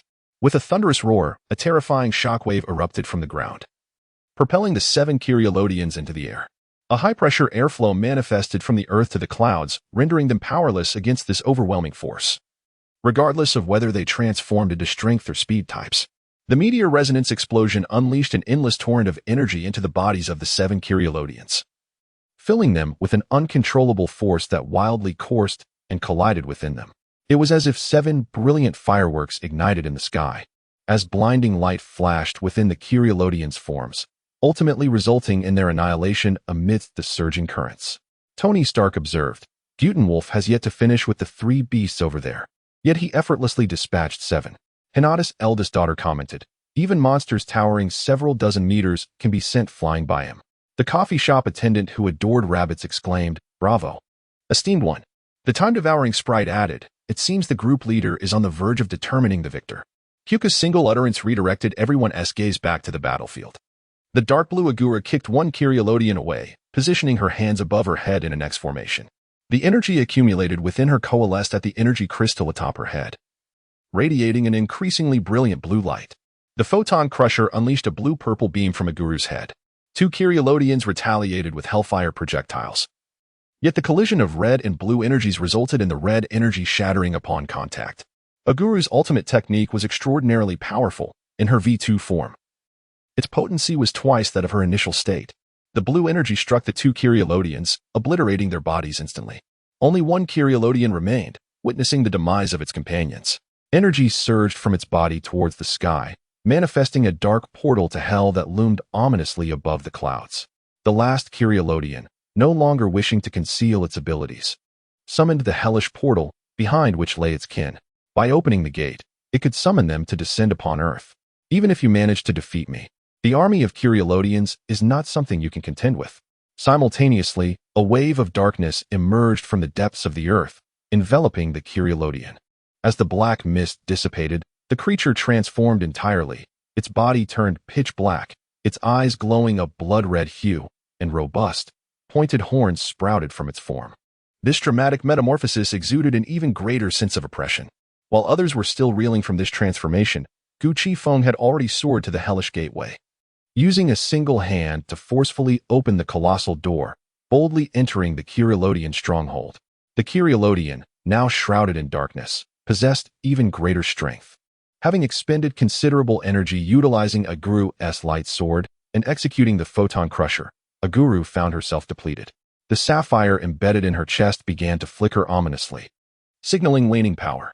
Each move lacked the potency it once held, and as their strength shifted, the Kyriolodian began to overpower Aguru, landing yet another hellfire projectile upon her. Linran realized that under these circumstances, victory was unattainable. He withdrew from Aguru's form, reverting to his human shape, intending to employ other abilities against the Kyriolodian. Chapter 63. King B. A hand reached out from beside him. Wolf was smiling at Linran. Do you mind if I play with this transformation device? Linran, unsure of his intentions, handed over the Aguru transformation device. With energy running low, he could only resort to another Ultraman to confront the foe. Even if Wolf wielded it, an energy-depleted Aguru would still struggle against the Kyriolodian. Tony Stark, watching the live stream, evidently recalled another matter. Isn't that portal behind the Kyriolodian's lair? How could the esteemed one return so swiftly? The immense hellish portal had mysteriously vanished, as if the towering gate emanating dark mist had merely been an illusion. Could it be that he annihilated the entire Kyriolodian clan? Inquired a viewer. There is indeed a possibility, remarked another. Given the esteemed one's nature, he sees no distinction between young and old, male and female. The portal concealed 50 enhanced Kyriolodian warriors, each comparable in size to Diga. After eradicating them, I shall destroy the massive gate and return. Gu Tianlang shook his head with a bitter smile. No matter what he said, it was impossible to eradicate an entire clan. Eliminating all those preparing to invade Earth would save them from the impending threat posed by the ordinary Kyrielo people who bore no malice. Gu Tianlang chose to spare them. They were advocates of peace, contrasting sharply with those who sought to conquer Earth by force. Although they looked down upon humans, the peace-loving myriad intended to rescue humanity before the awakening of Gu Tianlang. Of course, the militant faction among the myriad planned to enslave humans. He had already destroyed the spatial passages between the two worlds, rendering any attempt to cross over nearly impossible. Upon receiving the transformation device from a Gu Tianlang vanished once more, reappearing at the location where he battled the myriad near the harbor. In the distance, the tumultuous sea roared, with fierce winds howling and lightning flashing. As the ocean erupted with a thunderous roar, the depths of the sea parted dramatically, revealing a celestial pathway illuminated by a blue radiance. A Gu, cloaked in deep blue and black, crouched beneath the surface of the water, arms crossed over his chest, his core radiating with energy. The myriad, tainted by the dark energy of Gu Tianlang, remained oblivious to the impending danger. With a swift gesture, they unleashed a hellfire projectile. A searing flame soaring towards Lin and on the ground. A blue sword of light sliced through the air, effortlessly shattering the hellfire projectile. As a Gu teleported from the depths of the sea to the battlefield, raising his right hand, a Gu beckoned the myriad with a subtle motion, corrupted by darkness.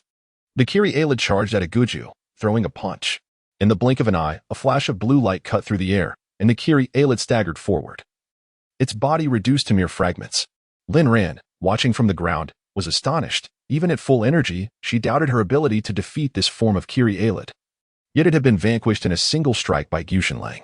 It was decisive and unambiguous. One move to subdue the enemy. Tony, who was not the wealthiest, it is not a Gu who is strong, but the boss. This Ultraman must be nicknamed Show-Off, for his display is truly remarkable. Chat group leader, this Ultraman's moniker is King B. Meanwhile, Daegu, relying on overwhelming strength, successfully dispatched the remaining 3 myriad. The CAF waitress who loves rabbits. May I ask why the boss transformed into a Gu appears from the sea? Chat group leader, he is an Ultraman born from the oceanic will of Earth in another parallel universe. Strictly speaking, he can operate on Earth without time constraints, but only within his own Earth. He cannot do so on Earth in other universes. This also explains why Lin Ran chose to refrain from using a Gu in battle. On the Earth of his origin, as long as a human host can fight, a Gu can absorb the ocean's power to replenish his energy.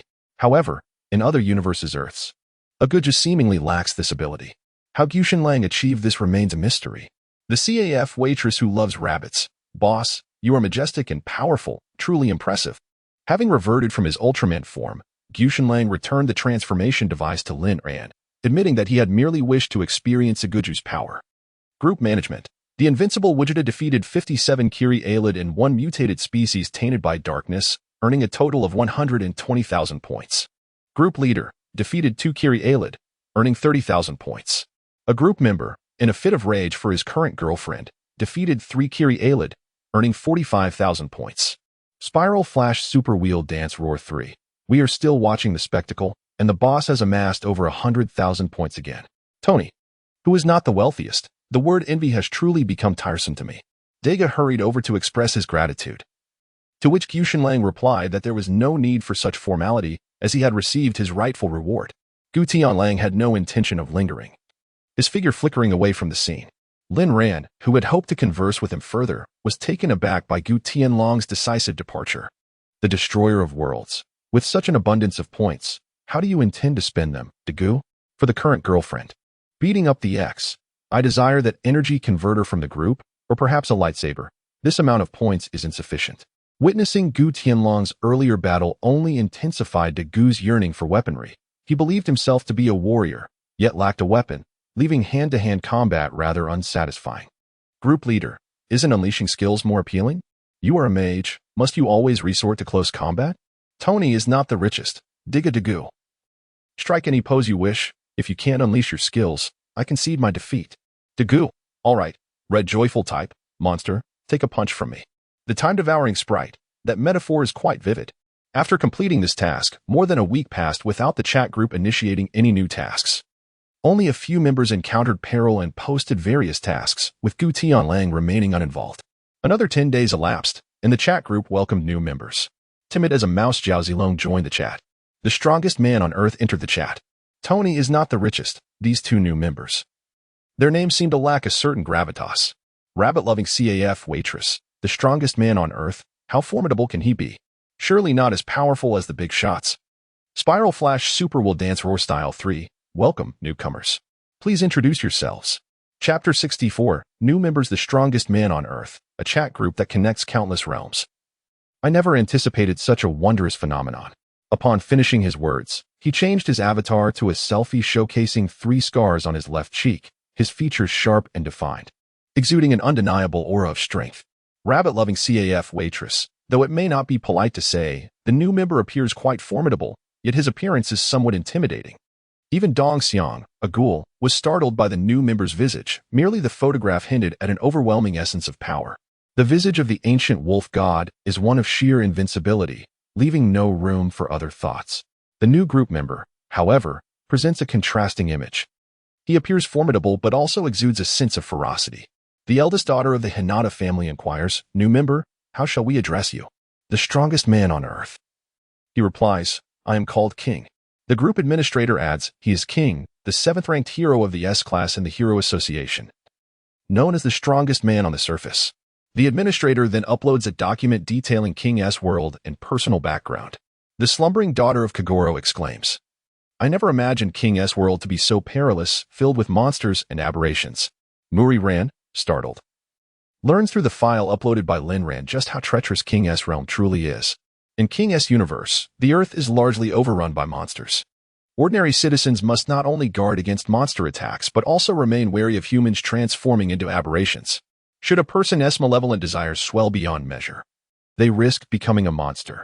There are even tales of individuals who, after consuming an excessive amount of crabs, metamorphosed into crab-like aberrations. To safeguard themselves, the human elite formed the Hero Association, with ranks from D to S. King, positioned as the 7th in the S-class, is lauded as the strongest man on the surface. Although he holds the 7th rank, in the hearts of many, he is regarded as the most powerful human. Legends suggest that even giants hundreds of meters tall have fallen to King with a mere strike. The strongest human on Earth muses, "Oh, so even you are aware of such matters." At this moment, King is at home, leading a reclusive lifestyle. The Invincible Wukong remarks, "Well, King and perhaps Zhaoyun as well." It remains uncertain whether Lin Ran is genuinely unaware of King S' identity or is deliberately withholding it from others. Since she chooses not to disclose, the ancient wolf god sees no need to unveil the truth. Her document merely asserts King S' strength without elucidating his true capabilities. The timid Zhao Zilong states, "I am Zhao Zilong of Changshan." Is this chat group genuinely real? It is truly astonishing. In a world where extraordinary beings exist, King is merely surprised by the chat group and does not harbor skepticism. Zhao Zilong, however, is entirely different as an ancient warrior. He is oblivious to the fact that he resides on Earth and has no comprehension of what the universe entails. Thus, he finds it challenging to accept the notion of a multidimensional chat group, especially when witnessing the fierce battle between the ancient wolf god and the one-star dragon, where they effortlessly obliterate vast expanses of land, a spectacle that far surpasses Zhao Zilong's understanding.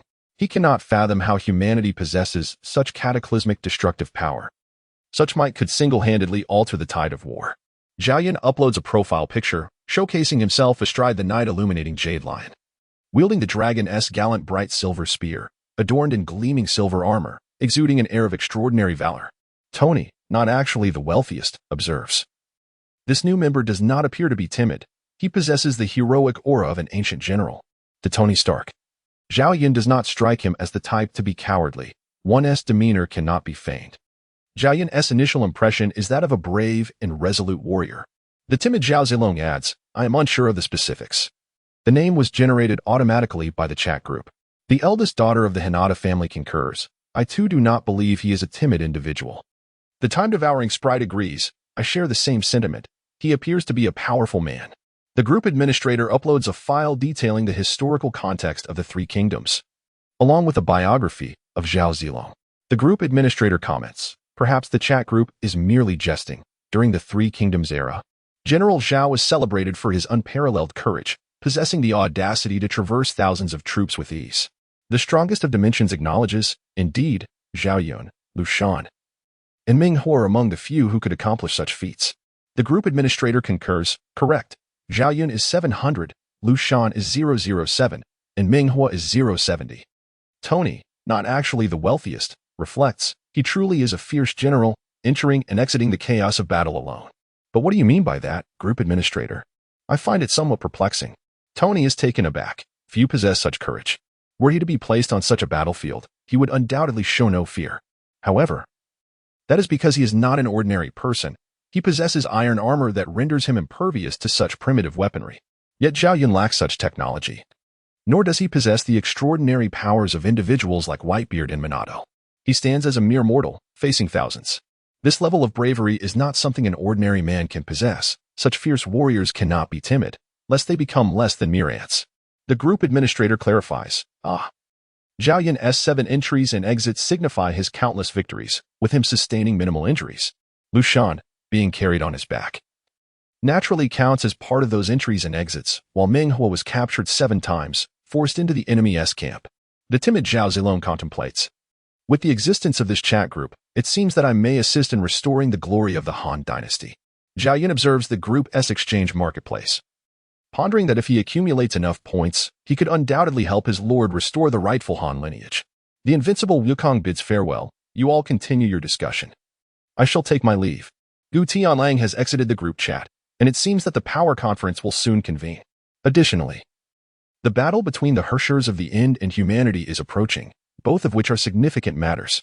Gu Tianlang eagerly anticipates his encounter with the Grand Priest of the Omni King, pondering the current prowess of the bald man, renowned as the strongest human. Gu Tianlang had intended to visit Bulma's house for a meal as usual, but before he even stepped out the door, Bulma proactively came to him, extending an invitation to dine at her residence, expressing her desire to introduce him to someone. Goku, in a state of distress, reluctantly agreed. The two of them arrived at Bulma's residence, where a charming young lady with long blue hair gracefully sat upon the sofa. Bulma nudged Goku and introduced the girl. Allow me to present to you. Her name is Lanchi, a dear friend of Goku and me. Isn't she lovely? Wolf shook his head with a wry smile, initially believing that Bulma had some other intention, only to realize she intended to play matchmaker and introduce him to a girlfriend. He was not unfamiliar with Lanchi, for she had a significant presence during the early arcs of Dragon Ball, though she had become less prominent during the Z Saga. Chapter 65.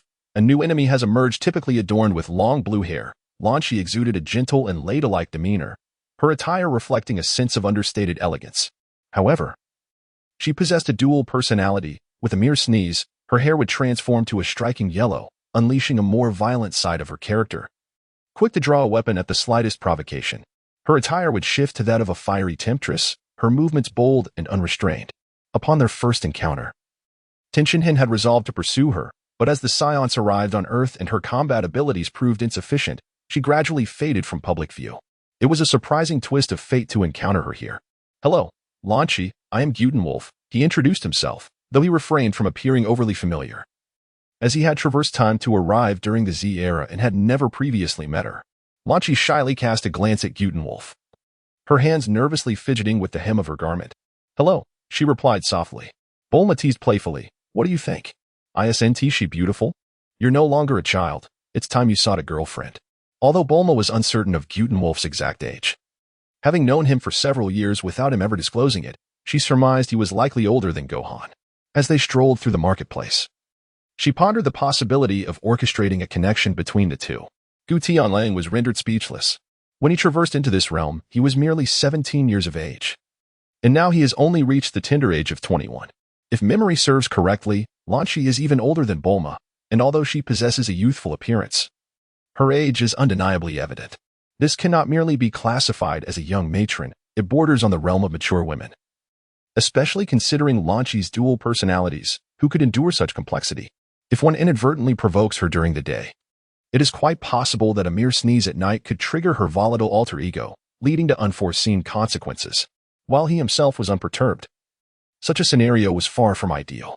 He leaned in and gently declined Bulma's kind offer, whispering softly into her ear. She was undeniably beautiful, yet she did not align with his personal preferences. Bulma had contemplated the possibility of Gu Tianlang's rejection, yet she was unprepared for such an immediate and decisive response.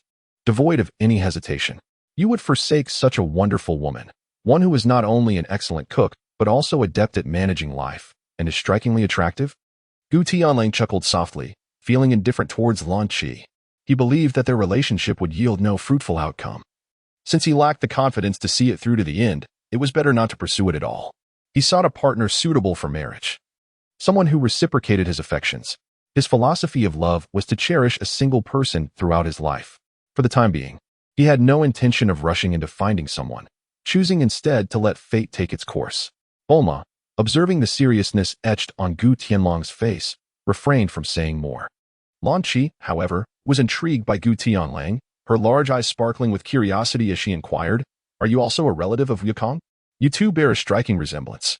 As she gazed at him, a gentle and sweet girl, Gu Tianlang openly acknowledged their kinship, recognizing that while they might not become romantic partners, they could certainly be friends. "I suppose so, both Wukong and I are Sciats." Lan Qi nodded thoughtfully, rising from the sofa to approach Gu Tianlang, scrutinizing him for a moment before circling around him twice. "You really do resemble little son, though you appear more mature than you did at a young age. And your hairstyle is quite different. Otherwise, you are nearly indistinguishable." Gu Tianlang felt a wave of embarrassment wash over him. Indeed, Vegeta's appearance was quite similar to Wukong's, albeit with more defined facial features that exuded a rugged masculinity. Moreover, the term little son struck him as particularly amusing. Given that Wukong was on the verge of becoming a grandfather, he couldn't help but wonder if Bulma was genuinely trying to help him find a girlfriend, or if she was simply setting him up for mischief. Gu Tianlang could only feign ignorance and asked, "Little son?" Son Wukong was no longer young, yet you appear to be merely 18 or 19 years of age. Lan Qi's lips moved subtly, pouting slightly. "I am considerably older than little son. Yet I have merely used the Dragon Balls to maintain my appearance at the age of 20. Goku cast a glance at Bulma beside him, clearly recognizing that it was her Dragon Ball radar that facilitated this achievement. Otherwise, it would have been impossible for Launch to gather all 7 Dragon Balls on her own. One cannot help but wonder how the once magnificent Shenron feels about being summoned for such trivial wishes as eternal youth. However, considering that Oolong once wished for women's underwear, this seems rather insignificant in comparison. Bulma, perceptive as ever, discerned Goku's insinuation and patted her own chest. After all, a woman's age can be an asset. As the saying goes, a woman 3 years older is worth her weight in gold. Besides, with the Dragon Balls at their disposal, why concern oneself with age? Gu Tianlang found himself at a loss for words. Is this what it means to be a junior? After all, he is nearly 23. Although the matchmaking did not materialize, he felt a surge of joy at the reunion with his old friend Bulma, who had specially instructed the chef to prepare a lavish feast. During the meal, to his left sat Lan Qi and to his right Bulma. Lan Qi, like an inquisitive child, would steal glances at Gu Tianlang after every few bites.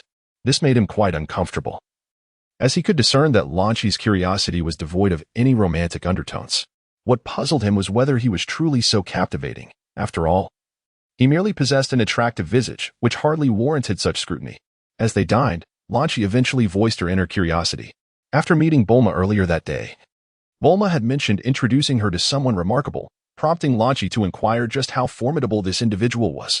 In an effort to indirectly praise Gu Tianlang, Bulma proclaimed him to be the strongest man in the world, noting that Goku had lost to him in their last encounter. Thus, her assertion was not entirely misleading, for she genuinely could not fathom who on earth could possibly defeat Gu Tianlang. "Are you truly that formidable, even more so than Goku?" she asked. "Well, Goku is quite strong as well," he replied modestly. Gu Tianlang chuckled, confident that he was the strongest man on earth. Yet, he pondered the true strength of the Grand Priest and the angels. As the three engaged in their light-hearted banter, a tremendous explosion reverberated through the city, heralding the arrival of a colossal monster that unleashed indiscriminate destruction. Bulma, observing Gu Tianlang still engrossed in his meal, gave him a swift kick. "What are you staring at? Go and defeat it." Wolf was unconcerned. He brushed off the dust from his pants. His relationship with Bulma was quite amicable, and he was unfazed by her playful slaps. "Why rush? The thing I loathe most is being interrupted during a meal to attend to tasks. Let Gohan handle it." He was only halfway through his meal and felt too lethargic to move.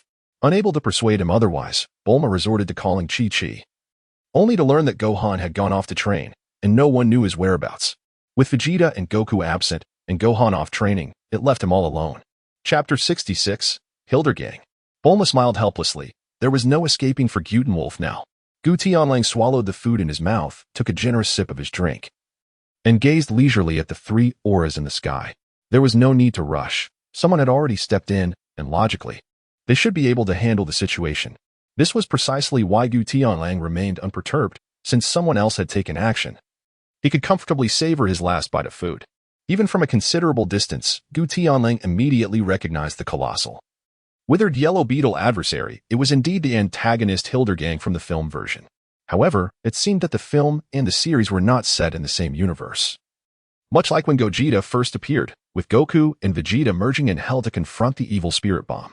In that timeline, Gohan had defeated Majin Buu, and Goku had not been resurrected, existing instead in a parallel universe. Yet, how could such an enemy appear in this realm? Bulma, lacking Gu Tianlang's extraordinary vision and unable to sense the auras, was perplexed as to who had gone to confront the foe. Who could it be? Could it possibly be Piccolo and Krillin? Goku pointed towards Bulma, indicating that her son was with Piccolo, while the other two were Trunks and Goten. Bulma's heart sank. How had those two mischievous boys managed to wander off again? Hadn't Trunks promised her he would stay the night at Goten's home? How could they have returned to the city? This adversary could not be particularly formidable, could he? Surely Goten and Trunks would be able to handle him. Goku contemplated for a moment. He is likely comparable to Goku's Super Saiyan 3 during the Buu saga. Goku should be able to handle him, and Goten and Trunks, in their fused form, possessed the strength of Super Saiyan 3 as well. Only then did Bulma feel a sense of relief. She feared that the two mischievous children, unaware of the gravity of the situation, might find themselves overmatched by their adversaries and, in a tragic turn of events, face dire consequences. Well, if Trunks can defeat him, I shall rest easy, she thought. Observing Bulma's expression of relief, Goku, despite his reluctance to dampen her spirits, remarked, even within the realm of Super Saiyan 3, the disparity is vast. In terms of battle experience and technique, Trunks and Goten fall significantly short compared to Goku. Just as Bulma had begun to relax, she was taken aback by his words, her cheeks flushing with indignation as she swiftly delivered a slap in response. In an instant, the figure of Gu Tianlang vanished, and a blue light soared into the sky, disappearing from Bulma's sight, while the air echoed with Gu Tianlang's departing words. All right, I will take a look, don't worry. At this moment, in the heart of the city, Piccolo and the two young ones launched an assault against Hildergang, who had just appeared. Piccolo struck first with a kick, only to find that he passed right through Hildergang's body upon contact. Trunks and Goten exchanged glances and simultaneously unleashed their Prince techniques, firing energy blasts at the grounded Hildergang. Without exception, all energy blasts missed their target, creating numerous craters in the ground. Undeterred, Goten and Trunks transformed into Super Saiyans and charged forward for close combat. Hildergang, showing no sign of defense, allowed the two young fighters' attacks to land upon him. However, none of the strikes inflicted any harm, as if he were a mere illusion.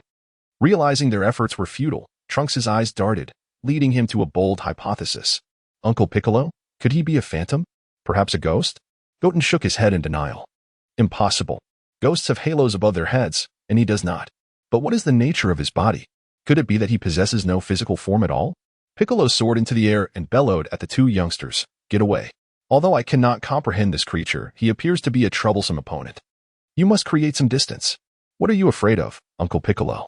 Look, he hasn't even countered. He might be frightened. Trunks laughed heartily, completely oblivious to Hildergang's disappearance from the ground and his presence now looming above him. With a powerful tail, Hildergang struck fiercely at Trunks. By the time he realized the danger, the attack was imminent. Trunks was caught off guard and struck squarely by the enormous tail, crashing down to the ground. The impact created a deep crater in the shape of a person, and Trunks skidded along the ground for over 100 meters, ultimately smashing into a shopping mall. Upon noticing Hildergang's presence, Piccolo swiftly released two energy waves for rescue, which struck Hildergang's tail after he had downed Trunks. Yet again, the energy waves passed through Hildergang's body. Goten descended to check on Trunks' injuries, while Piccolo continued to move in the air, searching for a weakness in his adversary. How had Hildergang managed to appear behind Trunks in an instant?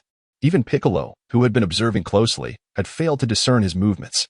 However, Piccolo keenly sensed a spatial disturbance near Trunks when Hildergang manifested, suggesting that this creature likely possessed an ability akin to Goku's instant transmission. Yet, unlike Goku, he did not require a specific stance to activate it. At that moment, Piccolo could not devise a strategy and opted for rapid movement to evade Hildergang's strikes. While size does not equate to strength, a creature towering hundreds of meters high must possess considerable power. Piccolo had no intentions of using himself as a test subject. Lacking allies, he found himself in a quandary, unable to probe Hildergang's capabilities. On a secluded street, Gu Tianlang emerged, leaving behind a pool of green blood. This creature was a phantom beast, Only at the moment he launched an attack did his form become corporeal.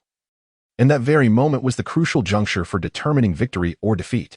Gu Tianlang provided a hint to Piccolo, yet it remains uncertain whether Piccolo can triumph over him. This shield had just been manipulated by a malevolent sorcerer, and upon his arrival, he immediately detected the presence of the individual lurking behind him. Goku, with a swift and merciless resolve, struck down the feeble sorcerer with a single, powerful blow. Upon hearing Goku's cue, Piccolo halted his rapid movements and removed the burdensome martial arts GI from his form, channeling the entirety of his strength. He prepared to engage in a fierce battle against the illusionary beast. I am neither deity nor demon. I am simply an Namekian who has forgotten his name. Piccolo yearned to prove his worth through this confrontation, especially since before the emergence of Buu, he had only been eclipsed by Goku and Vegeta. However, following Buu's arrival, one by one, their powers exceeded his own.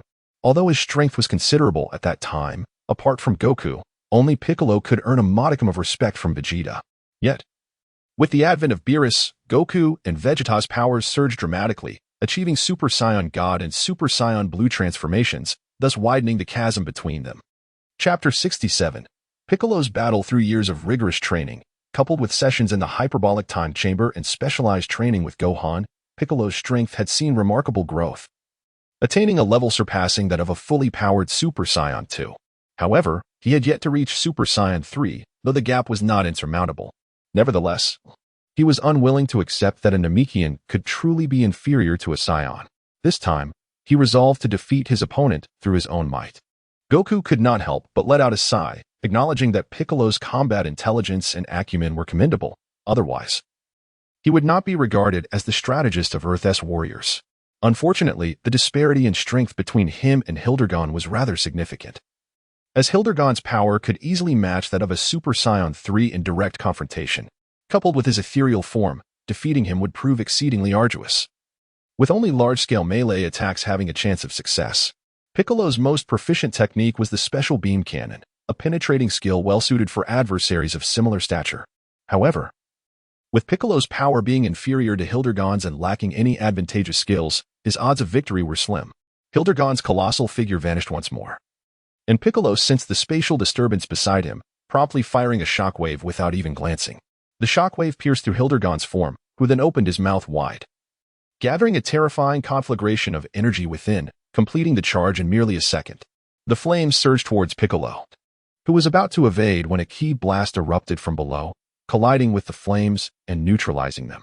Surrounded by intense energy fluctuations, Super Saiyan 3 Gotenks soared into the air, pointing his finger at Hildergon. Ding, ding, ding. The great Gotenks has arrived, you little monster. Why not surrender at once? Upon locating the beleaguered Trunks, both warriors realized that engaging in solitary combat was a futile endeavor, and thus they immediately employed the fusion technique. Now confident in their ability to defeat Hildergon, Goku Black floated from the ground into the air, settling atop a grand building as he observed the triumphant laughter of Trunks. He found himself perplexed by the unwavering confidence of these two youngsters. To speak candidly, despite their considerable energy, they paled in comparison to Goku and Vegeta, and he held a firm belief that Piccolo stood a better chance of victory than either of them. Trunks and Goten were overly reckless, lacking the maturity of their peer Gohan, a situation exacerbated by the formidable presence of Goku and Vegeta, which deprived them of the opportunity to stand on their own. When faced with formidable adversaries, instead of diligently training to enhance their strength, they relied excessively on fusion techniques, indulging in their newfound powers. As Gotenks unleashed a flurry of apparitions, the Super Ghost kamikaze attack propelled him forward in a blur towards Hildergarn, a swirling aura enveloping his form. He struck through Hildergarn, who retaliated with a powerful punch. Gotenks smirked at the success of his strategy, raising his hands to deflect the incoming assault, while several ghosts collided with Hildergarn. The strength of Super Saiyan 3 Gotenks met Hildergarn's formidable blow head-on, causing him to stagger backward.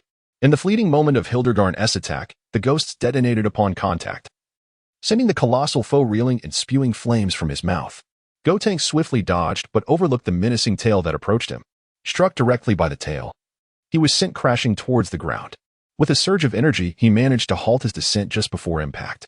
To his astonishment, Gotenks discovered a newfound awareness of Hildergarn's weaknesses post-fusion, yet he found himself at a disadvantage, just as he was about to utter a few taunts. A brilliant light enveloped him, and he split into Trunks and Goten once more. The two boys exchanged bewildered glances before hastily retreating towards Goku Black's position. In a moment of bewilderment, Goku's wolf companion observed that Gotenks, in his Super Saiyan 3 form, could originally sustain his transformation for 5 minutes. However, it appeared that Trunks had sustained significant injuries from a full-force attack by Hilderg, resulting in a drastic reduction of their fusion time. Hilderg was poised to pursue the two children when Piccolo swiftly intervened, positioning himself in front of the formidable foe. "You shall face me," he declared, with a thunderous roar. Hilderg launched a punch directly at Piccolo, who adeptly sidestepped and countered, charging towards Hilderg's head. Undeterred, Hilderg unleashed a sweeping strike with his massive tail. But Piccolo had anticipated this move. He pressed his hands against the oncoming tail, stabilizing himself and running along its length. In response, Hilderg's aura erupted, creating a powerful shockwave that forced Piccolo to retreat. Utilizing the giant transformation technique, Piccolo placed his hands at his waist, enveloped in crackling lightning as his physique rapidly expanded, soon matching Hilderg's immense size. The two young boys watched in awe, taken aback by Piccolo's newfound ability. Taking refuge behind Goku, Trunks, visibly weakened and injured, gasped for breath. "Brother Wolf, can Uncle Piccolo transform too?" "Indeed," Goku replied. "It is a skill of the Demon Clan that allows for immense growth in size and strength, with only a minor impact on speed, though it does reduce reaction time." Goku had almost forgotten about this ability, as their adversaries had always been of a standard stature, rendering such a transformation seemingly ineffective. However, Hilderg's colossal form was a fitting challenge. To exploit his weaknesses, one must withstand his assault to seize fleeting opportunities. As Hilderg vanished once more, Piccolo steadied himself, attuning to the spatial fluctuations around him. He crouched low and executed a back kick just as Hilderg reappeared, regrettably missing his target. Hilderg roared, unleashing a fiery blast. Piccolo leaped into the air while Hilderg pursued him with a ground-bound charge, engaging in an aerial combat exchange. Despite their equal sizes due to the transformation, Piccolo found himself at a disadvantage. Nevertheless, his extensive combat experience allowed him to navigate perilous situations. Yet he struggled to uncover Hilderg's vulnerability. Growing increasingly anxious, Piccolo made a grave mistake, allowing Hilderg's massive tail to ensnare his right arm. Hilderg unleashed a surge of energy, forming a colossal energy sphere. With his right arm immobilized, Piccolo faced impending doom but suddenly smiled slyly, pulling with great force until his arm was severed. The energy sphere narrowly grazed his body as he evaded, and from his concealed left hand, he unleashed a shockwave. Devil's penetrating light cannon. This was a deliberate ruse to entice Hilderg into striking. Ultimately, the gamble proved successful. Hilderg, being a beast of instinct, lacked the acumen necessary to evade the attack. The penetrating force of the Devil's penetrating light cannon effortlessly pierced Hilderg's heart, causing him to collapse. Panting heavily, Piccolo felt the toll of the giant transformation. Having sacrificed his right arm as bait had drained much of his energy. Gradually, he reverted to his normal size, letting out a roar as his right arm regenerated. Goku shook his head, realizing that Piccolo's judgment had faltered. However, this was not entirely his fault. It was time for him to take action. Just as Piccolo was about to retrieve his weighted clothing, a sudden furrow of his brow signaled an urgent need for evasive maneuvers as he ascended rapidly. A massive beast's claw struck the very spot where Piccolo had stood moments before. A cold sweat broke out on Piccolo's brow. Had his reflexes not been swift, he would have surely sustained grave injuries from that powerful blow. "It's your turn. Your stamina must be nearly depleted as well." Gu Tianlang stood protectively before Piccolo, whose energy had significantly waned, rendering him unable to transform into his colossal form once more. Piccolo cast a reluctant glance at the gaping wound in his chest, where blood flowed incessantly from the grievously injured Hildrag. His earlier strike had been aimed at what he presumed to be the left side of Hildrag's heart. Yet, having never encountered such a creature before, he remained uncertain of its anatomical structure, only able to speculate that it mirrored that of humans. After all, both Scions in the demon race, like ordinary beasts, possess their hearts on the left side. It was unexpected that the illusionary beast would differ in this regard. "You performed admirably. Had you known the location of his vital organs, that last blow could have been decisive." Gu Tianlang also felt that Bick was rather unfortunate. In a situation of suppression, he relied on strategy to triumph over strength, yet he happened to encounter an opponent with a different bodily structure. However, employing a wide-range energy blast might not be sufficient to breach Hildgang's defenses. Only the magic beam cannon could ensure a 100 success rate in breaking through. Even so, Haldgang sustained considerable injuries, his enormous eyes fixated intently on Bic. Gu Tianlang glanced at the ravaged city, and he had no desire to engage in a prolonged battle. He had discerned the secret of Haldgang's phasing. Its corporeal form remained concealed within the interstitial spaces, only emerging into the tangible world at the moment of attack. If Gu Tianlang does not suppress the formidable power within him, an inexhaustible energy will engulf the entire city. With a blue energy sphere in hand, Gu Tianlang hurled it towards the soaring figure of Hildgarn.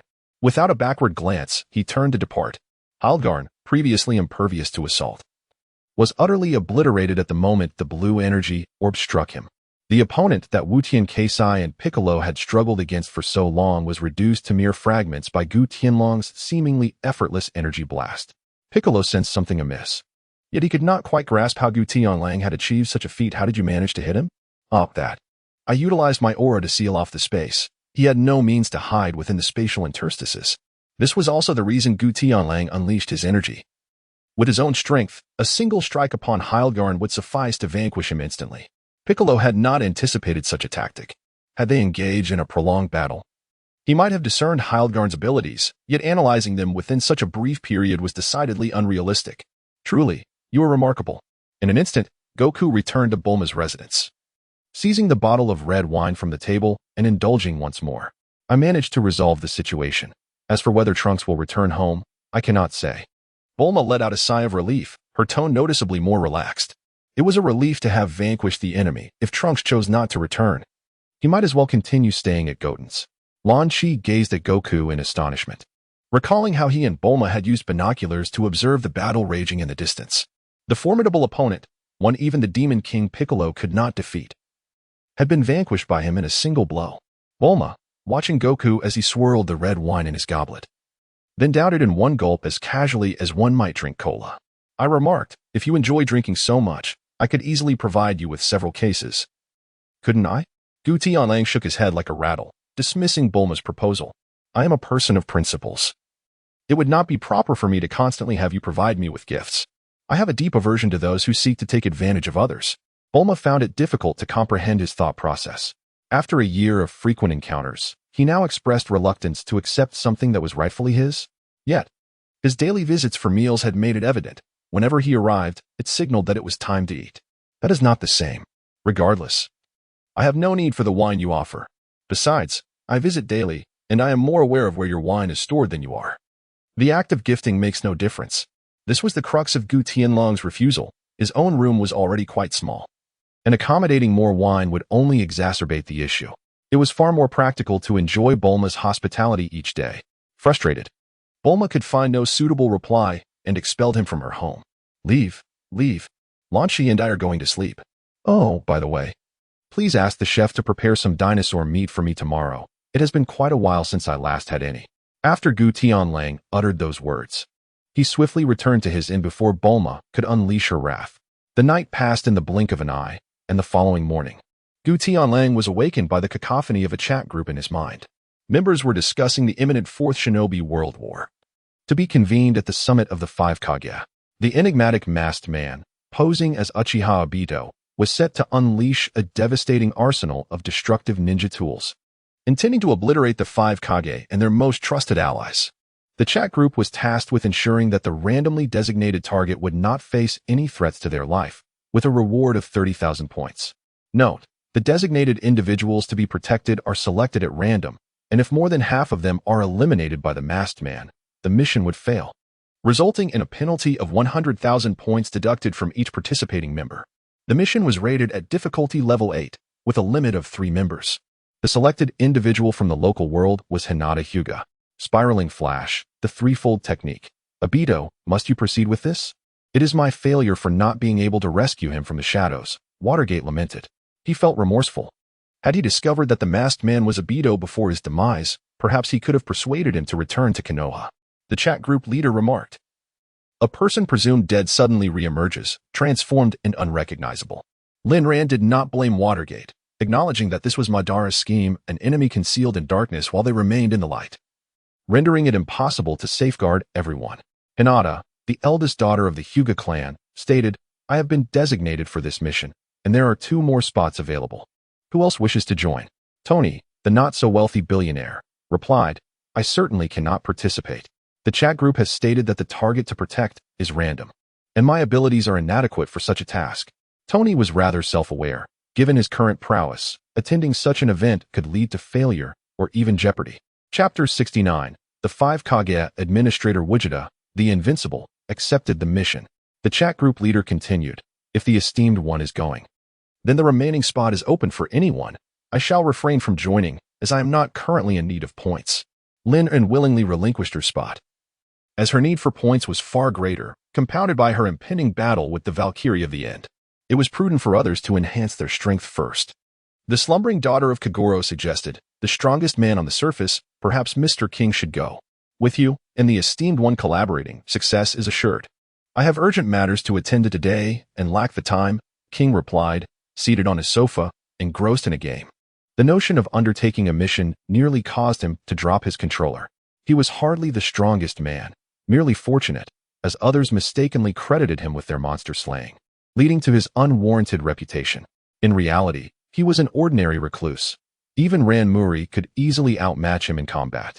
The harbinger of destruction declared, I also lack the time, as I have been preoccupied with traveling, overwhelmed by monsters. Then I shall go, chimed the time-devouring fairy, as I am in need of points. Meanwhile, Hinata anxiously awaited at home when, in a flash of white light, Gu Tianlang and Kurumi appeared before her. Esteemed one, Kurumi, greetings. Gu Tianlang nodded slightly, while Kurumi enthusiastically embraced Hinata, playfully ruffling her hair and planting a teasing kiss on her cheek. Let us not indulge in this. We must first rescue the 5 shadows. Otherwise, we shall run out of time, as the distance is considerable. Hinata's face flushed a deep crimson, prompting her to swiftly change the subject. Eager to set off towards the location of the 5 shadows, Gu Qingfeng placed his hands upon the shoulders of the 2 maidens, and a ripple of energy enveloped them, causing their figures to vanish. Within less than a minute of their departure, the maid tasked with delivering meals to Hinata entered the courtyard, only to discover that the young lady was nowhere to be found. Terrified, she hurriedly reported this to the clan leader, but that was a matter for another time. Gu Tianlang and his companions arrived at a secluded street on the outskirts of the 5 Shadows conference courtyard, surrounded by a dense array of guards patrolling the main thoroughfare. The administrator's ability to traverse spatial distances with ease was indeed impressive. Kurumi cast an admiring glance at Gu Tianlang, envious of his remarkable skill. Gu Tianlang remained silent. In fact, the ability to teleport requires the detection of the target's aura. However, Gu Qingfeng was so powerful that his perception easily enveloped this planet, even without teleportation. His flight speed would allow him to reach this place in less than a second. Hinata glanced around, momentarily perplexed. This was the venue for the 5 Kage Summit, and it was virtually impossible for ordinary individuals to gain entry. At the very least, one would need to possess the caliber of a top-tier jonin like Kakashi for the guards to permit passage. How were the 3 of them supposed to enter? Esteemed one, it appears we cannot gain entry. Surely, we cannot force our way in? Gu Tianlang smiled faintly, considering that such brutish actions were beneath him. How could he resort to such base tactics? Fear not, there is nothing to worry about. We shall simply walk in openly. With that, Gu Qingfeng stepped out of the alley, leading the way, entirely indifferent to the armored warriors standing nearby. Kurumi, perplexed by the situation, merely followed in his wake. Hinata, however, was momentarily taken aback. Walking in like this would surely provoke the guards. Yet, with Gu Tianlang already in motion, she had no choice but to follow suit. Gu Tianlang strode confidently towards the expansive courtyard, seemingly oblivious to his surroundings. Hinata had mentally prepared herself for the inevitable confrontation with guards, but to her astonishment, the sentinels paid no heed to the trio, allowing them to pass unimpeded. Upon closer inspection, Hinata realized that all the guards stood motionless, as if time itself had come to a halt, frozen in a singular pose. With a hint of uncertainty, Hinata inquired, Master, have you truly suspended time? Gu Tianlang waved his hand dismissively. How could he possibly halt the flow of time? I have solidified the space. In an instant, he unleashed his power, freezing the very essence of the space surrounding all the guards, thereby alleviating any ensuing complications. The 3 of them ventured into the courtyard, with Gu Tianlang having already sensed the presence of the 5 shadows, leading his companions toward the leftmost house. Meanwhile, the 5 shadows, seated in their respective places, sensed the approach of intruders. The towering laying glared in the direction of the entrance, his expression one of palpable fury. How audacious one must be to disregard the five shadows so blatantly as to come here and cause a ruckus. The audacity of those who dare to disturb this place is truly remarkable. In stark contrast, the diminutive Tu-Ying, barely over a meter tall, maintained an expression of serene composure. As the eldest among them, he had endured countless wars throughout his life. Let me see, who among them possesses such audacity? The grand door slowly creaked open, revealing a face marked by resolute strength, the first glimpse the onlookers received. Standing at around 1.80 meters, his physique, though not excessively tall, was clad in a completely black uniform adorned with golden accents on the shoulders. His muscles were sharply defined, although not massive. They exuded an explosive power. Following him were two enchanting maidens, the gentle Hinata, draped in white, and the gothic Lolita Kinu, who wore a kind smile. Mabuki, observing Gu Tianlang's physique, licked her lips with a hint of desire in her eyes. Who is this charming young man, so striking in appearance? Have you come to confront us? No, I merely came to observe. Feel free to proceed with whatever you intend. Gu Tianlang found an empty seat and sat down with an air of nonchalance, seemingly oblivious to the expressions of those present. Lei Ying, known for his fiery temperament, cast a hostile glance at Gu Tianlang. The interruption of his conversation, coupled with Gu's audacity to sit down, had him on the verge of taking action, had he not been uncertain of Gu's intentions. On the other hand, Tu-Ying and Feng-Ying maintained a more composed demeanor, silently observing Gu Tianlang's every move. Tsunade, having met Gu Tianlang before and aware of his friendship with Minato, was equally perplexed by his purpose for being there, yet felt no familiarity with him, especially in Minato's absence. Shui-Ying, however, was completely engrossed in watching Gu Tianlang, her eyes sparkling with intrigue. Suddenly, their gazes locked, and Gu Tianlang responded with a warm smile. The most fearsome spirit initiated a live stream. Tony is not the wealthiest entering the live stream. The destroyer of worlds has entered the live stream. The group leader has entered the live stream. The slumbering daughter of Kogoro has entered the live stream. Chapter 70. She makes a valid point. Tony is not the wealthiest. What's going on? Kyuka, why have you started a live stream? Tony pondered, surprised that Kyuka wasn't out on a mission and instead had the time to broadcast. The most fearsome spirit. Are there no single women left in our group? Someone is casting flirtatious glances at the administrator. Let us not let this opportunity slip away, ladies. The slumbering daughter of Kogoro. I have a new one. The coffee shop waitress, who adores rabbits. I admire the strength of the great ones, but I also have Kimiko. Hinata, the eldest daughter of the Hyuga clan. I have Naruto-kun. Tony is not the wealthiest. YISNT, the group leader speaking. Don't you have a partner? Group leader, there are many ways to insult someone, yet you chose the most cruel. Is it a crime to be single? The Invincible Wakita, have you all forgotten that I am in this group too? This situation is quite awkward for me. Here I am, sitting at home, and a romantic encounter live stream appears. Why is everyone so fixated on finding partners? The destroyer of worlds. I must say, this woman with red hair is quite stunning, with a curvaceous figure and excellent taste in clothing.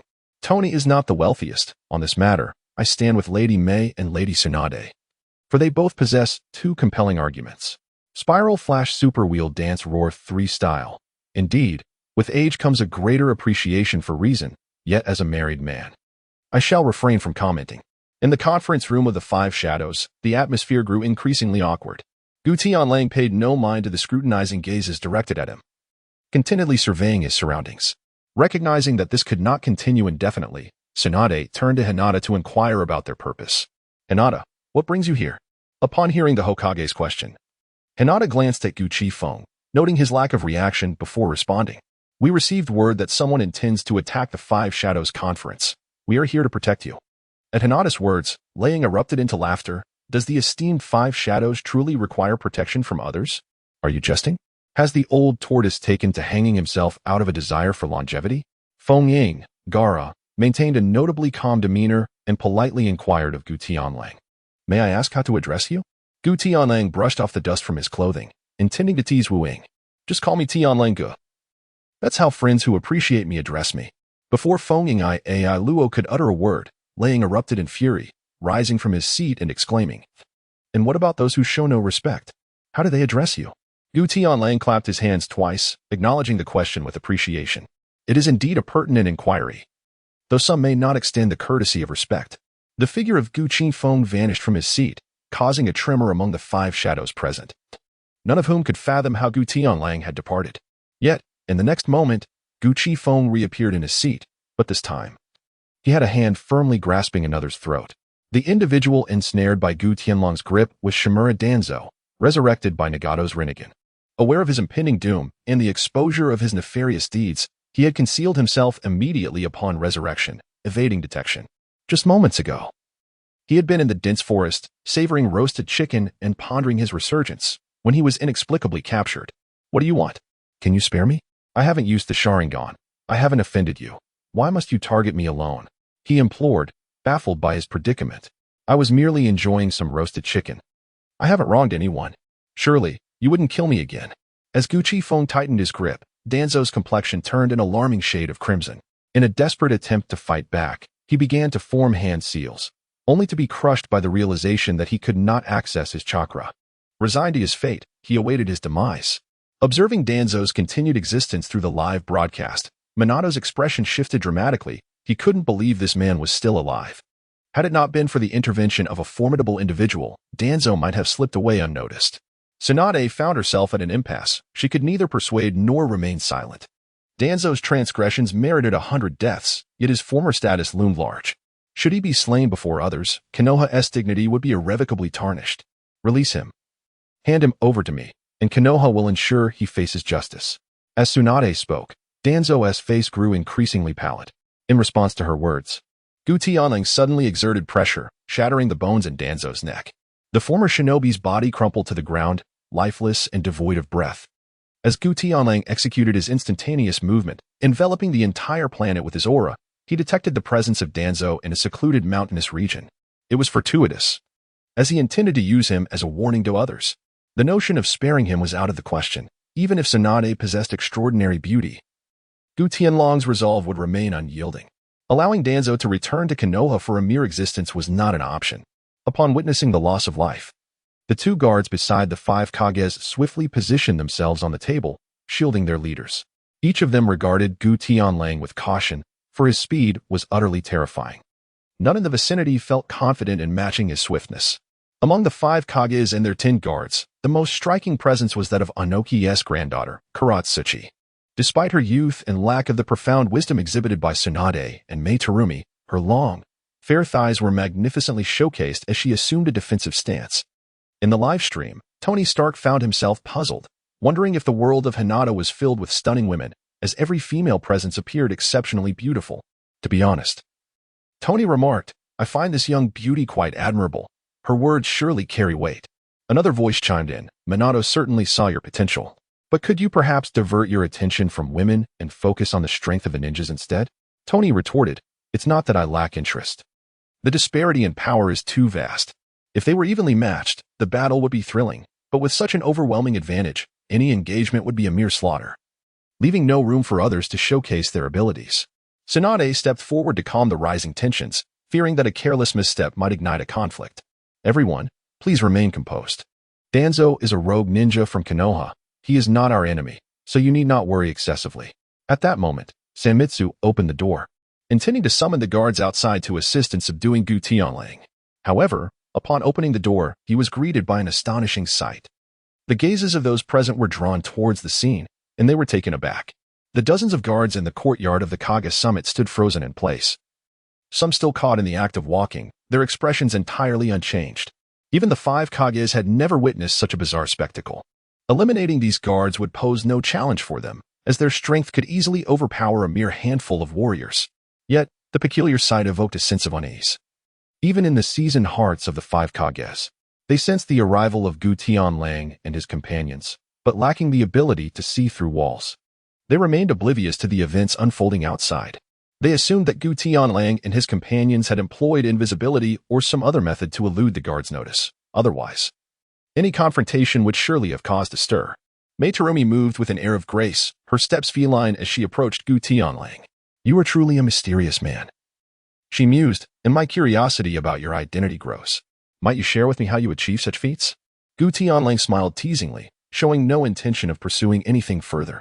Although Mei Ming somewhat met his expectations for a partner, there were still several aspects in which she fell short. Gu Tianlang had no intention of entangling himself with her. One should never cultivate curiosity towards a man, as it often signifies budding affection. Thus, it would be wise for you to remain unaware of my true identity. Gu Tianlang retracted his energy, and the once frozen space instantaneously returned to normal. Dozens of guards collectively stumbled and fell to the ground after being imprisoned for over 10 minutes. During the time, they could see everything before them, yet their bodies remained utterly immobile. Once they regained their footing, they aimed their weapons at Gu Tianlang. But with a mere glance from him, the steel weapons in their hands shattered into fragments. A deep male voice resonated from above as a masked man appeared suspended in midair. "What a lively scene," the man remarked. Lang was truly enraged. First, Gu Tianlang had disregarded them by intruding upon the Five Shadows conference, and now, another masked figure had arrived. Did he truly consider the Five Shadows to be mere soft persimmons? "Who are you?"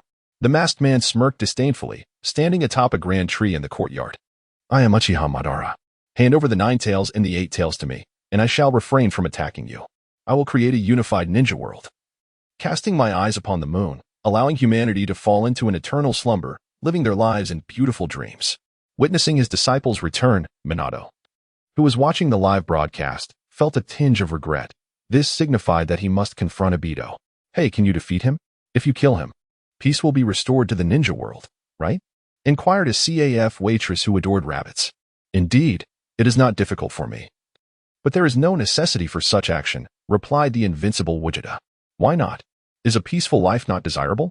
Little Garo's daughter, Mao Lilan, struggled to comprehend. She believed that war brought disaster and death, thus yearning for peace within her heart. Peace? How can there be peace when the 5 great ninja villages dominate the ninja world? Who is truly the strongest among them? Unless there is complete unification, there will be no such thing as peace, declared the chat group leader. In the face of power and profit, even if the 5 shadows wish to avoid war, the sight of Konoha commanding the masses would not allow their ninja to remain forever subservient. There are indeed kind-hearted individuals, but ultimately, malevolence prevails among the majority. "Isn't this the guy who killed Minato and his wife?" A ruthless and heartless individual, remarked the most wicked sprite. The chat group leader mused. The mask obscured the boy's past, but could not conceal his affection for the girl. His eyes, filled with tears, were solely for Rin. As a man, daring to declare war on the entire ninja world for the sake of his beloved, he is truly a person of profound emotions. How many can achieve such depth? This was the very allure of Obito himself. However, as a human, how could he commit such heinous acts upon the death of his beloved girl? Slaying his master and mother, while seeking to harm his teacher's son, he is deserving of the gravest punishment. Even if Madara's schemes played a role in this, it cannot absolve Obito of the atrocious sins he has committed. Wolf harbors no particular animosity towards Obito, yet he certainly does not hold him in high regard. Despite being deceived by Madara, he nonetheless took the lives of Minato and Kushina, who had treated him with utmost kindness. One cannot argue that Minato should have come to their rescue. At that moment, he faced an overwhelming battle against 50 elite shinobi and tasked his team with dealing with the weakest logistical support, a decision that was, indeed, quite rational. It was beyond Minato's capacity to safeguard them indefinitely. No one could have anticipated Madara's unexpected interference. Linren shares similar sentiments as Wolf. The 5 Kage regard the masked man with disdain, questioning how he could possibly exert control over the fate of the entire shinobi world single-handedly. The Raikage speaks first, asserting that he would never heed the masked man's words, especially since the 8 Tails is his younger brother. "Do not jest. I would never entrust my brother to someone like you." Gaara also steps forward, declaring that false dreams hold no significance, regardless of their allure. A person's future must be forged by their own hands. While one may choose to live a life in beautiful fantasies, such an existence is ultimately hollow and devoid of meaning. Anoki sternly interjects, stating that even if his opponent is Uchiha Madara, he will no longer cower in fear. "Your claims of creating a peaceful world are merely a guise for establishing one under your control." The masked man murmurs something astonishing, leaving the 5 Kage speechless. "Create my world, you say? Since you refuse to acquiesce, I hereby declare the commencement of the 4th Great Ninja War." Tsunade expresses her disbelief, questioning how Uchiha Madara could confront the 5 great villages alone. "What gives you the right to think you can take on all 5 ninja villages by yourself?" Before the masked man can respond, Wolf provides an answer to Tsunade's query. He possesses the power of all the tailed beasts he has gathered. Even 7-tailed beasts would be insurmountable for you. The masked man gazes at Wolf in surprise. He had never encountered this man in his intelligence reports. Previously, he had only heard from Kogoro, who had mentioned meeting an exceptionally formidable individual, marking the first time he became aware of the existence of Gu Qifeng. "Who are you?" Gu Tianlang coldly proclaimed, "You are not worthy to know my name." However, he was taken aback to discover that the timeline and events in this world of shinobi seemed misaligned, perhaps a consequence of the butterfly effect. Ninjas who were supposed to be deceased were still alive and had audaciously come to disrupt the Five Kage summit. Suddenly, a colossal white bird appeared in the sky, upon which sat a man with golden hair, raining down countless white clay bombs upon the ground. "Art is an explosion," he declared, designating the protectors as the fifth Hokage Tsunade, the future fourth Tsuchikage Karatsuchi, as well as the Wind Shadow Gaara and his sister Tamari. The four protectors, if harmed, would inevitably influence the final mission rating. The chat group finally released the list of protectors, and dozens of white clay bombs were hurled towards the positions of the five Kage, erupting in thunderous explosions. No one anticipated an aerial assault, for ninjas were not capable of flight, the only exception being Nakus earth techniques. The attack came so abruptly that most were caught off guard. Chapter 72, Deidara. Be my son. It was absurd that the list of protectors was announced at such a late hour. Safeguarding four individuals in such a brief period seemed nearly impossible. Whitebeard believed that even Gu Tianlang could not accomplish this feat. He was unaware of the true swiftness of Gu Tianlang. Even if he could rescue all four in a mere second, Whitebeard, through the live broadcast, could see that Gu Tianlang remained stationary, unmoving. How could he possibly save anyone? Tony, who was not a billionaire. Chat group, is this not an insurmountable task? Tony lacked the formidable strength of Whitebeard and believed the chat group was deliberately setting them up for failure. The CAF attendant who adores rabbits, announcing the list of personnel at the last possible moment means no one can rescue all four simultaneously, and the injuries to the four will clearly affect the rating. This is a blatant attempt to deduct reward points. With such massive explosive damage, how could one emerge unscathed? Dongxiang felt that the task assigned by the chat group was exceedingly daunting. The positions of the five Kage were transformed into a bottomless crater, yet fortunately, all present were skilled shinobi, managing to evade the brunt of the explosive force. Gu Tianlang stood at a considerable distance from the five shadows, outside the primary blast radius. However, the debris propelled by the shockwave scattered in all directions. Any fragment that ventured within a 3-meter radius of Gu Tianlang was instantly reduced to dust. Deidara, confident in his ability to injure the group, had leveraged the power of the masked man, launching a surprise aerial assault that would surely inflict some damage even on the five shadows. "Ha ha ha, art is an explosion," he proclaimed. Yet, as the smoke dissipated, everyone was taken aback to find that a faint blue barrier enveloped Sambian and the five shadows along with their guards, completely nullifying the explosive damage. Deidara was momentarily dumbfounded, perplexed by this unexpected phenomenon. What is this? What kind of ninjutsu is at play here? The masked man's right eye, visible beneath his mask, flickered with surprise. He had sensed no one utilizing any jutsu. Turning to glance at Gu Tianlang, he pondered whether he was the one responsible for this. The strongest man on the surface. Is this a type of protective shield? How on earth was this achieved? King mused, his confusion evident. In his world of numerous superpowered individuals, he understood shields, yet the feasibility of safeguarding everyone in such a brief span seemed impossible. Tony is not the richest, boss. Did you have any inkling of who the chat group would choose? Unrivaled Vegeta, not at all. It was precisely because I couldn't predict it that I decided to shield the five shadows and their guards, although he himself was uncertain of the chat group's choice. Gu Tianlang, upon entering the meeting chamber of the five shadows, had enveloped all five shadows, along with 10 guards and Sambian, in a protective barrier that would manifest upon impact. As for the guards from the Iron Country, he felt no obligation to shield them, for he was no saint and had no ties or interests in their welfare. The daughter of the slumbering little Goro. Indeed, our thoughts diverge from those of the boss. While we ponder how to protect several targets, the boss simply provides collective protection. Hinata and Kurumi stood beside Gu Tianlang, untroubled by any concerns, and thus he refrained from bestowing a protective shield upon them. Anoki, being considerably older, observed the scene and regarded Gu Tianlang, whose expression remained inscrutable, as if he comprehended everything that transpired. "Thank you for your assistance. Had it not been for you, we might have truly suffered injuries from Deidara." Though Anoki was formidable in direct confrontations, perhaps the strongest among the five shadows, the passage of time had diminished his reflexes, rendering him unable to compete with the other four shadows in such unforeseen circumstances. Gu Tianlang waved his hand dismissively, signaling for him not to take it to heart. Subsequently, glimmers of blue light detached from several individuals, transforming into orbs of azure energy that soared back into Gu Tianlang's being. Only Tsunade, Karatsuchi, Temari, and Gaara remained encased within their protective shields. The masked man expressed his dissatisfaction towards Gu Tianlang, asserting that had it not been for him, their ambush plan would have yielded no results. What do you mean by this? Do you intend to oppose us? He questioned. You may continue your battle. I merely came to witness the spectacle. Gu Tianlang cast a cold glance at the masked man and remarked that it was contingent upon their ability to breach the protective barrier he had erected. With a sweeping motion of his hand, Deidara summoned 4 colossal dragons composed of white clay into the sky, C2, multiple dragons. This was his unique forbidden technique, utilizing explosive clay to form objects that subsequently unleashed tremendous explosive force, categorized from C1 to C4, with destructive power escalating accordingly. Several dragons swooped down toward the ground as the 5 Kage's guards simultaneously unleashed their ninjutsu to assault the airborne explosive dragons. Thunderclap Dance, Lightning Release, Thunder Dragon. Water Release, Water Dragon Bullet, Fire Release, Art of Fire. A blue lightning dragon struck the sky, while countless wind blades sliced through the air. One white dragon spontaneously ignited in flames, and as their attacks collided, a series of explosions erupted in the atmosphere.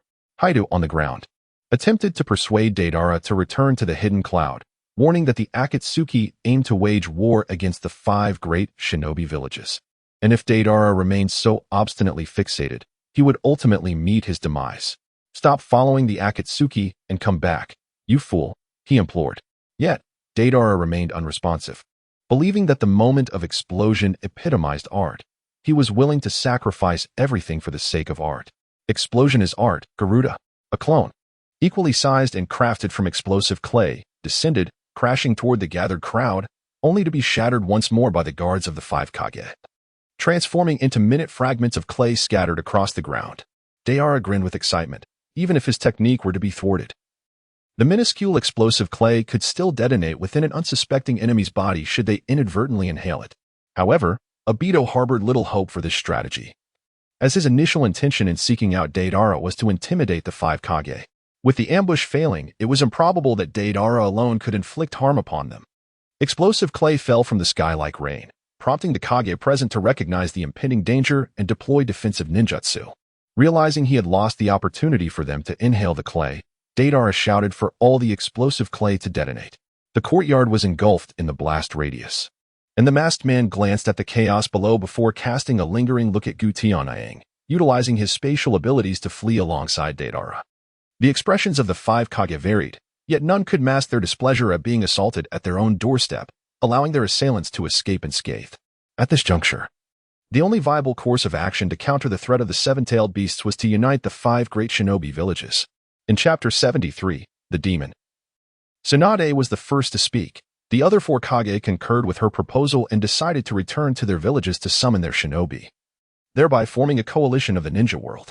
With the mission accomplished and without any casualties, the Invincible Administrator Vegeta earned 10,000 points, while the members Hinata's daughter and the most fearsome spirit each received 10,000 points. This mission was awarded an SSS rating, and Vegeta received an additional reward of 500,000 points.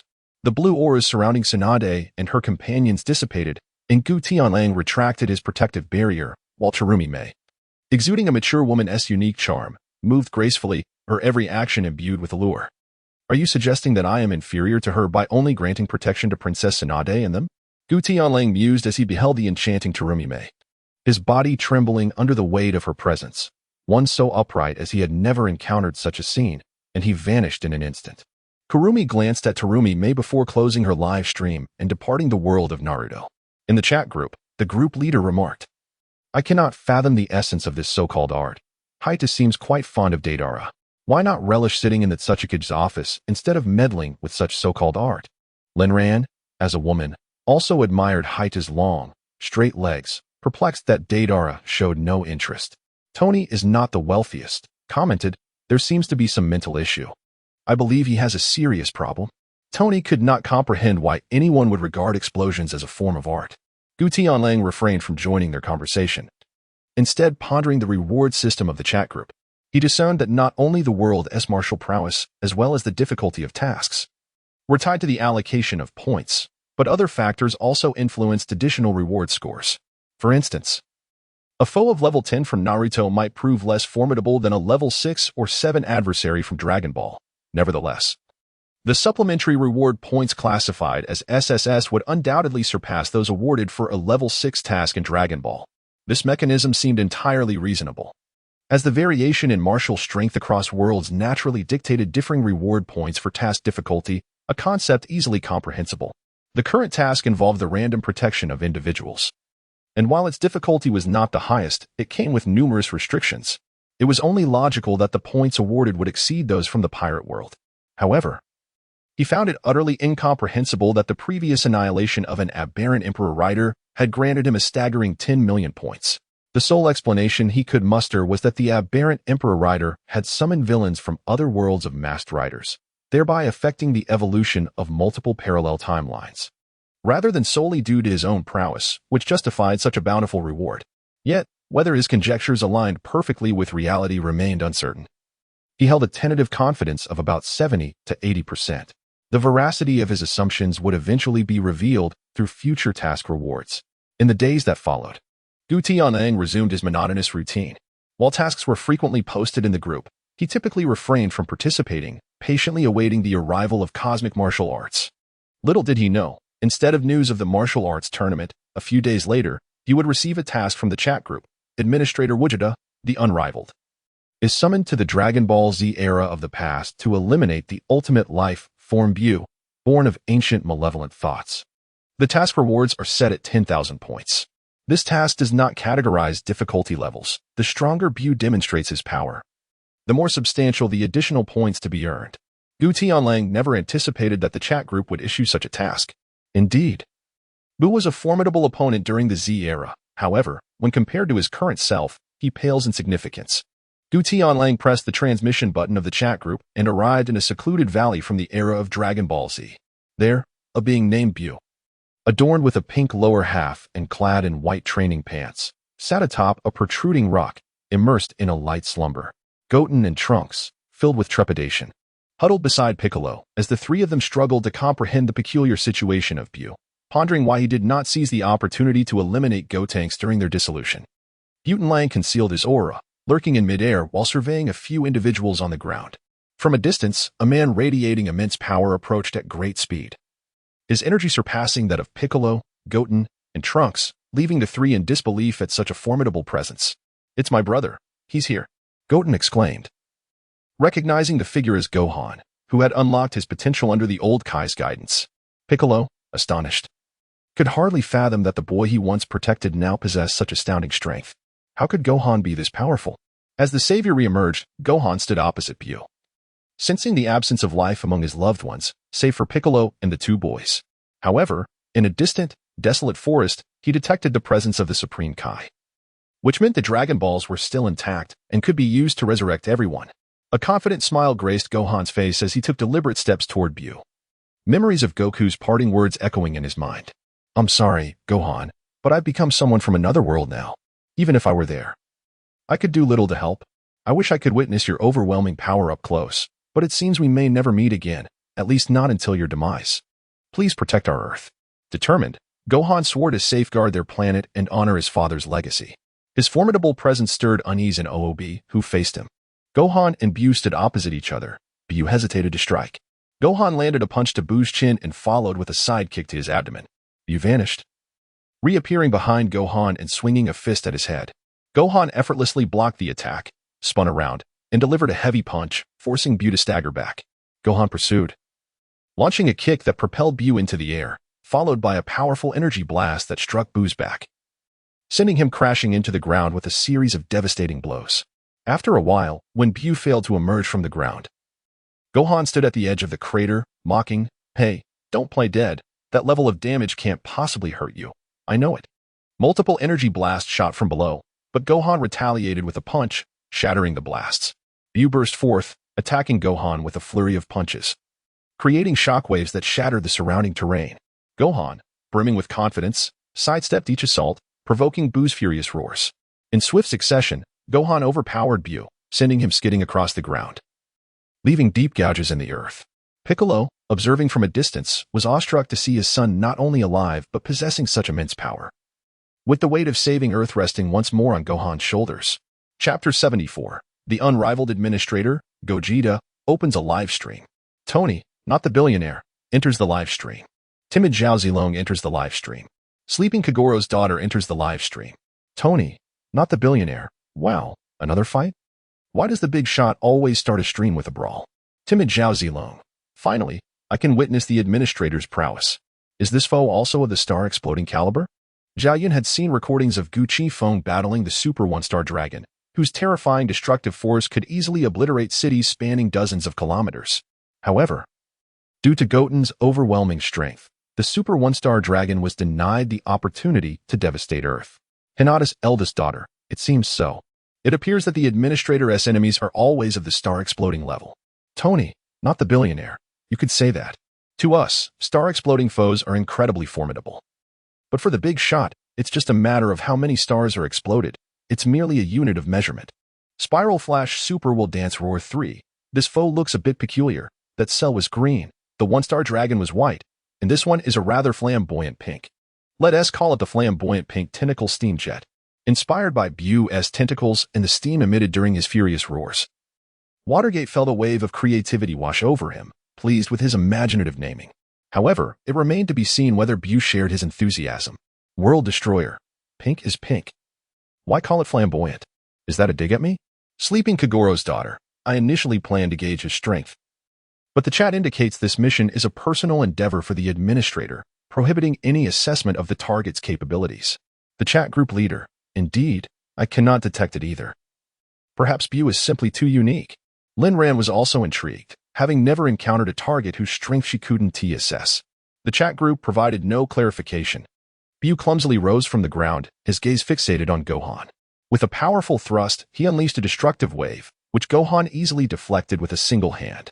Bu then curled into a ball and charged at Gohan. Gohan braced for impact, crashing against the mountainside as Bu relentlessly attacked. Gohan dodged, evading Bu's tentacles as they shot forth beams of energy. He leapt to avoid the onslaught, delivering an uppercut that sent Bu flying. Ascending rapidly, Gohan landed a kick to Bu's head, sending him crashing down. In the split second before Bu hit the ground, he stabilized himself, absorbing the tremendous impact. His legs crushed the earth beneath him, causing the land within a radius of hundreds of meters to splinter.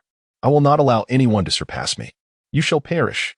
Bu's energy surged dramatically, his form becoming more grotesque. Damn it. Gohan swiftly moved to pull Piccolo, Goten, and Trunks away from Bu's vicinity. An overwhelming pink aura engulfed the sky, and Bu's body detonated, obliterating a vast expanse into ashes, leaving behind a bottomless pit that stretched into infinity. Gohan understood that Bu's self-detonation would not merely possess this level of power. Using the energy from his explosion, Bu escaped from the depths below. Even Gohan could not sense Bu's presence, so he resolved to lead the others in search of the Supreme Kai, prioritizing their safety. Without the Dragon Balls, those who had perished would remain lost to the void of existence. In the skies, Gu Tianlang concealed his presence, leisurely trailing behind a few individuals without any urgency to reveal himself. Bu lingered near Gohan and the others, patiently awaiting the cooldown period for Goten and Trunks fusion. In truth, Gu Tianlang did not entirely agree with Gohan's actions. Bu, relying on self-detonation to mask his energy, dared not utilize his powers, opting instead for a gradual retreat. Should he exert too much force, Gohan would inevitably detect his aura. Under such circumstances, Gohan only needed to unleash a large-scale attack capable of obliterating everything within several hundred miles, thereby compelling Bu to reveal himself, allowing for a swift resolution. Yet, Gohan refrained from such an approach. Based on Gu Tianlang's understanding of him, Gohan likely feared the presence of any remaining humans nearby, concerned that his extensive bombardment might inadvertently harm them. This overly compassionate disposition was rather misguided. After all, with the Dragon Balls available for resurrection, eliminating Bu should take precedence. Were he in Gohan's position, he would undoubtedly employ any means necessary to vanquish Bu without granting him an opportunity to recover. Nevertheless, this inclination aligned perfectly with Gohan's inherently kind-hearted nature. He was reluctant to harm others unless absolutely unavoidable. The members of the chat group observed Gu Tianlang's flight in silence. Perplexed about his intentions, Tony remarked, "Boss, you can't possibly think that Bu is too weak, are you? Are you waiting for him to grow stronger before striking him down?" The more Tony Stark pondered, the more reasonable it seemed. One could not merely conjecture Gu Tianlang's actions based on conventional wisdom. The Spiral Flash Super Will Dance Roar's third form suggested that this was indeed the case. but it was improbable that Bu could strengthen himself in such a short time. Enhancing one's power typically required a gradual, step-by-step process, excluding their chat group, of course. Even if Gu Tianlang chose not to eliminate Bu for the moment, would he truly wait a year or more for him to train? Unrivaled in the world, Vegeta interjected. There is no need for haste. He will soon become significantly stronger. As Gotenks calculated the time, he reasoned that the cooldown period for the two little ones must be nearing its end, and Bu should be making his appearance soon. Just as Gotenks was lost in thought, Bu positioned himself in front of Gohan and the others, provocatively pointing at the two youngsters with a single finger. You little brats. Transform and face me. Once I defeat you, I shall deal with this one. Gohan, however, had no intention of granting him that opportunity. With his fists tightly clenched, he prepared to launch an attack, but Goten and Trunks intervened, seizing this moment to redeem themselves. They struck a peculiar fusion dance pose, their bodies merging into one. And thus Gotenks was born. No sooner had he appeared than he unleashed his power, transforming into Super Saiyan 3 with fervor, intending to end the battle swiftly and deny Bu any chance of recovery. Upon witnessing his younger brother's transformation into Super Saiyan 3, whose energy rivaled that of Bu, Gohan relaxed his combat stance, opting to allow his brother the opportunity to shine. In midair, Goku observed as two masses of flesh detached from Bu, slowly writhing towards Gotenks, while the other mass targeted Piccolo. Everything unfolded according to plan. By the time Piccolo and Gotenks realized the impending danger, they were already ensnared by the fate of assimilation, easily absorbed into Bu's form. Chapter 75, The Most Powerful Demon. Bu's physique underwent a transformation for the first time. He sprouted a nose and donned the combat attire of the Metamorans, due to Gotenks' Super Saiyan 3 battle prowess, which far surpassed that of both Bu and Piccolo. Bu's appearance bore a slight resemblance to Gotenks. His energy surged significantly, and Gohan silently lamented the situation. Even he lacked confidence in defeating the current Gotenks Bu. Though the fusion of Goten and Trunks did not yield the extraordinary enhancement seen in Goku and Vegeta's fusion, Gotenks' Super Saiyan 3 raw power was undeniably on par with, if not stronger than, Goku at his early Super Saiyan 3 stage, who still struggled with energy leakage. However, in a direct confrontation, Goku would undoubtedly prevail. The disparity in combat experience was too vast, rendering any life-and-death struggle against Goku futile. Bu, slightly weaker than Super Saiyan 3, combined with Gotenks' strength, clearly ranked above mid-level Super Saiyan 3. Gohan, designated as the strongest individual of the Z era, possessed peak early Super Saiyan 3 strength, affirmatively stronger than Goku, who had yet to master Super Saiyan 3. Yet, when faced with Bu in this form, Gohan found himself at a disadvantage. As they clashed, Gohan quickly fell into an absolute disadvantage. Not only was he weaker than Gotenks' Bu, but their differences were apparent, albeit not insurmountable. Crucially, Bu had absorbed Piccolo, who understood Gohan better than anyone else, enabling Bu to predict Gohan's attacks with ease. On the distant King Kai's planet, the old Kai bestowed 500 years of life upon Goku, urging him to aid Gohan, having discerned that Gohan was no match for Gotenks' Bu. In this critical moment, Goku accepted the gift, and with the assistance of King Kai, returned to Earth, where Gohan was half-kneeling, facing Gotenks' Bu, who was gathering energy to strike him down. The members of the chat group watched anxiously, perplexed as to why Goku remained a mere spectator. Chat group leader, Big Boss, why do you not intervene? Are you waiting for Bu to absorb Gohan as well? Lin Ran subtly surmised Goku's intention. Perhaps he was dissatisfied with Gotenks' Bu's might and awaited Bu's absorption of Gohan to achieve his ultimate form. Unmatched Goku Vegeta. Indeed, but it seems Goku has arrived. Along with Vegeta, Goku sensed the presence of Vegeta, whose energy had departed from the depths of hell and was swiftly approaching Earth. If the intention was to empower Bu, it would be prudent to allow him to absorb everyone. Goku unleashed a powerful energy wave, deflecting the assault of Gotenks' Bu and rescuing the beleaguered Gohan from an imminent demise. Father, Gohan exclaimed, astonished that Goku had arrived. Yet, even together, they were no match for Gotenks' Bu. Goku tossed out a pair of earrings, but to everyone's surprise, Gohan failed to catch them.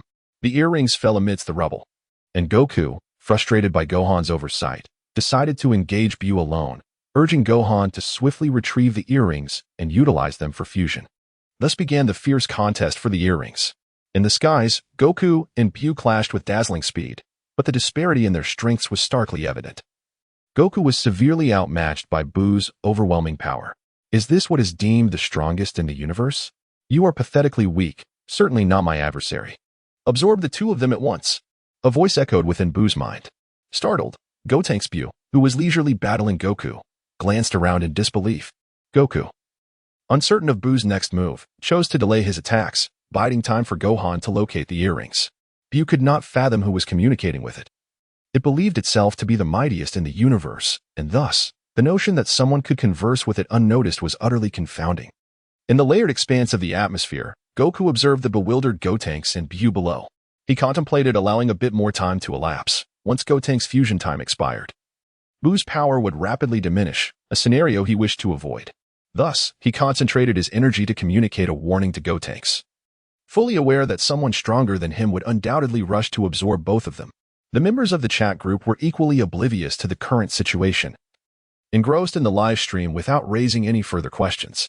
Group leader, I simply cannot comprehend why Gohan, who can catch bullets with his eyes closed, failed to catch a mere earring this time. This was also one of Lin Rant's greatest perplexities regarding Dragon Ball. The premise seemed utterly absurd, as it was inconceivable that Gohan could miss it. Invincible Gogeta, he did catch it. They fused together. What about Chi-Chi and Bulla? Gohan was gravely injured. And since Goku had thrown the earring without prior warning, it was entirely reasonable that Gohan, who was bracing for death, could not react in time. Moreover, the fusion of Gohan and Goku, to be frank, would undoubtedly be less potent than the fusion of Vegeta and Goku. The example of East Kaioshin and Kibito illustrates this. Despite both possessing around Super Saiyan level strength and fusing with the earrings, their combined power did not even reach Super Saiyan 2. In contrast, Goku and Vegeta's fusion, one being a Super Saiyan 3 and the other a Super Saiyan 2, was sufficient in their base forms to overpower Bu after he had absorbed Gohan. This indicates that Vegeto's base form possesses strength far exceeding that of Goku in his Super Saiyan 3 state. While it is natural for the combined strength of two powerful individuals to be greater post-fusion, it is not an absolute rule. Goku and Vegeta, as both bitter rivals and cherished friends, experienced an amplification effect due to their dual bond. In a single sentence, Gu Tianlang left Lin Ran momentarily speechless, pondering whether Gohan would manage to handle the situation. At this juncture, it remained uncertain if the fusion could be undone after half an hour. After all, the Pot-era fusion, aside from the deities, could only endure for 30 minutes, as established in the lore of Dragon Ball Super. The possibility of reversal during the Z era was shrouded in mystery, and if genuine fusion occurred, it would indeed pose a significant dilemma. Below, Bu, as Gu Tianlang anticipated, grew increasingly restless and impatient. He could not fathom the existence of someone stronger than himself, for he considered himself the mightiest in the universe. Under the weight of this power disparity, Bu seized the opportunity to absorb Goku, who was caught off guard. Gohan, clutching the recently discovered earrings, found himself at a loss for action. Bu's strength surged once more as he lunged downward, swiftly inflicting severe injuries upon Gohan and absorbing him into his being. Given that Gohan's power surpassed that of Gotenks and Goku, Bu's form underwent yet another transformation. His upper body adorned with an orange martial arts uniform and sporting wrist guards, his antennae elongated by several centimeters. The greater Bu's strength, the longer his appendages became. Bu erupted into a maniacal laughter, as pink lightning cascaded from the clouds. The sheer force of his mirth shattered mountains below and summoned towering waves in the sea. At this moment, Beerus descended upon Earth, while Vegeta arrived belatedly. Observing the formidable adversary before him, Vegeta's heart sank with the realization that he was destined to perish, with no chance of victory. Yet, Vegeta would never flee. He was the proud prince of the Scions, resolute in his refusal to retreat in the face of death. Chapter 76, Gu Tianlang takes action. Gohan Bu cast a glance at Vegeta, and in an instant, his figure vanished, reappearing before Vegeta. A purple energy sphere pressed against Vegeta's face, and before he could react, he was struck with devastating force, leaving him gravely injured as Gohan Bu absorbed him into his form. As the opportune moment arrived, Goku Black emerged from the dimensional rift and soared before Gohan Bu, who remained oblivious to his presence, lost in the ecstasy of the immense power surging within him. With a powerful punch, Gu Tianlang unleashed a fierce gust of wind that traversed the 100-meter distance between the two, leaving a deep gash across the face of Gohan Bu. In an instant, the wound on Gohan Bu's face healed, and he finally regarded Gu Tianlang with his full attention as the two forces prepared for battle. Gohan Bu gathered his energy, significantly elevating his power, as a pink aura coalesced into an energy sphere radiating outward. The golden aura surrounding Gu Tianlang shimmered brilliantly, coalescing into a colossal golden sphere of light. The two forces clashed and compressed against each other, causing the pink sphere to dissipate instantaneously. Gohan-Bu was propelled thousands of meters away by the sheer force of Gu Tianlang's presence, although the collision of energies occurred in an instant. The residual impact scattered the nearby clouds, leaving the trees and structures below utterly obliterated, transforming the landscape into a desolate wilderness, while the very fabric of space quivered incessantly. The members of the chat group, though accustomed to witnessing Gu Tianlang in action, were consistently awestruck. Zhao Zilong, timid as a mouse, remarked, "Is this the power of the administrator? It is truly formidable, a force capable of annihilating worlds." As a military general, Zhao Yun was incredulous that a human could wield such transcendent power. "Tony, not truly the wealthiest, quit, administrator. Everyone, step aside. I am about to showcase my prowess." The coffee shop attendant, who had a penchant for rabbits, added, "The boss is either decisively overpowering opponents or en route to do so." Dong Xiang had long anticipated the battle's outcome. She no longer believed anyone could defeat Gu Qifeng and merely wished to see if anyone could compel him to fight with greater seriousness. The group leader of the chat proclaimed, "In the Dragon Ball world, inquire who the true patriarch is." According to the Dragon Ball law, whenever Goku and Vegeta appeared, they would undoubtedly crush their adversaries. Victory was uncertain, but a thorough thrashing of opponents was guaranteed. "You, who just said I was too weak, I shall ensure your demise," Gohan-Bu declared, unable to fathom that despite absorbing so many others and gaining immense strength, he was still no match for Gu Tianlang. He surged forward at high speed to launch an attack. However, his ferocious onslaught was deftly evaded, failing to even graze Gu Tianlang. Gohan-Bu unleashed the prince's technique, sending forth an uncountable barrage of light waves. Gu Tianlang's form fragmented into countless phantoms, maneuvering gracefully amidst the throng of luminous waves. In a fit of rage, Gohan-Bu unleashed a colossal energy wave, which surged forth with such velocity that it reached Gu Tianlang in an instant, striking his form. "Ha ha, this is for mocking me. I am the strongest." Gohan-Bu smirked, reveling in the thought that this foe, having ridiculed him, would surely suffer grave injuries from his attack. As the cloud of dust settled, Gu Tianlang remained suspended in the air, his expression as tranquil as ever. The previous energy wave had inflicted no damage whatsoever, not even a tear in his garments. Gohan-Bu's visage darkened further. He had not anticipated such a grotesque disparity in strength. Before he could react, Gu Tianlang was upon him, raining down punches like a torrential downpour. Gohan-Bu's form crumpled under the relentless assault, his pink body contorting as several fist-sized bulges emerged on his back. Gu Tianlang placed one hand on Bu's waist, unleashing an energy blast that sent Gohan-Bu soaring into the air. As the smoke dissipated, the lower half of Gohan-Bu's body was obliterated, leaving only the upper portion gasping for breath, rendered helpless and in disarray. In an instant, Gohan-Bu's body restored itself, executing a knife-hand strike that Gu Tianlang narrowly evaded by sidestepping. Following this, a whip-like kick also missed its target. As they brushed past each other, Gohan-Bu opened his mouth wide, gathering energy to unleash a shockwave. In a moment of crisis, Gu Tianlang remained unflustered, extending his right hand to firmly press down on the pink energy orb, forcefully pushing it back into the mouth of Gohan-Bu. The energy orb erupted within Bu's body, releasing steam, while white smoke continuously billowed from his mouth. Unable to confront Gohan-Bu directly, Gu Tianlang resorted to cunning tactics. The small orifices on Gohan-Bu's body released white smoke in an attempt to obscure Gu Tianlang's vision. Gu Tianlang chuckled softly, surprised that Bu would commit such a rudimentary blunder. As he charged into the mist, a flurry of strikes ensued, and Gohan-Bu expelled a childlike demon towards Gu Tianlang, a technique borrowed from Gotenks. The demon would explode upon contact with its adversary. However, before the demon could reach Gu Tianlang, it was obliterated by a powerful aura. Gohan-Bu, with a flick of his eyes, slowly approached Gu Tianlang, who did not retaliate. "Do you like chocolate?" Gohan-Bu inquired. Upon uttering this phrase, long tentacles sprouted from his back, shooting forth a transforming beam. Gu Tianlang stood his ground, not bothering to defend himself, allowing the beam to envelop him. In an instant, he was transformed into a chocolate ball, barely 2 to 3 centimeters in size. Gohan-Bu gazed at the chocolate version of Gu Tianlang and burst into uncontrollable laughter, rolling in the air while clutching his stomach. The members of the chat group were taken aback by the swift turn of events. The once dominant Gu Tianlang had been reduced to a mere chocolate ball.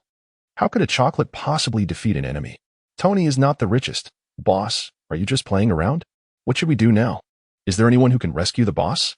Tony Stark was dumbfounded, never having imagined that the invincible boss could be turned into chocolate. Spiral Flash Super Wheel Dance Roar. Honestly, this guy is above me. If we all strike together, there might be a chance. Minato understood that he was no match for Bu, but Gu Tianlang rarely flaunted his superiority in the group and treated everyone kindly. This was one reason why the members respected Gu Qifeng. Even if he could not defeat Bu, he could not stand idly by while Gu Tianlang was in peril. Count me in. I'll transform and join the fight. Let me join as well. I will participate. Strength lies in numbers. Although I may not be of much help. I cannot bear to see the boss perish. The group leader. Why are you all panicking? Do not underestimate the administrator. He can easily evade such an attack. The fact that he did not dodge indicates he is not afraid of this technique. Just watch closely. Lin Ran was not worried about Gu Qifeng's safety. Even if he had absorbed Goku and Vegeta more than usual, Bu's strength was at most that of a fully powered Super Saiyan 3. Super Saiyan Vegeta could disregard magical attacks. Thus, Gu Tianlang would certainly be fine. Chapter 77. Annihilating Bu. Invincible. Goku Vegeta, calm down. It's just being turned into a chocolate ball. It's a trivial matter. Tony is not the richest. My goodness, has he really been turned into chocolate? Can he still speak in the group? Tony was astonished that Gu Tianlang could still communicate, and judging by his tone, he seemed unconcerned about Bu's assault. Miss Hyuga, the boss has such a big heart. Can you still move? Perhaps we should retreat for now. Find a way to break this magic. And then you can confront him again. Hinata could not fathom how a chocolate ball could defeat an enemy. Invincible. Goku Vegeta. 5 words drift down from the sky. This is nothing to worry about. Wolf stretched his body, intentionally allowing himself to be ensnared to observe the true nature of Bu's light. He retained all sensory perceptions, yet his physical structure had been altered from within.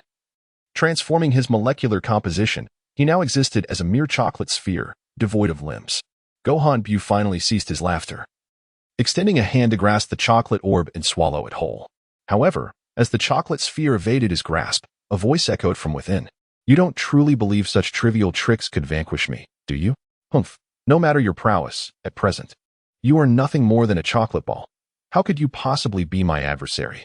Gohan Bu scoffed, dismissing the notion that a mere confection could pose any threat. If he could not subdue a chocolate, he deemed himself unworthy of existence. The chocolate sphere darted nimbly, skillfully avoiding Bu's onslaught while delivering rapid, light-speed strikes that left Gohan Bu incapacitated.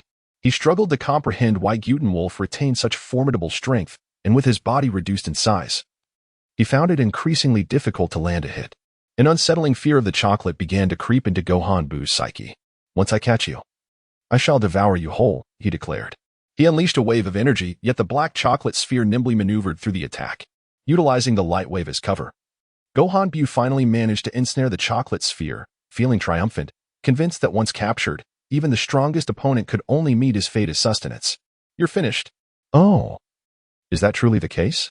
The chocolate sphere pierced through Gohan Bu's palm and erupted from his shoulder blade, impaling him completely. Your opponent is the strongest chocolate in the universe. The onlookers in the chat were left in astonishment, never expecting such a turn of events. It seemed that as long as one possessed sufficient strength, the form one took was of little consequence. Tony, the billionaire, remarked, Good heavens. It appears I cannot even triumph over chocolate. Spiral Flash Super Wheel Dance Roar Technique. This is somewhat absurd, yet since this chocolate is the mightiest in the cosmos, let us dub it the pitch-black dimensional quaking chocolate. The group leader interjected. But how do you intend to revert to your original form? Are you waiting for Gohan Bu to release you? The invincible Gogeta retorted, Revert? I can transform back myself. The group leader pressed. Then why do you not? Oh. I meant to see how it feels to be in this chocolate form, Gogeta replied. The ancient wolf unleashed an aura, an endless surge of energy erupting from the chocolate. This technique, however, bore its limitations. If the adversary were too formidable, it would prove ineffective. Could it truly transform the formidable king of all into chocolate? Surely. It would be futile. Otherwise, you would have long since become invincible with this ability. Amidst the blinding golden light, the chocolate sphere underwent a transformation, and the ancient wolf reappeared before Gohan and Bu, refraining from launching another attack. With arms crossed, he regarded Gohan and Bu intently. Bu wore a sinister smile. For behind the ancient wolf, a portion of its own body, transformed into chocolate, was slowly drawing near fragments of flesh that had been severed from its arm. Gu Tianlang remained oblivious to the impending danger as the shattered flesh enveloped him, returning to the body of Gohan Bu. The scene shifted to within Gohan Bu's form, where Gu Tianlang stood unharmed, investigating the surrounding energies, pinpointing the positions of Goku and his companions. He could not allow himself to inadvertently eliminate Goku along with Bu. After all, Bu had reached his peak strength, and there was no need to squander any more time. He made his way directly toward Goku's location, shattering countless organs of Bu along the way. Upon successfully locating his companions, he utilized instant transmission to transport Goku, Gohan, and Fat Bu to the Kaioshin realm. The old Kaioshin and East Kaioshin lamented that no one could defeat Bu unless they awakened the slumbering Beerus, though his volatile temperament posed a threat even greater than that of Bu. Just then, they witnessed Gu Tianlang tossing Goku and the others one by one into the realm before returning to Earth. With the absence of Fat Bu, the most primal form of Kid Bu emerged, the purest yet most malevolent existence, roaring with an intensity that threatened to shatter space itself. Without a moment's hesitation, he unleashed a wave of energy intending to annihilate the Earth. Gu Tianlang swiftly countered, deflecting the attack with a single palm and obliterating Kid Bu's head with a powerful punch. He then unleashed a massive energy wave, completely eradicating Kid Bu, leaving not a single cell behind. Even with Kid Bu's extraordinary regenerative abilities, this scenario left him with no path to survival. The administrator, Invincible Gogeta, completed his mission and received a reward of 500,000 points. Subsequently, the administrator closed the live stream. Gohan Bu was now the strongest incarnation of Bu. While Kid Bu's strength lay in his absurd regenerative capacity, coupled with boundless stamina, in terms of raw power, he was incomparable to Gohan Bu. To illustrate with a simple example, in the original narrative, when facing Gotenks Bu, Super Saiyan 3 Goku lacked the confidence to engage, fully aware that he was outmatched, let alone against the mightiest Gohan Bu. However, when confronted with Kid Bu, Goku believed that with just a minute to gather energy, he could vanquish him. Yet, he later discovered that in his Super Saiyan 3 form, he constantly leaked energy, rendering him unable to fully charge. This, however, indirectly underscored that Gohan Bu was vastly superior to Kid Bu. Casting a glance around this world, he pondered whether his presence would instigate new changes in this timeline. Yet he was disinclined to dwell on such matters. Gu Tianlang instantly returned to the 7th universe, collapsing onto the large bed in his hotel room, succumbing to a deep slumber. Upon awakening the following morning, he stepped out of the inn to find it was Valentine's Day, with couples filling the streets, leaving him as the sole solitary figure. Observing the bustling crowd, Gu Tianlang felt the harshness of reality. It was decidedly unkind to the single souls. In the vibrant public square, couples were embracing openly, seemingly devoid of shame, unaware of the envy they stirred in others. He hurriedly made his way to Bulma's house for his customary meal. As he contemplated his plans for the afternoon, a task notification buzzed in the chat group. The group leader announced that a terrifying creature, the world-destroying python, was about to descend upon their area, with a horde of corpses being resurrected by malevolent forces. The mission required the extermination of the world-destroying python and assistance for the group leader in seeking a safe refuge, offering a reward of 60,000 points. The task was classified as a level 10, hellish difficulty, restricted to 3 group members. Leader, I thought your universe was safe. How could such a creature exist? Questioned the daughter of the slumbering Kogoro. Mao Lilan recalled Linran's words, affirming her home planet's safety, free from powerful monsters, where people lived peacefully. Yet, the name of the world-destroying python alone evoked a sense of dread. I have no idea. I've never heard of such a thing, replied the group leader. Linran was equally perplexed. Her world was peaceful, devoid of apocalyptic scenarios or supernatural awakenings. Since her arrival, she had lived in solitude in a remote cabin, occasionally venturing into distant cities for supplies, without any mention of monsters. This planet resembled her former blue star, with little disparity in technological advancement. Ah, the leader is in danger. Does anyone have time to assist her? Urged the time-devouring fairy. Though Kurumi had a decent rapport with the group, her past actions of slaughtering countless humans to consume enough time to return to the past and eliminate the origin fairy had left her nearly friendless. The group's rules forbade members from harming others, or they would face immediate erasure. As she gradually built relationships within the group, they became her last few friends. A level 10 hellish difficulty? This enemy is formidable. However, the leader should be unafraid. Lin Ran once transformed into a guru, showcasing immense power that should suffice against ordinary monsters, remarked Tony Stark. Yet Lin Ran held reservations. While she could utilize various abilities from the chat group's marketplace, significant limitations applied. Not only was there a cap on usage, but not all items were freely accessible to her. The immortality that rightfully belonged to her had inadvertently been transferred to Gu Tianlang as a compensation from the chat group.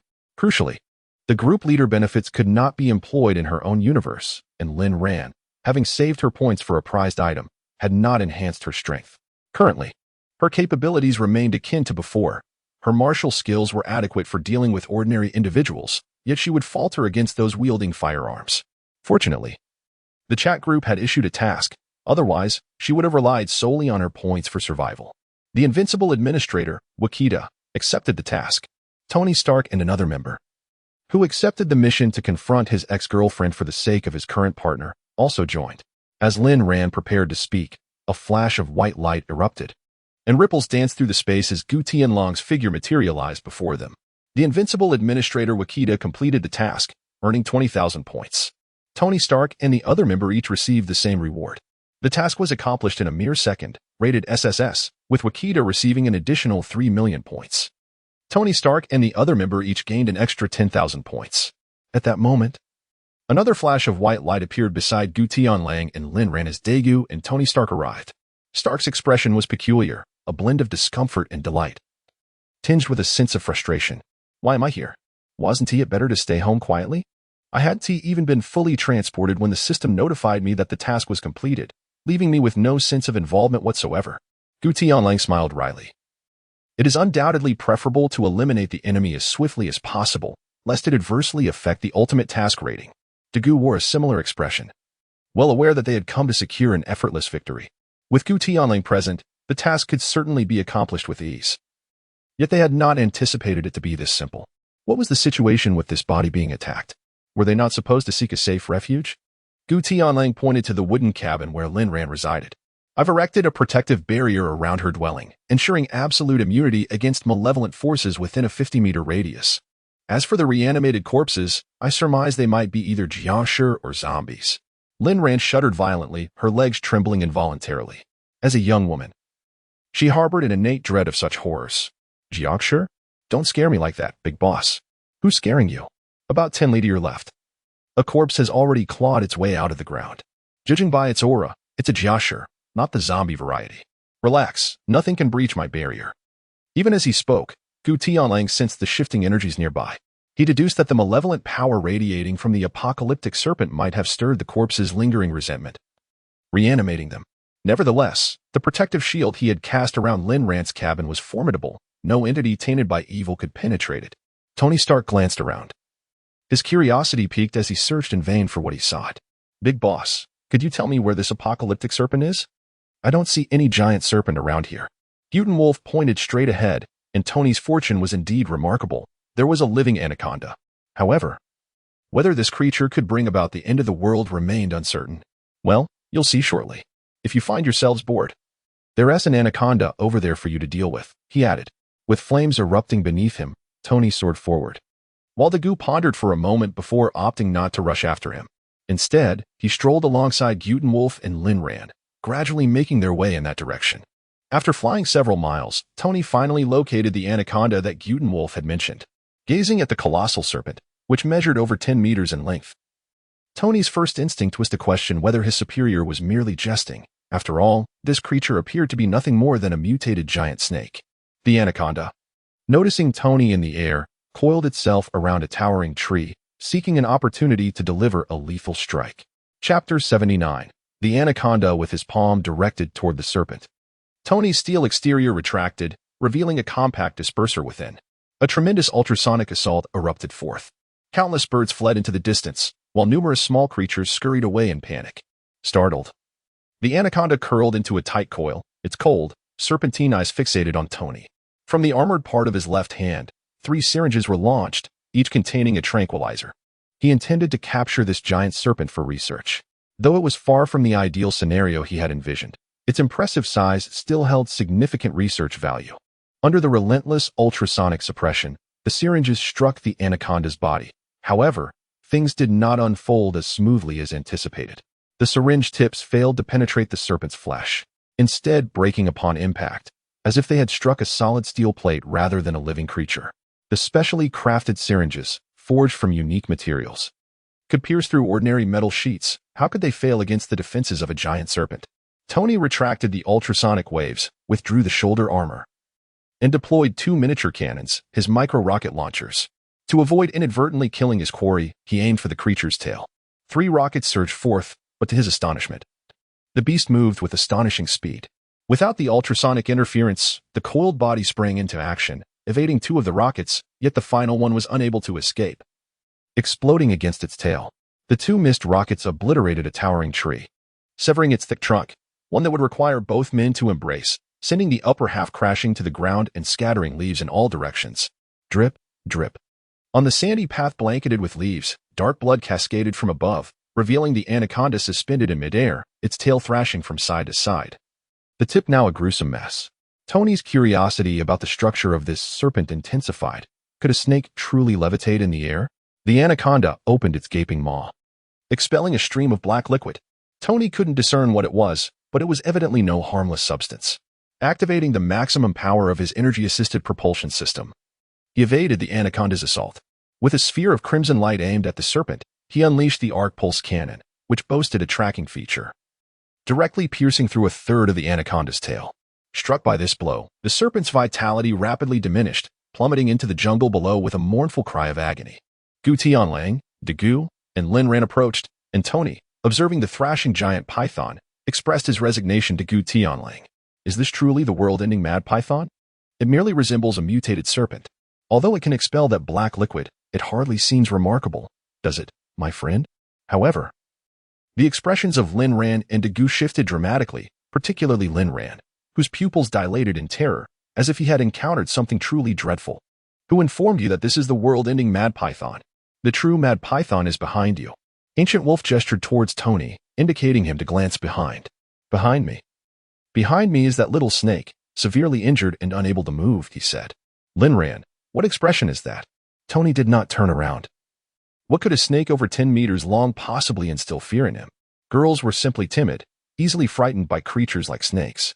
Lin Ran also pointed behind Tony, while the Gu produced his divine light staff, ready to transform at any moment. Suddenly, an ominous feeling gripped Tony. He stiffly turned to see two oversized eyes, cold and bloodthirsty, fixated on him. Startled, Tony quickly flew back several dozen meters to join Ancient Wolf and the others, finally discerning the creature's true nature. Before him lay a massive black python, adorned with 3 heads, coiling around a mountain hundreds of meters away. Tony estimated its length to be at least 200 meters. Its tail still rested on the distant mountain, yet its head loomed over him. I said a snake over 10 meters long. How could it possibly be the world destruction python? It must be of this size to be worthy of such a title. Rather than fear, excitement coursed through Tony. He now had a new research subject. He had never encountered a 3-headed python before. Such an exaggeration surely held immense research value. Gu, let us attack together. We shall defeat it. Once I achieve a breakthrough in my research, I will create a suit of Iron Man armor for you to try, sparing you from your frequent crashes. All right, Gu agreed, envisioning himself clad in the armor, far more dashing than Tony, thus enhancing his image before Lena, the colossal python. Upon noticing the severely injured giant python on the ground, roared and lunged its massive tongue towards Tony.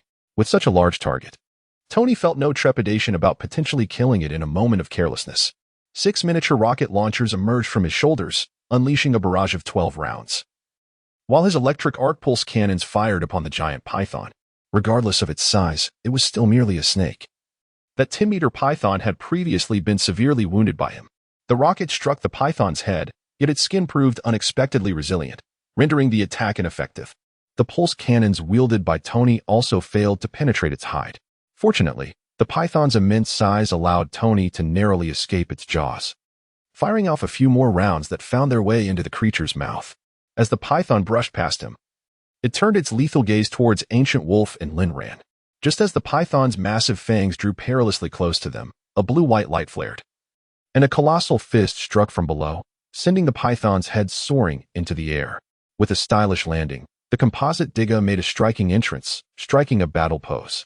For a moment, he was at a loss regarding how to confront this giant serpent. Their size disparity was staggering.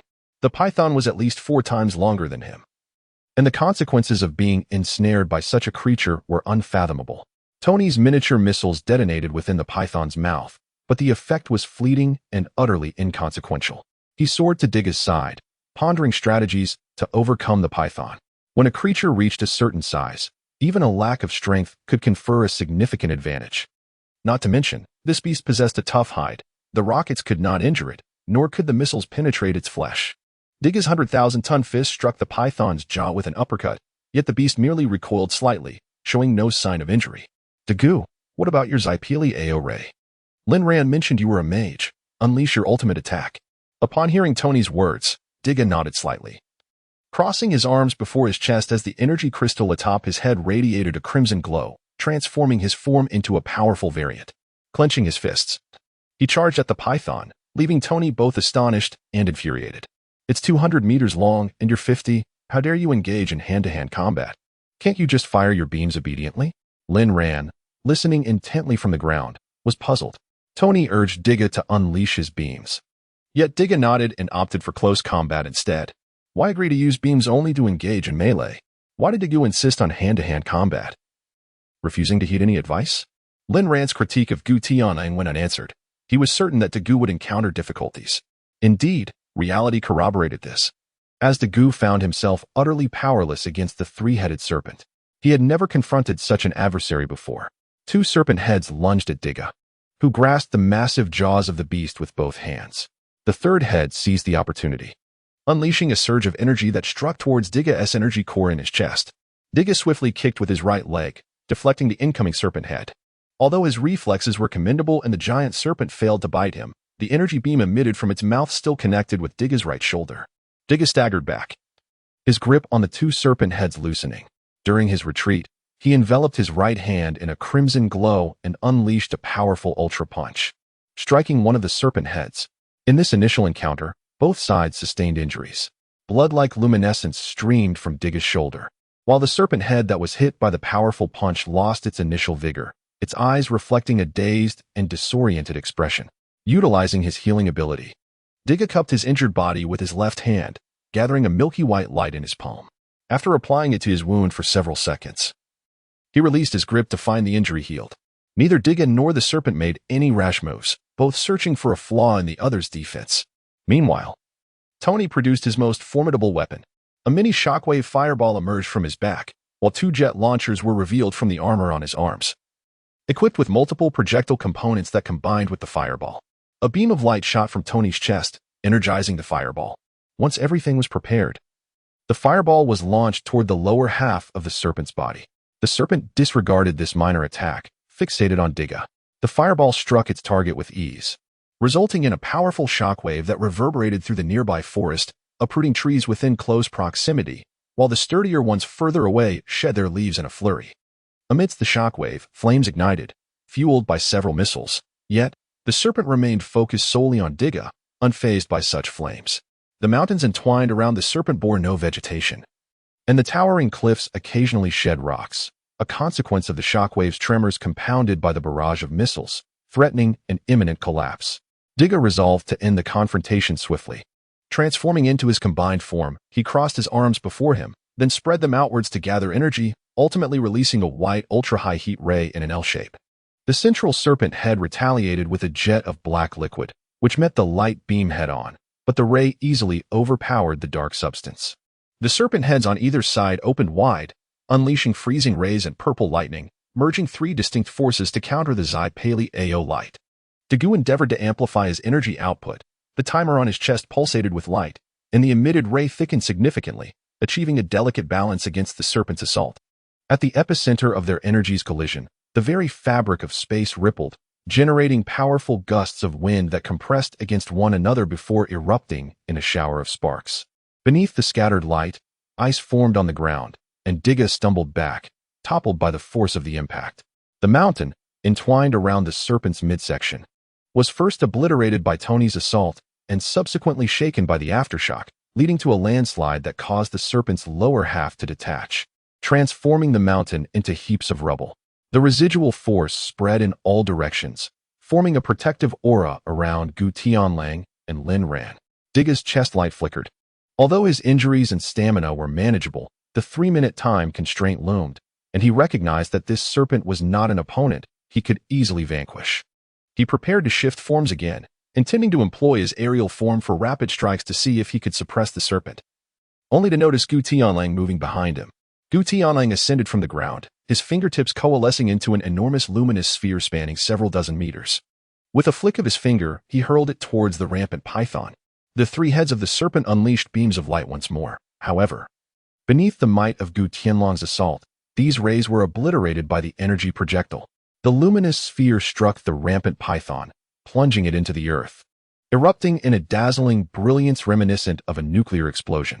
The ground where the serpent had once been vanished, leaving a gaping chasm with a diameter of 100 meters. Its depth shrouded in mystery. Daegu also reverted from his transformation. Tony gazed at the rampant python, now reduced to nothingness, not even a trace left behind, inside. His research subject had been annihilated, yet he consoled himself with the thought that he still had a smaller specimen that could suffice. This colossal serpent was truly extraordinary. Wielding the powers of ice and lightning, it was no wonder it was dubbed the world-destroying python, capable of effortlessly obliterating countless human cities. Nevertheless, Tony remained astounded by the serpent's formidable strength. Impervious to blades and bullets, its gargantuan form could decimate an entire city with sheer force. Gu Tianlang cast a glance at Tony and retorted, "Who informed you that this is the world-ender python? This diminutive serpent is merely a mere python, far from the cataclysmic creature you presume it to be." Daegu began to survey his surroundings, searching for any signs of a colossal serpent. "You slayed one, didn't you? Surely it was not larger than this one. Where might it be? I fail to see it." As the group conversed, the sky suddenly dimmed, as if the sun's radiance were obscured by some unseen force, with dark clouds swirling ominously overhead. Lin Ran gazed upwards. Her location had a signal, and her phone had not indicated any impending rain. Is it about to rain? Once the group discerned the entity above them, they were rendered speechless in astonishment. For there loomed a serpent scarcely smaller than a planet. Gu Tianlang elucidated the situation regarding the world-destroying serpent above them. He had merely obliterated the head of the serpent's upper half. Its lower half remained intact.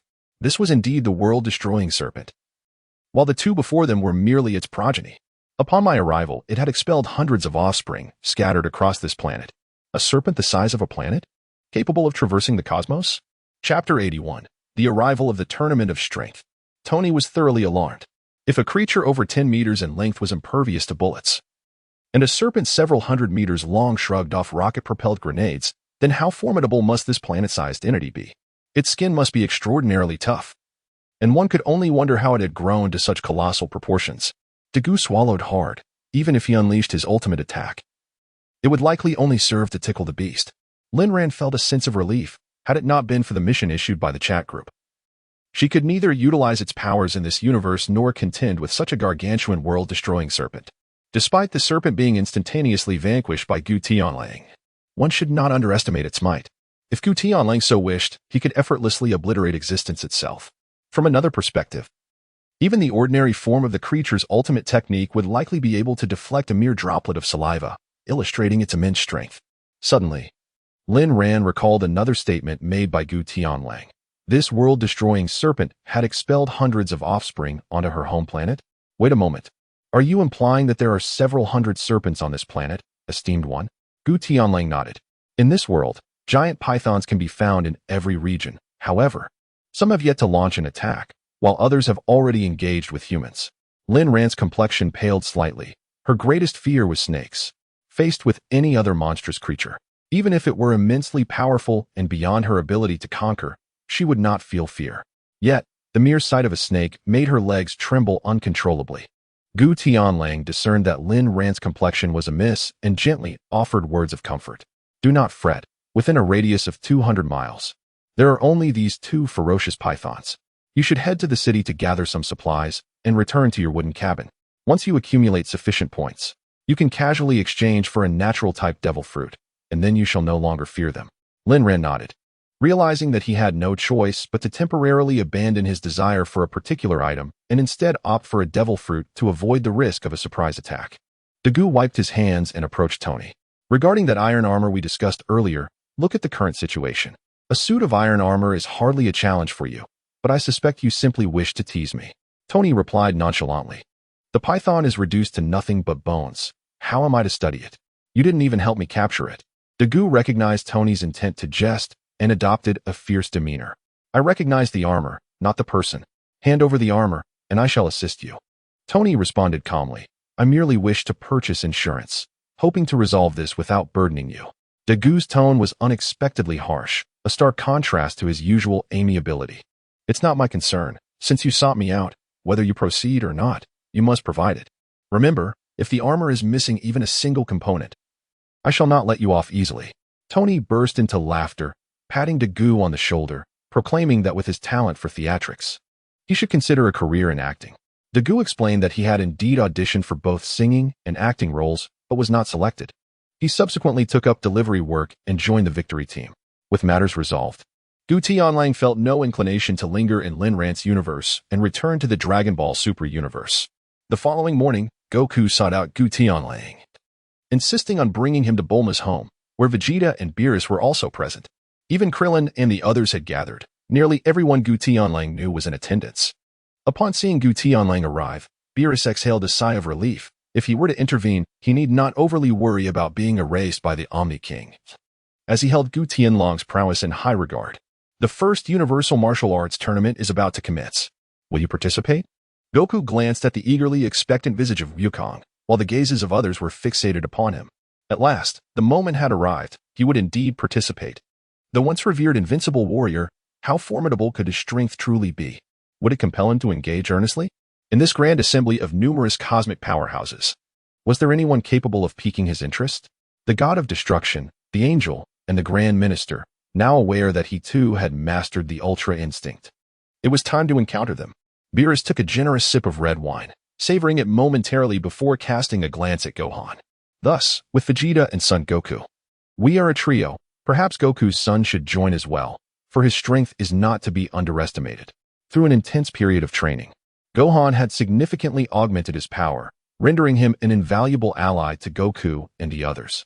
For the first time, Vegeta resolutely declined Beerus's request, his expression unwavering. He could not abandon Bulma to partake in the martial arts tournament. Despite his yearning to confront warriors from other universes, he could not leave Bulma alone at home. I shall not go. Bulma is about to give birth. The Universe Martial Arts Tournament shall be entrusted to them. Upon hearing this, Beerus nearly choked on a morsel of meat, the food lodged in his throat, his eyes nearly bulging from their sockets. It was only with Whis providing him a glass of juice that he was able to swallow his food.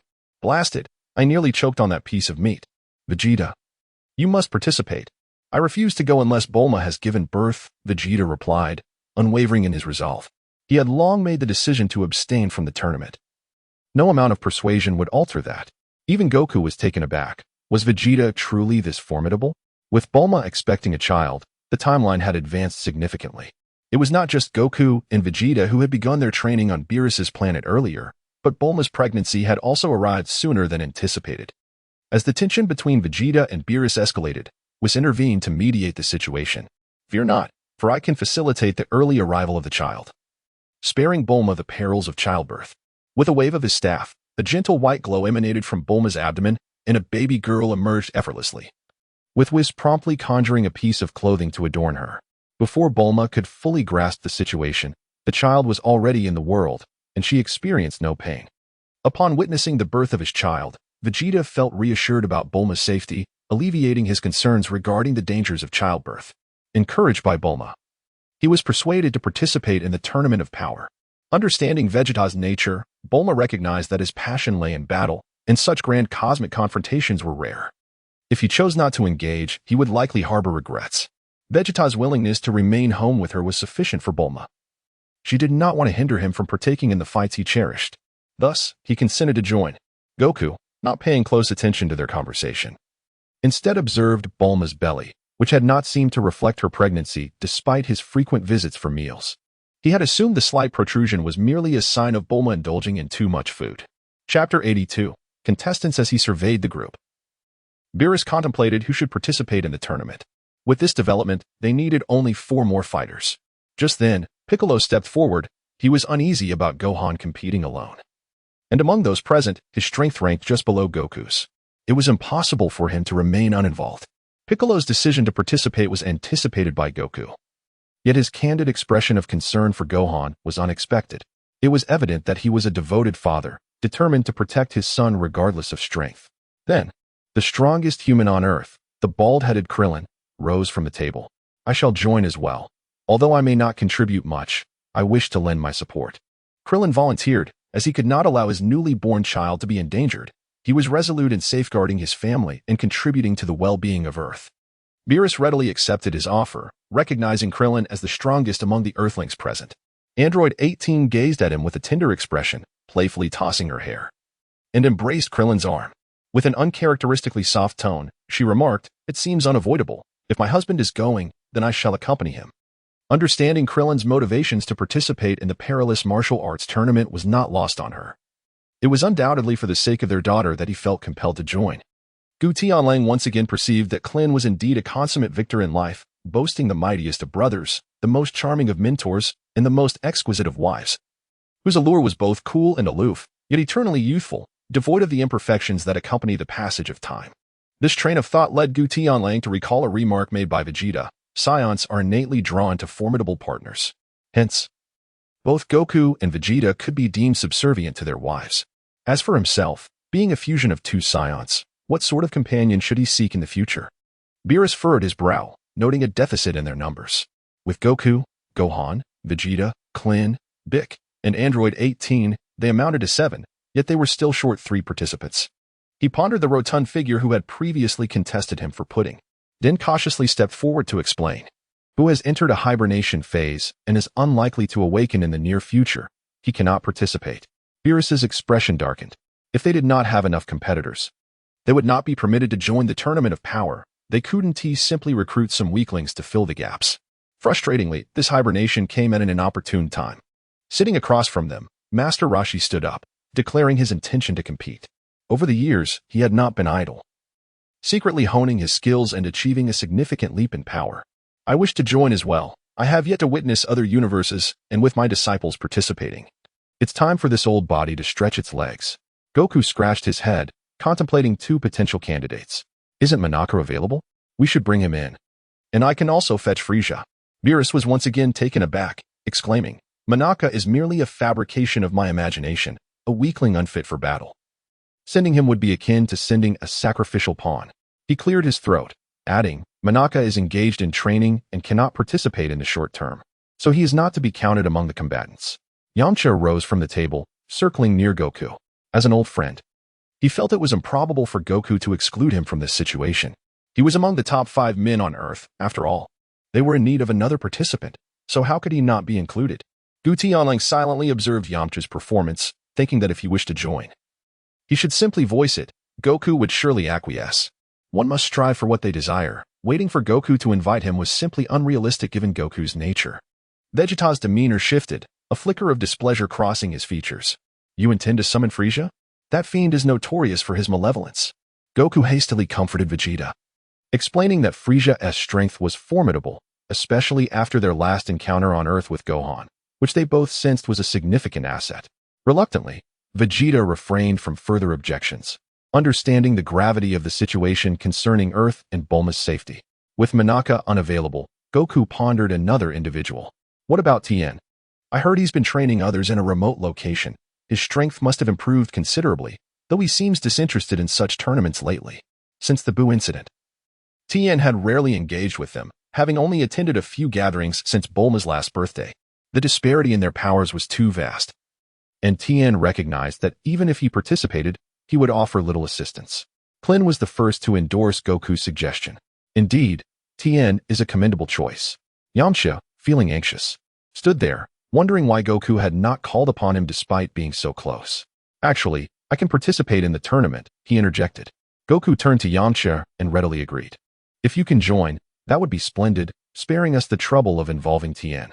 Yamcha felt a wave of relief wash over him. His strength had seen a tremendous boost, and he was determined to impress everyone at the martial arts tournament. In Gu Tianlang's contemplation of the participating warriors, he recognized Wukong, Wufan, and Vegeta as the indisputable 3 mainstays of power. Frieza could be regarded as the 4th strongest, as evidenced by their previous encounter, revealing a strength comparable to Super Saiyan Blue. However, Wufan's recent exponential growth in strength likely surpasses Frieza significantly. When compared to Wukong and Vegeta, Gu Tianlang felt that Frieza was not in the same league. Both Vegeta and Wukong had long since reached their full potential in Super Saiyan Blue form, making them more than capable of effortlessly overpowering Frieza in his initial Super Saiyan Blue state. Piccolo ranked slightly lower among the group, possessing a formidable Super Saiyan 3 strength, undoubtedly securing a place within the top 5. As for the exact strength of Android 17, Gu Tianlang found it challenging to ascertain, being an android. Her true power was difficult to gauge without the manifestation of her energy. Krillin and Yamcha likely possessed power levels exceeding that of Wukong's Super Saiyan 1. As for Master Roshi, Gu Tianlang was uncertain of his capabilities, but he believed his martial arts prowess to be unparalleled. In Chapter 83, titled Beerus Invites Battle, it is important to note that Krillin's strength as a Super Saiyan 1 is not comparable to Piccolo's Super Saiyan 3. The disparity in power is not merely a matter of the difference between these two forms, but rather a staggering 8-fold increase in strength over Krillin. Piccolo's Super Saiyan 3 strength is measured against the current state of Wukong's Super Saiyan 3, which has long surpassed the 100 million mark, far exceeding that of his initial Super Saiyan transformation. Krillin's power, surpassing that of Super Saiyan 1, is reminiscent of Wukong's strength during his first transformation on planet Namek, where his battle power was merely 150 million. The correlation between the strength of one's base form and their Super Saiyan form is primarily contingent upon their inherent power. As Gu Tianlang was deep in thought, a hand suddenly struck from the side. Instinctively, Gu Tianlang shifted his body 5 centimeters to the left, narrowly avoiding the incoming hand. Looking at Gu Tianlang's familiar movement, Beerus couldn't help but smile. The tournament of power was set to commence tomorrow, and today he proposed a sparring session. He was aware of Gu Tianlang's formidable strength.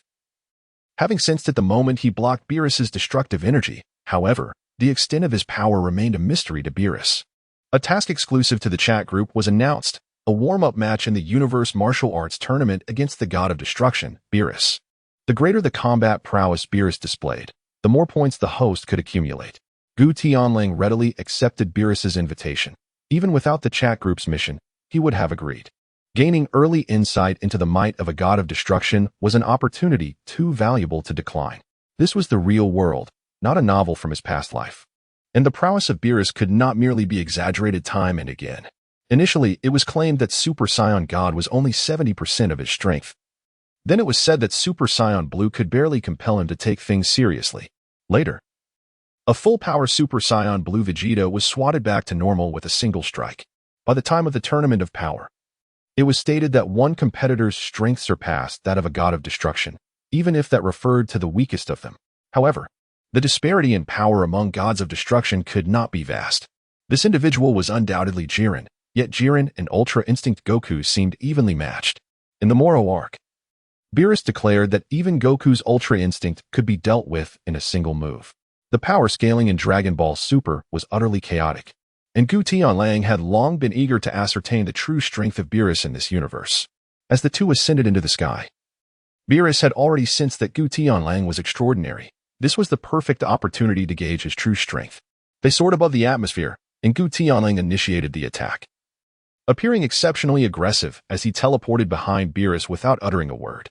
Beerus retaliated with a punch, and the two engaged in a flurry of strikes. Seizing the opportunity, the ancient wolf unleashed a powerful energy wave, propelling Beerus into the depths of outer space. Beerus's expression remained inscrutable. Their previous skirmish had merely been a tentative engagement. Nevertheless, even such a seemingly innocuous display of power astonished the onlookers below, who had not anticipated that the ancient wolf could truly contend with Beerus. Goku pondered whether the ancient wolf stood any chance of defeating Beerus, observing that the latter appeared yet to take the challenge seriously. Krillin, unable to comprehend the extent of the ancient wolf's strength, found himself subconsciously dismissing the notion that anyone could surpass Beerus, whose formidable reputation had been firmly established in his mind. Goku was equally eager to witness the confrontation, as the ancient wolf had concealed his true capabilities thus far, leaving Goku curious about his full potential. It's unclear. This fellow hasn't exerted himself to the fullest yet, and I remain uncertain of his true strength. Did you hold back to avoid inadvertently destroying the earth? Beerus had already discerned the ancient wolf's intentions. He dusted himself off, stretched his limbs, and allowed the smile to fade from his face as he assumed an offensive stance. With a sly smile, Gu Tianlang understood that it was impossible to conceal his true strength in the presence of this formidable opponent. He unleashed a furious roar, causing his aura to surge forth, electric currents crackling around him as a golden energy enveloped the cosmos. The powerful fluctuations of energy shattered nearby asteroids, and a dazzling golden light flashed across the sky. Those on Earth, watching the battle through Weiss's crystal ball, could not help but close their eyes, unable to bear the blinding brilliance. As the Super Saiyan made his entrance, Beerus was not astonished by Gu Tianlang's transformation, yet he was taken aback by the immense power that radiated from him post-transformation. The excitement of facing a strong adversary stirred within Beerus. He struck out with his right fist, which Gu Tianlang adeptly intercepted with his left palm. In retaliation, Gu Tianlang launched a right-handed punch that was blocked by Beerus's left hand. The clash of their fists resonated with palpable force, propelling the battle into a fevered intensity. Their auras pressed against one another, golden radiance intertwining with violet light in a fierce display of parity, neither gaining the upper hand. Suddenly, Beerus's tail coiled around Gu Tianlang's neck, constricting his breath. Gu Tianlang struggled, his hands grappling against the pressure, and in a moment of desperation, he bit down hard. The sudden pain distracted Beerus for just an instant, and Gu Tianlang seized the opportunity to muster his strength, delivering a powerful kick that sent Beerus hurtling away. As the formidable ancient wolf soared through the air with astonishing speed, he unleashed a golden energy sphere directed at Beerus' abdomen. In response, Beerus extended his left hand, releasing a violet energy blast towards him. The two energies collided in a breathtaking display of force, resulting in a cataclysmic explosion that scattered countless fragments of energy in all directions, akin to miniature celestial bodies bursting forth. To Beerus' astonishment, he found himself slightly outmatched by Ancient Wolf. With a fierce roar, he surged his energy, transforming his purple aura into a dragon-like form that roared defiantly at Ancient Wolf, enveloping his body in destructive energy. Once again, he charged towards Ancient Wolf, and the two engaged in a fierce exchange of blows, neither willing to yield an inch. Their martial prowess proved indistinguishable, prompting them to resort to their royal combat techniques, unleashing a maelstrom of energy in a frenzied clash. On the ground, Goku and Vegeta, without the aid of Whis energy sphere to observe the battle, merely gazed upwards at the fierce confrontation. Goku nudged Vegeta, awkwardly inquiring, "The power is overwhelming, far beyond our own. Do you think Ancient Wolf can prevail?" Vegeta snorted derisively, refraining from answering Goku's question, as he could barely track the movements of the two combatants. Unable to discern who held the advantage, Krillin and the others were equally astounded by the immense strength exhibited by Ancient Wolf, who appeared to be on par with Beerus. Such terrifying power eclipsed even that of Super Saiyan Blue. Beerus concentrated an exceptionally high density of destructive energy in his right hand, hurling it at Ancient Wolf. In response, Ancient Wolf's golden aura surged, transforming his body into a meteor that collided with the energy blast, shattering the destructive force. With hands clasped together, Ancient Wolf unleashed a rapid Kamehameha wave. Beerus, gripping his hands tightly, countered the incoming blue energy blast with all his might, sending it careening away. Despite the distance separating their battle from Earth, the residual shockwaves caused significant turmoil on the planet, threatening to shatter it at any moment. Whis gently tapped the ground with his staff, conjuring a soft, pale green protective shield that enveloped the entire Earth.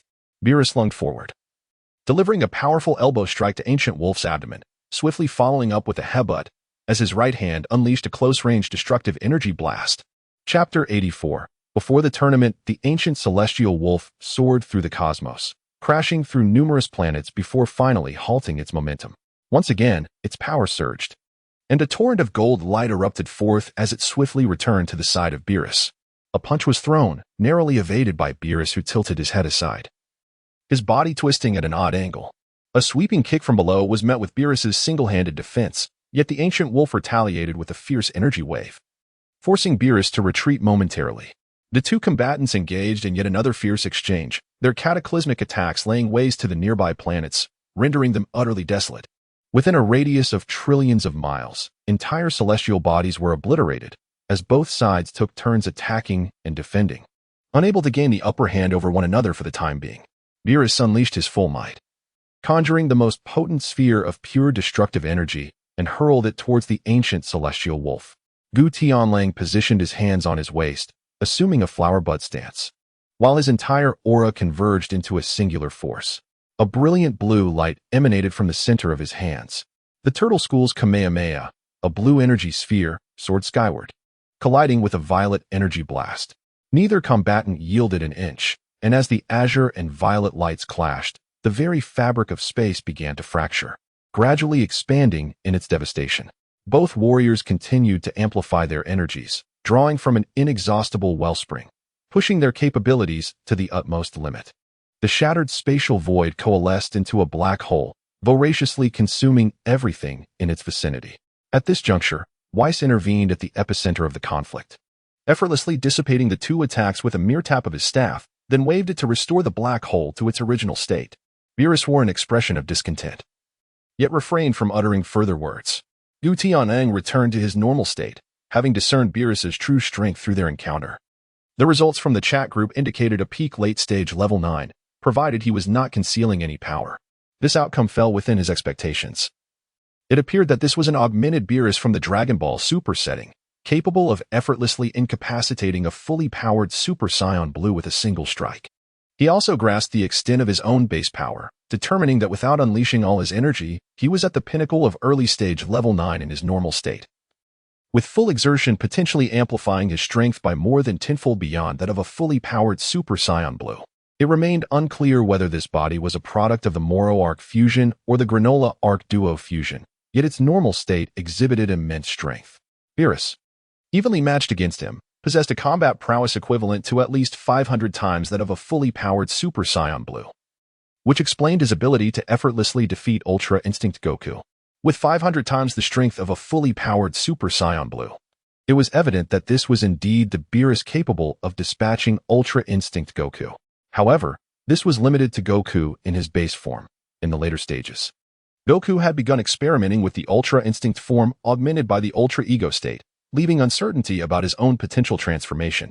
As their skirmish was interrupted, the two retreated to Earth, planning to resolve their rivalry at a future date. "I will surpass you eventually. I will not concede so easily," Gu Tianlang declared, his composure unwavering. Vegeta could not resist making a sarcastic remark at the sight of Gu Tianlang, unfazed and unruffled. Wolf did not take offense. Such is the nature of Vegeta. Once one becomes acquainted with him, he reveals himself to be quite amiable, although it may also be attributed to the passage of time, as they have known each other for several years. After their meal, Goku hurriedly descended to Hell, intent on retrieving Frieza, while Wolf returned to his lodging, eagerly anticipating the forthcoming Universe Tournament. The commotion in the chat group snapped Wolf back to reality, as Tony declared he had discovered something extraordinary within the group. Tony insisted he was not a billionaire. There was a bottle of mineral water priced at 18,000 points, and the container itself exuded a sense of luxury. Hinting at undisclosed secrets, this was undoubtedly a bug within the chat group. Tony believed this water to be anything but ordinary, likely one of the group's many hidden loopholes. The high-end drinking water, named Felico, was exclusively for the affluent, with a steep price tag of 18,000 points. The spiraling radiant super wheel dance roar was mentioned in the chat group, clarifying that it was merely a bottle of water. What could possibly be novel about that? Watergate found it difficult to comprehend Tony's perspective. How could a bottle of water be so remarkable? Tony, however, was adamant. This water is simply not ordinary. Could a mere bottle of water command such a price? It must be a ruse devised by the chat group. The CAF server, who adored rabbits, interjected. "Surely you do not intend to purchase this?"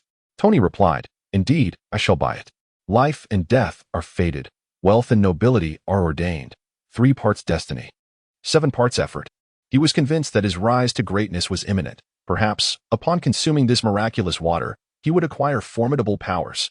Hinata's eldest daughter cautioned, "Uncle Tony, perhaps it would be wise not to buy it, as points are not easily earned." The destroyer of worlds remarked, "What if you are deceived? It has been stated that it is merely water. Do not stir up trouble." Tony was resolute. "Impossible. A bottle of water cannot cost 18,000 points. I am Iron Man. Such petty tricks cannot fool me, the world's wealthiest man." He promptly purchased the Felico high-end drinking water, made from the finest purified water. "I shall commence a live stream to show you all," he declared. "Perhaps after a sip, I will surpass even Watergate." Tony was convinced that this was a loophole within the chat group. This seemingly mundane drinking water must possess extraordinary properties. He initiated the live stream, inviting viewers to join. The group leader entered the stream, along with the time-eating fairy and the daughter of the slumbering Kogoro. Tony was seated in his lavish office chair, elegantly pouring the Felico water into 2 opulent goblets. "I refuse to believe this is merely mineral water. Could a chat group dare sell water for 18,000 points? Surely, there must be some special effect." He took a delicate sip, a look of contemplation gracing his face. "The strongest man on earth. What sensations accompany the drink? Have you experienced any changes?" The CAF server, who adored rabbits, queried, "Mr. King, Being so formidable, how could you have any interest in such trivialities? For according to Lin Ran, King was universally acknowledged as the strongest man on earth. It seemed inconceivable he would be intrigued by such trifles. The strongest man on earth. I am merely curious, just asking. King reclined on his gamer's sofa, maintaining his invincible persona, hampered by his low strength and timid nature. Chapter 85. The realm of nothingness. He had refrained from undertaking missions with others, quietly accumulating points, hoping to exchange them for abilities before confessing his own inadequacies. Tony's expression grew peculiar during the live stream as he spoke in a somber tone. The prelude was one of disappointment, followed by emptiness and resentment, culminating in a jolt of exhilaration, an exhilarating rush reminiscent of a handsome fool squandering his fortune. The spiraling radiance superwheel dance roar. Huh? I told you it was just a bottle of water. You wouldn't believe me. Now look at you, astonished. Watergate could hardly contain his laughter. The fates had aligned. And Tony was destined to be the unwitting victim. Tony lamented, is this not an affront to honest individuals? 18,000 for a bottle of water. He felt utterly humiliated. Especially since he had broadcasted it live, this was a scene of social demise, rendering him unable to show his face in the chat group again. The CAF server, who adored rabbits, remarked, what a bold expenditure, Tony. Hinata's eldest daughter added, Uncle Tony, do not be too disheartened. You have inadvertently uncovered a bug in the chat group. After all, the items in the chat group's marketplace have never been deceitful, save for this one, which you fortuitously purchased. Tony, feeling defeated, closed the live stream. The spiraling radiant superwheel dance roar urged, Tony, do not be so hasty in ending the stream. Let everyone enjoy the laughter. The unrivaled Goku Vegeta announced, I shall engage in battle tomorrow. Would you care to watch? The group leader inquired, has the chat group assigned you a special task again? Lin Ran instinctively felt that the chat group had indeed bestowed a unique mission. If Kyuten Wolf could return to combat Majin Buu, encountering new adversaries would be entirely plausible. The unrivaled Goku Vegeta clarified, no, the tournament of power is about to commence. At this moment, Gu Tianlang reclined upon the sofa, contemplating his appearance for the morrow. Should he unleash a torrent of chaos, or would it be more prudent to feign weakness while striking with ferocity? The group leader remarked, it seems Jillian cannot compete with you, yet the anticipation is palpable, considering this is a contest among 8 universes. The daughter of the slumbering Kogoro inquired, a competition among 8 universes? Might there exist formidable adversaries akin to our esteemed champion in other realms? I have yet to witness the full extent of his prowess. Ran Muri, a master of karate, yearned for encounters with the mighty. Such a cross-universal martial arts tournament was indeed the pinnacle of excitement. The Invincible Goku stated, there are indeed a few noteworthy contenders. I too harbor expectations for a delightful engagement. The Destroyer of Worlds added, I grasp the essence now. For the present girlfriend to vanquish the ex, the organizers of such a high-caliber martial arts gathering must possess significant strength. Daegu, who had yet to venture beyond his universe, felt a deep curiosity about this gathering that united champions from all realms. The Invincible Goku replied, well, you shall find out tomorrow. Goku Tianlang was quite curious to see the expressions on their faces upon encountering the full egg. After a sleepless night, everyone gathered at Bulma's home early the following morning, where Whis guided them to the void, the venue for the tournament of power. Chi-Chi and Videl cheered for their respective partners. For such a matter concerning the fate of the universe rendered Chi-Chi speechless regarding Goku. Goku, Gohan, you must give it your all. Krillin and Android 18's daughter stood on the balcony, waving enthusiastically to her parents. Dad, Mom, go for it. Oolong also stood high above, rallying for Yamcha. Master Yamcha, you can do it. Bulma was more direct. She approached Vegeta and gently kissed him. Vegeta, return safely. Our daughter and I will be waiting for you at home. Nearby, Trunks observed his parents, wishing to hint that they seemed to have forgotten something, as if he were not their biological son. Vegeta, with a hint of pride, turned his head away and awkwardly stated, why do something so unnecessary? Of course, I will emerge victorious. A gentle breeze tousled Goku Tianlang's dark hair, leading him to feel somewhat superfluous, but a glance at Piccolo beside him brought him some comfort. Piccolo had only one son, Gohan, who was also going into battle. Yet no one was there to send him off.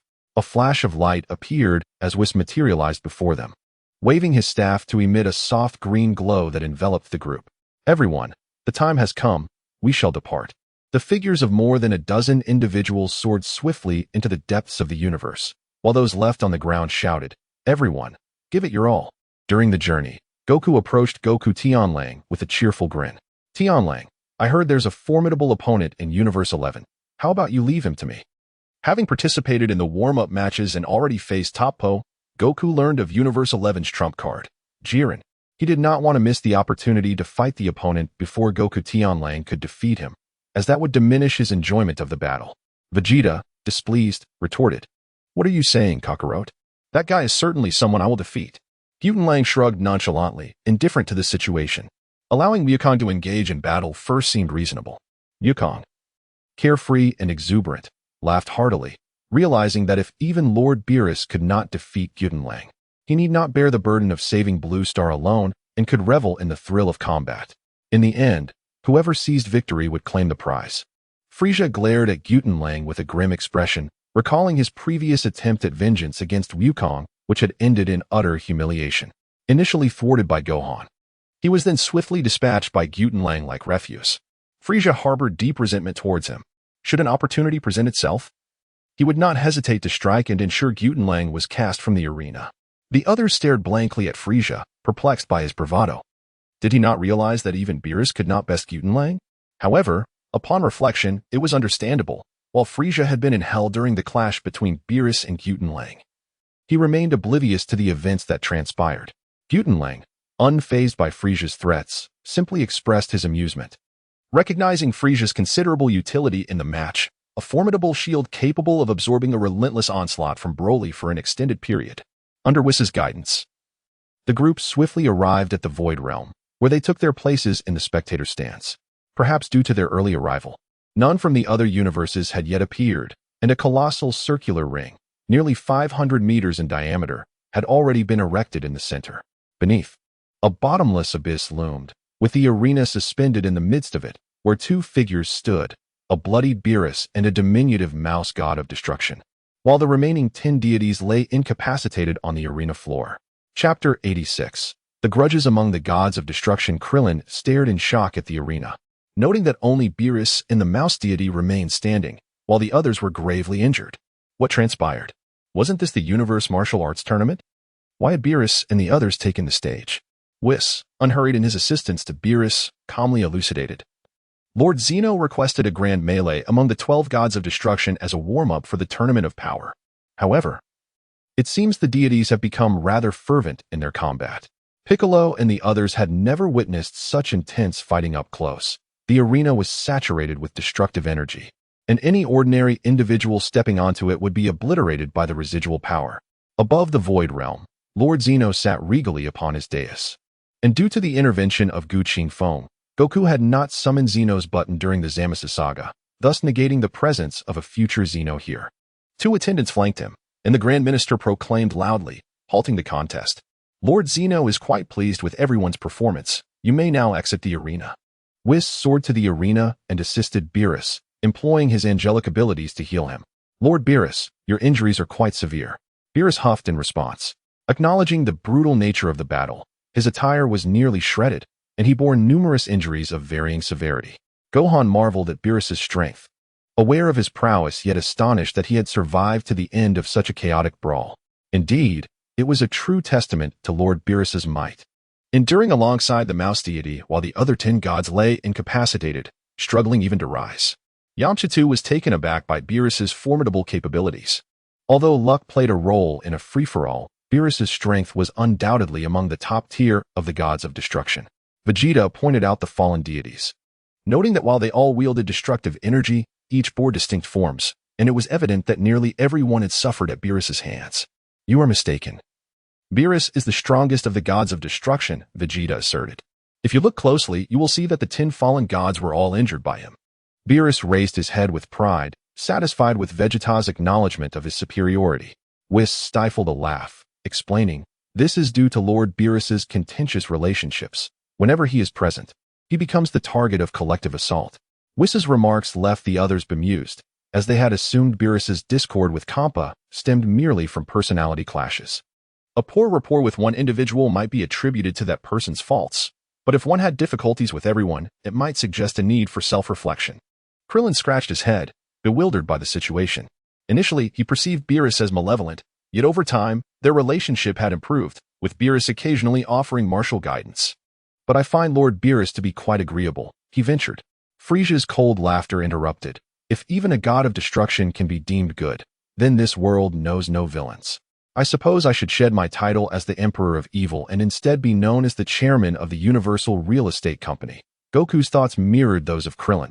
In his view, it certainly wasn't solely Beerus's fault. All of them were gods of destruction, their powers comparable. Why should Beerus be deemed superior? If they were to launch an assault, it would naturally be directed at the strongest among them. Whis nodded in agreement, acknowledging that this was indeed part of the reason. However, such a circumstance alone would not precipitate the current crisis. The crux of the matter lay in an incident many years prior, when the Omni King initiated a grand game of hide-and-seek across the universe. The other gods of destruction were easily located by the Omni King. But Lord Beerus managed to conceal himself so effectively that he inadvertently fell asleep. Upon awakening, 50 years had elapsed. This unforeseen delay left the eagerly anticipatory Omni King in a foul mood, exacerbated by his inability to find Lord Beerus, who remained conspicuously absent. This ultimately served as the catalyst for the deterioration of relations with the other gods of destruction, leading to the present situation. Whis's explanation elucidated the matter for all. Given the childlike temperament of the Omni King, it was entirely plausible that his frustration could have led to the annihilation of all universes in a fit of rage.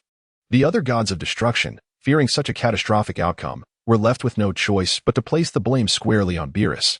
Although the Omni King ultimately refrained from eradicating the universes in his anger, the animosity towards Beerus among the other gods only intensified. Goku Tiansho extended his thumb towards Beerus. Indeed, to play games with the Omni King and then take a nap, that is quintessentially you, Beerus. Upon having his reasons exposed by Whis, Beerus wore an awkward expression. Could he be blamed? As a god of destruction, engaging in a game of hide-and-seek was utterly trivial, naturally leading him to prefer slumber. Kampa also arrived at the viewing area, casting an irritated glance at Beerus. I was careless today. Otherwise, I would have surely turned you into a pig's head. Beerus could hardly be bothered to respond to him. Were it not for the consideration that they were siblings, he would have no qualms about being harsh with his brother. With Kampa's middling strength among the gods of destruction, how could it ever be plausible for them to consistently reach a stalemate? The god of destruction from the 12th universe, resembling a sea monster, also directed his gaze towards Beerus, locking eyes with Goku Tiansho. Neither was willing to be the first to avert their gaze. Having suffered a humiliating defeat at Beerus's hands, and with no advantage gained despite the 11-to-1 odds, Jin was already incensed. Spotting Goku Tiansho daring to look at him in such a manner ignited his fury. Human, daring to show disrespect to a god of destruction. It seems you are also a participant. Once the tournament concludes, if you are still alive, I shall personally obliterate you. Goku, the god of destruction, was certainly not swayed by such trivialities. What are you staring at? Step forward for a duel if you dare. Do you think I am intimidated by you? Have you ever taken a life? Have you ever witnessed death? The god of destruction from the 12th universe, known as Jin, was currently being escorted back to the observation seats by his angel, undergoing treatment.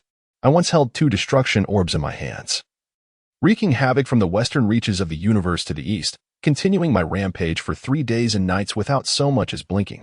You question whether I have seen death? Yamcha, in a moment of bewilderment, replied, Isn't it tiring to keep your eyes open for so long?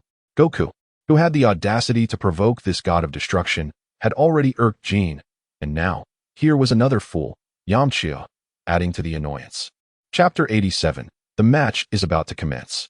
Do not dare inquire whether my eyes are dry. Do you truly believe I am discussing such trivial matters with you? Gu Tianlang narrowed his eyes slightly, for he harbored a profound disdain for seafood, particularly such unsightly specimens. In the realm of the 12 universes, a leader? I, Gu Tianlang of the 7th universe, have never regarded you with any semblance of respect. Jin Shiji laughed mockingly and turned to look at Beerus. Your subordinate shows a blatant disregard for the reverence due to deities. Once the tournament of power concludes, I shall obliterate him. You have no objections, I trust? Ultimately, Goku is a denizen of the 7th universe, and Jiren lacks the authority to act against him without obtaining Beerus's consent. With a benevolent smile, Beerus expressed his goodwill towards the insufferable Jiren for the first time. If you possess the capability, go ahead and eliminate him. I assure you, I shall not intervene. Even if one of you is to meet your demise, I shall pretend not to have seen it. Jiren was taken aback. He had never anticipated that Beerus would truly remain indifferent to Goku, especially considering their tumultuous relationship. It was utterly unsurprising that Beerus would not extend any courtesy to him. To his astonishment, Beerus's acquiescence was so swift. Could it be that this human had a strained rapport with Beerus? Did you hear that? Beerus has forsaken you. Regardless of who emerges victorious in the tournament of power, you cannot escape the clutches of death. Fool.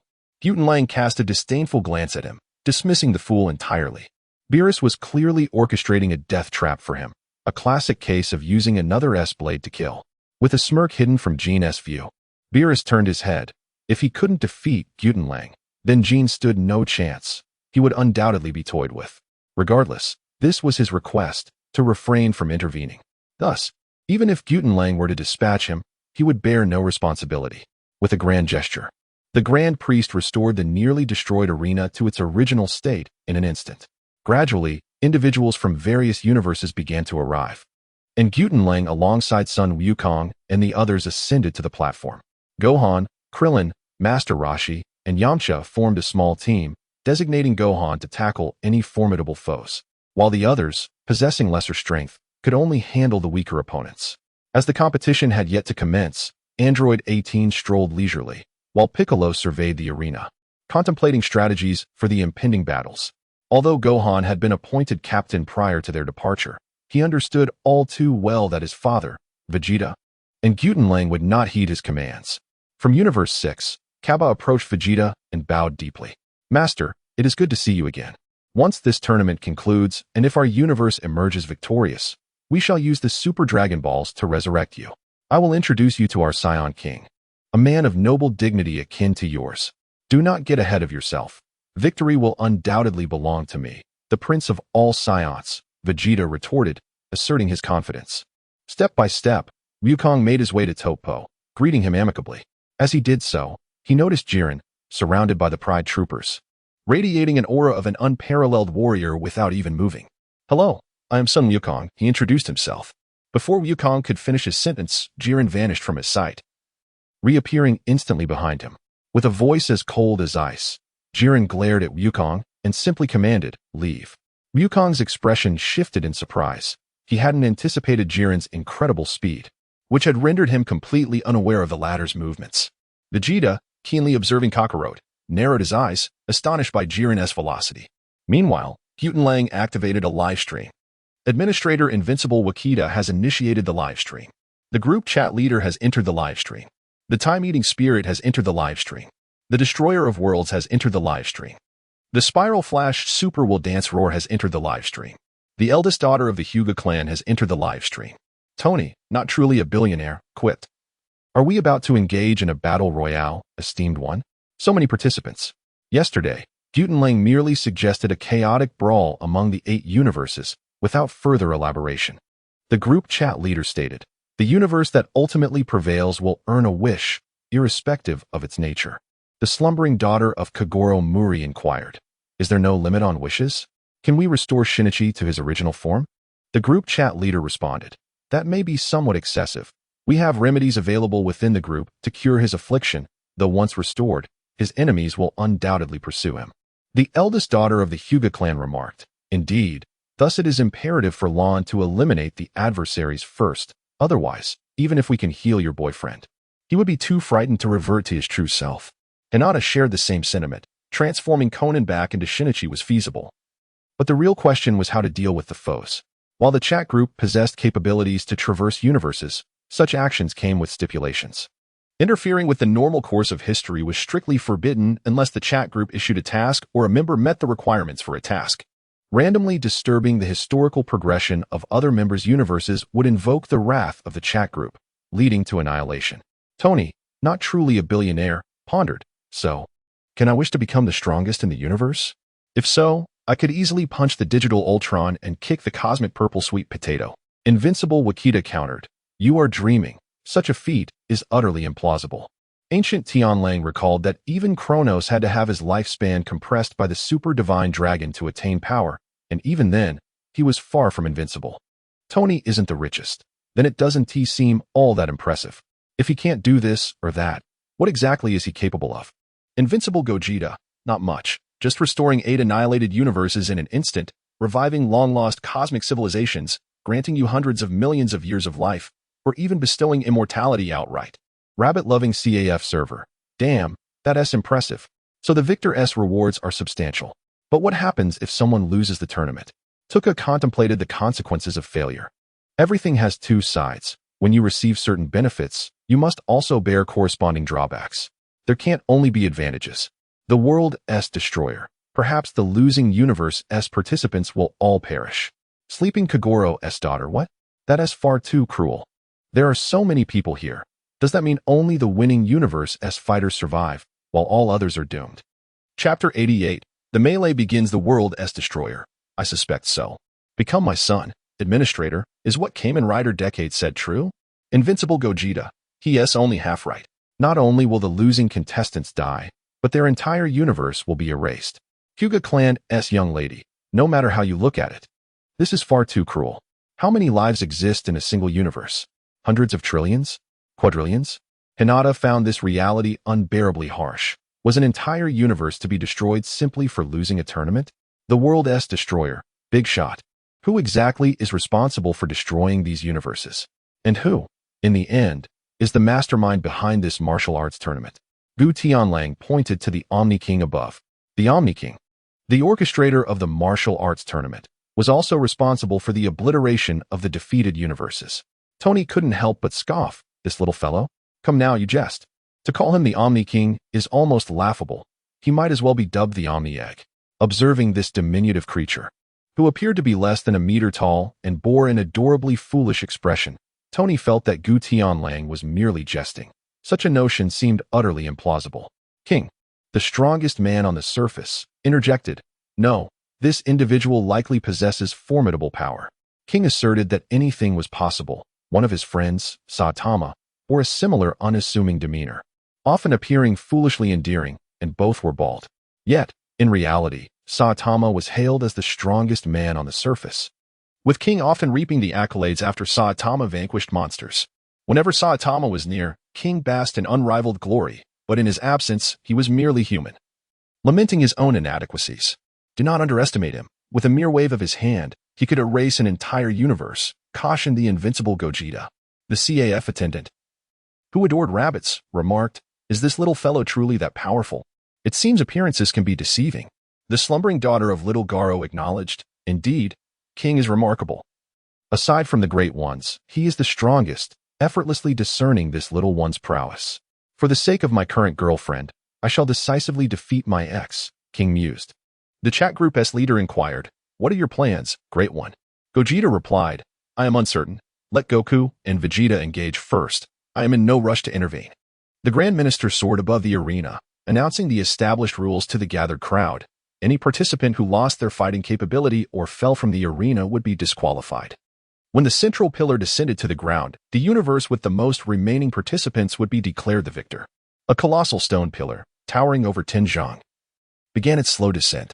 Instantly, chaos erupted as all participants clashed. Gu Tianlang surveyed the massive stone pillar in the center and began to leisurely approach it. Goku found himself encircled by 3 lackeys, while Vegeta was similarly obstructed by 2 minions, and Gohan and his companions faced an onslaught of over 10 adversaries. Under the instigation of other gods of destruction, the majority of competitors directed their aggression towards Universe 7. The god of destruction from Universe 11, Vermaud, smirked at Beerus with a sardonic grin. It seems misfortune awaits you. Your universe appears destined for elimination. Earlier, during the skirmish among the 12 gods of destruction, Vermaud had only landed a couple of blows before feigning defeat, thus sustaining the least damage among them. Beerus, enigmatic as ever, merely smiled, unfazed by Vermaud's taunt. Is that so? I look forward to witnessing it. Had this been in the past, Beerus might have felt a twinge of anxiety, but with Gu Tianlang present, victory was assured. Meanwhile, Gu Tianlang, whom Beerus had high hopes for, ambled toward the central pillar. A few challengers attempted to strike him, but he deftly evaded their attacks. Among the Pride troopers, 7 had already engaged in battle, leaving only Tisbro and Jiren to conserve their strength for the ultimate showdown. As the trio spotted Gu Tianlang barreling towards them, Tisbro readied himself for combat, striking a pose typical of the Pride troopers, eager to confront Gu Tianlang. Jiren, however, intervened, sensing Gu Tianlang's formidable strength and declaring, Do not engage. You are no match for him. Gu Tianlang disregarded the movements of the three individuals, striding directly through the area where they stood and leaping onto the elevated platform behind them, gazing down upon the tumultuous crowd engaged in battle below. Subsequently, Gu Tianlang executed an unexpected gesture, standing atop the stone pillar and casting a malevolent glance towards the god of destruction of Universe 12, Jin. Amidst the tense atmosphere, charged with anticipation, he extended a thumb in Jin's direction. Initially raised in a gesture of approval, the thumb abruptly flipped downwards, pointing contemptuously at the ground, revealing unmistakable disdain. Jin, seething with rage, felt his blood boil at such public humiliation. The dignity of a god of destruction seemed utterly shattered. Yet, the Omni King forbade any interference from the gods of destruction during the competition. Thus, he could only stifle his fury, his eyes nearly ablaze with indignation, wishing desperately to rend Gu Tianlang apart. Had his gaze possessed the power to kill, Gu Tianlang would have been left in a state of grievous disarray. Goku stood atop the stone pillar, persistently challenging Jiren's limits of patience. He relished the sight of Jiren's frustration, knowing that despite his ire, he could not vanquish him. Let your anger simmer. There will be plenty of opportunities for that, he thought, savoring the moment. The Angel of Universe 12 gently restrained Jiren by placing a hand on his shoulder, preventing him from succumbing to his rage. Let it be for now. We shall deal with him after the tournament concludes. Acting in haste would only invite erasure from the Omni King. Jiren, filled with indignation, clenched his sharp teeth, fully aware that at this very moment, Beerus was undoubtedly mocking him. After Gu Tianlang finished speaking, he plopped down onto the stone pillar, surveying the battlefield below, where each universe had found its adversary. Noticing Gu Tianlang perched above, many participants expressed their dissatisfaction.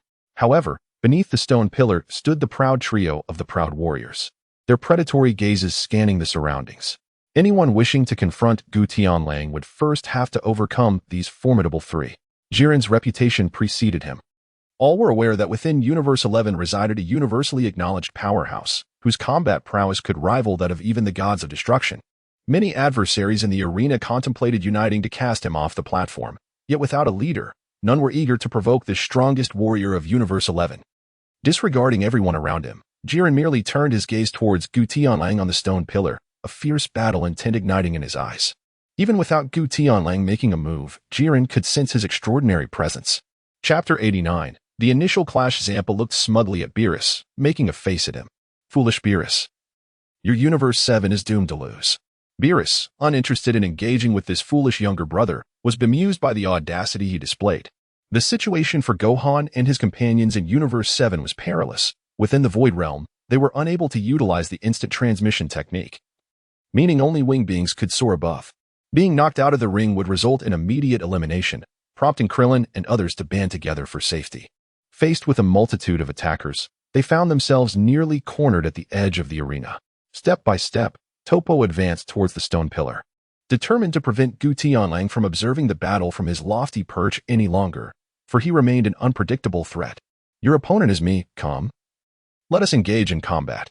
Gu Tianlang cast a glance at him, curling his lip in refusal to Tuapa. I shall not engage with the second rate. Tuapa had long been aware that he was no match for Jillian, and he paid no heed to Gu Tianlang's jibe. With the tip of his left finger aimed at Gu Tianlang, dozens of energy spheres were unleashed. Yet, as the energy projectile surged forth, Gu Tianlang, resembling a stone pillar, remained motionless. The luminous orbs passed through his form as if he were nothing but a figment of imagination. Tuapo's actions captivated the attention of all present. No one could discern what Gu Tianlang had done to evade the onslaught. Amid the chaotic melee, numerous individuals focused their gaze upon Gu Tianlang. Recognizing that he was no ordinary foe, no wonder he had the audacity to challenge the god of destruction. Tuapa found himself engulfed in confusion. How could this occur? He had distinctly observed Gu Tianlang's lack of movement. How could he possibly have eluded his attack? Jillian intervened, halting Tuapo's urge to press the attack. The disparity in their strengths was too vast. Tuapa would find it exceedingly difficult to triumph over this adversary. Gu Tianlang was moving at an astonishing velocity, swifter than even Tispo at full throttle. Allow me, Jillian decided, feeling a sense of threat from this opponent he had not encountered in years. And he intended to engage Gu Tianlang himself. The trio of insignificant foes posed no challenge to Wukong in his normal state. Wukong effortlessly dispatched them 3-1 without breaking a sweat, even managing to spare a moment to observe other battle circles. He noticed Jillian advancing toward Gu Tianlang step by step. Wukong, feeling a twinge of urgency, recalled that Jillian was meant to be his opponent. He could not allow Gu Tianlang to seize that opportunity. With a fierce roar, he transformed into a super scion, golden flames enveloping him. With a significant increase in both speed and strength, Wukong executed a sweeping kick that felled one adversary, his form swiftly arriving before another, unleashing point-blank energy blasts.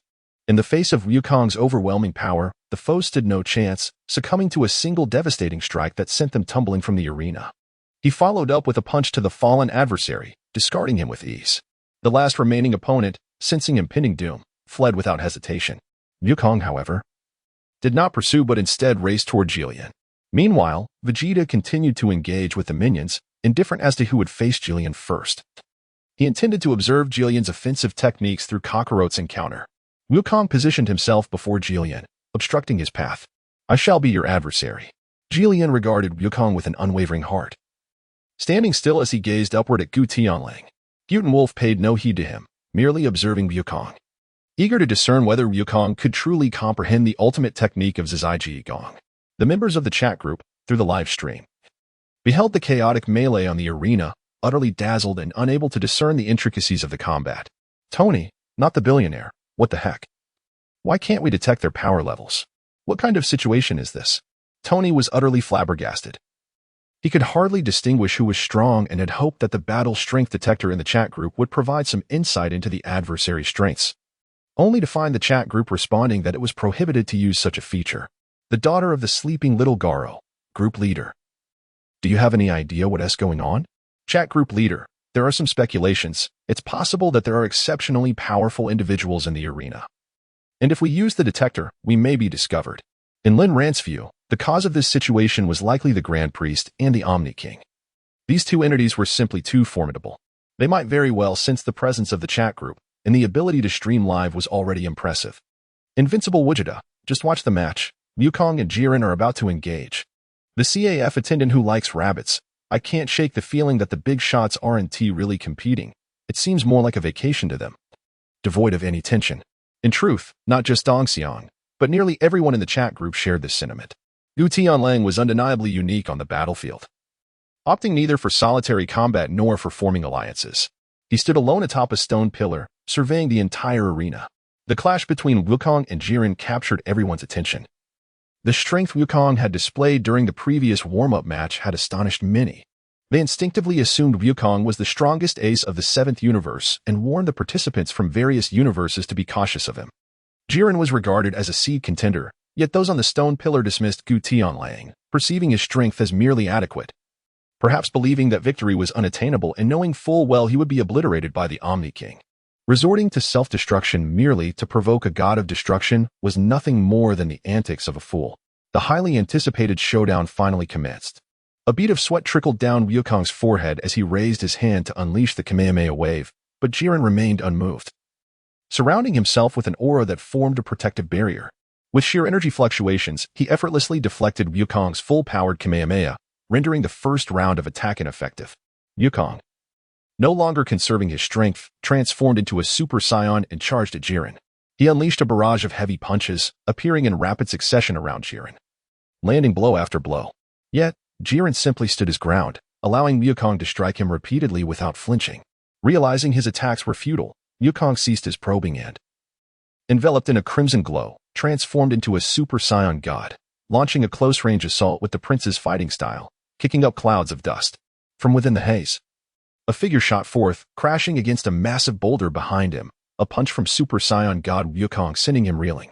Unwilling to be deterred, Wukong plunged back into the smoke to resume his assault, but Jiren merely utilized a single finger to counter Wukong's onslaught, making the vast disparity in their strengths painfully clear. Ceasing his relentless barrage with a roar, Wukong's crimson aura dissipated, replaced by a brilliant blue light illuminating the arena, an astonishing energy surging skyward. The Super Saiyan, having transformed into Super Blue, grounded himself in a horse stance and unleashed a thunderous roar to amplify his energy. With the Kaioken multiplied tenfold, the ground stirred as Wukong propelled himself forward at lightning speed, striking towards Jiren. Jiren's expression shifted slightly as he intercepted Wukong's heavy punch with his right hand while retaliating with a left hook. Wukong barely managed to evade the blow, but the sheer force of Jiren's punch shattered the boulder behind him, a testament to Jiren's overwhelming might. The arena, constructed from one of the universe's strongest materials, thundersteel, made it exceptionally challenging for anyone to leave a mark, let alone shatter boulders of considerable size. Yet, Jiren's punch wind alone possessed such destructive power. Wukong quickly distanced himself. But Jiren vanished, reappearing behind Wukong and delivering a powerful strike that sent him crashing into the mountainside. In an instant, the two were entangled in a whirlwind of attacks, rapidly tipping the scales in Jiren's favor. The spectators were left in a stupor, silently witnessing the divine clash. Jiren sent Wukong flying, followed by a kick that sent him plummeting, unleashing a fiery shockwave. In less than 30 seconds, Wukong found himself on the ground, battered and helpless, as Jiren's relentless assault left him little room to retaliate. Desperate, Wukong roared, his crimson aura surging once more. With the Kaioken multiplied 20-fold, he unleashed a shockwave that forced Jiren back, increasing his speed and astonishing Jiren. The two soared through the air, traversing the entire arena amidst a flurry of debris. However, against the nearly invincible Jiren, even Wukong's 20-fold Kaioken found him at a disadvantage, with Jiren pinning him down, grasping Wukong's hair, delivering a crushing blow to his abdomen, accompanied by a high-energy fireball. "You're finished," Jiren declared, arms crossed, no longer glancing at the downed Wukong. "Where do you think you're going?" At the edge of the arena, Wukong grasped the rim and leapt back into the fray, charging at Jiren once more. Jiren's gaze sharpened, astonished by Wukong's tenacity. With newfound seriousness, he unleashed a series of rapid punches at an unseen speed, sending Wukong flying before he could even close the distance. Wukong fell to the ground, helplessly clutching his chest. Overwhelmed by despair, Jiren's power surpassed his imagination, rendering even his 20-fold Kaioken ineffective. Nevertheless, Wukong was resolute in his refusal to surrender. Though his body felt as if it would shatter after facing Jiren, he leapt onto a protruding rock and raised his hands high. "Everyone from Universe 7. Lend me your energy." The members of Universe 7, including Frieza, who hoped for Wukong's victory over Jiren, willingly shared their strength. However, Vegeta, after disposing of his own assailants, merely crossed his arms and observed Kogoro without any intention of offering assistance. "Kogoro, I want to help you." Gu Tianlang atop the stone pillar smiled faintly, realizing that Wukong had been forced into a corner, and the spirit bomb was imminent. Meanwhile, Lin Ran, watching from the chat group, found Wukong's performance perplexing. Chat group leader, why is Wukong, in Super Blue with the 20-fold Kaioken, being beaten so badly? She recalled that the Kaioken could multiply one's strength, and with Super Blue at full power, it should yield 20 times his strength. Could it truly be that weak? Was the Super Saiyan god of the past truly capable of piquing Beerus's interest with such meager power? Invincible Vegeta. No, to be precise, this isn't a Super Blue Kaioken. Wukong has never utilized the Kaioken in Super Saiyan form due to his body's limitations. What he has achieved now is essentially a 20-fold increase in Super Saiyan god power, meaning Super Blue has only augmented his strength by 2/5, not multiplied his battle power by 20. Goku has been under the vigilant observation of the ancient celestial wolf. His power has not seen a particularly significant increase, largely due to the constant enhancement provided by the Super Saiyan God Aura. This is precisely why his physique can withstand the 20-fold Kaioken. One must not underestimate the seemingly modest increase of 2/5 in combat strength. When Vegeta first arrived on Earth with a battle power of 18,000, he was not vastly superior to Goku, who, upon activating the 3-fold Kaioken, reached a combat strength of 24,000. This advantage, albeit only 1/3 higher than Vegeta's, was sufficient to decisively overwhelm him, illustrating the terrifying implications of a 2/5 increase in strength. In a chat group, the group leader remarked, "I see. But the spirit bomb is ineffective against Jiren, as I recall it only harms those of evil nature." To which the invincible Gogeta responded, "That is not entirely accurate. While its damage is indeed doubled against wicked beings, it still proves effective against ordinary foes, albeit without the amplified impact." Tony, who is not the wealthy tycoon, inquired, "May I boldly ask if anyone in the group can witness the clash between the two?" The Spiral Flash Super Will Dance exclaimed, "We cannot see anything. Merely the collision of red and blue lights." The cafe attendant, fond of rabbits, echoed, "I too see nothing at all." Tony lamented, "Goodness. It seems everyone has watched in vain." On the battlefield, Goku felt a surge of anxiety. Gathering energy requires time, and this window was ample for Jiren to defeat him. Little did he know, Jiren had closed his eyes, patiently awaiting Goku's energy accumulation, showing no intent to interrupt. In the vicinity behind Goku, a humanoid blue entity was amassing power, launching a glowing wave towards the unsuspecting Goku. However, a figure interposed itself behind Goku, extending a hand to seize the blue energy sphere, crushing it with force.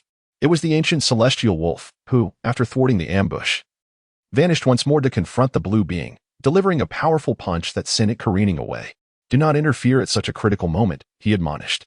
The blue entity plummeted from the arena, rendered unconscious by the force of the ancient celestial wolf's strike, utterly devoid of the will to resist. The departure of the ancient celestial wolf from the stone pillar went unnoticed, as did his arrival before the blue entity. When people finally laid eyes on him, this brief encounter came to a swift and decisive conclusion. Goku's spirit bomb had finally gathered its energy, embodying the hopes of all, and descended upon Jiren like a colossal orb of daylight.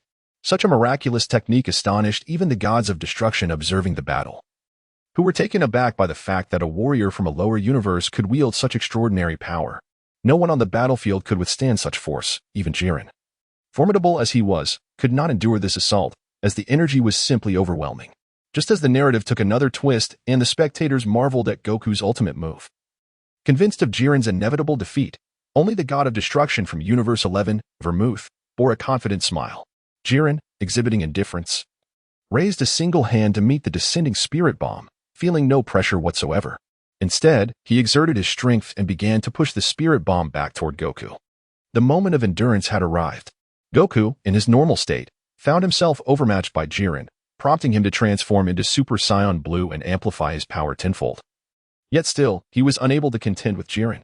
Goku escalated his strength once more, adopting the 20-fold Kaioken, pouring every ounce of his energy into pushing the spirit bomb toward Jiren. Finally, Jiren extended both arms, letting out a roar as he once again subdued Goku, causing the spirit bomb to rebound back towards him. Chapter 91. The ultimate technique of freedom. Goku's hands trembled incessantly, reaching the limits of his physical capacity, while the arena shook violently, radiating light throughout the void. The pressures of both combatants clashed, the spirit bomb teetering on the brink of collapse. With a powerful shout from Goku, he ultimately failed to withstand the force, his form completely engulfed by the spirit bomb. The breathtaking struggle culminated in Goku's defeat, as the energy of the spirit bomb consumed him entirely. It was as if he had fallen into an energy black hole, starlight cascaded from the heavens, and a massive pit was carved into the arena's edge, leaving Goku's figure vanishing from sight. The god of destruction from Universe 12, Jin, did not miss the opportunity to mock Universe 7. It seems it was never more than this. Truly, a case of shooting oneself in the foot. Jin's words ignited a fierce anger among the warriors of Universe 7, with Beerus on the verge of unleashing a tirade, a scornful retort escaping his lips. You cowardly waste.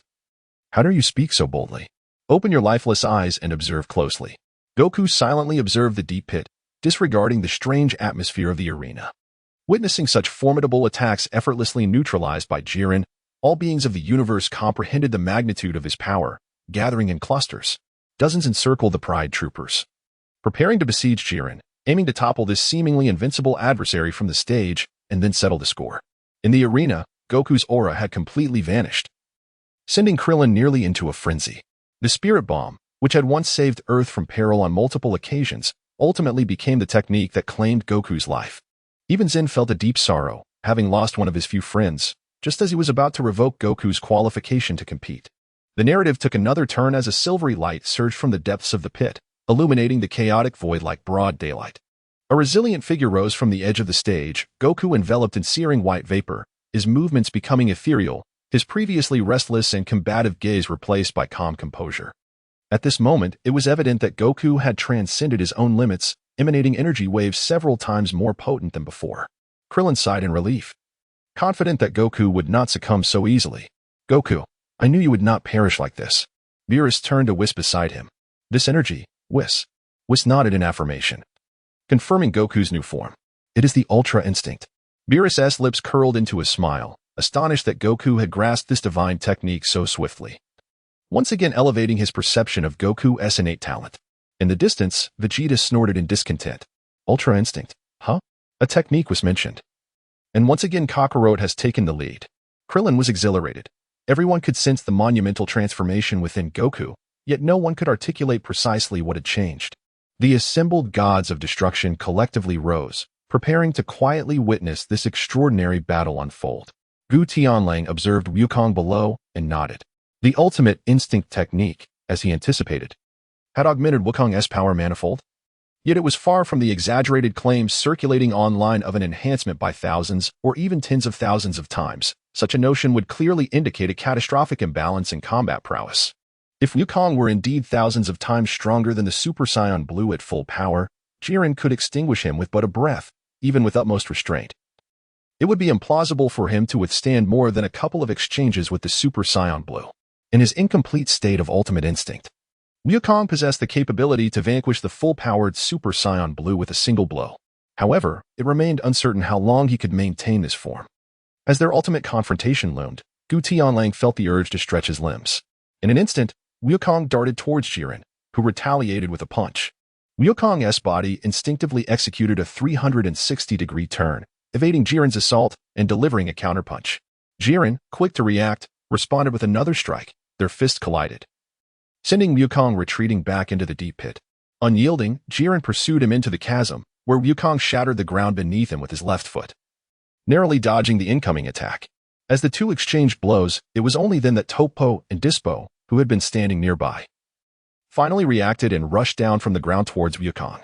Facing the oncoming assault from Dispo and Topo, Wukong calmly raised his hands, effortlessly deflecting their attacks with a mere flick of his wrists, subsequently casting them aside. Topo positioned himself atop the cliff of the pit, his right hand clasping his left, unleashing a barrage of energy blasts. Wukong slowly turned, advancing step by step towards Jiren, gracefully evading all of Topo's assaults. Jiren signaled for Topo to cease his attacks. In the air, two radiant beams, one silver, the other red, engaged in a fierce confrontation. Wukong, on the defensive, found himself at a disadvantage in the rapid exchanges with Jiren.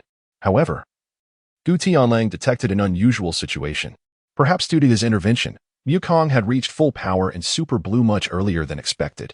His strength was considerably augmented compared to his usual state, but as it was his first time using the Ultra Instinct technique, Wukong was still progressing toward its complete form. Initially suppressed by flames, the silver radiance began to show signs of counterattack. Wukong's punches accelerated, and his body, once cloaked in a silvery aura, began to transform as his black hair shifted towards silver, instinctively unleashing a barrage of attacks. However, the initial use of Ultra Instinct placed a significant strain on Wukong's body, while the searing heat of the technique continued to rise. Wukong's body grew increasingly fatigued as he relentlessly pushed beyond his limits, ultimately delivering a blow that sent Jiren crashing to the ground, leaping onto a stone pillar. He harnessed the reaction force to propel himself toward Jiren, gathering energy at his waist. The Kamehameha wave shot forth with a piercing whistle, but Jiren, placing his hands at his chest, braced for the impact. The blue energy blast was cleaved in two, leaving deep gashes on the arena floor. Following this, Wukong unleashed all his strength in a single punch, earning Jiren's acknowledgement, which prompted him to elevate his own power to its zenith. Their fists collided with tremendous force, radiating blinding light that compelled everyone to shut their eyes momentarily. As the brilliance faded, Wukong tumbled to the side, while Jiren staggered backward, his feet deeply embedded in the ground. This extraordinary clash concluded with Wukong's defeat.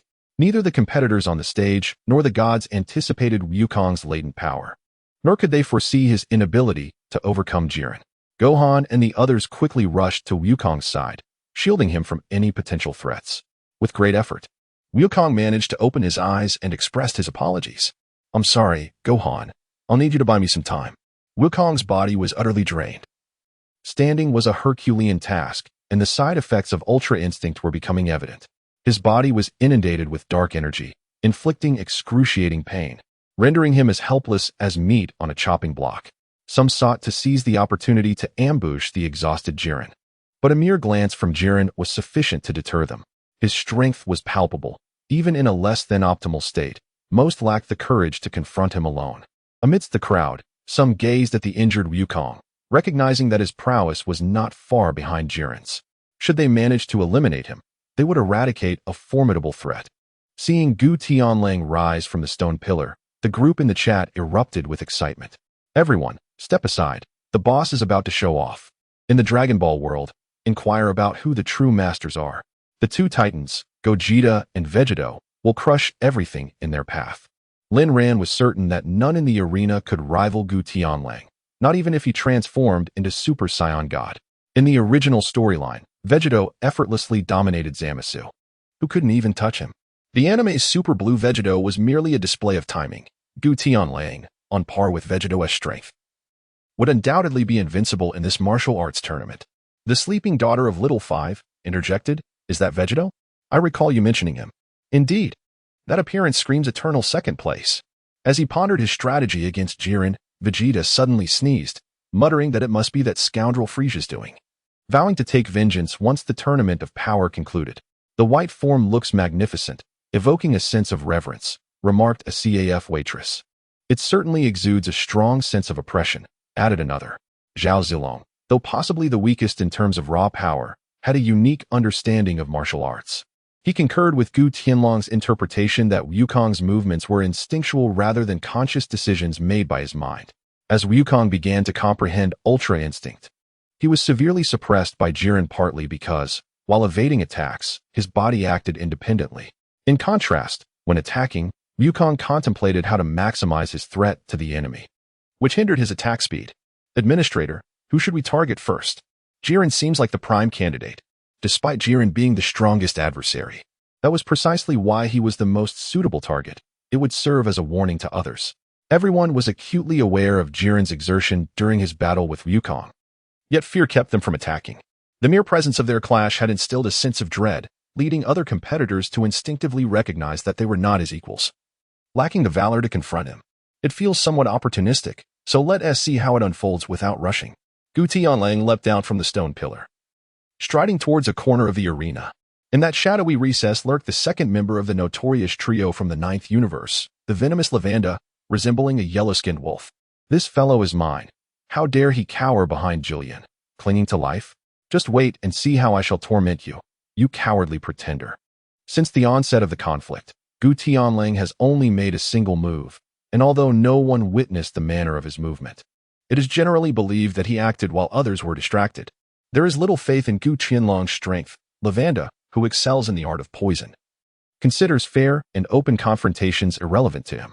A direct duel seems utterly impossible, as his power is hardly formidable and his combat skills are rather lacking, leaving him with no choice but to rely on cunning ambushes through the use of toxins to sustain his existence.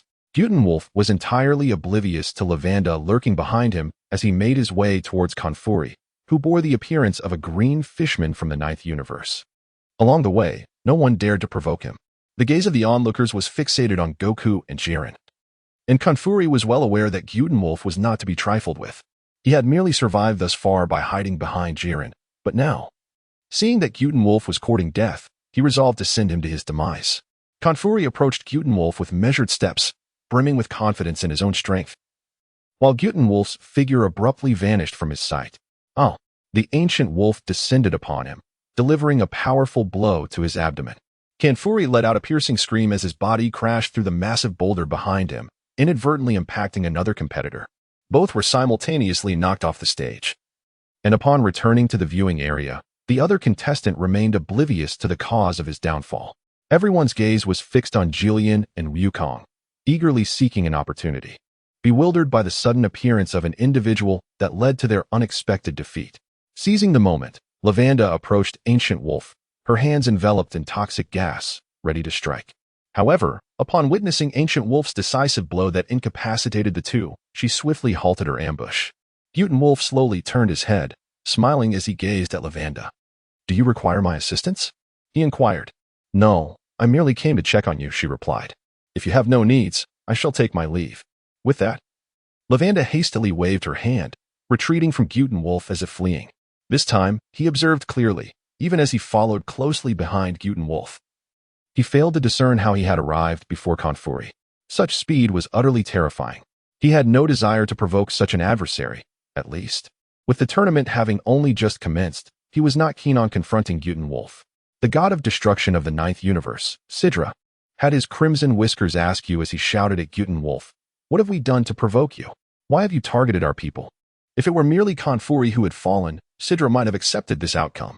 However, another participant, an innocent bystander caught in the chaos, also hailed from their 9th universe. The elimination of two competitors in one fell swoop was a bitter pill for Sidra to swallow, for losing the tournament could lead to their expulsion. Guten Wolf gestured towards Jean, who was merely spectating. You should seek him out. Your representative from the universe bears an uncanny resemblance to him. Just the sight of that face disconcerts me. The god of destruction from the 12th universe, Jean, was originally not required to participate in the battle. Witnessing the quarrel between Guten Wolf and Sidra, he felt a sense of secret amusement, unsure how he had become entangled in this affair. Humans, do not be so arrogant. Time and again, you provoke this deity. Sidra glanced at Konfuri, noting the striking similarity to Jean. Both were sea monster beings, both green-skinned fishfolk. Konfuri sat in the spectator's stand, questioning his existence. Is it my fault that I resemble a god of destruction?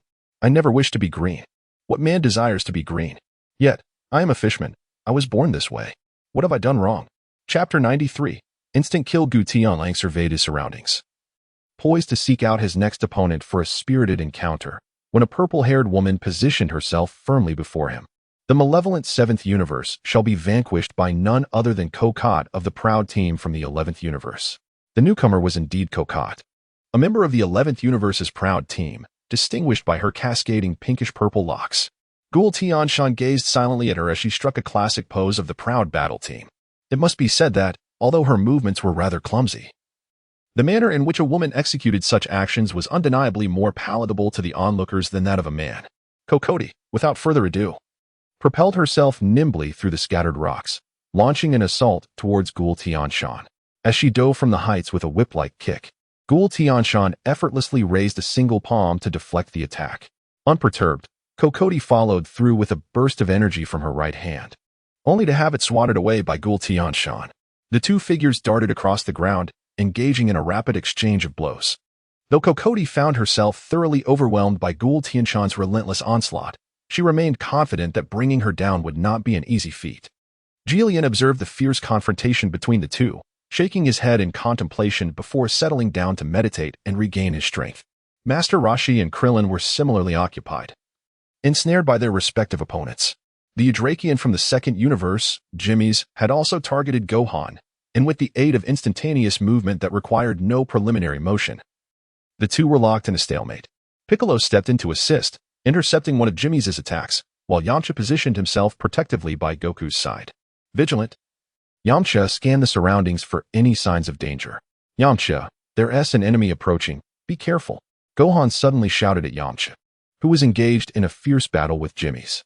Instinctively, Yamcha glanced around, yet he could neither detect the enemy's presence nor sense their energy. Meanwhile, Goku, lying on the ground, seemed to have been kicked, hurtling away towards the edge of the arena. Yamcha, disregarding the whereabouts of the enemy, dashed after Goku. In a sudden turn, he felt a sharp pain strike his face, sending him flying away, while others rushed to rescue Goku. However, their adversaries, seemingly frenzied, desperately obstructed their path. Just as Goku was about to plummet over the edge of the arena, a figure materialized beneath him. Catching Goku in a supportive embrace, it was Gu Tianlang, who saved him from falling at the last moment. Goku, exhausted, leaned heavily against Gu Tianlang, struggling to keep himself upright. I'm sorry for dragging you into this. I need a little more time, he murmured. Damn it, we were almost thrown down together. As Goku teetered on the brink of defeat, Gu Tianlang intervened, and amidst the crowd, someone shouted out in surprise. 3 opponents surged towards Gu Tianlang, intent on knocking him off the platform alongside Goku, launching energy blasts from 3 different angles simultaneously. As Gu Tianlang moved, he released Wukong's body. Just as Wukong felt his limbs weaken and was about to collapse, Gu Tianlang reappeared, supporting Wukong as they made their way toward the center of the arena. The 3 individuals who had charged forward moments ago had now fallen off the stage, returning to the spectators' platform. How could this be? The trio exchanged glances, bewildered, having failed to perceive Gu Tianlang's swift actions before their defeat. Gu Tianlang released his support of Wukong's body and launched an assault on the 3 individuals. Before Wukong had even collapsed to the ground, he swiftly dispatched the trio and returned to uphold Wukong once more. Such remarkable speed. The spectators, who were initially positioned near the edge of the arena, had intended to seize this opportunity to encircle the solitary Gu Tianlang and Sun Wukong. However, upon witnessing the instantaneous defeat of the 3, they instinctively parted ways, granting passage to Wukong and Gu Tianlang. The fates of those three served as a stark warning. They lacked the courage to provoke Gu Tianlang any further. The golden radiance emanating from the hands of the ancient celestial wolf infused itself into Wukong's being, and forthwith a surge of energy erupted from within him. I shall bestow upon you a fragment of my essence. Take your time to recuperate. Gu Tianlang discerned that Wukong's physical stamina was exceedingly poor, rendering it nearly impossible for him to continue fighting without any opportunity to recover his energy. In such a chaotic melee, it was impractical for him to focus solely on Wukong. It was better to let Wukong confront his adversaries independently. Standing still, Wukong took a deep breath and stretched his body. You have been a tremendous help. Without you, I would truly be at a loss. He welcomed Gu Tianlang's energy, feeling a slight restoration of his physical condition. He was surprised at how beneficial Gu Tianlang's essence was to him, further solidifying the suspicions nestled within his heart. Just a minute ago, he had thought he was on par with Gu Tianlang. Now, however, he found himself questioning his very existence. The battleground where the two engaged was situated on the eastern side of the arena, yet Wukong had propelled himself toward the west, traversing the entirety of the battlefield. She had been utterly unable to witness Gu Tianlang's movements. Could it be that during their battle, Gu Tianlang had not revealed his true prowess? The observers in the chat group were perplexed by Wukong's sudden flight. The daughter of the slumbering Kogoro, big shot, who exactly struck? I didn't see anyone approach him at all. For the sake of his current girlfriend, beating his ex-girlfriend, I didn't see it either. Regardless, one should be able to see the enemy when they strike, right? Although they couldn't discern the high-speed movements during battle, the notion of an enemy stealthily approaching was baffling to them. Hinata's eldest daughter, I saw it. It was a creature resembling a mosquito, very small in size. Tony, not truly a billionaire. You must be joking. This fellow named Sun Wukong weighs at least 100 pounds. How could a mosquito launch him like a projectile? Tony deemed it utterly impossible for such a diminutive being to possess such immense strength. Chat group leader, it must be Damon, the insect warrior from the fourth universe. He is indeed a troublesome opponent. Lin Ran had a vague recollection of him, particularly since this individual had eliminated Piccolo, albeit through a sneak attack, which left an impression on Lin Ran. Invincible Vegeta, Hinata is correct. Tony, not truly a billionaire. Wait, does this mosquito also factor into the combat power of exploding stars? As a superhero, Iron Man, I can't possibly be outdone by a mere mosquito. Chat group leader, strictly speaking, yes. Spiral Flash Super will dance roar. Third style, no need to fret.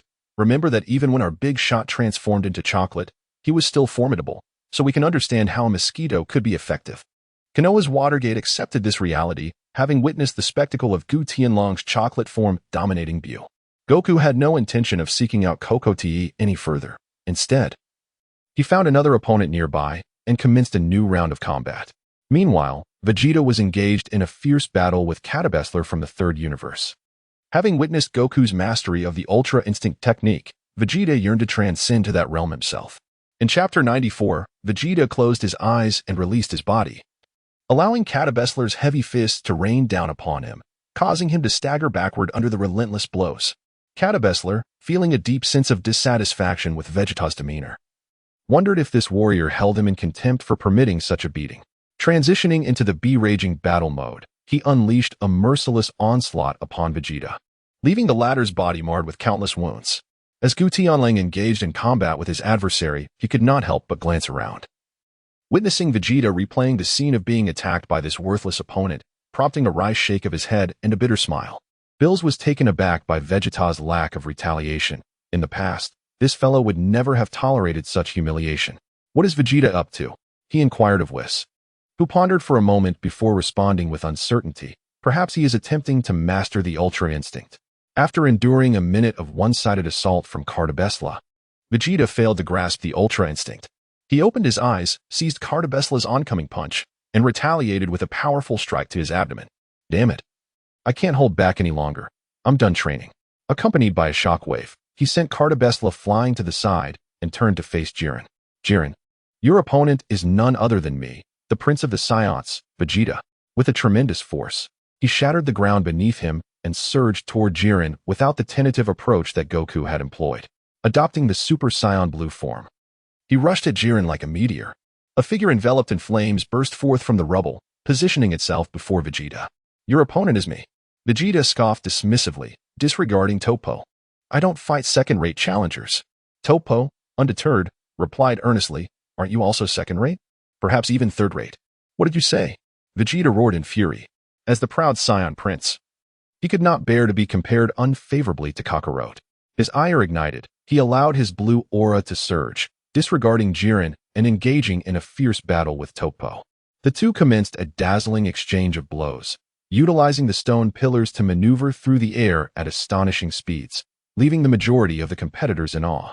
A few unwitting participants ventured into their battle zone, only to be swiftly dispatched by Vegeta's energy blasts. Despite Toppo's formidable size, he exhibited remarkable agility in close-quarters combat.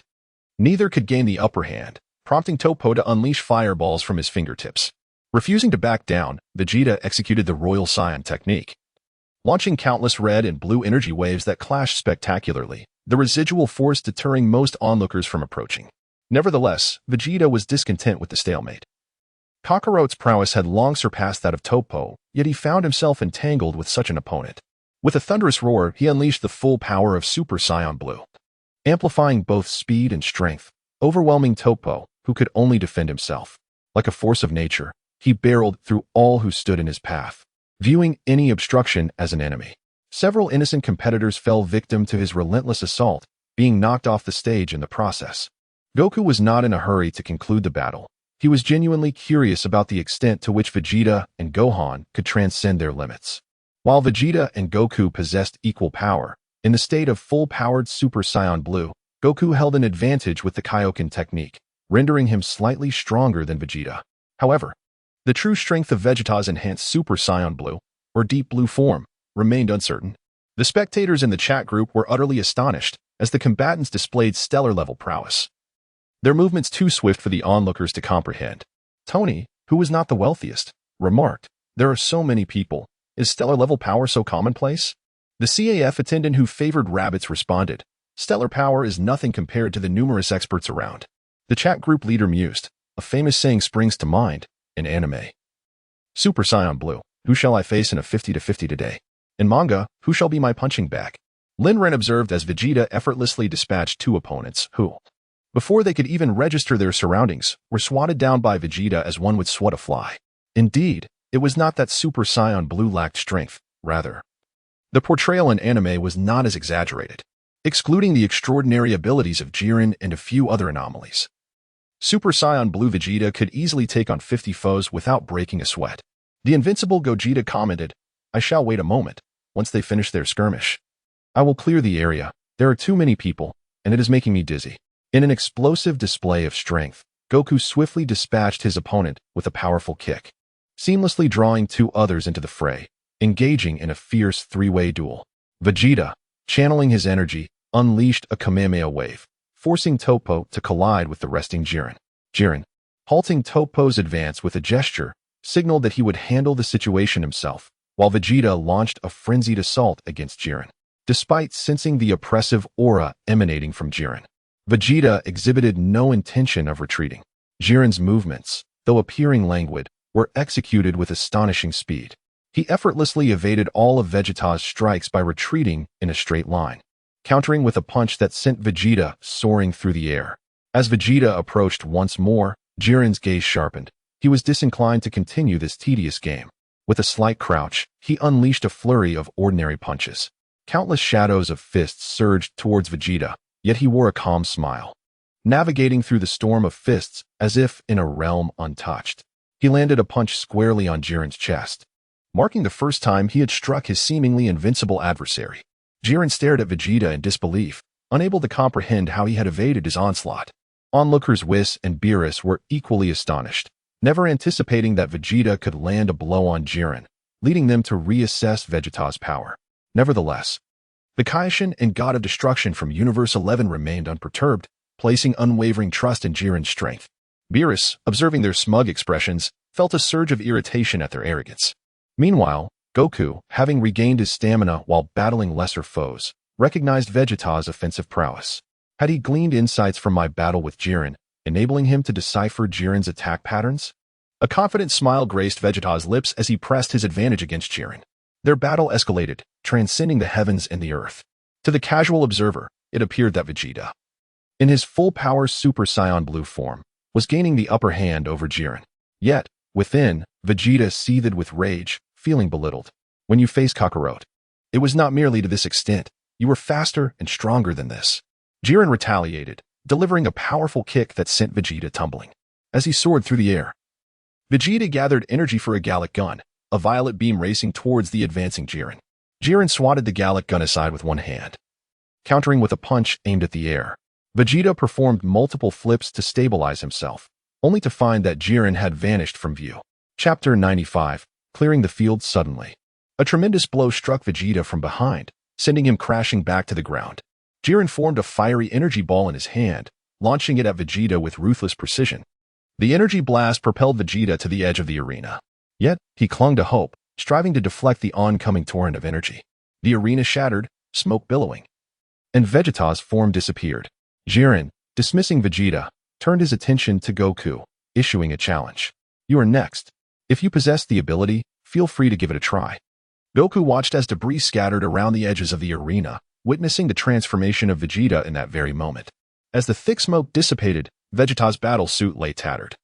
And he rose, clutching his right hand, gazing intently at Jiren in the distance. Despite the ferocity of their clash, Jiren appeared unfazed. Not a single bead of sweat gracing his brow. Yet, Vegeta could sense his own body laboring for breath, on the brink of exhaustion. Jiren, regarding the rising Vegeta with a chilling demeanor, expressed his disdain. Your fists are brimming with arrogance, devoid of the purity of a true martial artist. You stand no chance of defeating me. Vegeta, who had nearly succumbed to fatigue, felt a surge of strength ignite within him upon hearing Jiren's scornful words. Arrogance, indeed. I am nothing if not proud, and that pride is the essence of our Saiyan heritage. Let Kogoro wield the Ultra Instinct. I shall vanquish you with my own power. With a fierce determination, Vegeta spread his arms wide, unleashing the entirety of his energy, a golden aura illuminating half the arena as his power surged. Goku, taken aback, marveled at Vegeta's ability to elevate his energy to such extraordinary heights. Gu Tianlang discerned the subtle signs early on. The disdainful tone of Jiren had pricked at Vegeta's proud ego. Fixing his gaze upon Jiren, Vegeta issued a taunt. Jiren, with all your mockery, you wouldn't dare to withstand this strike, would you? Jiren responded with a curt acknowledgement. Standing resolutely to face Vegeta's ultimate attack, the final flash, a magnificent golden beam soaring towards him. With hands crossed before his chest, Jiren braced himself, genuinely absorbing the overwhelming force of the strike.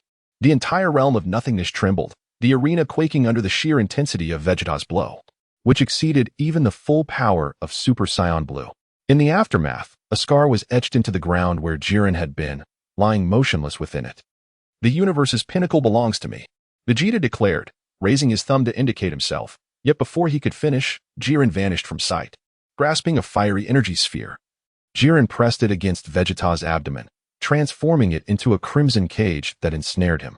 Within the sea of energy, Vegeta's face contorted as the searing force relentlessly assailed his body. With a resounding crash, he succumbed, collapsing to the ground, steam rising from his body. Jiren, unperturbed, surveyed his surroundings with an air of haughty superiority. That last strike was commendable. I retract my earlier insult. Rest now, warrior. On the spectator's platform, the god of destruction from Universe 11, Vermaud, cast a haughty glance at Beerus. To be called a warrior by Jiren is the highest honor. Beerus, gritting his teeth in frustration, felt the sting of embarrassment as this individual had indeed outperformed him. Simultaneously, on the arena, the tide of battle shifted dramatically. Witnessing Vegeta's anticipated defeat, Gu Tianlang finally grew serious. You are becoming quite bothersome, he bellowed, surveying the numerous opponents within a several-meter radius. With a roar, his power surged exponentially, finally unleashing his formidable strength without reservation. A golden radiance erupted forth, enveloping the entire arena in an instant, sweeping outward in all directions. This energy, unlike Goku's Super Saiyan Blue, bore the essence of divinity. It was also distinct from the techniques of the gods, transcending the limits of conventional power to reach its utmost potential. The formidable strength of Gu Tianlang, akin to that of Jillian, emanates purely from his very essence. It is a force that is both simple and unadulterated. The nearby foes, in a futile attempt to resist this overwhelming shockwave, find themselves utterly outmatched, as their meager abilities, merely Super 1 and Super 2, stand no chance against the tremendous energy surge far exceeding that of Super Blue. Such an endeavor is utterly inconceivable. In the blink of an eye, the arena once again quakes violently, with Gu Tianlang's position being indented into a deep pit. A dazzling golden radiance envelopes the entire venue, forcing the distant figures of Klin and his companions to shut their eyes, unable to bear the blinding brilliance. Among the nearest competitors, not a single one remains unscathed. All are cast from the platform. And even those who sought refuge behind the protruding rocks find their efforts utterly fruitless. A few who stood perilously at the edge of the arena, caught off guard, are also sent plummeting by the overwhelming force. The atmosphere is one of total clearance, with many already having fallen from the platform. Gu Tianlang's strike dispatches another 20 or so, leaving the arena desolate and void. Gu Tianlang finally retracted his outward aura. It seemed to be just about right. He could not unleash his full power to swiftly annihilate everyone and conclude the battle within 3 minutes. The Tournament of Strength is a pivotal event, and if it were to end too quickly, it would indeed be rather tedious. The power unleashed by Goku Black astonished the deities, who never anticipated that this individual possessed such formidable strength. Wei Meida's expression was grim. From this brief eruption, he sensed an energy level comparable to that of Jiren. Even the first god of destruction, who had always looked down upon the battles of the 8 universes, displayed a rare look of astonishment. Impossible! I had thought Jiren was invincible. Who could surpass him in valor? Whose subordinate is this? Finally, Beerus felt a sense of relief as he glanced at Wei Meida, who had always assumed victory was assured. No more pretense. I am laying my cards on the table. Goku Black is unrivaled in our universe. Beerus inwardly reveled in the moment, thinking to himself, look at you all, so smug. Now you're dumbfounded, aren't you? It's just a matter of slightly higher average combat power. What is there to boast about? If you have the capability, summon your universe's god of destruction to challenge me directly. Just because your average combat power is greater does not mean your god of destruction surpasses ours. The deities began to ponder this revelation. Jiren, who had overwhelmingly defeated Goku in his perfected Ultra Instinct, rightfully held the title of the strongest warrior in Universe 11. Yet, Goku Black's performance was equally impressive. Merely by exuding his aura, he commanded such authority. Whether this power represented his full strength remained a mystery to all. In a surprising turn, the strongest contestant from Universe 4, the rotund Mona, did not shy away from Goku Black but instead approached him. Young man, do not be so arrogant, she remarked. Gu Tianlang gazed at the figure of Mona, estimating her weight to be around 200 pounds. It wasn't that she weighed precisely that amount, but rather that standard scales often indicated such a figure. Is it a crime to pull? Which regulation in the arena forbids such an action? Mona smiled confidently, curling her body into a compact form, preparing to launch herself at Gu Tianlang with sheer force, assured of her own strength. Chapter 96. The Rampaging Kale. Young man, do not be so arrogant. It may lead to your downfall. Gu Tianlang smiled faintly, his form vanishing before her eyes. With a single hand, he grasped her hair and flung it into the air, following it up with an energy blast that sent her crashing down from the arena. Mona yearned to resist, but even the energy orb casually thrown by Gu Tianlang was beyond her capacity to withstand. Indeed, arrogance requires capability, and I possess it in ample measure. Gu Tianlang gazed at Mona as she tumbled off the stage, shaking his head in regret. Given her prowess, she could have endured on the platform for a while longer. Tony is truly not the wealthiest. Life is inherently fleeting, and yet she insists on seeking shortcuts. Spiral Flash Super Wheel Dance Roar Technique. Do not hold back, Tony. In this regard, no one surpasses you. Gu Tianlang surveyed his surroundings. Aside from the 7th universe, the competitors from other universes had been more or less eliminated. Even the proud team of the 11th universe, under the formidable leadership of Jiren, had suffered the loss of 2 members. This was largely attributable to Jiren's belief in the supremacy of strength, as he rarely intervened to assist fallen teammates. After completing his observations, he leaped back onto the stone pillar to watch the match, keen to see how Gohan was faring. Gohan, who had been diligently honing his skills, once again exhibited the unparalleled prowess he had once possessed, demonstrating the capacity to sweep aside the majority of opponents without fully unleashing his power. No adversary could endure more than 3 strikes from Gohan. With Goku having regained some of his stamina, Gohan no longer felt the need to be concerned for his father. He was on the verge of dominating the battlefield. Eager to learn, Caulifla approached Goku, seeking a battle that might reveal the secrets to mastering the Super Saiyan Blue transformation. Unfortunately, halfway through her approach, she was intercepted by the sinisterly chuckling Frieza. Caulifla, in her Super Saiyan form, launched a barrage of energy waves that pierced through Frisia's body. But he remained stationary, merely leaving behind afterimages as he moved at high speed. She was caught off guard when Frisia struck her from behind, sending her hurtling forward. She landed precariously beside Bune, a member of the Proud team, whose appearance bore a striking resemblance to that of a dinosaur. Sensing an opportunity, Bune ensnared Caulifla with his energy whip, effectively restraining her movements. Bune had little regard for Caulifla, primarily due to his disdain for science stemming from his encounters with Goku. Once ensnared, his energy whip rendered her powerless, unless the disparity in strength was vast enough for her to break free from his grasp.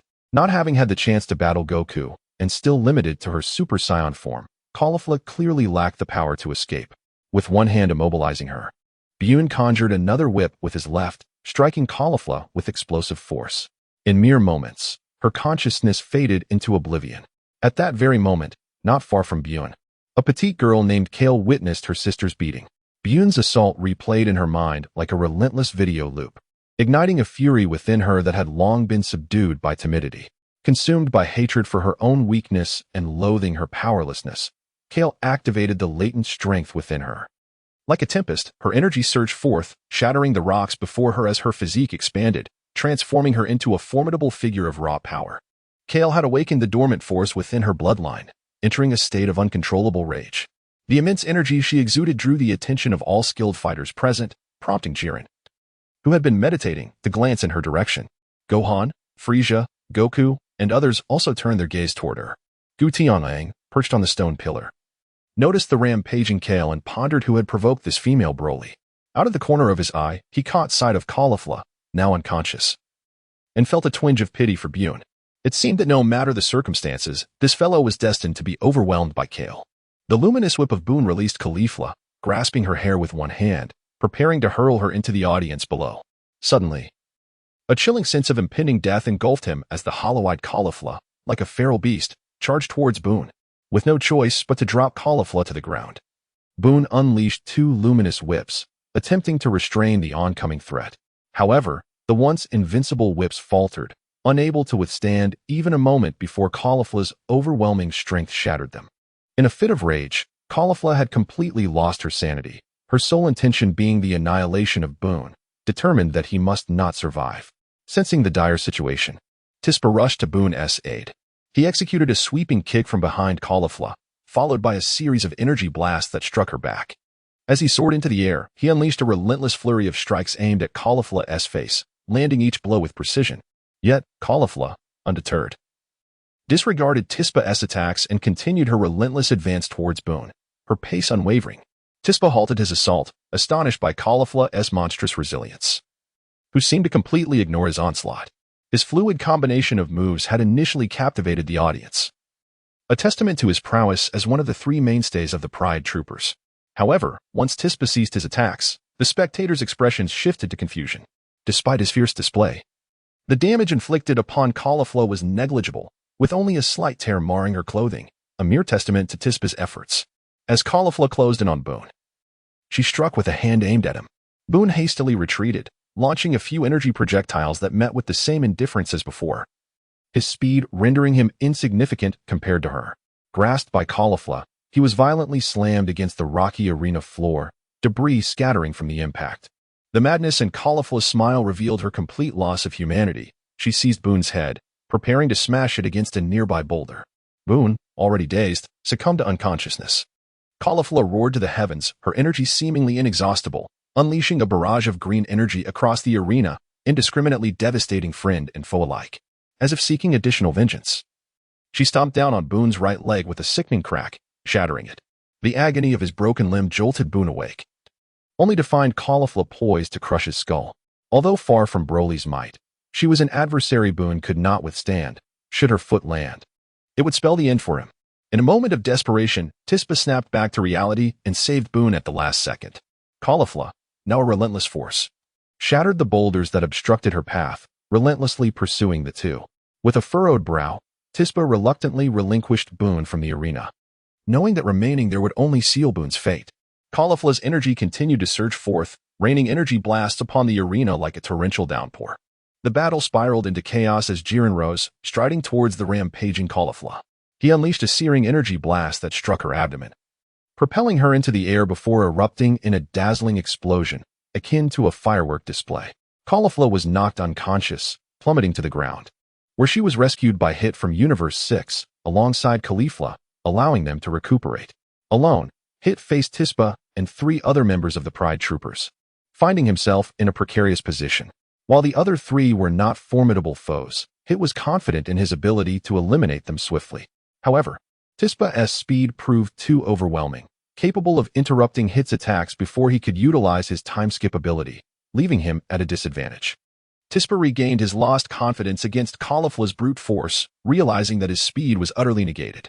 However, facing Hit, who relied on skillful combat, Tispa's velocity granted him a decisive edge, especially with 3 allies to restrict Hit's movements. Just as defeat loomed for Hit, a crimson light fell beside him, Goku, having regained considerable strength and transformed into Super Saiyan God. Hit, let us join forces, Goku suggested, and Hit, relieved to see a familiar ally, smiled. Their previous encounters had been overshadowed by Goku's overwhelming prowess, but they shared a mutual respect. Thank you for your assistance, Hit replied, preferring to contend with Goku rather than allow an unfamiliar Universe 11 to claim victory.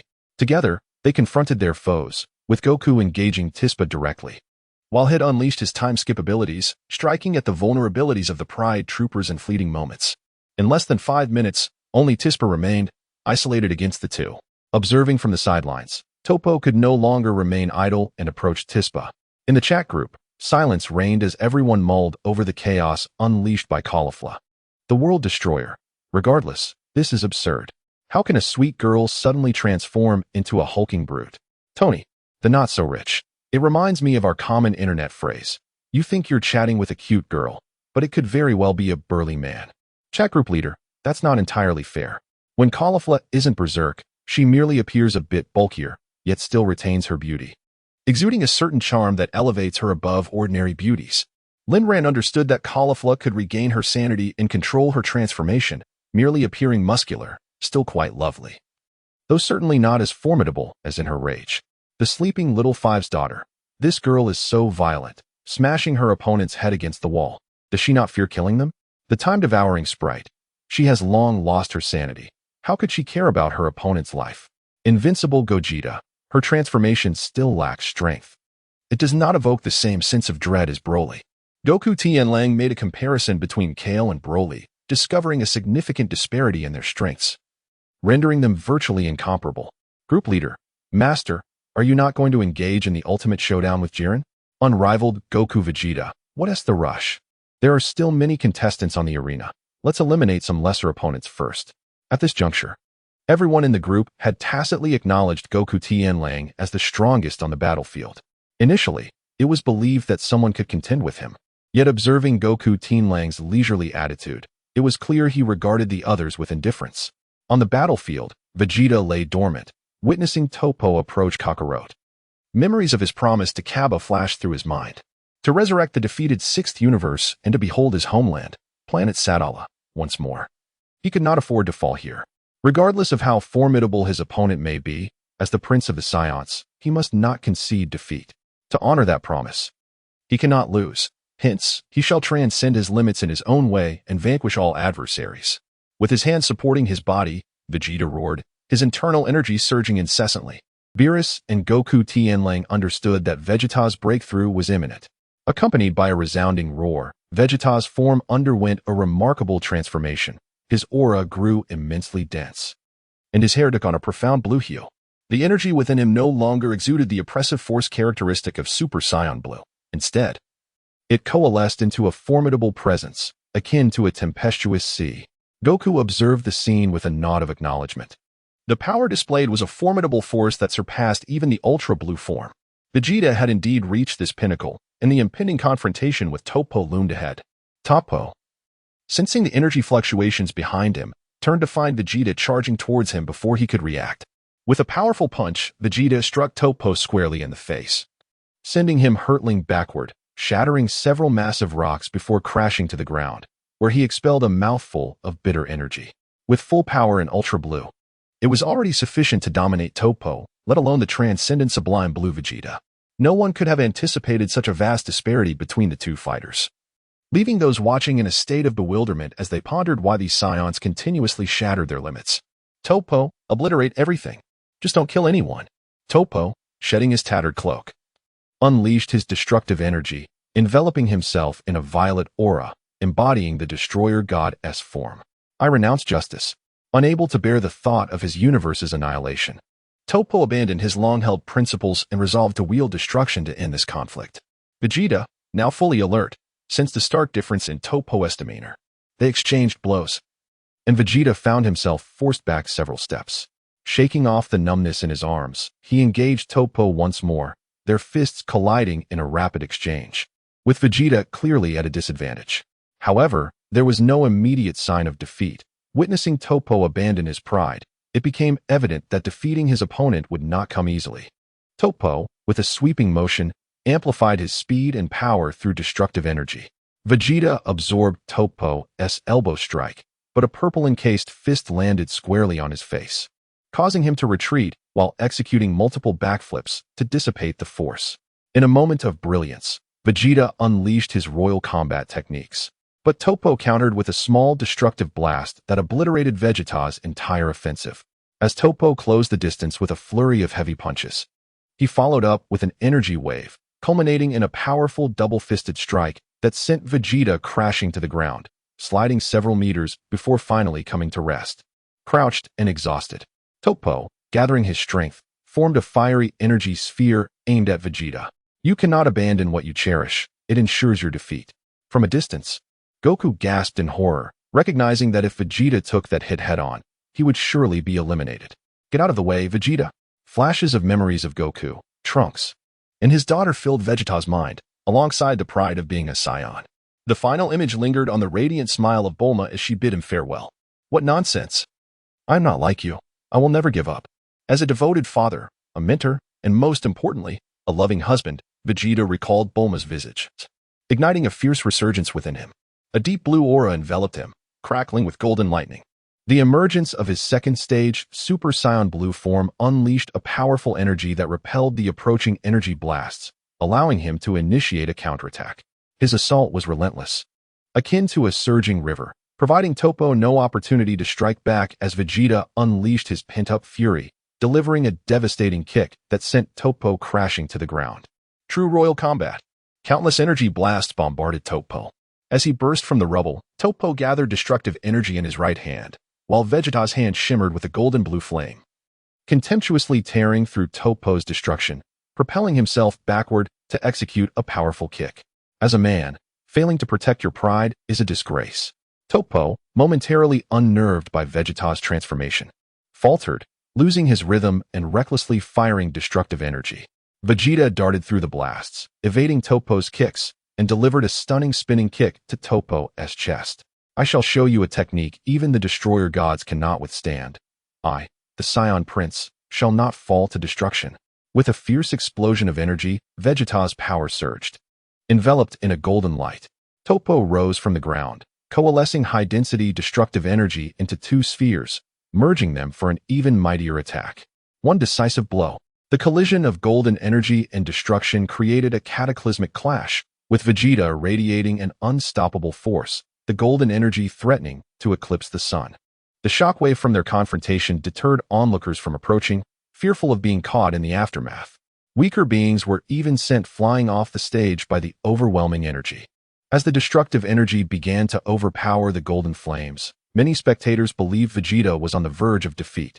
However, a resounding roar echoed as Vegeta summoned the last vestiges of his strength. In a final surge, he shattered the destructive energy, overwhelming Topo and engulfing him in a sea of energy. When the light subsided, Topo lay battered and bruised on the observation platform, while Vegeta's form vanished from sight.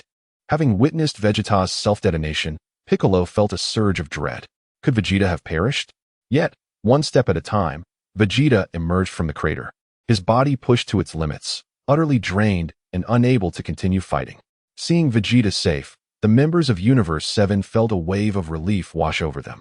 Master Roshi faced an opponent alone, utilizing the Mafuba technique to eliminate a warrior from Universe 4. Shortly after, a fierce warrior named Ganos approached Roshi, intent on battle. Remaining composed in the face of Ganos' aggression, Master Roshi quipped, You from Universe 4 seem to have a particular vendetta against me. Come at me." Provoked by the taunt, Ganos unleashed a furious roar, golden lightning enveloping his form as he transformed into a towering bird-like figure over 2 meters tall. Without further ado, he charged at Rashi with a decisive punch. In calm defiance, Rashi raised his hand, using the force of Ganos' attack to send him flying. The straightforward assault was too predictable to require thought. Once hailed as the god of martial arts, Master Rashi might fall short in raw power compared to Goku and even Krillin, but his martial prowess was unmatched on the arena. Provided his opponent lacked overwhelming strength, he could easily triumph over them. Ganos, undeterred, launched a series of attacks, but Rashi moved with the grace of a dancer, effortlessly evading each strike with his hands clasped behind his back, his nimble footwork allowing him to dodge every blow. Frustrated by his inability to land a hit, Ganos leapt onto a rock, leveraging its height to manifest 2 scissor-like blades from his hands as he surged toward Rashi. Unfortunately for him, it was yet another futile effort. Rashi sidestepped effortlessly, using a light touch to send Ganos crashing to the ground. "Your power is indeed impressive, but alas, my experience far exceeds yours." In the hands of Master Rashi, a blue energy sphere collided with Ganos' chest, propelling him towards the edge of the arena. Ganos braced against the impact, channeling energy within him to shatter the assault aimed at his torso, surging back towards Master Rashi. The onslaught, imbued with lightning and tempestuous winds, overwhelmed the senses. Despite the vast disparity in strength, Master Rashi was struck by a powerful punch, leaving him momentarily rigid as Ganos unleashed a flurry of blows that sent him crashing into a boulder. The ravages of age were evident. His resilience paled in comparison to that of the youth, and the force of the blow nearly rendered him incapacitated. As he struggled to rise, he caught sight of the advancing Ganos and began to wave his hands before him, invoking a hypnotic technique. Ganos felt a wave of drowsiness wash over him. On the verge of succumbing to slumber, but with sheer determination, he unleashed a shockwave that jolted him back to lucidity. Another knee strike sent Master Rashi flying, followed by 2 energy blasts, as the relentless barrage pushed him to his limits.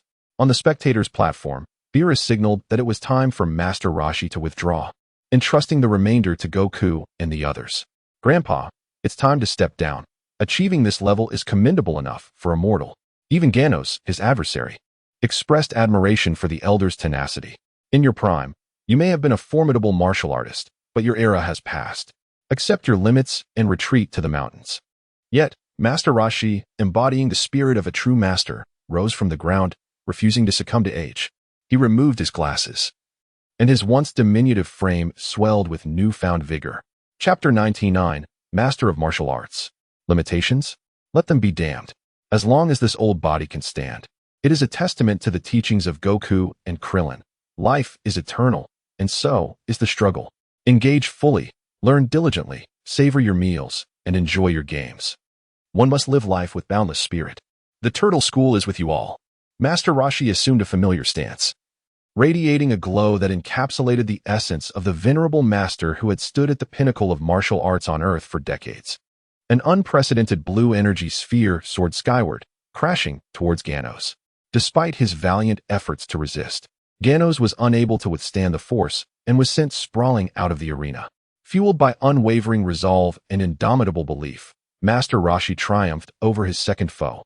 However, having expended all his energy in that final blow, he collapsed to the ground, utterly spent and unable to move. With a malevolent grin, Frost emerged from the shadow of the boulder, directing a red beam at Master Rashi's abdomen, his thumb gesturing towards himself. "The ultimate victor will be me, Lord Frost of Universe 6. Now, let me savor the torment I shall inflict upon you."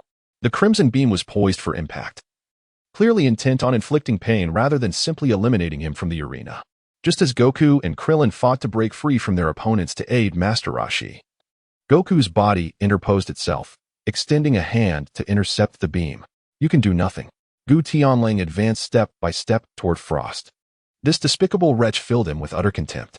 Being a villain was understandable, but to skulk in shadows while exuding such shameless vileness, this was something Gu Tianlang could not abide. Frost had never anticipated encountering Gu Tianlang. Knowing full well he stood no chance against him, his first instinct was to flee. Yet the moment he turned, before he could even take a step, he found Gu Tianlang standing mere inches from his face, wearing a chilling smile. In desperation, Frost swung his right arm, attempting to strike with a concealed anesthetic needle. But Gu Tianlang, having anticipated such treachery, seized his wrist and twisted with brutal force, snapping the bone with a sickening crack. Agony surged through Frost as cold sweat drenched his body. Clutching his mangled arm, pain and fury consumed his reason. With his left hand, he gathered energy and lashed out at Gu Tianlang before him. Gu Tianlang seized Frost by the throat with one hand, lifting him into the air. Countless shadowy fists rained down upon his abdomen in a relentless barrage, until Frost succumbed to unconsciousness once more. Gu Tianlang forcefully hurled Frost out of the ring, casting him aside with disdain. Xiangpa glared at Gu Tianlang, aware that the rules of this match forbade killing. Thus, it was customary for stronger fighters to show restraint against the weak, lest they inadvertently exert too much force and disqualify themselves. However, Gu Tianlang's brutality was astonishing. When Frost finally returned to the observation platform, he was barely clinging to life. His right arm was shattered, and 7 ribs in his chest were dislocated and fractured to varying degrees. This man was exceedingly ruthless. Gu Tianlang harbored no particular thoughts about the unfolding events. He was discontent with Frost's character and resolved to teach him a lesson. He held a degree of respect for the Turtle Hermit. Despite his own capability to defeat the old master with a single hand, the Turtle Hermit's approach to life was indeed commendable. This globally captivating tale of Dragon Ball begins with a benevolent youth who becomes a disciple of a venerable elder renowned for his martial virtues. The Turtle Hermit, who once dominated the martial arts scene on Earth for decades, led a life filled with grandeur, imparting not only the art of combat to his 2 disciples but also instilling in them the values of becoming commendable individuals. At the Second World Martial Arts Tournament, he encountered Tianjin Fan, who was then under the tutelage of the Crane Hermit and engaged in misdeeds. In a courageous act, he chose to forfeit his match to awaken the sense of justice within this young man. When faced with the resurrected Demon King Piccolo, he resolutely entrusted the future to the younger generation, opting to sacrifice his life to unleash the Mafuba technique, ensuring their mutual destruction. Goku assisted the fallen Master Roshi, guiding him to the edge of the arena. "Master Wu Tian, it's time for you to step down. I shall handle the rest." Master Roshi smiled faintly and leaped off the stage, for he could no longer muster the strength to continue. Beerus also cast a knowing smile at the prostrate Master Roshi, surprised that such an elderly figure could have taken down 2 opponents. "Well done, old man. Master Wu Tian." The Supreme Kai promptly produced a Senzu bean and administered it to Master Roshi. Meanwhile, Whis glanced over, noticing that the highly anticipated Topo had failed to defeat even a single adversary, having been knocked down by Vegeta, despite the presence of the mightiest Jiren. However, Whis' perspective shifted, recognizing the formidable nature of the contestants from Universe 7, especially since even such an elder could vanquish 2 foes. Krillin, inspired by his teacher's valor, unleashed his full power, while Android 18 approached Ribrian, the universally acknowledged goddess of Universe 2. It appeared that this battle, vying for the title of the most beautiful goddess, would become exceedingly fierce. Gu Tianlang once again confronted 3 adversaries, encircling them. Can you guess which one among the 3 I shall spare? The trio of insignificant foes trembled in fear, acutely aware of their inferiority to Gu Tianlang. However, upon hearing his words, a flicker of hope ignited within them. Could it be that he intended to release one of them? They exchanged glances and pointed at the individual in the center. But Gu Tianlang shook his head, indicating it was not him. The 3 then turned their gaze to the one on the left. Yet Gu Tianlang shook his head once more. The figure on the right felt a jolt of realization. The one Gu Tianlang intended to spare was, astonishingly, himself. Without a moment's hesitation, he hastened towards the distance, eager to escape. Gu Tianlang unleashed a shockwave with a single hand, sending him crashing off the stage.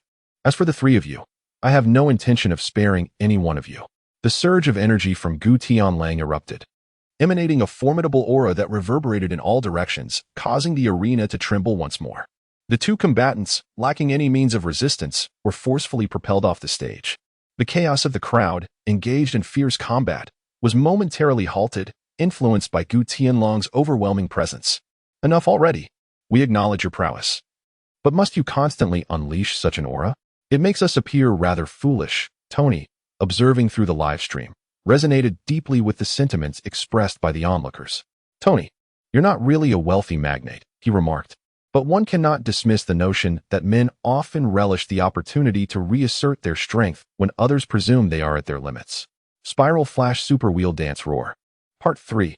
"Ah, did I misinterpret that?" inquired the CAF attendant, who had a fondness for rabbits. Indeed, You have misconstrued it, came the reply. Gu Tianlang swept through the battlefield like a tempest, dispatching any adversary that dared to stand in his path. He was determined to bring this conflict to an end. Meanwhile, Ribrian, engaged in combat with number 18, sought the assistance of Kakunsha and swiftly transitioned to another front. Upon transforming, Kakunsha's physique mirrored that of a cat girl, endowing her with animalistic instincts, remarkable speed, and razor-sharp claws. In Chapter 100, United Hearts, Kakunsha's agility posed a significant challenge for number 18, who found herself unable to inflict damage, instead struggling under the relentless barrage of Kakunsha's strikes, ultimately compelled to activate her protective shield. The arena lay in ruins, with Kakunsha nimbly bounding over the debris, continuously altering her attack positions, while number 18 unleashed waves of energy that were effortlessly evaded. Clin, driven by a fervent desire to save his wife, inadvertently engaged in a war of attrition with his opponent. He executed a close-range Kamehameha, toppling his foe. Although Clin was not a formidable contender among the Scions, he held a distinct advantage against weaker adversaries. Number 18's boundless energy proved ineffective against the dexterous Kakunsha. Despite her relentless bombardment, her singular energy attacks paled in comparison to that of Kale. Hitting Kakunsha even once or twice became meaningless as she toyed with her opponent, while a gloved man lurking behind seized the opportunity to launch a surprise attack. Caught in a pincer movement, number 18 was struck by an energy wave, and Kakunsha seized the moment to deliver a powerful kick to her face, sending her flying and forcing her to activate her protective shield. The green energy barrier, under the relentless assault of Kakunsha's rapid strikes, became precarious, ultimately shattering and falling beyond the ring. Clin, not particularly tall, caught the plummeting number 18 in his arms, using one hand to unleash a Kamehameha downward, the resulting force propelling them both skyward. In the public eye, being held so intimately by Clin caused number 18's cheeks to flush slightly. Clin returned to the edge of the arena, grinning as he set her down, satisfied to witness number 18 in such a disheveled state, fulfilling his desire to showcase his prowess. The gloved man lunged forward, and Kakunsha, leaping among the boulders, aimed to eliminate both of them. Then you shall both descend, Clin declared, producing sunglasses from his pocket. Number 18, who understood him best, donned the shades, while Clin placed his hands at his temples, closing his eyes and bellowing, hundredfold solar punch. A brilliant golden light erupted, resembling a colossal sun radiating fierce rays. The gloved man, charging forward, felt his eyes burn with intensity, losing sight of his foes and desperately attempting to halt his advance. Alas, he had rushed too far. Reaching the edge of the arena, Clin leaped into the air, targeting the gloved man, hands at his waist, unleashing the ultimate technique of the turtle school, the Kamehameha. The blue energy sphere struck the unsuspecting gloved man squarely, sending him plummeting from the stage. Kakunsha, a moment too late, found herself momentarily blinded by the dazzling light, allowing number 18 to close in with a whip-like kick, sending her sprawling. This kick is a gift for you, she declared.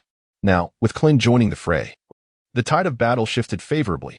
Clin's energy slashes effectively restricted Kakunsha's movement. Sensing her precarious position, Kakunsha attempted to flee, but Clin blocked her path, placing his hands once more at his temples. The sight of his hundredfold solar punch startled Kakunsha, causing her to instinctively shut her eyes, only to feel a sharp pain in her abdomen as Clin unleashed a Kamehameha, with number 18 following suit with an energy wave. Under the dual onslaught, Kakunsha's resistance proved futile, and she was ultimately cast from the arena. Returning to the observation platform, Kakunsha expressed her dissatisfaction, shouting at Clin. Didn't you say it was the hundredfold solar punch? Why did you use the Kamehameha? Clin shrugged nonchalantly. I merely aimed to deceive you. I didn't expect you to fall for it. When I say hundredfold solar punch, I mean it. Do you believe everything I say? As another contender was eliminated, the Kaioshin soared with delight, exclaiming, Well done. Your bond is truly enviable. Number 18 shot a beam of energy past the Kaioshin's face, her gaze icy. Speak another word, and I shall end you. The Kaioshin, taken aback, promptly silenced himself, exchanging furtive glances with Clin, refraining from further comment. No adversary can withstand a hearty meal of dog food. If one does, then serve them too.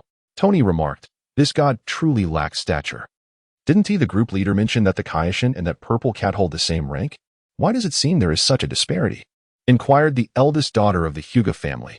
The issue likely boils down to sheer strength, mused the time-devouring sprite. Look, the powerhouse is being ambushed. The members of the group turned their attention to Gu Tianlang, who found himself encircled by 7 or 8 competitors. The leading man, emboldened by his comrades, no longer feared Gu Tianlang's might. You have ruthlessly dispatched contestants from other universes. We have unanimously resolved to vanquish you first. Gu Tianlang could hardly be bothered to regard them. It was a matter of survival. Either he perished or they did. Could one truly expect mercy from adversaries in such a fierce confrontation?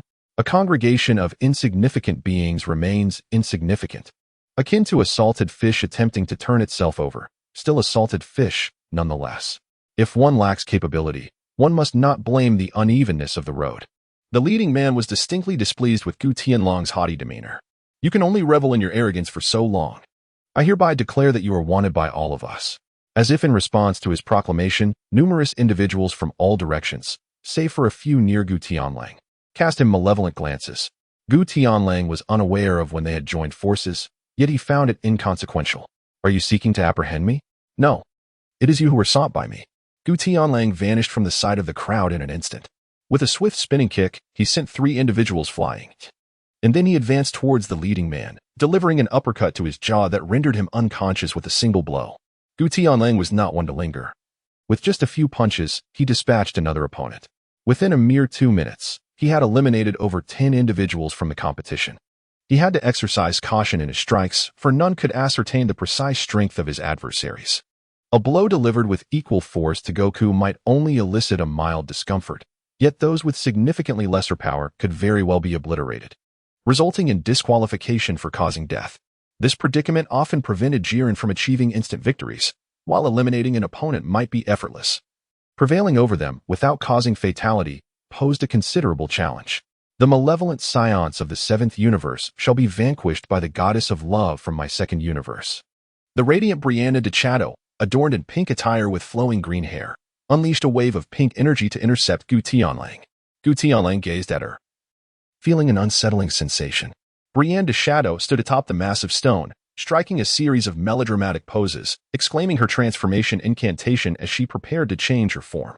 As Gu Tianlang gazed upon the scene, he couldn't help but draw parallels to the infamous Jinyu Force. Gohan, a perfectly fine scion, had become so peculiar merely by observing their transformation sequences.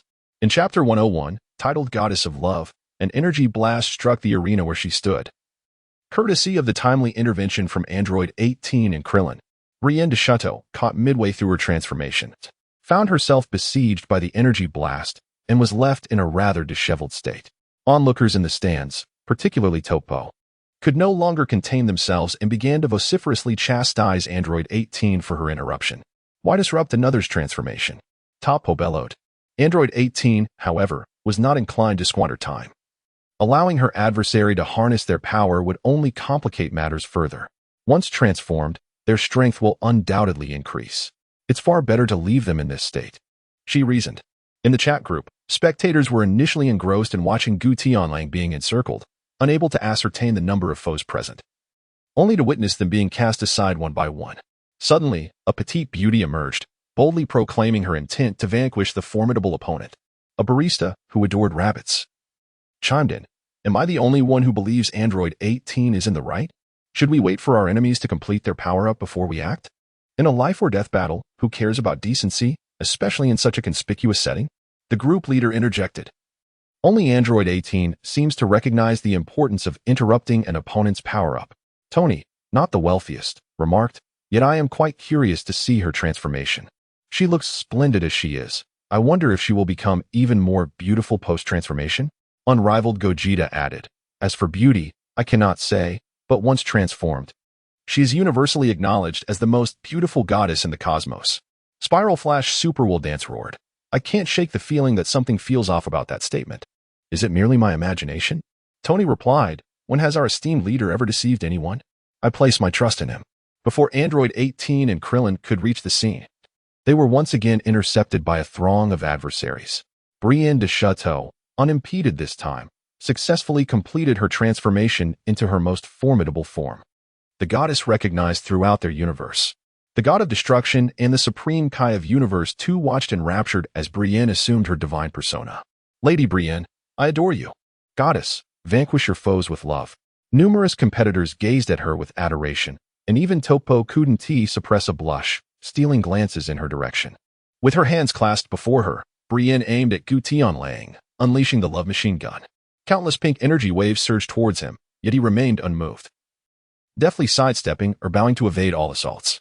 Seeing her efforts yield no fruit, Brienne concentrated, conjuring a luminous arrow and releasing a barrage of arrows with even greater velocity, relentlessly assaulting Gu Tianlang with the love whirlwind arrow. Gu Tianlang's pace remained unchanged, his steps unwavering and steady as he advanced toward Librian. No matter how much energy Librian expended or the myriad of tactics she employed, she could never land a single blow on Gu Tianlang. This individual is stronger than I had anticipated. Librian recognized that she had underestimated Gu Tianlang, yet she refused to retreat, with her entire being spinning at high speed. She charged toward the approaching Gu Tianlang. Gu Tianlang hesitated repeatedly but ultimately resolved to confront his own vulnerabilities. He unleashed a powerful punch towards Ribrian, the distance between them diminishing rapidly. Ribrian transformed into a tire-like shape, his face contorting grotesquely on the surface, resembling a veritable demon. At the moment they were about to collide, Gu Tianlang was unable to suppress his inner revulsion. His body instinctively recoiled. Alas, this is a common affliction among men, and it appeared he was no exception. His reaction astonished several members of the chat group, who had not anticipated his evasion of the opponent's attack. Tony, who was not truly a tycoon, expressed his dismay. "Big shot, I placed my trust in you, only to be deceived. This face is hailed as a goddess? I wasted my anticipation." Tony felt utterly duped, his tender heart suffering a profound injury. The chat group leader interjected, "Actually, he did not deceive you. This woman is indeed the goddess of their universe. Moreover, if you observe closely, most male competitors from other universes also find her exceedingly beautiful." Lin Ran also struggled to believe this, yet it was indeed the case. Perhaps aesthetic standards varied across universes. Regardless, Lin Ran felt that number 18 on the field was the most stunning, possessing both an enviable figure and a captivating face. Tony, still not truly a tycoon, retorted. "A height and weight of 160? Universally recognized as a goddess?" The World Destroyer chimed in, "Which is weight and which is height?" Tony, unflinchingly earnest, replied, "Does it even matter? If your looks are unappealing, that's one thing. But if you emerge to frighten others, that's entirely your fault." He felt despairing. Having intended to explore the aesthetic taste of other universes, even donning glasses for clarity, only to be met with this? Just this? "Be my son," remarked a group member. The administrator managed to evade that fellow's attack. "It's a rare feat for anyone to elude him." Another commented, "Any man would likely retreat upon witnessing such a transformation. It felt as though I was confronted by an entirely different species." The slumbering dog